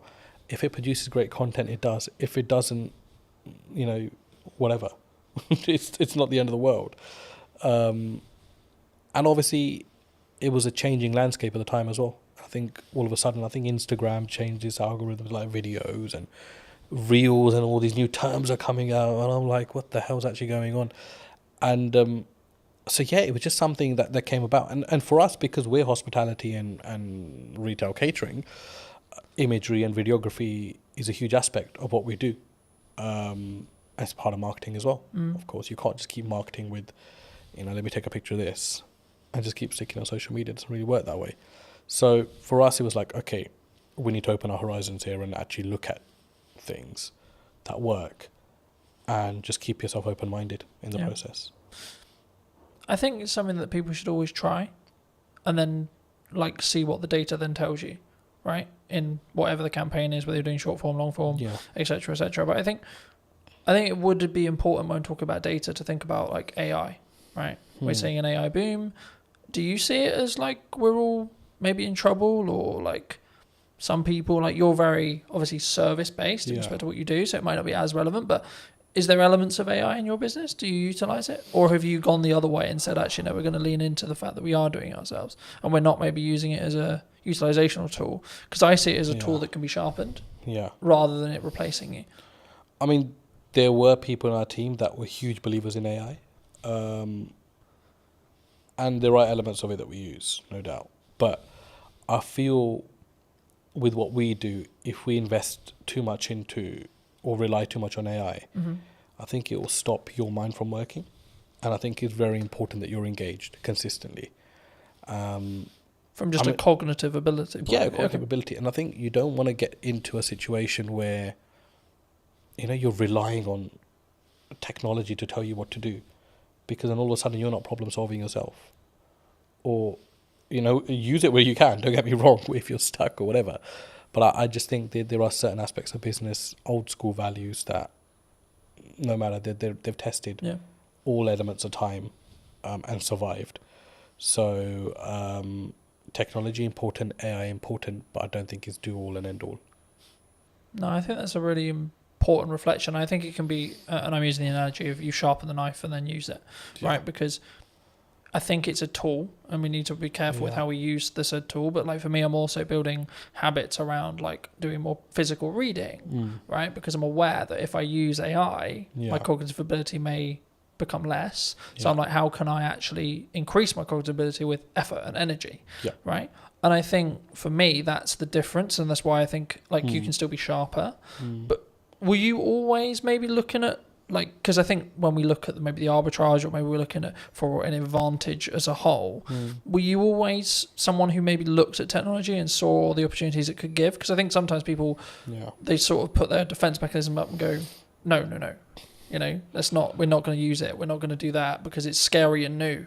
You've got to use technology. It's not, I mean, a side story, but a family friend, I mean, he owns about 20 to 30 industrial units in West London. And he's a landlord on all 30, and he accumulates rent of all 30, is the managing agent of his own estate, charges his own service charges as well. So huge business.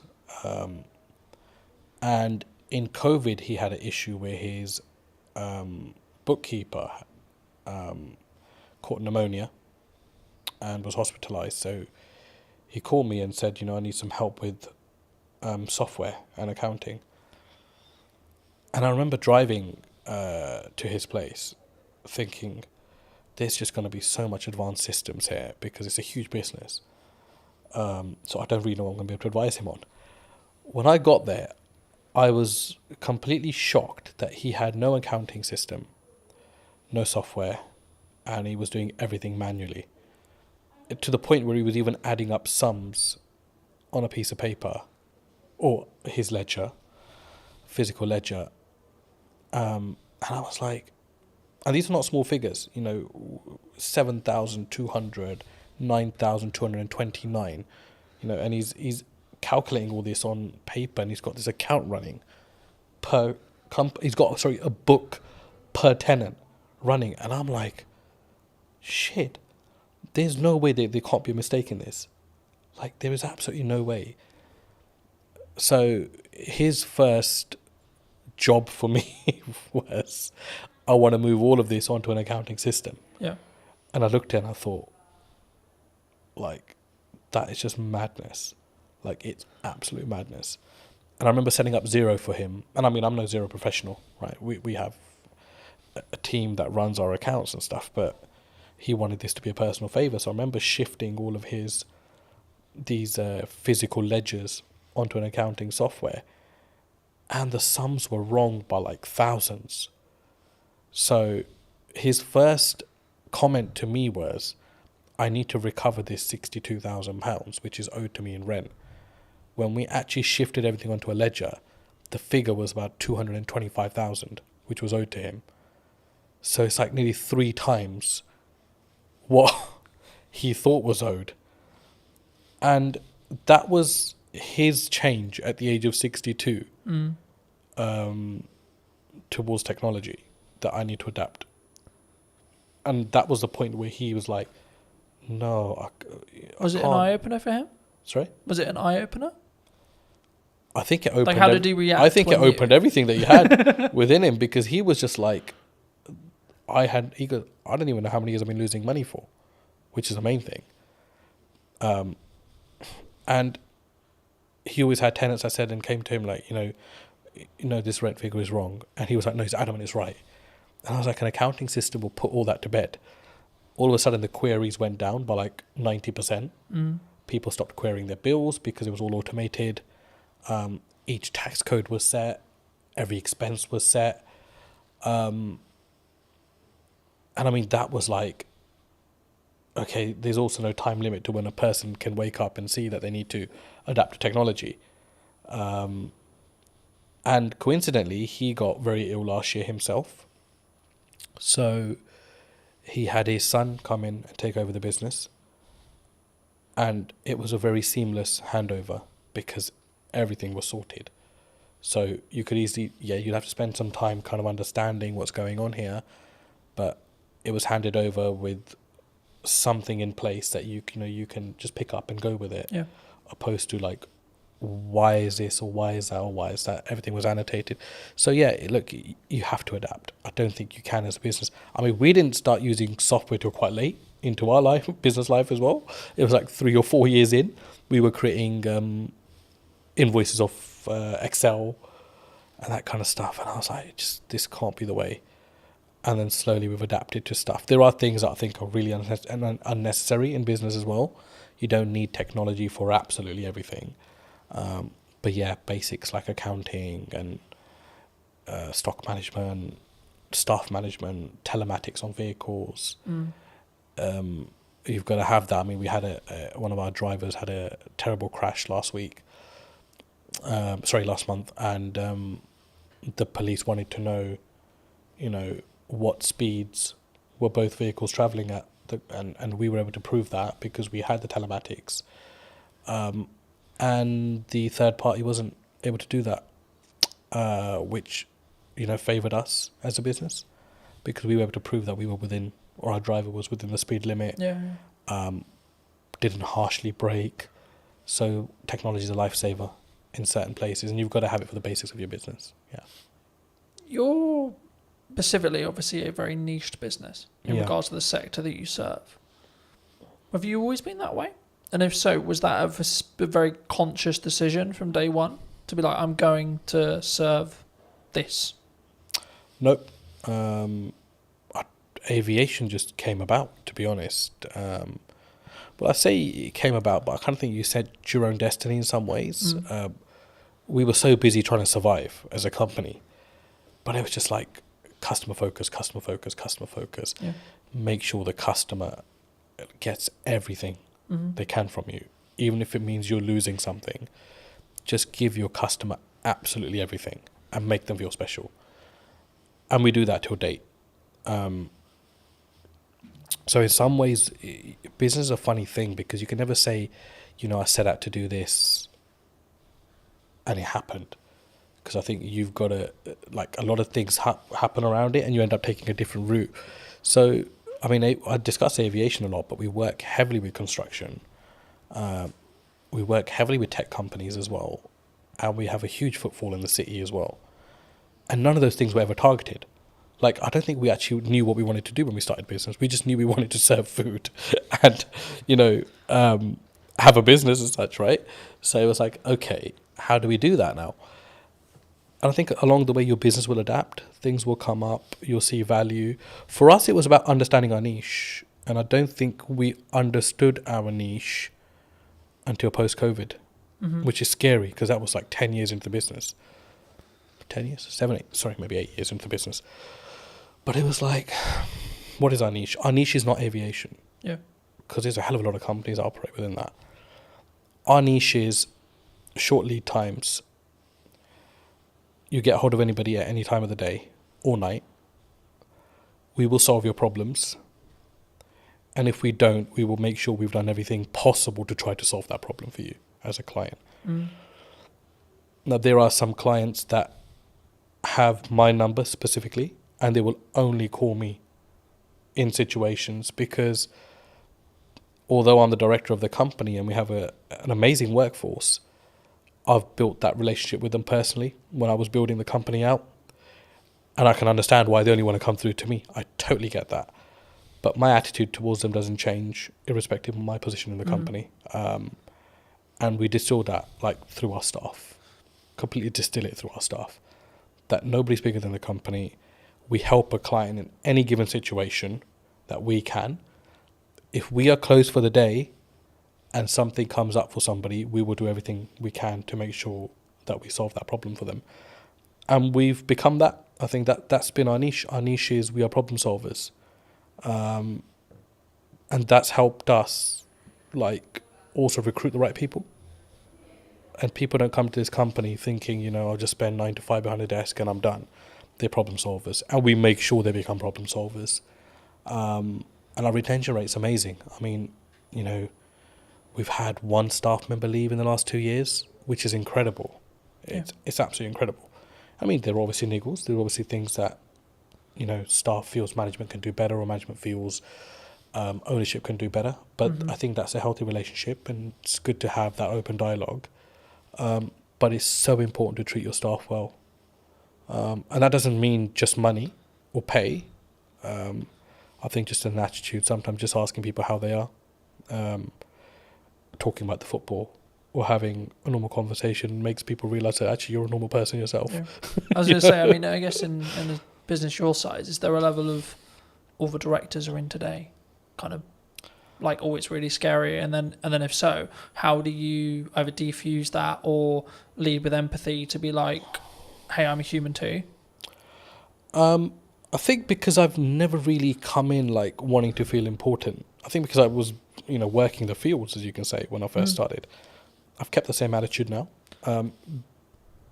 If someone's a new starter or hasn't been around or hasn't got to know me because of the size of the business now, so they don't probably interact with me as much, they're put to ease by the older staff because they're like, this guy is actually really calm and really chill. He'll come in and be like, let's order some pizza. Or did anybody watch the football or the cricket or whatever? I mean, it's like we have our company WhatsApp groups, and I was at the cricket India-England the other day, and I'm sending in the group chat, a photo of myself at cricket, but that helps people just feel like, I'm not intentionally doing that. I'm just doing that because I've always done these kind of things. And there are staff that say, they don't feel like sometimes that I'm the owner of this company just by how I act, how I am. I'm very relaxed. Mistakes are fine. I think we've always said that, look, it's fine to make a mistake, but don't let it become a repetitive mistake and we're not learning from. So it's that yin and yang. I think you've got to find the balance. For me, it's very hard to be serious with people, especially my day-to-day staff, because I think their life is serious enough without me having to add to it. Our work is serious enough without me having to add to it. So I try to, just be chill around them. If there's problems, I'll take that up with my higher management, and we will deal with it away from our team. But I think it's very important to have that balance as well. Do you think, as a founder, as a director, as a leader, that maybe not you specifically, but those people in the question, leadership founders, they maybe have an ego problem, and if so, like, is that maybe their undoing sometimes? Like, they have a massive ego, they care about the car, they care about the house, they're keeping up with the Joneses, but they don't necessarily lead with maybe the correct, what I would describe at least as the correct values. Yeah. Do you think that has a strong impact as from a leader, from a founder, from a kind of how you show up for your staff, your employees, your higher management, etc.? I think so. I mean, the people with, if you've got the nice car, the big house, you've made it in some elements in life, and that's amazing for you as a person. I'm really happy for people that are able to do that. But do you think it comes from insecurity sometimes? From insecurity, did you like say? They're doing it like, I've got the car because I don't maybe love myself as much, or like I'm trying to fill a hole potentially in their own self. I think everyone's trying to fill a hole in some way within themselves. I think we all have that. I mean, there isn't a perfect person out there. No, of course. Let's start with that. We all have our blemishes end of the day, and there are things that we can always improve on. But I've been in business long enough to see both aspects. I've seen people that feel like they need to show their hard work or remind people how hard they've worked by showing possessions. Yeah. And they do that more for others opposed to themselves, which is sad. I think it's quite sad. And I don't mean that in a horrible way, but I genuinely think like I'd hate to be in that position myself as a person.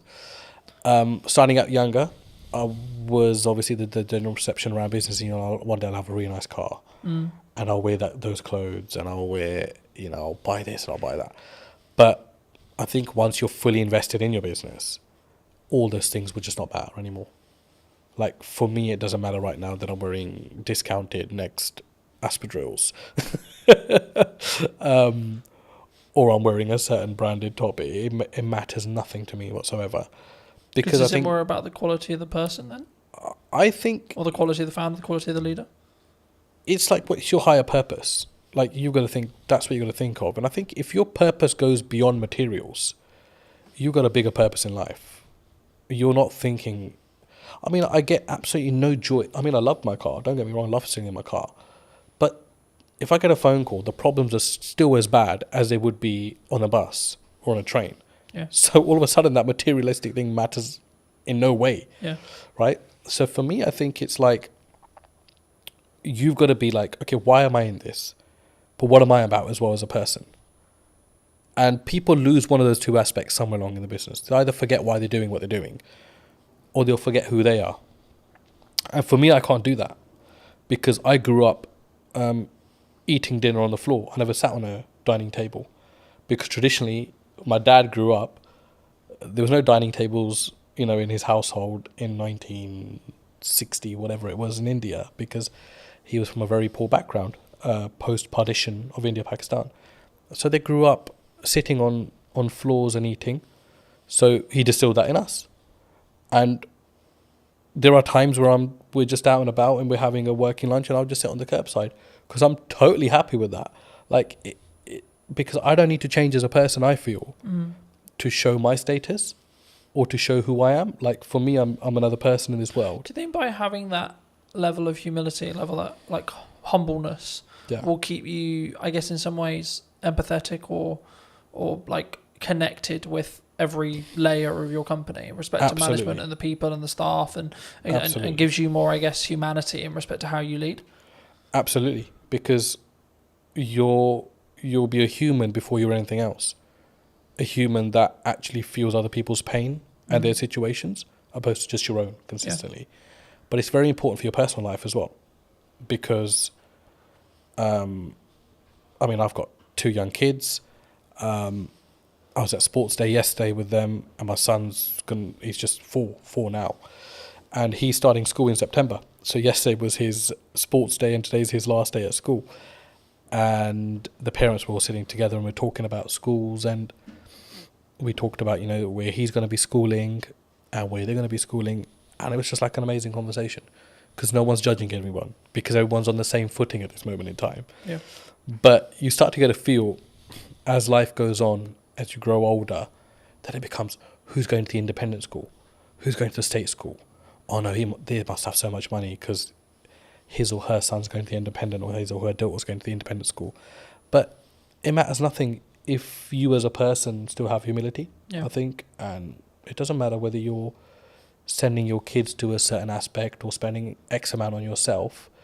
It's how you are as a person and how you treat people. I think it's hugely important, and even more so when you know that the person you are treating well can't give you as much value back as you can give them. I think that's a huge aspect of you as a character. Yeah. I think also it's a pay it forward mentality to an extent, right? Like, I think what you output will also reflect back on you in 3 months, 6 months, 12 months, etc. At some point, it will definitely reflect back on you. Whether you believe in karma, whether etc. Right? Whether maybe don't go about our belief system, but like whatever your belief system is, there's always a crossover there. And I think, especially when we go back to business, I think that's true in marketing as well. Yeah. Right. A lot of the work I'm doing at the moment is actually, how can I scale out what I'm doing and then build systems so that it allows me to be more present for clients. So then in turn I can do a better job, which in turn means then when I take on new clients, I can ensure that the quality is the same, right? And actually, I think partly because I will say no to certain projects or certain clients or certain things. Do you look at that when you potentially look at a client or working with a customer, etc.? Do you say no sometimes? And if so, where does that mindset come from to be able to have the humility, I guess, or the confidence to say, actually, no, you're not the right fit for us? I think as a leader, you're responsible for a lot within your organization, and I think you realize that the more you grow as a business. It's something which is easy enough to ignore if you're stagnant, or if you're growing through, the growing pains, right? And it's a very painful area when you're growing as a business. And I mean, by no means is Anand a multinational business, but I feel the pain of it every day when we grow. And majority of the time it's financial pain, because the bigger you become, the more restraints you get on your cash flow. And there's times you're thinking, I just want to be small again. I just want to be that business that everything was done on account, payment on receipt or whatever, right? But all of a sudden now we've got payment terms. There's clients that rack up huge bills, but we know we're not going to get the money for 60 days or 30 days.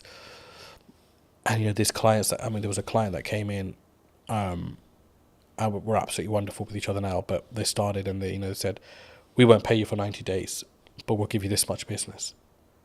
And everybody was like, oh, that's an amazing deal to be done. And it was somebody from our team, actually, because when I consulted him, and he said, there's absolutely no point to take this business on, because if this client's going to be giving us £150,000 a month, we won't have that for 90 days. So all of a sudden we would have racked up something like $500,000 in 3 months. Or this business would have racked up $500,000 with us and that's a huge risk, because we only get paid 150,000 out of that 450 after 3 months. Yeah. And then it becomes that again. And then it becomes that again. And if that goes down tomorrow, we're going to be losing $500,000 as a business. And that's not just the revenue, there's the cost that comes with it as well. Yeah, because you have to pay out the cost anyway. Of course. I think sometimes when people look at business, they maybe don't appreciate it, right? They'll see them with the nice car, they'll see them with the new studio, whatever it is. But I look at it and go, oh, that's a lot of money. Yes, my God, that's a lot of costs. Yeah, of course. Right? And I think it's how, I guess in some ways we develop as people to stomach those costs as leaders. Definitely. And I think it's got to be your attitude as well. Yeah. I think you've got to I do not think that there is a company in the world. I do not think there's a single company in the world that should ever come to you and try to take advantage of the size of your business. Yeah. Or play on the vulnerabilities. But unfortunately they do, because that's the way the world works.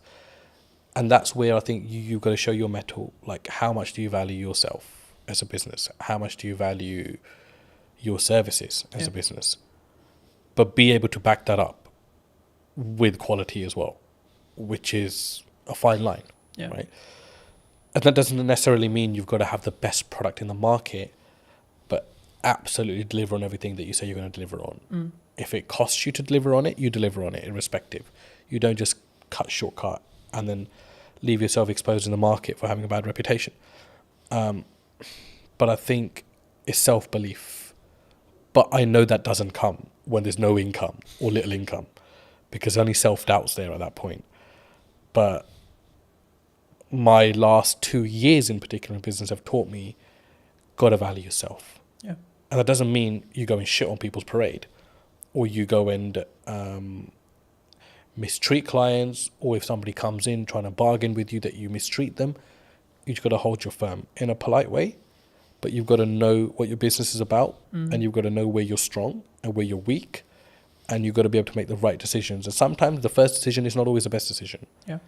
But leave the ball open where you're still able to have dialogue with clients. There's times where we made, mistakes. We've misjudged, and we wouldn't be human if we didn't. But it's how do you react to that? Yeah. How do you go back and manage that? How do you have the humility to say, we got this wrong, but still be able to have that relationship with your client? I think as well, and I had a very fortunate conversation a couple of weeks ago about this, and it was like, we just worked with a brand new client, and one of the things they said to me about why they chose us or me, however you want to perceive it, is that because I was the most expensive out of the ones they were talking about, and for like maybe a newcomer or etc., that sounds weird, right? Because it's like, why would you win the work but you're the most expensive? And I think from what they told me, it sounded like it was like, well, I've got the gonads, I've got the balls, or whatever you want to call it, I've got the confidence to say, no, this is how much this is what I'm going to commit to price wise, but then also I'm going to follow it up with the value that I'm going to lead with as well. Huge. Do you think sometimes people get really challenged on price? Always. You're always going to be challenged on price. And then how do you deal with that? I guess with the conversation, like, is there certain scenarios where you're like, no, we're gonna maybe negotiate by this much, but our final price is non-negotiable here? I think there's two ways to do it. I mean, I've been on the opposite end of that spectrum where I've bargained just for the sake of taking on the business, and I've negotiated myself into positions that are like the least favourable in the end. But it's easier said than done as well. But I think you've got to know your costs, know where you sit, know what you're trying to achieve out of that deal. Because sometimes you take on a deal with the hope that it's going to lead to bigger and better things, which is fine if you know your market. And that doesn't necessarily mean that it's going to happen in that way, but it's a calculated risk. Do you think sometimes you have to take something that's maybe not ideal client if it is just I need to make this money? Or would you still say no? For us, I don't think we really have that because we're quite niche in what we do. So everyone that comes to us generally needs us, or we need them in some aspects as well. But there are, you won't know until you start working with someone, I always say. And the ones that you think are going to be troublesome end up actually being the better clients. And the ones that you think, because they're a big brand, sometimes extracting money can be an absolute pain, which is why relationships are very important. And you've got to go above and beyond. A business deal is not just, here's my service, I've provided it, here's my invoice, you pay it, thank you very much. It's all the stuff in between, the dialogue, the things that you don't cost. It's impossible to cost a project, you know that. Yeah. To the T. You can't do that. Because we never add our own time into that, really, if we think about it, as a business. And even if you add your own time as a calculation, they'll still be like, oh shit, I'm still spending too much time on this business. But it depends what your end goal is. If your end goal is like, I just want to be done with this client, get their money, and I don't care whether they contact me again, then that's a very different mindset. Or if you want to always leave you never know when a client might need you, that's a very different mindset as well. I think